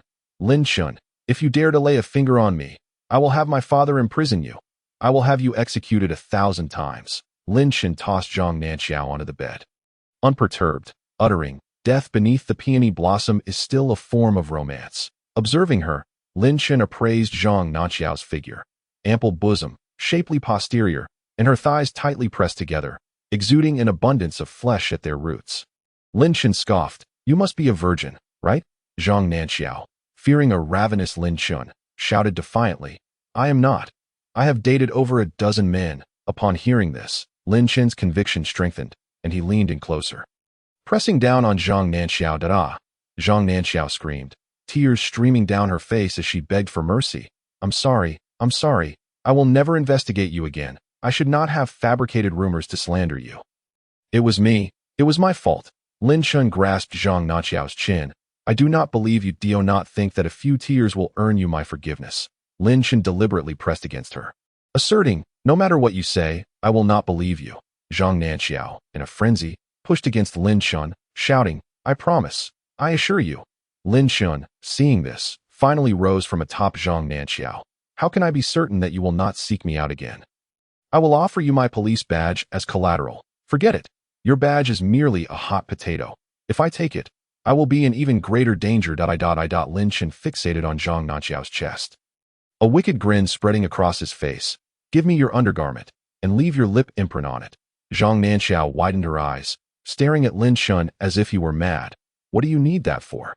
Lin Chen, arms crossed, languidly settled onto a nearby sofa. Should Officer Zhang go back on her word, I will use this undergarment, adorned with your lip print, to inform everyone that you and I. Lin Chen paused for a few seconds, casually uttering 3 words, have a liaison. Zhang Nanxiao cursed vehemently. Scoundrel. Lin Chen continued, Indifferent. It matters not whether I am a scoundrel, as long as it serves its purpose with you. Zhang Nanxiao clasped her hands over her chest. I refuse. Refuse. Lin Chen stood, swiftly removing his shirt and preparing to unbuckle his belt. Zhang Nanxiao hastily interjected, I agree. Lin Chen halted, resuming his position on the sofa. Zhang Nanxiao stole a glance at Lin Chen's well-defined muscles and the prominent bulge. Her cheeks flushing crimson as if they might bleed, she quickly turned away, averting her gaze. You should step aside. I must remove it for you. Lin Chen merely turned his head aside, offering no other escape. You will undress right here. Zhang Nanxiao pointed towards the bathroom. Isn't there a toilet? Can't you go in there? Lin Chen remained unmoved. Zhang Nanxiao stood. If you will not go in, then I shall. Lin Chen snapped his fingers. I will not go, and you are not permitted to either. Undress right here. Otherwise, Lin Chen's hand returned to his belt. Zhang Nanxiao felt a wave of humiliation wash over her but dared not resist. Retreating to a corner to begin removing her clothing, Lin Chen chuckled coldly, a satisfied smile gracing his lips. To deal with such an arrogant official's daughter, one must be ruthlessly forceful, teaching her the harsh realities of life. Tempering her insufferable demeanor, although Lin Chen had initially averted his gaze, he inadvertently caught sight of Zhang Nanxiao's silhouette against the wall. It must be said, she possessed a devilish figure. Yet Lin Chen found himself disinterested in Zhang Nanxiao at that moment. Otherwise, he would have simply used X-ray vision to see her. After Zhang Nanxiao removed her undergarment and dressed again, she kissed her pristine white lingerie before tossing it to Lin Chen. Is this sufficient? Lin Chen inspected the garment, shaking his head. No, the lip print is not deep enough. Kiss it again. With that, Lin Chen tossed the undergarment back at Zhang Nanxiao, hitting her squarely in the face. This spoiled young lady clearly needed to be taught a lesson. Repeatedly, until she learned her place, Zhang Nanxiao, furious yet powerless, picked up the lingerie once more and pressed her lips against it, deliberately applying pressure with her mouth. She then forcefully tossed it back to Lin Chen. Is this better? Lin Chen barely glanced at it, casting the undergarment aside. Good. You may leave now. Zhang Nanxiao lifted her foot to stride towards the door. Lin Shen stood and took large strides to block her path. Zhang Nanxiao immediately covered her chest, her eyes wide with panic as she gazed at Lin Shen. What? What do you intend to do now? Upon uttering these words, Zhang Nanxiao dared not meet Lin Shen's gaze. Her eyes dropping to his bare upper body. His healthy, sun-kissed skin revealed hard, yet full pectoral muscles, exuding potent masculinity that a strange sensation surged within Zhang Nanxiao. But she quickly dismissed the thought. Lin Shen gazed down at the petite Zhang Nanxiao in his grasp. Remember the promises you made today. Otherwise, Zhang Nanxiao retorted irritably. I know. No need to remind me. With that, she pushed past Lin Shen, opened the door, and exited. She dashed down the stairs and out of the villa. Lin Shen glanced back at the lingerie on the sofa, chuckling softly. Just as he intended to close the door and resume his training, his phone rang. Lin Shen rolled his eyes, exasperated by the incessant interruptions. He felt busier than the Prime Minister himself. Upon glancing at the screen and seeing it was Qian Yonghua calling, he answered, Qian Bo, what an unexpected pleasure to receive your call. Are you in a hurry for that protective pendant? Qian Yonghua, realizing Lin Shen had misunderstood his intent, quickly clarified, Shaolin, I mentioned that pendant last time. I'm not in a rush. The reason I hastily called is that I have some good news to share with you. Lin Shen, assuming it was another rare spiritual stone, eagerly inquired, Qian Bo, have you discovered another spiritual stone? On the other end of the line, Qian Yonghua chuckled, no, it is not a spiritual stone, but something else. Upon hearing it was not a spiritual stone, Lin Shen's excitement waned, responding with a nonchalant "Oh." Qian Yonghua teased, what's this? Shaolin, do you lose interest once it's not a spiritual stone? Lin Shen immediately countered. Not at all. Qian Bo, I consider anything you provide to be of value. Qian Yonghua did not immediately disclose the details, but instead posed a question to Lin Shen. Shaolin, are you not a cultivator? Lin Shen instinctively nodded. Indeed. Qian Yonghua continued. Today there is a private auction, and internal sources indicate that among the items up for bid, the most precious one is something your fellow cultivators would use. It seems there is even a Dan furnace. Many are clamoring to attend. I happen to have a ticket. But I do not comprehend your cultivator's items. I was merely wondering if you might be interested in joining me to have a look. Chapter 75. The strength of the Sun family. Upon hearing the phrase alchemy furnace, Lin Shen's excitement surged anew, and he eagerly inquired of the system in his mind. Little Tongzi, is the alchemy furnace that Master Qian mentioned the same as the one you previously provided for concocting those elixirs? The system, having seen its fair share of the world, responded with measured calm. Host, there exists a plethora of such furnaces. You shall need to witness it for yourself to discern. Elixirs are not something that just any alchemy furnace can produce. A quality alchemy furnace typically possesses a degree of spirituality, yet most are merely the dilapidated remnants left by sorcerers, capable only of refining low-tier elixirs, rendering them of little utility. Upon absorbing the system's words, Lin Shen felt a tinge of disappointment. Nevertheless, he reasoned that there was no harm in taking a look. The system yawned. Then let us proceed to have a look. Lin Shen then responded to Qian Yonghua. Of course, I am intrigued. Master Qian. I appreciate you keeping me in mind for such a fortunate opportunity. Qian Yonghua chuckled heartily. Do not speak thus. If you encounter good fortune, it is only right that you consider your Master Qian as well. After providing Lin Shen with the location, Qian Yonghua ended the call. Lin Shen casually donned a piece of clothing and descended the stairs, fortuitously encountering Zhao Sini on her return. Brother Chen, has that woman departed? Lin Shen nodded. Yes, she has left. Master Qian has summoned me for a matter. I shall step out for a bit. Zhao Sini, noticing Lin Shen preparing to leave, quickly inquired. It is already dark. Where are you heading? Aren't you having dinner? I have prepared the dishes. Lin Shen slipped on his shoes and replied as he exited. There is an auction. I'm going to take a look. I won't be dining. Without waiting for Zhao Sini's response, Lin Shen swiftly departed. Zhao Sini shook her head. Every day, skipping meals.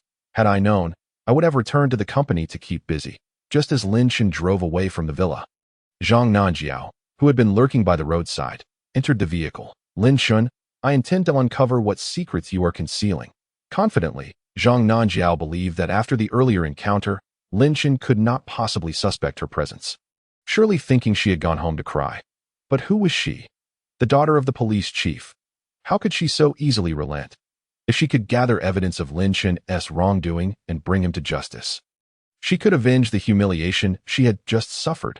Yet, Lin Chen had long since detected her tale. Casting a glance in the rearview mirror, he mused, "This woman truly is disobedient. One moment, she pledges to behave. And the next, she follows." With a smirk, Lin Chen pressed down on the accelerator, maneuvering through a few turns to shake off Zhang Nanjiao. Zhang Nanjiao diligently scanned the road ahead, and upon realizing Lin Chen's car had vanished, she furiously slammed the steering wheel. Damn it, he noticed, and fled. The car may have been lost, but she could not simply swallow her indignation. Lin Chen, just wait. After evading Zhang Nanjiao, Lin Chen drove for quite some time before arriving at the location provided by Qian Yonghua. It was a manor nestled deep within the mountains. Upon stepping out of the car, Lin Chen immediately felt the atmosphere was markedly different from that of the urban area of Magic City.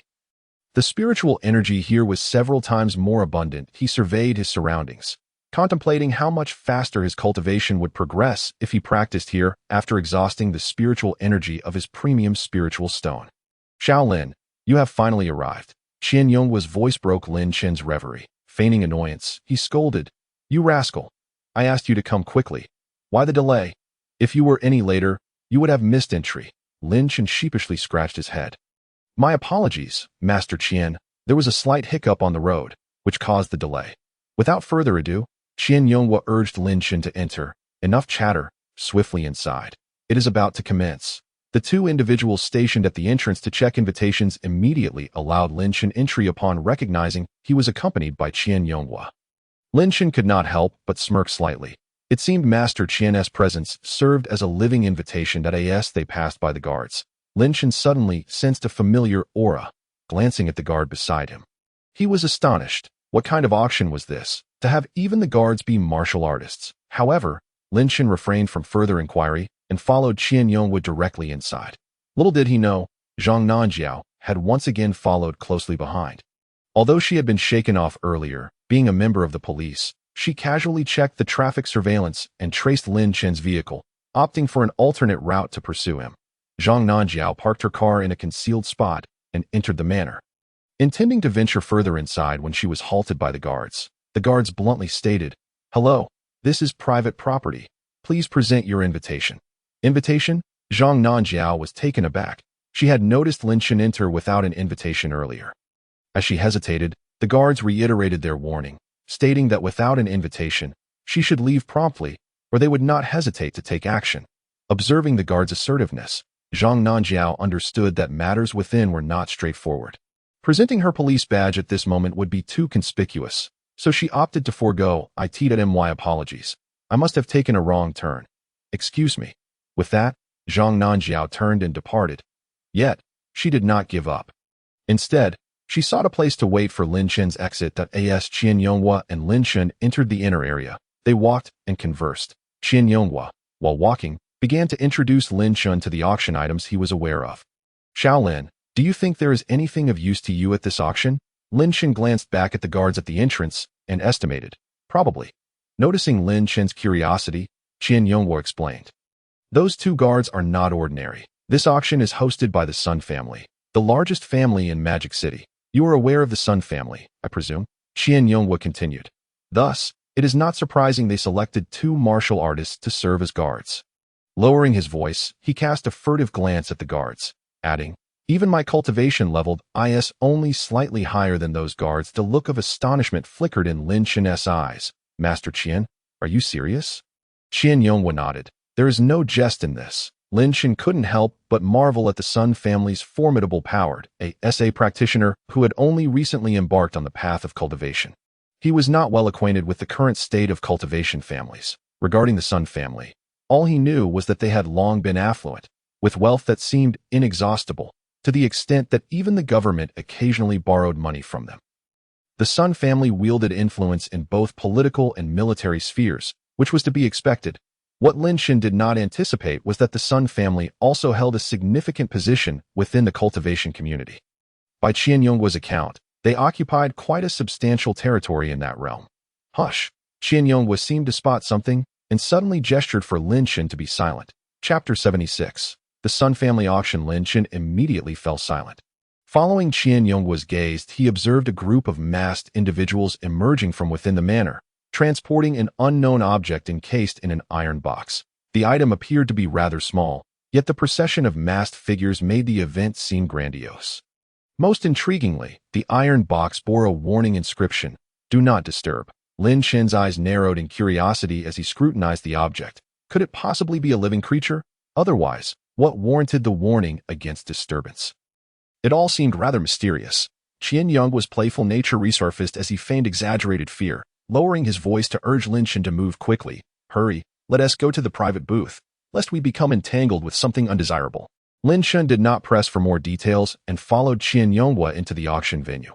Once inside, Lin Shen was struck with amazement at the layout of the auction hall. The venue resembled a labyrinth, comprising numerous independent booths, akin to a beehive, with winding wooden pathways separating each compartment.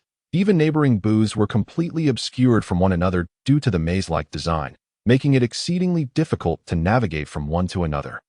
Qian Yonghua confidently led Lin Shen to their designated booth. Upon entering, Lin Shen's astonishment grew. The booth featured 3 walls of transparent glass, with only one wall being solid. Lin Shen approached the glass, discovering it to be one-way, allowing visibility outward while remaining concealed from the outside. In a wonder, it appeared to be a dark room from the exterior. This unique design stirred Lin Shen's excitement. "Master Qian, does this auction not involve everyone seated together? Is the auction conducted from within these booths?" Such an extraordinary design surely indicated that the items for auction were exceptional. Qian Yonghua settled into his seat, took a sip of tea, and replied slowly, "This design is for the safety of our guests. If you acquire an item that attracts unwanted attention, one might resort to extreme measures. Moreover, the tickets here are not simply obtainable by virtue of wealth or power. As long as you possess an invitation, no matter the means by which you acquire it, you are granted entry. Hence, you will encounter a diverse array of individuals here. Do you understand my meaning?" Qian Yonghua regarded Lin Shen with a knowing look. Lin Shen nodded in understanding. As the saying goes, there are all sorts of people, and thus it is impossible to distinguish between the pure and the impure. Individuals from all walks of life mingle together, inevitably including some ruthless characters who specialize in murder and trafficking. This only further confirms that this auction features exceptionally valuable items. Qian Yonghua rose and tapped on the transparent glass, which was bulletproof, and pointed out that there was an emergency button nearby. While you are inside, your identity remains concealed from the outside, and no one will know what you have bid on. In the event of real danger, simply press that button, and the many experts from the Sun family will surely come to your aid. However, Qian Yonghua smirked as he settled back into his chair, stating that once you leave the Sun family's estate, your life and death will no longer concern them. Lin Shen chuckled lightly as he took a seat in another chair, realizing that while it seemed they were looking out for him, in truth, the Sun family was merely avoiding responsibility and focused solely on profit. Qian Yonghua gestured towards the ceiling, sighing that such words should not be spoken in this place. Lin Shen nodded, noting that there must be surveillance in this room. While the two conversed, preparations outside were already underway. They heard an announcement. "For this auction, we bear no responsibility for the authenticity of the items sold." The countdown to the auction began. 10, 9, 8, 7. Lin Shen was puzzled. With these private rooms set up, how could they possibly see what was being auctioned? He turned to Qian Yonghua and asked, "Qian Bo, how do we observe the auction items? Is there a screen in this room?" Qian Yonghua shook his head with a smile. "No. Shortly, a designated person will pass by our glass with the auction items and stand in a specific position for us to observe. If you are interested, you can pay a small fee to have them brought in for viewing." Lin Shen frowned slightly, finding the arrangement both meticulous and troublesome. The announcement sounded again. "Next, we will showcase the first item for auction, the tools required for talisman crafting, a talisman brush, an inkstone, talisman paper, and talisman ink. These 4 items are a complete set, all crafted from the fur, bones, skin, and blood of the same demon beast. Bidding assumes purchase of the entire set. Individual items are not for sale." Demon beasts? Lin Shen was greatly astonished. Was this first auction item truly so remarkable? Qian Yonghua took another sip of tea. "Previously, when I had not participated in such auctions, I was a staunch materialist, dismissing the existence of demon beasts and spiritual energy. However, as I gradually encountered these items, I came to understand the vastness of the world and its wonders. As previously stated, items from the Sun family are guaranteed to be genuine. This item indeed originates from a real demon beast. This was Lin Chen's first encounter with the notion of demon beasts, and he scanned the room with eager anticipation, wishing to witness firsthand the nature of items crafted from such creatures. Lin Shen assumed the host's introduction would conclude, but unexpectedly, a voice chimed in with a sales pitch.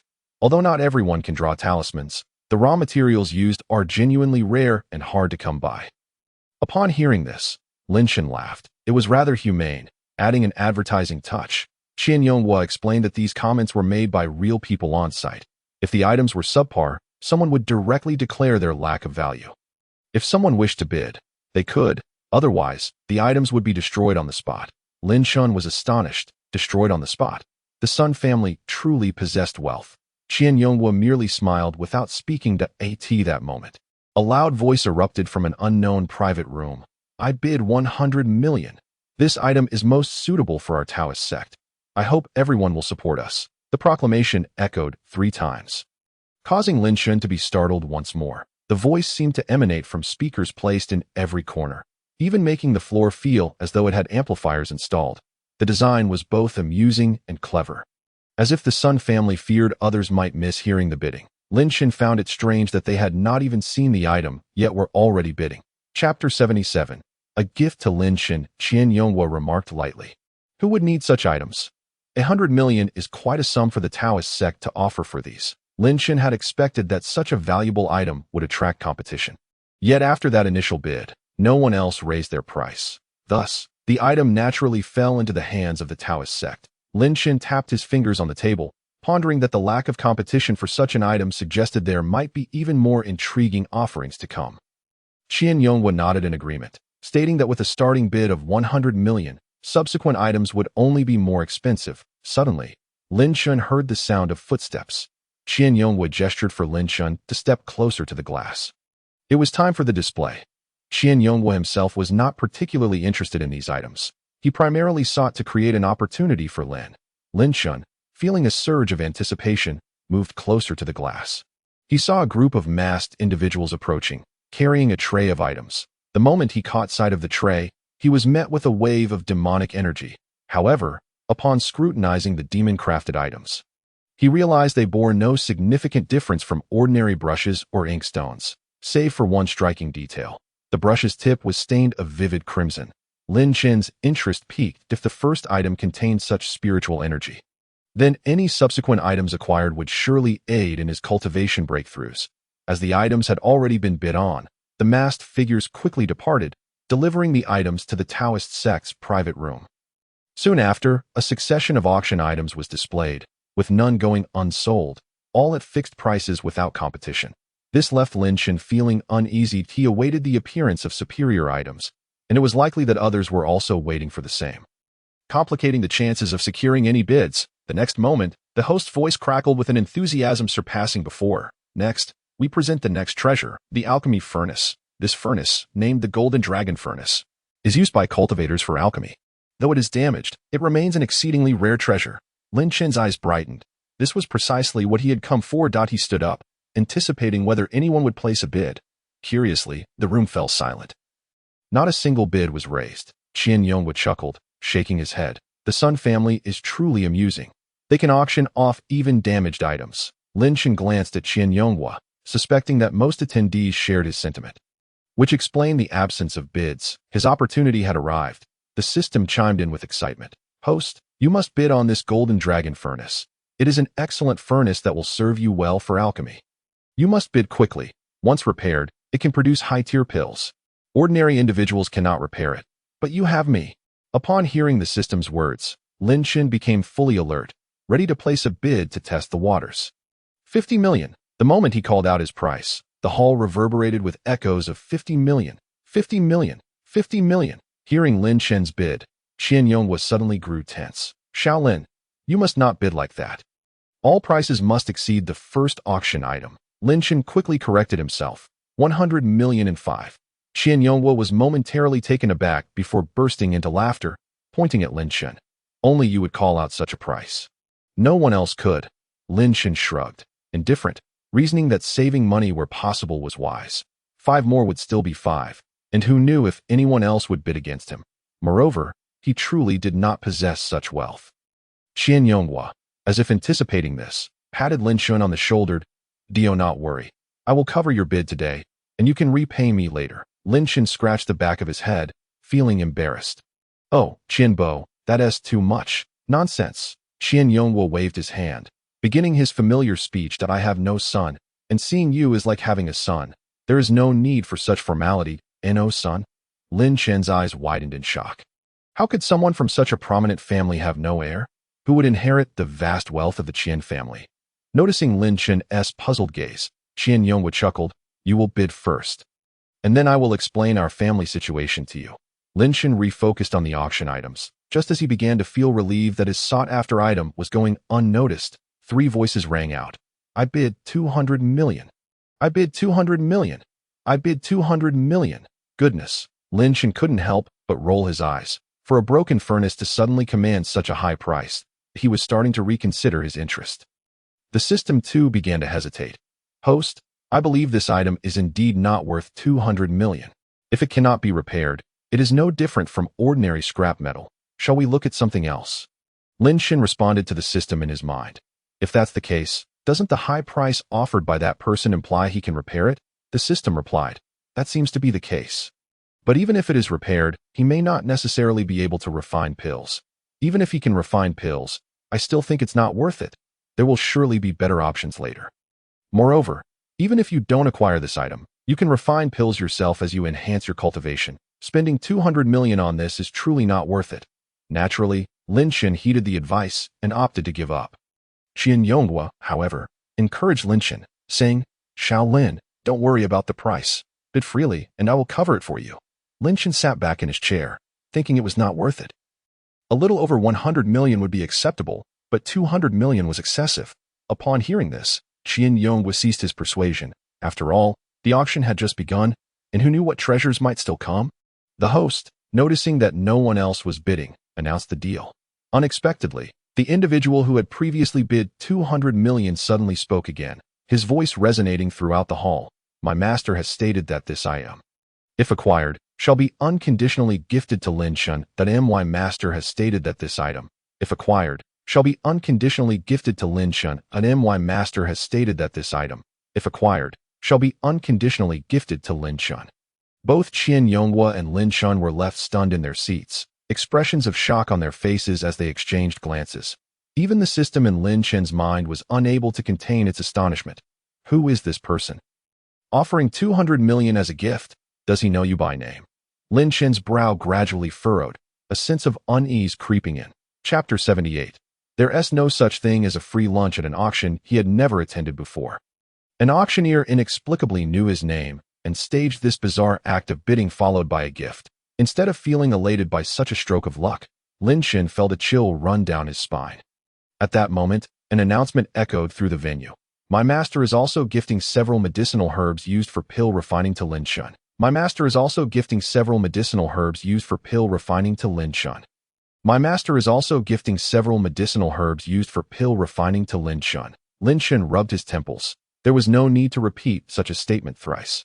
Qian Yonghua's long-buried curiosity suddenly ignited, and he whispered to Lin Shun, "Xiao Lin, could that master be a woman? Might she have taken a liking to you?" Lin Shun. Such words from someone of Qian Yonghua's stature left Lin Chen somewhat astonished. Qian Yonghua pressed further. "Xiao Lin, if I recall correctly, you are Cindy's boyfriend, right? Cindy is now the heir of the Zhao family, and here emerges a mysterious wealthy woman. Make sure to choose wisely. Choose correctly, and you might rise to great heights with less effort." Lin Chen narrowed his eyes, staring at Qian Yonghua, on the verge of speaking. "Qian Bo, you."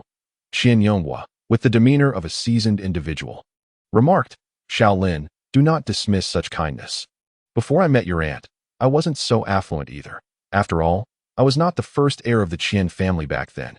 It was only after meeting your aunt and with her assistance that I inherited the family's fortune." Therefore, Qian Yonghua revealed a mysterious expression. This kind of matter must be chosen carefully. Do not think of rejecting it. Sometimes, it's essential to grasp that degree and not rush into decisions that he gestured in circles with his finger. He added, "Do you understand what I mean?" Lin Chen furrowed his brow, his gaze puzzled. What do you mean by grasping? Qian Yongwu shot him a sideways glance. You, young man, are usually quite clever. Why do you suddenly not comprehend what I'm saying? Grasping means, Qian Yongwu lowered his voice, describing it in less than favorable terms as, playing several boats. Huh. Lin Chen raised his eyebrows in surprise. Qian Lao. Does your aunt know about this line of thought? Oh. Qian Yongwu shot Lin Chen a glare. You rascal. I'm sharing life experiences with you. Why bring your aunt into this? Utilize every resource available to you. That's the essence of capital. Until you step into marriage, if there are better options, why not choose the best? If these wealthy women can offer you better conditions, why not accept? Let me tell you. Shaolin, those who pretend to be righteous never succeed. Admittedly, these words may seem extreme. However, remember, ambition and greed are the core of every businessman. Upon hearing Qian Yongwu's words, Lin Chen felt a bit uncomfortable, but had to concede that Qian Yongwu had indeed articulated the nature of the matter. No successful businessman or capitalist has ever lacked ambition or been ungrasping. However, Lin Chen chuckled lightly. Relying on women for advancement does carry a hint of being a gold digger, doesn't it? Qian Yongwu scoffed. Did I say you should rely solely on women for advancement? I'm saying you shouldn't mind mutual assistance with these women, though you think they approach you without any motives. They seek something from you. Whether it be your wealth or your abilities, it's all a matter of mutual need. You must also possess abilities to attract such resourceful women. They want to be interested in just anyone. With that, Qian Yongwu pointed at Lin Chen. You, my friend, are still too young. Those who claim that relying on women means being a gold digger are often individuals who are unsuccessful and envy men. Let me ask you this. If you win the lottery, would you not be happy? Those who say the lottery is a scam and that it's bad to play are merely those who have played and lost. Lin Chen suddenly found Qian Yongwu's reasoning quite sound and nodded in agreement. However, he added, but we can't confirm that the one gifting me is indeed a woman. As soon as Lin Chen finished speaking, the masked figure had already approached their private room. Qian Yongwu resumed his usual serious demeanor, quietly reminding Lin Chen, sit still, wait until they come in, and don't rise until they leave. Lin Chen sat quietly, lifted his teacup, and took a sip. The masked figure opened the door to the private room and entered, carrying a wooden tray. Upon seeing the Jinlong furnace being presented, Lin Chen immediately caught the fragrant aroma of the medicinal pills emanating from it, suggesting that this furnace had indeed refined many pills, retaining such a fragrance even now. Although the Jinlong furnace was damaged, at first glance, one could not discern any significant flaws, and it still possessed considerable spiritual energy. If restored completely, it would likely hold even more. The masked figure looked at Lin Chen and abruptly spoke. Jinlong furnace, recipient. Lin Chen, accompanying gifts, medicinal herbs. Lin Chen merely nodded in acknowledgement at the masked figure. After placing the items on the ground, the masked figure departed. Lin Chen stared at the retreating figures of the masked individuals, feeling that something was amiss. They appeared almost robotic, speaking without any pause for breath, their tone devoid of any fluctuation. Qian Yongwu, being an ordinary martial artist, naturally did not notice this detail and happily pointed at the Jinlong furnace on the floor. Go take a look at what your wealthy woman has sent you. Lin Chen shook his head with a smile. Qian Bo, please don't say that. What if the person is a man? Qian Yongwu laughed heartily. Who cares what it is? Free gifts should never be refused. Lin Chen crouched down to examine the Jinlong furnace before him. Initially, he felt quite pleased to encounter such an item at the auction, but at this moment, it seemed more like a ticking time bomb. Leaving Lin Chen puzzled and anxious, he turned to Qian Yongwu and asked, Qian Bo, can you find out who this person is? Or after this, could we possibly meet the giver through the Sun family? Qian Yongwu shook his head. I'm afraid that's not feasible. The Sun family has implemented such strict confidentiality measures. How could they possibly breach those rules? Rest assured, anyone willing to spend 200 million to gift you something will surely seek you out again. Lin Chen remained silent, fearing that when this person sought him out again, it might not bode well. A 200 million bribe without any strings attached would inevitably require him to reciprocate with something of equal value, or to perform a task of equivalent worth. There truly is no such thing as a free lunch. Chapter 79. A soft moan. Having acquired what he desired, Lin Chen was eager to return home and not waste any more time. Qian Bo, now that we have the items, shall we head back? Qian Yongwu readily agreed. All right, it's probably already past midnight. Knowing you've secured what you wanted puts me at ease. Lin Chen couldn't help but respond with gratitude. Qian Bo, you didn't acquire anything today. You merely accompanied me for a bit of fun. Thank you so much. I'll have your protective pendant ready for you in a few days. Qian Yongwu waved his hand dismissively. What is there to thank? Why do you always have to be so polite? Originally, these items were meant for your use. I was aware of this even before my arrival that I merely find them novel and unnecessary as mere decorations. As for that protective pendant, you may admire the carving at your leisure. I am in no hurry. You should first attend to your own matters. Qian Yongwu specifically gestured towards the golden dragon furnace, mentioning that he had already discussed this pendant with me previously, and I am not urgent about it in the short term. Lin Shen understood Qian Yongwu's deeper intentions. He was suggesting that I return and thoroughly research the golden dragon furnace, as well as the master behind this furnace. After exchanging a few more pleasantries, they departed from the venue. Each driving home, A.S. Lin Shen approached his car. Zhang Nanjiao, who had been dozing off inside, immediately perked up, fixating her gaze on Lin Shen and noticing he was holding something that appeared to be quite old. Zhang Nanjiao quickly devised a plan, exited her vehicle, and walked directly towards Lin Shen. Lin Shen was not particularly startled to see Zhang Nanjiao. He was merely slightly surprised. Are you truly persistent? Have you forgotten our agreement? Zhang Nanjiao confidently pointed at the golden dragon furnace in Lin Shen's arms, stating, I have reasonable grounds to suspect that you are involved in the trafficking of nationally protected cultural relics. Please accompany me to the police station for an investigation. Lin Shen scoffed, opening the trunk and brazenly placing the golden dragon furnace inside. Seeing Lin Shen unmoved, Zhang Nanjiao reiterated loudly, Lin Shen, I have reasonable grounds to suspect you are involved in the trafficking of nationally protected cultural relics. Please come with me to the police station for an investigation.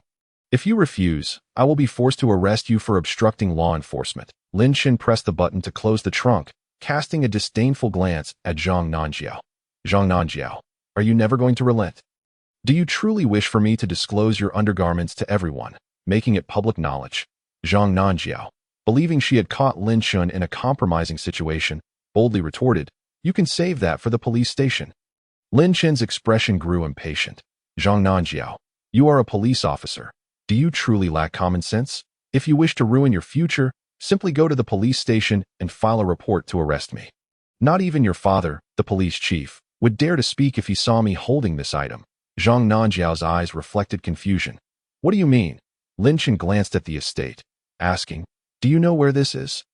Zhang Nanjiao did not respond, clearly unaware.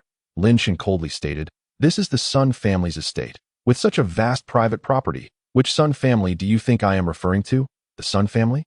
Zhang Nanjiao immediately grasped which Sun family was in question. The largest conglomerate in Modu, the Sun Corporation. She was aware that her father had a good relationship with one of their uncles. Zhang Nanjiao knew that the Sun family's influence in Modu was unparalleled. If she were to take Lin Shen back to the police station for questioning, it would inevitably involve the Sun family. Not to mention trafficking national-level cultural relics. Even if it were tomb raiding, she would not have the authority to investigate that it could potentially bring trouble upon herself. Zhang Nanjiao suddenly felt at a loss. Lin Shen. Lin Shen had no time to waste with Zhang Nanjiao. He replied irritably, Zhang Nanjiao, as a girl, I have been patient that if you continue to pester me like this, expect your undergarments to be revealed at the police station. Just wait until your father, the police chief, finds out. I wonder how you will face him when you return home. Having said this, Lin Shen did not allow Zhang Nanjiao the opportunity for further explanation and simply got into his car and drove away. Leaving her standing there, infuriated, upset, and heartbroken, staring at the car as it drove off, in the dimly lit street, her solitary figure appeared particularly pitiful. After repeated failures, Zhang Nanjiao began to doubt her own abilities. Feeling she might never become an excellent police officer like her father, that a wave of inexplicable sadness washed over her on the way home. Lin Shen inquired about the system. Little system, is this thing truly as formidable as you claim? It looks just like those incense burners in temples. The system, accustomed to Lin Shen's habitual skepticism, began to explain. Host, you should be pleased to have acquired this item for free, although I believe it is not worth 200 million.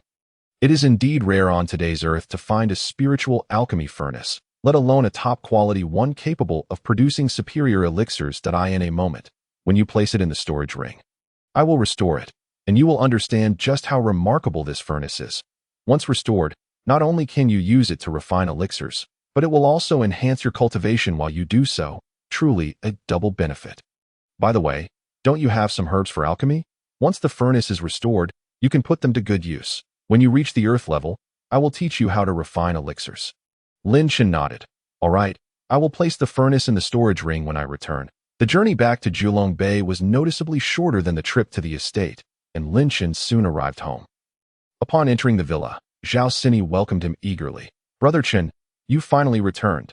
I thought you had been abducted by bad people. Lin Shen was surprised to see Zhao Sini still awake, asking, Why are you still up? Zhao Sini playfully glared at him, a shy expression on her face that I was waiting for you. I can't sleep soundly until you return. Seeing Zhao Sini like this, Lin Shen felt a wave of nostalgia. It used to be his father waiting for him, and now Zhao Sini had begun to wait for his return. This feeling was rather pleasant. Zhao Sini then noticed that Lin Shen returned empty-handed and asked, Brother Chen, didn't Uncle Chen send you to the auction? Did you not buy anything? Lin Shen had already placed the items into the storage ring when he got out of the car, so he could only say that there were some trivial items in the vehicle. Zhao Sini did not press for more details, but instead showed concern for Lin Shen's hunger. Brother Chen, you must be hungry, right? Should I prepare something for you to eat? Upon hearing that Zhao Sini intended to cook again, Lin Shen quickly declined. No, I had a little something with Uncle Qian. I'm not hungry. Having wasted so much time without cultivating, Lin Shen felt pressed for time and headed straight upstairs. Sini, you should return and rest early. Just as Zhao Sini was about to say something, Lin Shen had already ascended the stairs. Zhao Sini glanced up at the second floor, wondering, Brother Chen wouldn't mind if I sleep here tonight. Would he? She answered herself, Of course not. After all, I am only here for convenience to cook for him in the morning. With that, she happily went to her room on the first floor, preparing for bed. After returning to his room, Lin Shen quickly set up the spirit-gathering array and began to cultivate. The room once again filled with abundant spiritual energy, which Lin Shen eagerly absorbed. Downstairs, Zhao Sini, who had just lain down and closed her eyes, involuntarily let out a soft gasp. She immediately opened her eyes in alarm, covering her mouth. Why did I suddenly make that sound? Zhao Sini rushed to the living room to check, relieved to find no one else around. Otherwise, if Brother Chen had heard, he might think she was up to something. Within the villa, Zhao Sini, after confirming the absence of anyone in the living room, returned to her chamber, wrapped herself in the quilt, and prepared to resume her slumber. However, an unsettling sensation once again emanated from beneath her. Zhao Sini furrowed her brow, perplexed, having never experienced the intimacies between men and women. She attributed it to her physical discomfort, awkwardly shifting her position and tightening the quilt around herself. Meanwhile, Lin Shen, who was cultivating in his room, suddenly sensed a familiar yet sinister aura that he abruptly opened his eyes, swiftly descended from his bed, and threw open the window, searching for the source of the energy. Wu Yong, lurking in the shadows, caught sight of Lin Shen's gaze. Intentionally lifting his head, he locked eyes with Lin Shen. After their gazes collided, Wu Yong left Lin Shen with an ominous smile before vanishing without a trace. Lin Shen frowned, puzzled. What was Wu Yong doing here? The malevolent energy surrounding him seemed considerably more potent than at the banquet. The system, sensing the aura through Lin Shen's body, anxiously warned, Host, you must be on guard against such entities. The sinister and malevolent true energy, if you are inadvertently tainted by it, will corrode your insides. All your cultivation will come to naught. From the moment Lin Shen first encountered Wu Yong, he had discerned that this man was no legitimate practitioner. Now, he was even more convinced. Observing Wu Yong's previous position, Lin Shen noted it was near the guest room. What could he possibly be guarding there? Was there something he desired within the guest room? Or could it be that he was after me? The system prompted Lin Shen. Host, perhaps you should check downstairs, just to be safe. Lin Shen silently descended the stairs, cautiously approaching the guest room that he hesitated at the doorknob for a moment before suddenly flinging the door open. Ah! Zhao Sini, startled by the abrupt noise, shrieked and bolted upright in bed, using her quilt to shield herself, retreating to the head of the bed. Lin Shen's brow furrowed in confusion. Sini, what are you doing here? Upon recognizing Lin Shen, Zhao Sini's anxious demeanor calmed, and she exhaled a sigh of relief. Chengge, you scared me. I thought it was a ghost. Suddenly sensing something amiss, Lin Shen approached the guest room window and detected the lingering aura left by Wu Yong. The presence was unmistakably strong, indicating that Wu Yong had lingered here for quite some time. Lin Shen couldn't help but wonder, Was Wu Yang's target Zhao Sini? Unbeknownst to Zhao Sini, she simply explained to Lin Chun. I thought, in case you got hungry in the middle of the night and no one was around to cook for you, I would stay. Chingu, you don't mind, do you? Lin Chun smiled. Why would I mind? But this guest room is uncomfortable. Why not choose another room upstairs? Zhao Sini, seeing that Lin Chun was not angry, cheerfully replied, this guest room is quite nice. It's convenient for me to make breakfast for you in the morning. Lin Chun insisted, how about you sleep in the room next to mine? It'll be closer. Closer to you. Zhao Sini's face lit up with joy. Then I won't be polite. Lin Chun turned away. Discreetly retrieving a jade leaf he had carved for Zhao Sini from his storage ring. No need to be polite. There's nothing to be modest about between us. This is for you. He extended the jade leaf towards Zhao Sini. She accepted it and scampered to the living room, where she turned on the brightest chandelier, admiring the jade leaf in the brilliant light. For me? Zhao Sini exclaimed in disbelief. Lin Chun lounged languidly on the sofa. Yes. Zhao Sini, overwhelmed with joy, leaped onto Lin Chun, enveloping him in a hug. Thank you, Chingu. I'm so happy. This is the first gift you've ever given me. Lin Chun smiled indulgently, allowing Zhao Sini to cling to him without hesitation. You, a young lady, running about without a bodyguard, especially given the recent news suggesting that things aren't very safe. I thought I'd give you something to protect yourself. This serves the same purpose as the one I previously gifted your grandmother, safeguarding your well-being. Zhao Sini released her grip on Lin Chun's neck, gazing at the jade leaf in her palm. Her smile nearly stretching to her ears. This is so beautiful, much more stunning than the one you gave my grandmother. Lin Chun took the jade leaf from Zhao Sini's hand. Come, let me help you wear it. Zhao Sini gleefully turned her back, sweeping her long hair aside to reveal her fair, slender neck. Lin Chun inhaled the faint, delicate fragrance that belonged uniquely to an exquisite young woman. This scent seemed to possess an enchanting power, causing Lin Chun's heart to flutter. Yet, he quelled the impulse, gently placing the jade around Zhao Sini's neck. Zhao Sini, reflecting on Lin Chun's earlier suggestion to stay close to him, and now receiving such a precious jade, felt a surge of excitement. Could it mean that Chingu had an interest in her? Chapter 81. The prime suspect. As Zhao Sini pondered, she unknowingly blushed. Lin Chun glanced at the jade leaf adorning Zhao Sini's neck. Jade complemented beauty splendidly, enhancing her allure. Lin Chun had no intention of revealing to Zhao Sini that Wu Yong had set his sights on her, primarily to avoid alarming her and causing unnecessary trouble. Zhao Sini, appearing bashful, inquired innocently, Chingu Uncle Qian couldn't buy this for billions. Didn't you say it was gone? How come you suddenly gifted it to me? Suddenly recalling something, Zhao Sini's expression shifted from joy to concern.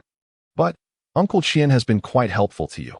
Perhaps that you should give this to him, to prevent him from knowing you have it, but didn't give it to him, which might upset him. Lin Chun, upon hearing Zhao Sini's lengthy explanation, chuckled lightly, shaking his head. You little girl, you have plenty on your mind all day. You needn't worry about Uncle Qian. This was specifically intended for you, just that I hadn't given it until now. Wear it well, understood? With a serious demeanor, Lin Chun continued. Have you been following the news lately? Several young women have mysteriously disappeared from the city these past few days, and none have been found. It is evident that society is not safe, and I worry about you. However, I can't always be by your side, so you must keep this on at all times. Do you remember, this jade leaf was crafted by him, designed not only to protect Zhao Sini in times of danger, but also to alert him instantly, allowing him to reach her side promptly. Zhao Sini nodded earnestly. I remember, Chingu. Lin Chun added. I mean it. You must wear it at all times, even while showering. Zhao Sini bobbed her head vigorously. I understand, Chingu. Even if I've been busy and haven't watched the news, I will definitely wear whatever you give me at all times. Lin Chun patted Zhao Sini's head. Good girl. Now, let us go, he said, taking her hand to escort her back to her room for some rest. Zhao Sini's heart raced as she followed Lin Chun upstairs. This time, she would be sleeping in the room adjacent to Qin Ji's. Would the next occasion allow her to share a bed with Chingu? She even envisioned the wedding venue and what style of wedding dress she would wear. In her mind, she had married Lin Chun countless times. Meanwhile, Zhang Nanjiao, after leaving the estate, no longer dared to follow Lin Chun, having dirt on him and having made such a spectacle of herself. She felt utterly embarrassed to pursue him further. As Zhang Nanjiao settled into her office chair, He Wei rushed in, looking anxious. Sister Jiao, you're back. The higher-ups said the recent missing persons cases have caused public panic, and we need to solve them quickly. If we don't resolve it within 10 days, we'll be sent packing. 10 days, Zhang Nanjia scoffed, disdainfully accepting the materials from He Wei. Why not say 10 hours? Impatiently, Zhang Nanjiao began to skim through the documents. The number of missing persons was increasing by the day, and countless human trafficking cases had remained unresolved for years. How could a case suddenly emerge that specifically targeted young women nearing adulthood and be solved in 10 days? It was utterly preposterous. He Wei scratched his head. Indeed, the most concerning part is that these girls have vanished without a trace, not even a hint of surveillance footage or a single DNA remnant left behind, as if they had never existed in the city at all. Zhang Nanjiao's mind sparked with realization as she echoed He Wei's previous statement. Not even a trace left behind. Such a scenario could only arise from a specific type of criminal. Wasn't Lin Shun precisely that? Zhang Nanjiao still regarded Lin Shun as the prime suspect in the deaths of the Su family, naturally categorizing him as a criminal.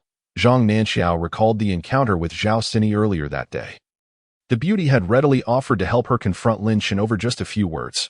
She must have felt a deep sympathy for the several young women involved.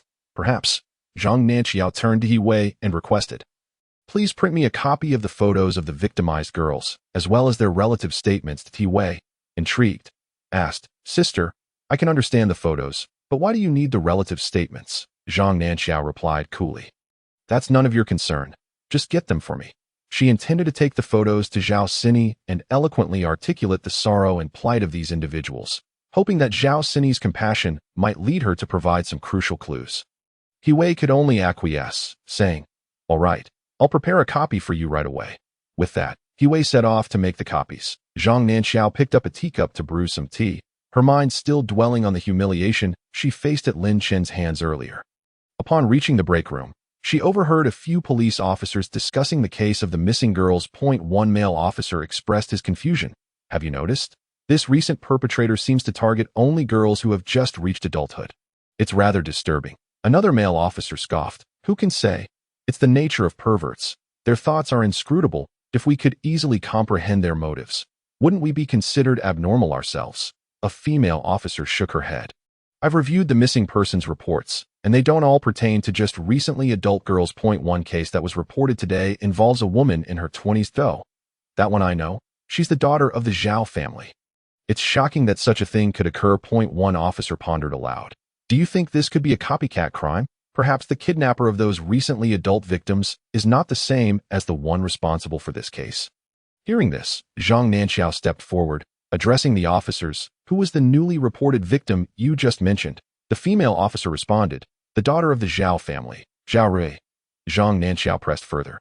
"Does Zhao Rui have any sisters, cousins, or anything of the sort?" The female officer nodded, retrieving the new information she had just reviewed.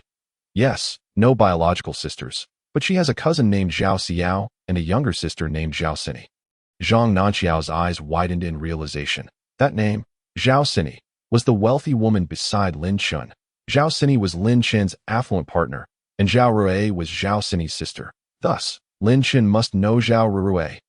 This sudden missing person case was undoubtedly linked to Lin Shun. The confidence that had been nearly extinguished by Lin Chen's earlier dismissal flared back to life within Zhang Nanjiao. He Wei, "Come with me to the Zhao family."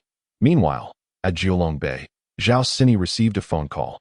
She glanced at the caller ID and saw it was her second aunt, Chen Yunfang. Surprised, Zhao Sini wondered why she was calling so late. Curiosity piqued, she answered, "Hello, second aunt. What is it?" Before Zhao Sini could finish her greeting, Chen Yunfang's voice erupted from the other end, sounding like a scorned woman. "Zhao Sini, your sister merely mentioned you at the banquet. But surely you wouldn't stoop so low as to do this? She's still your sister. If you behave this way, the old man won't approve." Zhao Sini was utterly bewildered, unable to comprehend Chen Yunfang's tirade.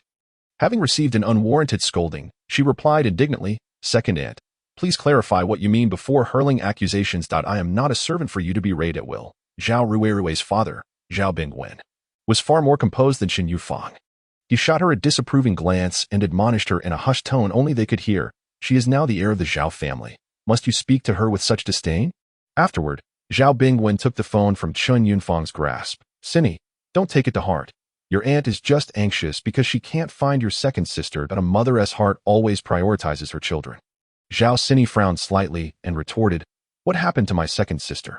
Can't find her. Chen Yunfang's sarcastic voice came through again. That foolish girl, pretending she doesn't know anything. Ever since Zhao Sini was designated as the heir by old Master Zhao, Chen Yunfang's attitude had shifted dramatically, no longer feigning familial affection. Her every word dripped with discontent. Zhao Bingwen continued, "You don't know? Ever since your second sister left the banquet, we haven't seen her. We thought," he paused to choose a gentler phrasing, "that she might have gone to play with you, given that you two share a close bond." Chen Yunfang, standing beside him, looked ready to explode, muttering under her breath, "What close bond? Do you think she's an idiot? Why say such nonsense?" Zhao Bingwen shot her another glare, disapproving of her excessive chatter. Zhao Sini felt a wave of nausea wash over her at the mention of their supposed closeness.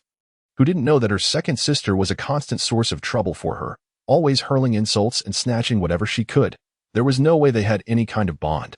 Suppressing her disgust, Zhao Sini replied softly, "Uncle, I haven't seen my second sister since the banquet ended, and besides, when has she ever reached out to me?" Chen Yunfang couldn't contain her frustration any longer and snatched the phone back. "Zhao Sini, let me put it plainly. Are you feeling smug now that you've become the heir? Do you think you can take revenge on your second sister?" She continued, "There's no need for pretense. If you've done something wrong, it's all on you." Hearing Chen Yunfang speak in such a manner, Zhao Sini lost her patience. "Chen Yunfang, I urge you to choose your words carefully that I can easily accuse you of defamation. I have no reason to kidnap Zhao Rui. What would I gain from it? As you said, I am now the legitimate heir of the Zhao family, and my grandfather has even notarized it. What is she to me? Don't come to me with your inquiries when things go awry. Don't you know who Zhao Rui spends her time with? Isn't she always with her fiancé?" She concluded, promptly hanging up, unwilling to engage further with the woman. Chen Yunfang, incensed by the abrupt end to the call, hurled the phone away in fury. That little wretch, how dare she act so arrogantly? Now that she is the heir, she thinks she can treat us like dirt. I should have listened to Rui and pushed her out of the Zhao family. She lamented, "We were merely trying to help. I often advised Rui not to antagonize Zhao Sini. Who would have thought she'd actually become the heir?" Zhao Bingwen shouted angrily, "Enough! Look at your behavior. Did you hear the words you just directed at her? Regardless of anything else, she is still my niece, Rui's sister. Your son is still working for the Zhao Group. The entire Zhao family relies on the Zhao Group for sustenance, and she is now the heir. What will you do if you offend her in the future? Have you considered that?" Chen Yunfang, infuriated, retorted, "What will I do? Let my son compete with her. I've never seen a group where a lone girl becomes the heir." Zhao Bingwen slammed the table, reprimanding, "You are foolish. She is the one chosen by the old master. Challenging her is akin to opposing him.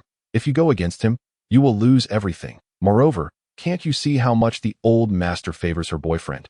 It's not just about giving the inheritance to Sini. It's also because she has someone like Lin Shen by her side." Chen Yunfang's anger surged at the mention of the word fiancé, that good-for-nothing Wu Yong. How could Rui choose someone like him to be her fiancé? If it weren't for that useless coward, Rui wouldn't he have to feel ashamed in front of the old master? Zhao Bingwen waved his hand dismissively. "Enough of this nonsense. You need to stop talking like that about your own daughter." While the couple bickered furiously, Zhao Sini was deep in thought about why Zhao Rui had suddenly vanished. Despite their differences, Zhao Rui was still a member of the Zhao family. If something happened to her, as the heir, Zhao Sini couldn't turn a blind eye.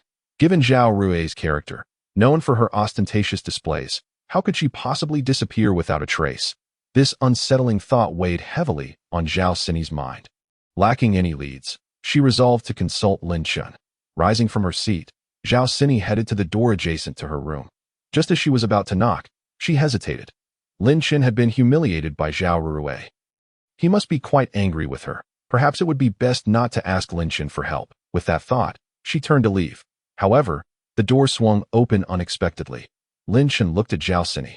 "Why are you still awake? Is there something on your mind?" Zhao Sini was taken aback as well.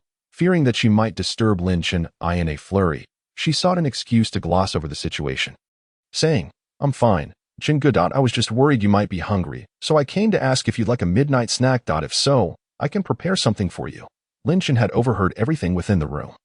Otherwise, he wouldn't have sensed Zhao Sini standing outside his door, prompting him to open it. "Sini, if you have something to say, just tell me directly," he urged. Zhao Sini hurriedly waved her hand, insisting, "Chen Gu, please rest.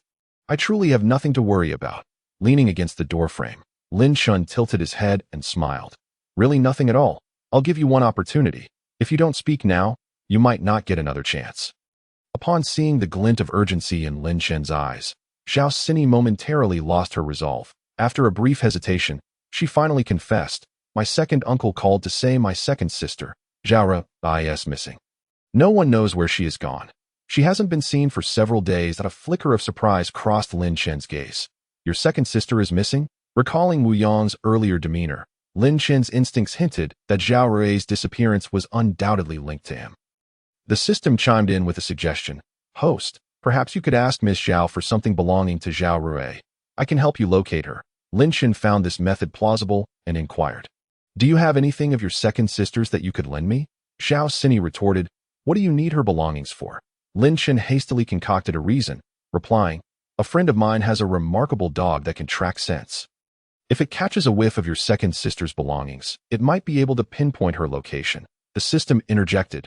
Good heavens, I'm trying to assist, and I end up being likened to a dog. Lin Shen mentally replied to the system, oh, come on, I couldn't think of a better excuse on the spot. Please overlook these trivialities. After hearing Lin Shen's explanation, Zhao Sini appeared astonished. Your friend owns such an impressive dog? Lin Shen scratched his nose and pressed. Never mind that. Do you have anything belonging to your second sister? Zhao Sini shook her head. No, my relationship with my second sister isn't great, so I don't have any of her things at home. However, I can check at my grandfather's house. I should be able to find something there. Then let me take you there to look for it, Lin Shen said as he closed the door and prepared to head downstairs. Zhao Sini, sensing Lin Shen's eagerness, felt grateful that is it really that urgent? Why not wait until tomorrow?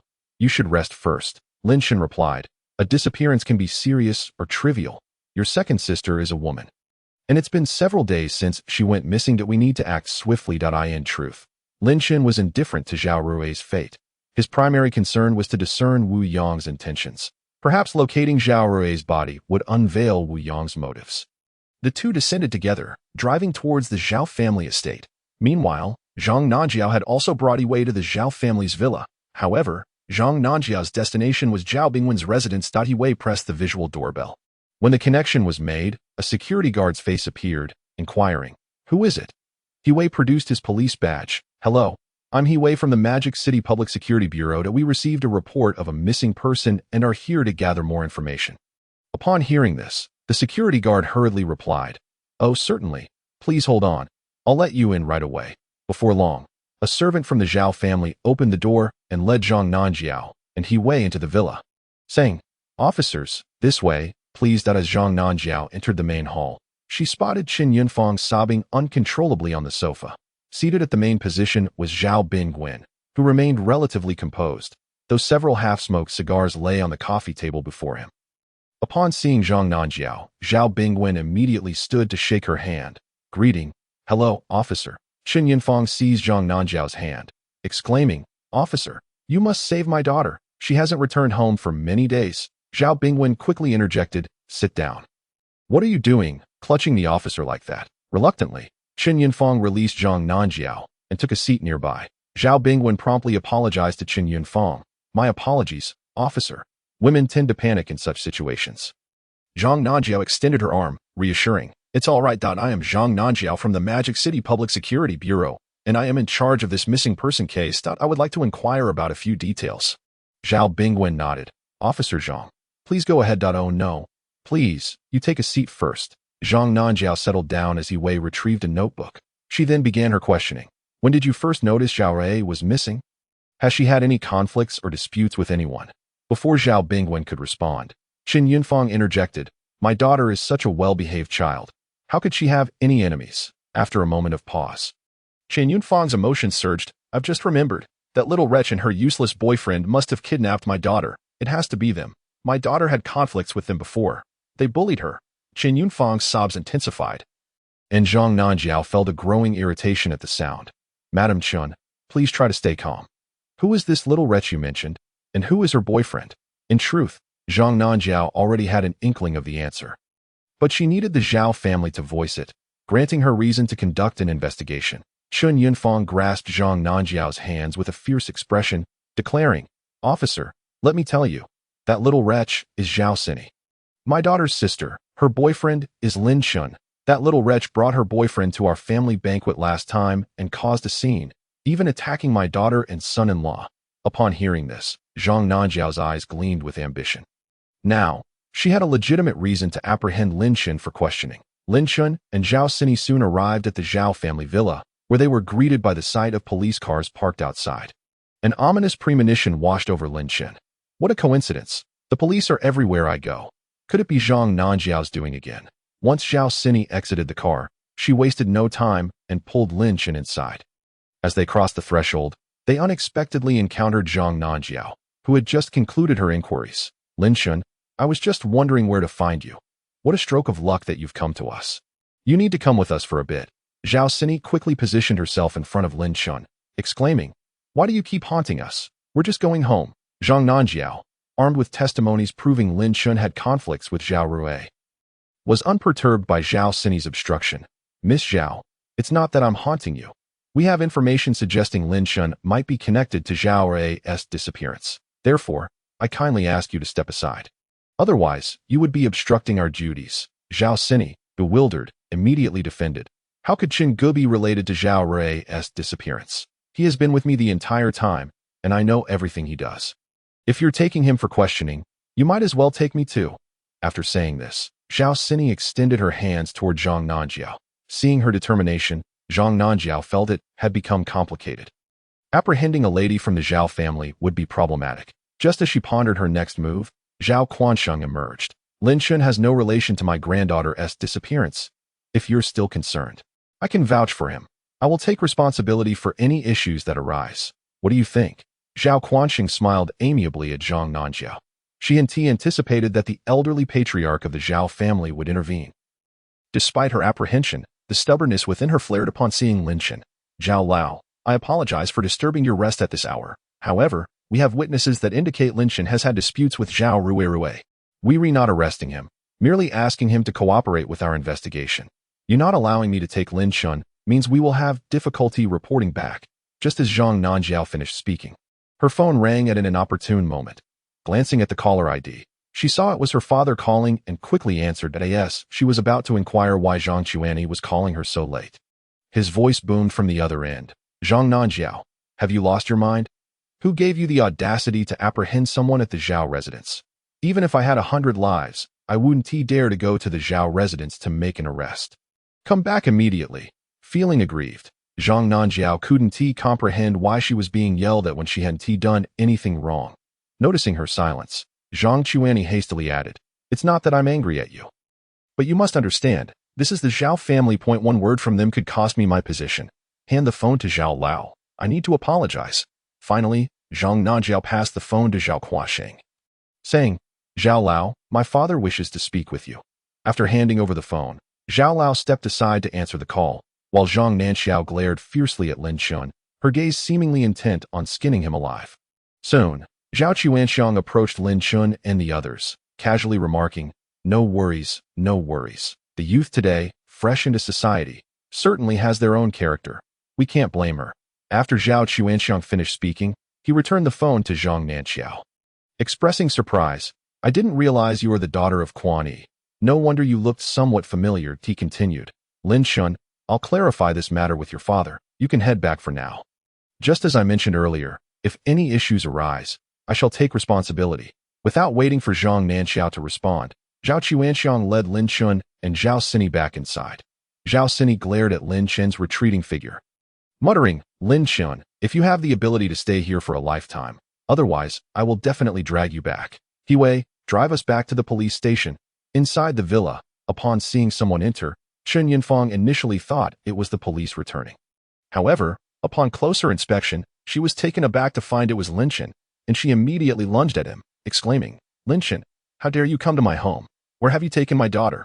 Return her to me at once. Zhao Bingwen quickly intervened, restraining Chen Yinfang. Can't you see my father is here? What are you making a scene for? After Zhao Bingwen's reminder, Chen Yinfang finally calmed down and returned to the sofa. Zhao Bingwen approached his father. Dad, it's quite late. You should rest. Your health has only recently improved that we won't make things difficult for young Lin. Zhao Quansheng did not respond to Zhao Bingwen, but shot a glare at Chen Yinfang. Snorting, I doubt you would dare. Guests should be treated with respect. Just ask your questions properly and send him back. With that, Zhao Chuanxiang ascended the stairs. Acting on behalf of Zhao Chuanxiang, Zhao Bingwen apologized to Lin Chun. Young Lin, my aunt didn't mean any harm. She has been frantic over Rui's disappearance, which is why she reacted that way. Please don't take it to heart. Lin Chun reassured him, it's all right. Uncle. I understand my aunt's feelings. However, I truly have no connection to Zhao Rui's disappearance. I have long forgotten the conflict from the banquet and did not hold it against anyone. As the saying goes, a smile should not be met with a fist, so Lin Chun graciously accepted Zhao Bingwen's apology. At this moment, Zhao Sini also stepped forward. Uncle, Chen Ge has been with me these past few days.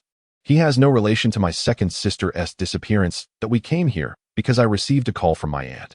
Chen Ge said he is a way to find my second sister. So please do not misunderstand him.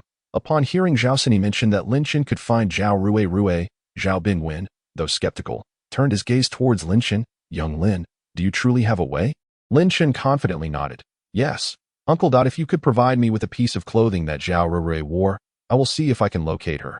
Zhao Bingwen, puzzled by Lin Chun's request for his daughter's clothing, nonetheless retrieved it and handed it to him. Uncle, my method is confidential. I need to step outside for a moment, Lin Chun stated before exiting the villa. Little Tongzi, quickly help me check Zhao Rui's whereabouts. The system promptly began its operations, and soon Lin Chun heard its voice in his mind. Host, I cannot sense the aura of the clothing's owner. Lin Chun, perplexed by the system's statement, inquired, what do you mean you cannot sense the aura? The system hurriedly explained, it means that this person is already deceased, which is why I cannot perceive her presence. Otherwise, even if she were at the ends of the earth, I would still be able to sense her. Lin Chun's brow furrowed upon hearing this. Dead? He could not help but recall Wu Yong's sinister smile from earlier today. Zhao Rui's death must have been orchestrated by Wu Yong. Immediately, Lin Chun called out to Zhao Sini at the door. Sini, please step outside for a moment. Zhao Sini, feeling the tension within the house, hurriedly followed him outside. What is it, Chen Ge? Do you need my assistance? Lin Chun hesitated for a moment, but ultimately decided to confide in Zhao Sini. Lowering his voice, he said, Sini, your second sister may very well be dead. Chapter 85. Beware, or I shall deal with you on the spot. Zhao Sini looked at Lin Chun in horror, disbelief etched across her face. Chen Ge, you're not joking, are you? Are you saying Zhao Rui is already dead? How do you know this? You didn't Lin Chun slowly nodded. Sini, I can say with absolute certainty that Zhao Rui is dead. Upon receiving Lin Chun's confirmation, Zhao Sini trembled. Chen Ge, did you really kill Zhao Rui? Lin Chun, unfazed, lightly tapped Zhao Sini on the head. You silly girl, it was Wu Yong who likely killed Zhao Rui. As for how I know, I cannot divulge that for now. Hearing that Lin Chun was not responsible for Zhao Rui's death, Zhao Sini sighed in relief, and no matter what, Zhao Rui is still Grandpa's granddaughter. If he were to find out she is dead, it would surely break his heart. Let us not tell my second uncle for now, to prevent him from informing Grandpa right away. Lin Chun agreed with Zhao Sini's sentiment. Given Zhao Chuanxiang's age, he would certainly struggle to cope with the loss of a child. Thus, Lin Chun and Zhao Sini returned to the villa, where Lin Chun returned Zhao Rui's clothing to Zhao Bingwen. Uncle, I'm sorry, I couldn't find any leads on your daughter's whereabouts. I apologize. Zhao Bingwen had initially held on a hope that Lin Chun could uncover the truth about his daughter. But the greater the expectation, the deeper the disappointment. It's all right, young Lin. It's fine you didn't find anything. You did your best. However, upon hearing Lin Chun's words, Chen Yunfang immediately stood up, her tone dripping with sarcasm as she addressed Lin Chun. If you lack the skills, then don't take on a task beyond your capability. Acting as if you know everything, and yet the police couldn't find her, how do you expect to? I warn you, if you have kidnapped my daughter, I advise you to return her quickly and turn yourself in. Otherwise, the Zhao family will ensure you rot in prison.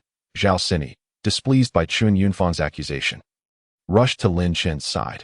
Aunt, the Chen family has no authority here. We've already made it clear that my second sister's disappearance has nothing to do with Chen Ge.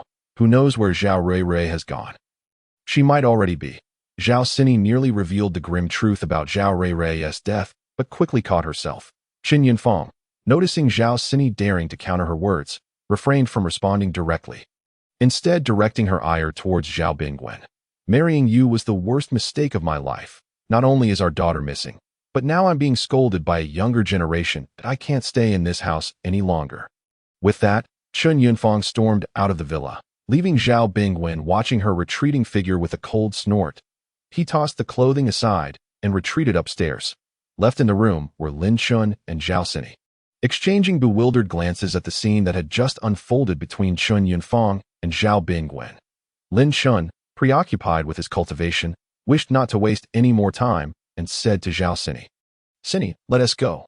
There is nothing more for us here." Zhao Sini obediently nodded, linking her arm with Lin Chen's as they departed. They soon arrived at Lin Chen's home, but before driving in, Lin Chen instructed Zhao Sini to stop the car. "Sini, you should head back now that I have some matters to attend to outside in the coming days. Remember what I told you. Never take off the pendant I gave you." Zhao Sini, though curious about Lin Chen's late-night plans, chose not to pry that I once he take it off. "Don't worry, Chen go. But you must be careful out there, whatever you plan to do." After saying this, Zhao Sini gave Lin Chen a quick kiss before driving away. Lin Chen touched his cheek where Zhao Sini had kissed him and turned to watch her leave. "Run off after a kiss. Be careful I don't deal with you on the spot one day." Before long, Lin Chen arrived near Sun's Manor, finding a relatively secluded spot to set up the spirit gathering array. Instantly, the surrounding spiritual energy began to converge, and with the addition of the spiritual stones, Lin Chen felt undisturbed in this location, allowing him to cultivate longer and even possibly break through to the earth level. Not wanting to waste any spiritual energy, Lin Chen immediately began his cultivation and quickly entered a meditative state. Meanwhile, a pair of eyes were watching Lin Chen, yet they did not interfere with his practice. Instead, they stood by, aiding Lin Chen's cultivation with protective spells. Chapter 86. Dragon Group. The next morning, Zhang Nanxiao, who had failed to apprehend Lin Chen the previous day, arrived early at the villa district where Lin Chen resided. Navigating with ease, she made her way directly to Lin Chen's villa. "Lin Chen, come out. How long do you intend to hide?" Zhao Sini, still in a deep slumber, was abruptly awakened by Zhang Nanxiao's shouts. Rubbing her eyes, she reluctantly arose to open the door, only to find the same policewoman from the previous day standing there. "I must say, you truly are relentless. My grandfather has already stated that Zhao Rui's disappearance has nothing to do with Chen Gu. If you dare to harass Chen Gu again, do not blame me for being impolite." Before Zhang Nanxiao could utter a word, Zhao Sini launched into a long tirade, and upon finishing, she abruptly slammed the door shut. Zhang Nanxiao felt a surge of anger at Zhao Sini's behavior. Yet she refrained from confronting her, knowing Zhao was from the Zhao family. Although Zhao Sini had already closed the door, Zhang Nanxiao still called out through it. "Miss Zhao, I apologize for disturbing your rest so early in the morning. Could you kindly ask Lin Chen to come out and assist us with our investigation?" After saying this, Zhang Nanxiao took a seat at the door, awaiting Zhao Sini's response. However, Zhao Sini had already retreated to her room, plugging her ears to resume her slumber. After waiting for more than 10 minutes without receiving a reply, Zhang Nanxiao reluctantly returned to her car. "Lin Chen, I refuse to believe that I, as a police officer, cannot handle you." Subsequently, Zhang Nanxiao began to stake out Lin Chen's villa each day, convinced that he would eventually have to leave his abode to her surprise. Lin Chen indeed remained indoors throughout this period, and she continued her daily vigil. 10 days later, the spiritual energy within the spirit stone had been nearly depleted, and Lin Chen gradually awakened. Upon rising, he took a moment to stretch, the sound of his bones cracking echoing in the silence. "Ah, this sensation is utterly delightful." Lin Chen then noticed the spirit stone on the ground had turned to dust. Realizing that he had exhausted its energy, he quickly checked his cultivation level. "Why am I still not at the mid-level of the Xian rank? It seems that I am merely a step away from breaking through."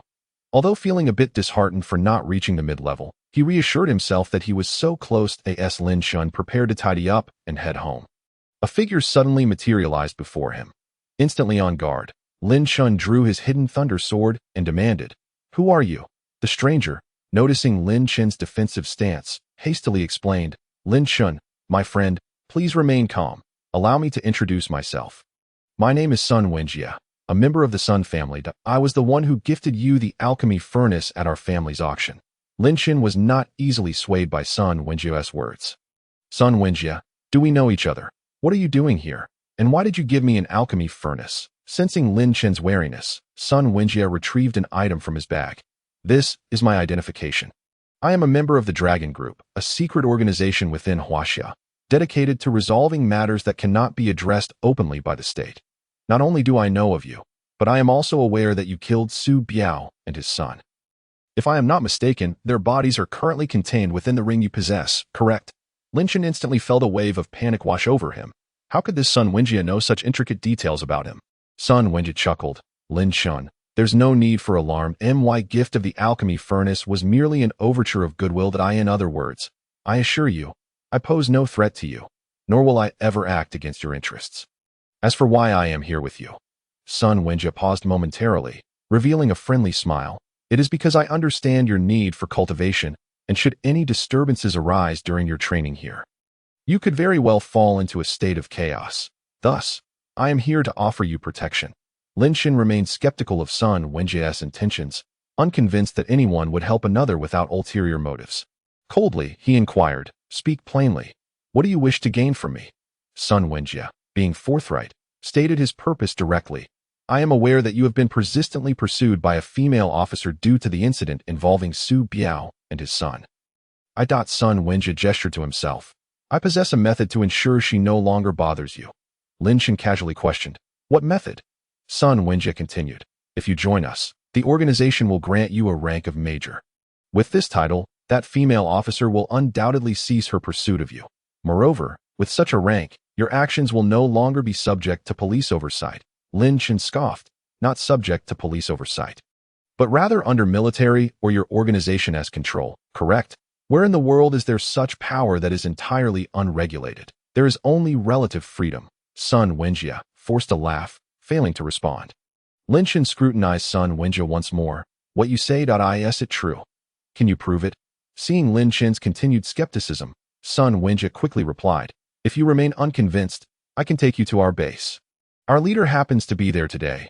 Once you meet our leader, you will realize I am not deceiving you. Lin Chen, nearing the mid-level of the Xian rank, felt emboldened and decisively agreed. Very well. Let us proceed. He was eager to see what this organization that Sun Wenjie spoke of truly entailed. Chapter 87.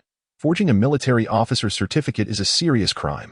Sun Wenjie, pleased with Lin Chen's consent, eagerly ushered him into his vehicle, as if fearing Lin Chen would change his mind. After a considerable time, they finally arrived at a heavily guarded military district. Before they could enter, two armed guards swiftly intercepted them, rifles in hand. Upon seeing this, Lin Chen felt he had been deceived. Sun Wenjie had painted a grand picture, yet upon arrival, they were not even permitted entry. Sun Wenjie seemed to sense Lin Chen's thoughts and quickly explained, I am driving my own car today, not a military vehicle, which is why they stopped us. After saying this, Sun Wenjie handed his identification to the guards. Upon examining the document, the guards, upon recognizing Sun Wenjie's rank, quickly saluted and returned the ID. Colonel Sun, my apologies for not recognizing you. Sun Wenjie waved dismissively. No problem. It's understandable since I am not in a military vehicle today. The guards, relieved that Sun Wenjie was not angered, hurriedly allowed them to pass. Once inside the military district, Lin Chen was immediately struck by the sight of soldiers training under the blazing sun, but a sense of reverence washed over him. It was these brave men and women who silently safeguarded the strength of Huaxia. The vehicle soon arrived at the base Sun Wenjie had mentioned, and Lin Chen's doubts about Sun Wenjie dissipated. Being treated with such respect by the military guards, alongside Sun's family background, made it unlikely that he would go to such lengths to deceive him. Come, I shall introduce you to our leader. He will be thrilled to learn that I have recruited you into our ranks. Without waiting for Lin Chen's response, Sun Wenjie exited the vehicle.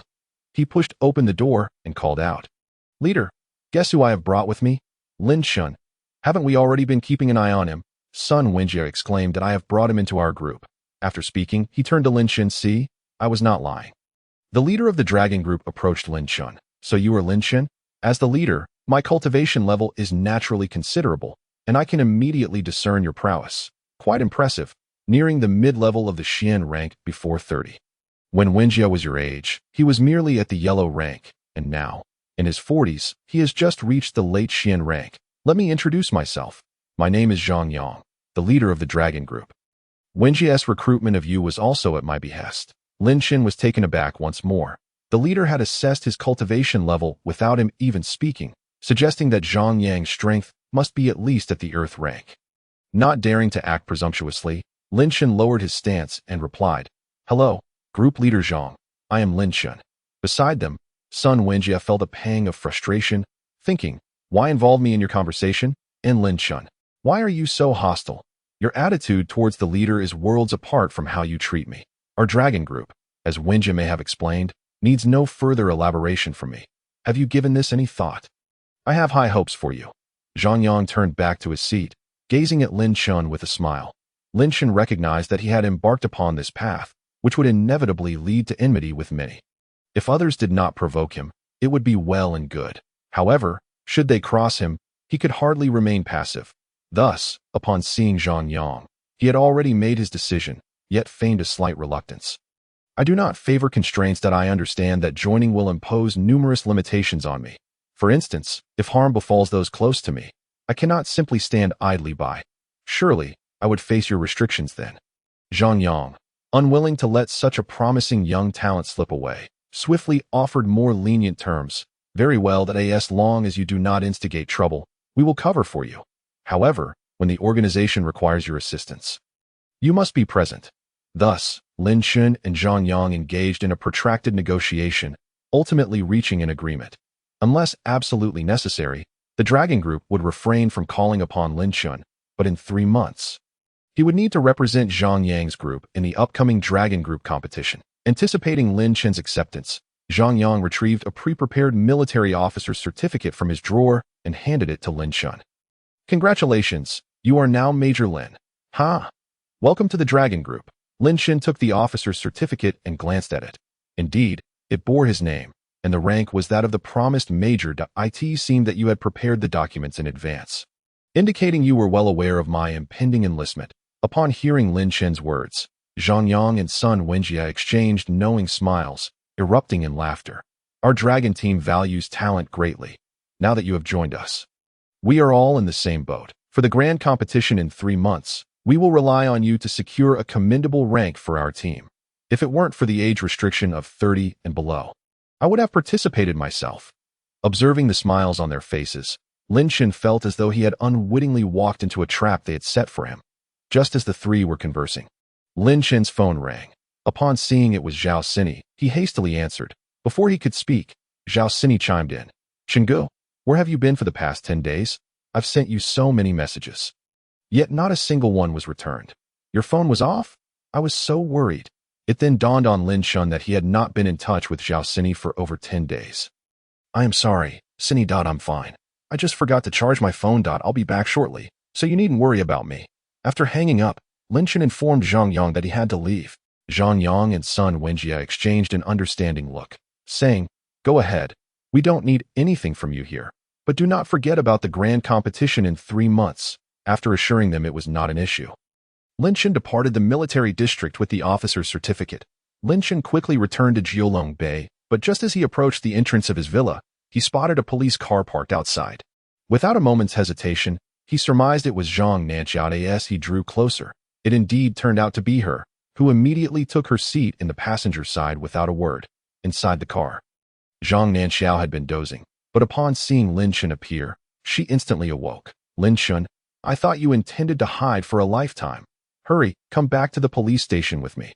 Holding the golden ticket in his hand, Lin Shen felt no fear of Zhang Nanxiao's persistence. Instead, he disclosed to her that he was responsible for the deaths of Su Biao and his son. "Go back to the police station with you." "For what purpose?" Lin Shen scoffed. "I'm not afraid to tell you now that I killed Su Biao and his son, but I'm sorry, but I can't assist with that." The system had long since discerned that Zhao Sini had been drugged by Wu Yong, and the remedy had been prepared in advance. Miss Zhao has indeed been drugged by Wu Yong. Moreover, the dosage was quite substantial. Thankfully, Wu Yong did not succeed. Currently, there are only 2 methods to assist Miss Zhao. The first method involves using your vital energy to expel the drug from her system, but it requires Miss Zhao to be seated properly. Upon hearing that Zhao Sini needed to sit upright, Lin Shen glanced at her current state and quickly shook his head, exclaiming, "Look at her. Is she capable of sitting up? Stop dilly-dallying and tell me the second method." The system, unfazed, calmly proceeded to outline the second method. "The second method is, you must directly assist her in fulfilling her current needs." Lin Shen instantly comprehended the implication, wondering if there truly were no other alternatives. The system, having overheard, thought its master was being rather pretentious. Host, seeing Miss Zhao in this condition, don't you have any thoughts? When did you become so upright? If you weren't moved, I wouldn't believe it. Just look at her figure. Tisk, in my opinion. You should simply help her with her needs. After all, Miss Zhao cannot sit up at this moment, and you two are merely one final barrier away from breaking through that last window. Although Lin Shun was experiencing a physiological reaction, he could not possibly admit it at that moment. Get lost. Do you think your master is the kind of person who takes advantage of others in their time of need? Furthermore, even if I were to engage with Cindy, it must be when she is fully conscious, and I would never allow you to watch. After saying this, Lin Shun looked at Zhao Cini on the bed, pondering what method would allow her to sit up. Deep in thought, he moved to the bedside and sat down. Sensing someone nearby, Zhao Cini immediately leaned over and wrapped her arms around Lin Shun's waist, just as Lin Shun was managing to suppress his thoughts. Zhao Cini's figure pressed against him, reigniting those very thoughts. Under the influence of the aphrodisiac, Zhao Cini seemed to recognize Lin Shun, murmuring, "Shun, Brother Chen, I feel so uncomfortable. Please help me. Won't you take me?" Lin Shun fought to suppress his rising desire, turning Zhao Cini onto her back, her eyes tightly shut, and began to circulate his vital energy. Once his energy was flowing, he started to channel it into Zhao Cini's back. After 10 minutes, the restless Zhao Cini finally calmed down. Meanwhile, Lin Shun, having held back a torrent of desire, was flushed and sweating profusely. He glanced at the now slumbering Zhao Cini and couldn't help but sigh. You little minx, you truly know how to torment a person. Thankfully, my will is strong. Otherwise, you would have truly lost your virtue. Chapter 92. If you have something to say it quickly. After settling Zhao Cini, Lin Shun, burdened by pent-up desire, felt beads of sweat trickling down his forehead, a testament to his distress. Having expelled all the aphrodisiac from Zhao Cini's system, he turned his attention back to the spot where Wu Yong had been. Leaning in closer, he noticed only a charred talisman and lingering wisps of black smoke. Lin Shun scratched his head, baffled at how such a substantial individual could vanish without a trace, but then he reconsidered. If he could possess a system, what was there that could not be explained? Although he was clueless about Wu Yong's sudden disappearance, the system surely knew. If only he could possess such a tool himself, life would be much simpler. Little system, what was that thing Wu Yong just used? How did he simply vanish in a puff of black smoke? Lin Shun inquired cautiously. The system disdainfully explained what the talisman was and its origins. Host, look at your pitiful state. That talisman was crafted from the skin and essence of a magical beast. What Wu Yong just used was a teleportation talisman, merely a low-level paper talisman, capable of instant movement. Nothing particularly remarkable. There are even more advanced talismans like the lightning talisman, celestial fire talisman, and other powerful ones. Upon hearing the system's condescending tone, Lin Shun realized his lack of knowledge. However, even if the system dismissed the talisman as trivial, possessing such an item would allow him to travel anywhere in an instant. The system, noticing Lin Shun's thoughts, promptly bestowed upon him 10 teleportation talismans, along with 2 lightning and 2 celestial fire talismans. Lin Shun gazed at the talismans in his hand. His excitement barely contained that he mused. This little system has quite a stash, including those lightning and celestial fire talismans. But I don't know how to use them. Little system, how do I use these? Is there a spell or something, like in the movies? Taishang Laojun, I command you. The system couldn't help but chuckle. You've really watched too many movies, host. All you need to do is infuse your vital energy into the talisman while mentally envisioning your desired destination. That's how the teleportation talisman works. Lin Shun found the process surprisingly simple and suddenly recalled he still didn't know the functions of the other 2 talismans that he asked. What about the other 2? What do they do? The system patiently explained. The lightning and celestial fire talismans, as their names suggest, can summon lightning and celestial fire. Don't underestimate this small piece of paper. It could save your life in a critical moment. Imagine if you were locked in a fierce battle with an enemy and had this talisman to launch a surprise attack. How could they possibly defend against it? Lin Shun instantly recognized the value of such talismans, wishing he could create them himself.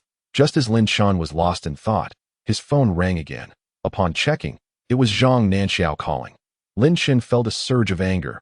If it weren't for her delay earlier, Zhao Cini wouldn't have been put in danger and nearly lost her life. Therefore, when he answered the call, he unleashed a torrent of reprimands at Zhang Nanxiao. Zhang Nanxiao, how much longer will you drag this out? Are you experiencing an early onset of menopause or something? Surprised by Lin Chen's outburst, Zhang Nanxiao recalled her father's advice to maintain a good relationship with him and spoke gently to explain the reason for her call. Oh, Brother Chun, I realize I may have been a bit too annoying before. How about this? I apologize. I'm sorry. This was the first time Lin Chen had seen this side of Zhang Nanxiao, but understanding that there was no such thing as a free lunch.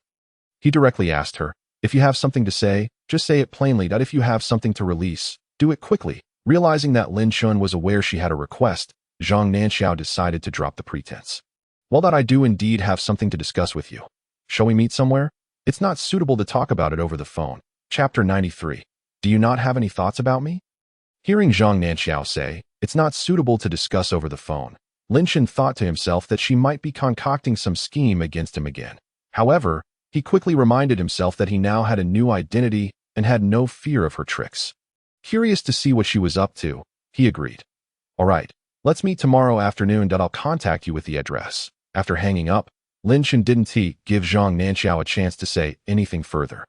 Zhang Nanxiao, intending to remind him to meet without fail the next day, found herself cut off by Lin Chen, leaving her stomping in frustration.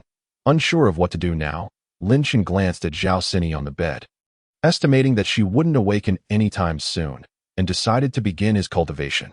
Although practicing in a place with nearly no spiritual energy would slow his progress, it was better than nothing. The next morning, after a night of rest, Zhao Sini finally awoke, her body aching so much that she briefly wondered if she had died.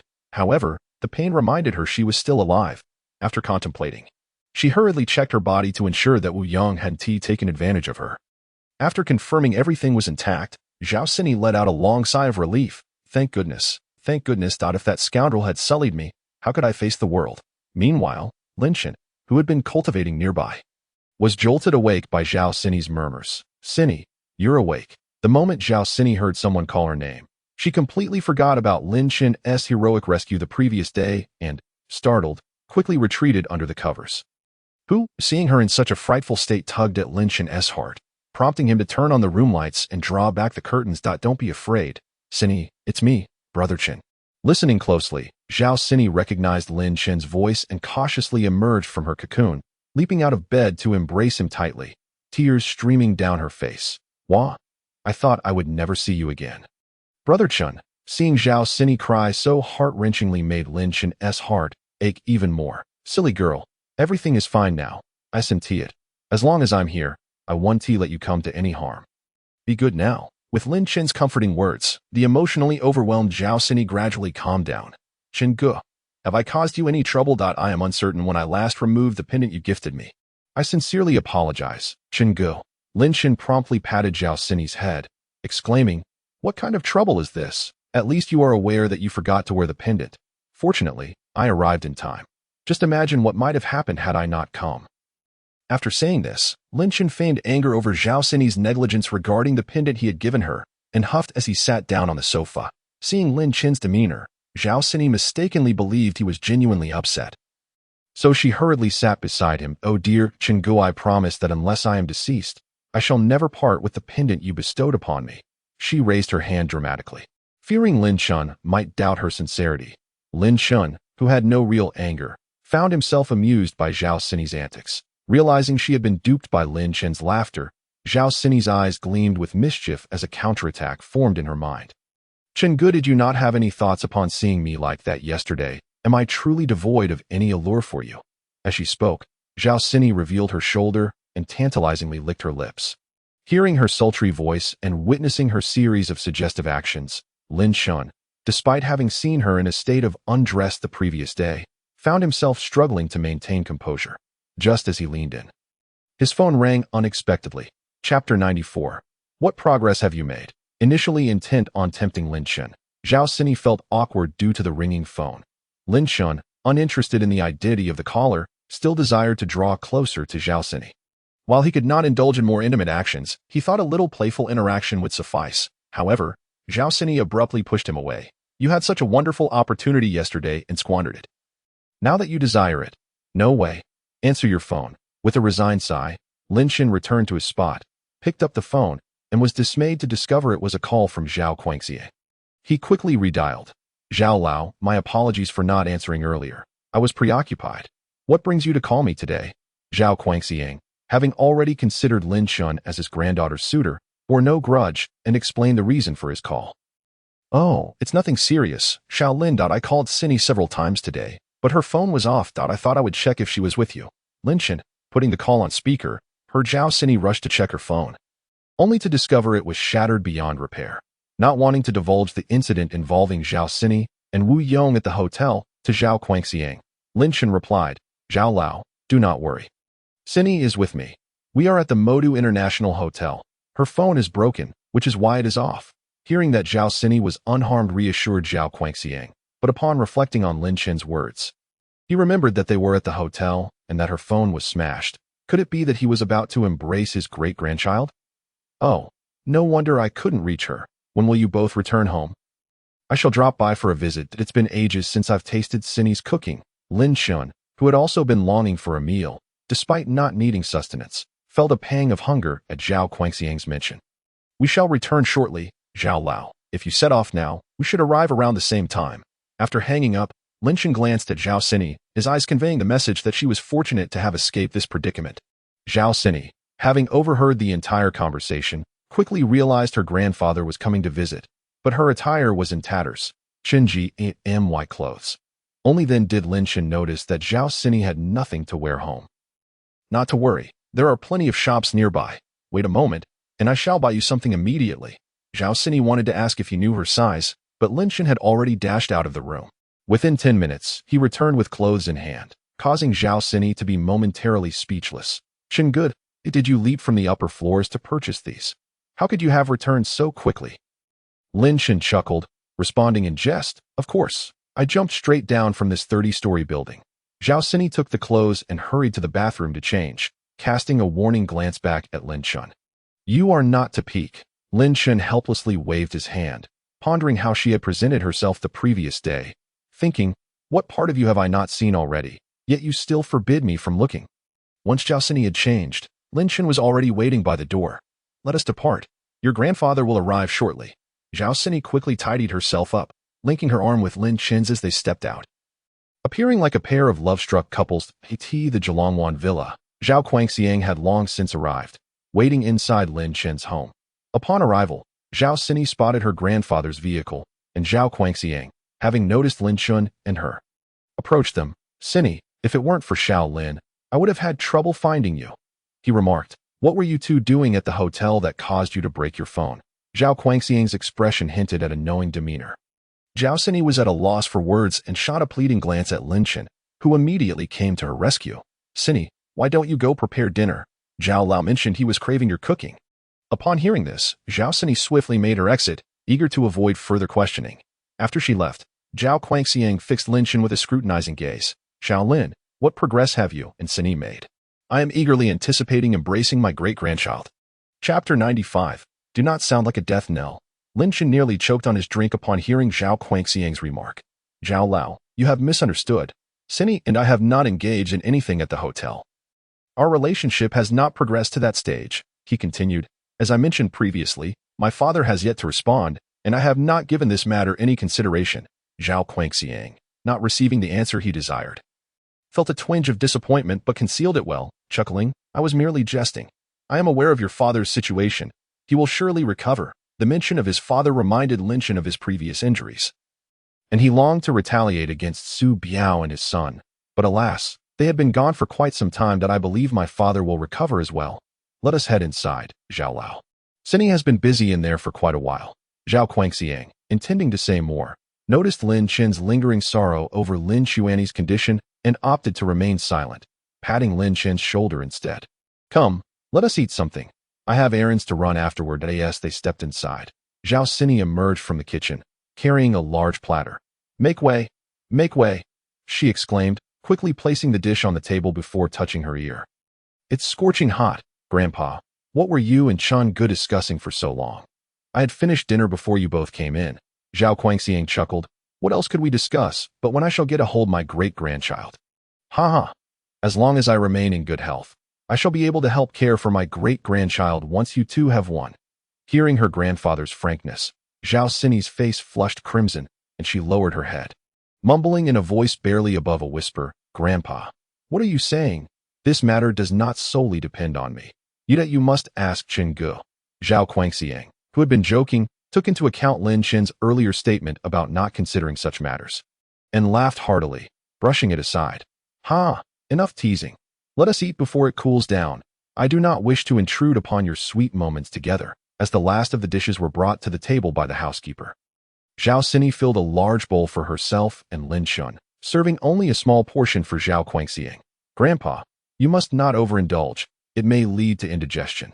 Thus, eat less rice and more vegetables." Afterward, she handed the brimming bowl to Lin Shun, saying, "Chen Ge, do have some. Once you finish, I shall serve you another." Zhao Guangxiang observed the harmonious interaction between Zhao Sini and Lin Shun, nodding in satisfaction, only to resume his playful banter with Zhao Sini. "Not even married yet, and your elbows are already pointing outward. Truly, a girl of great stature cannot be kept. Ha ha." After satisfying his hunger and thirst, Zhao Guangxiang prepared to take his leave. Before departing, he reminded Lin Shun and Zhao Sini of his desire to hold his great-grandson. Upon hearing this, Zhao Sini hastily urged Zhao Guangxiang to leave. Once outside the door, Zhao Sini pretended to be angry and exclaimed, "Grandpa, how can you be like this? Chen Ge and I haven't even started anything, and you already wish to send me away. I am your granddaughter." Zhao Guangxiang chuckled heartily a few times before taking his leave. After seeing Zhao Guangxiang off, Zhao Sini hurried back inside. "Chen Ge, don't take what Grandpa said seriously. He is just getting old." Upon hearing this, Lin Chen teased Zhao Sini. "Why not take it seriously? Or are you saying you don't want to have children with me?"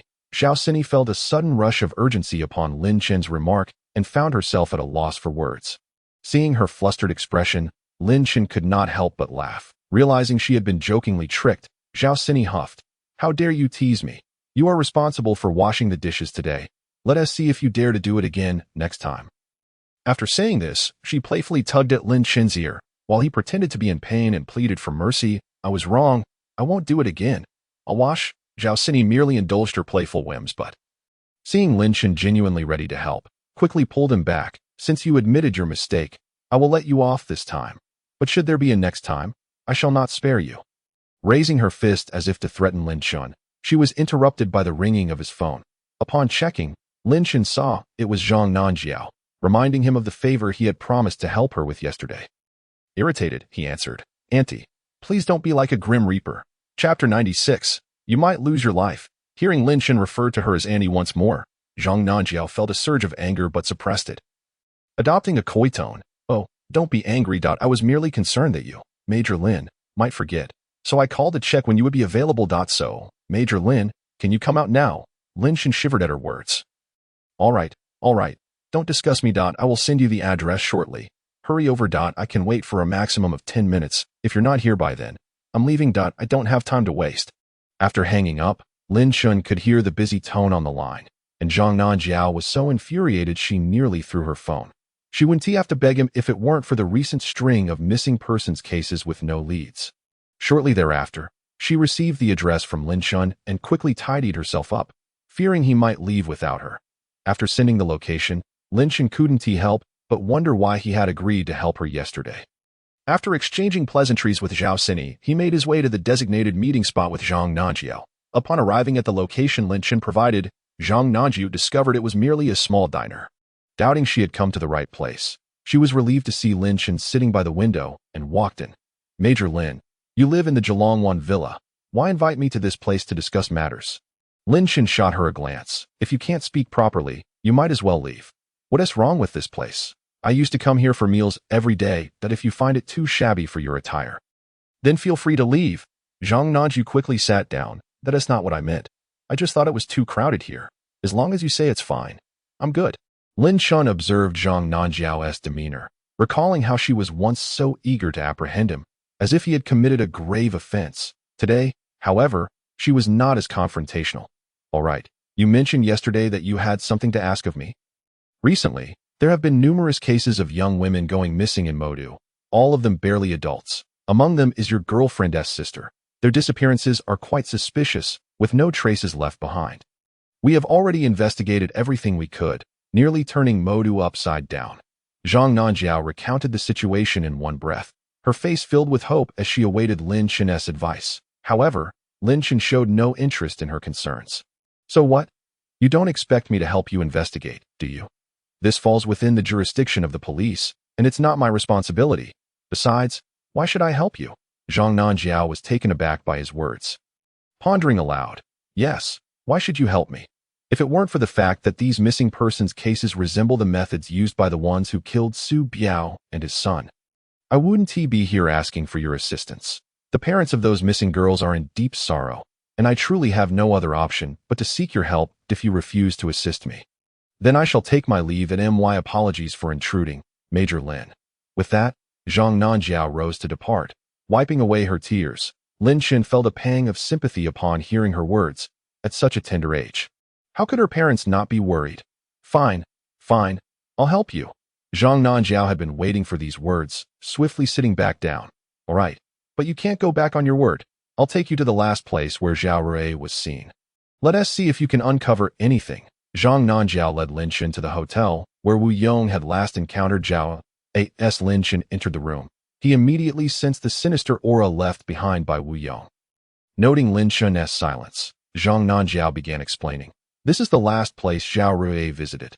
This room is generally not open to the public, so the surveillance did not capture her arrival or departure. Lin Chen had already deduced who was responsible for Zhao Rui's demise, and the lingering atmosphere within the room suggested it was the result of Wu Yong practicing some dark arts. Lin Chen could not fathom what technique could require such gruesome acts for cultivation, so he inquired of the system, "Do you know what Wu Yong practices? This aura is truly chilling." The system quickly responded. Host, Wu Yong's technique primarily involves absorbing the yang energy of women to nourish himself. The women who have been drained become mere corpses. This technique was long abolished. Why has it resurfaced recently? Lin Chen was taken aback that such a technique still existed, and the thought that Zhao Xini had nearly fallen victim to Wu Yong filled him with fear. Noticing Lin Chen lost in thought, Zhang Nanjiao gently patted him. "What's wrong? You, a martial artist, aren't scared, are you?" Lin Chen, regaining his composure, looked seriously at Zhang Nanjiao. Although they had no personal connection, he did not wish for her to be embroiled in this matter. "It's best if you don't pursue this case. You won't uncover anything. Even if you do find something, you wouldn't be able to apprehend him." Zhang Nanjiao, puzzled by Lin Chen's words, asked, "What do you mean? Is it possible that the culprit has a military background like you?" Lin Chen replied calmly, "Even if he has military connections, that wouldn't matter. Orders have been issued to capture the perpetrator at all costs.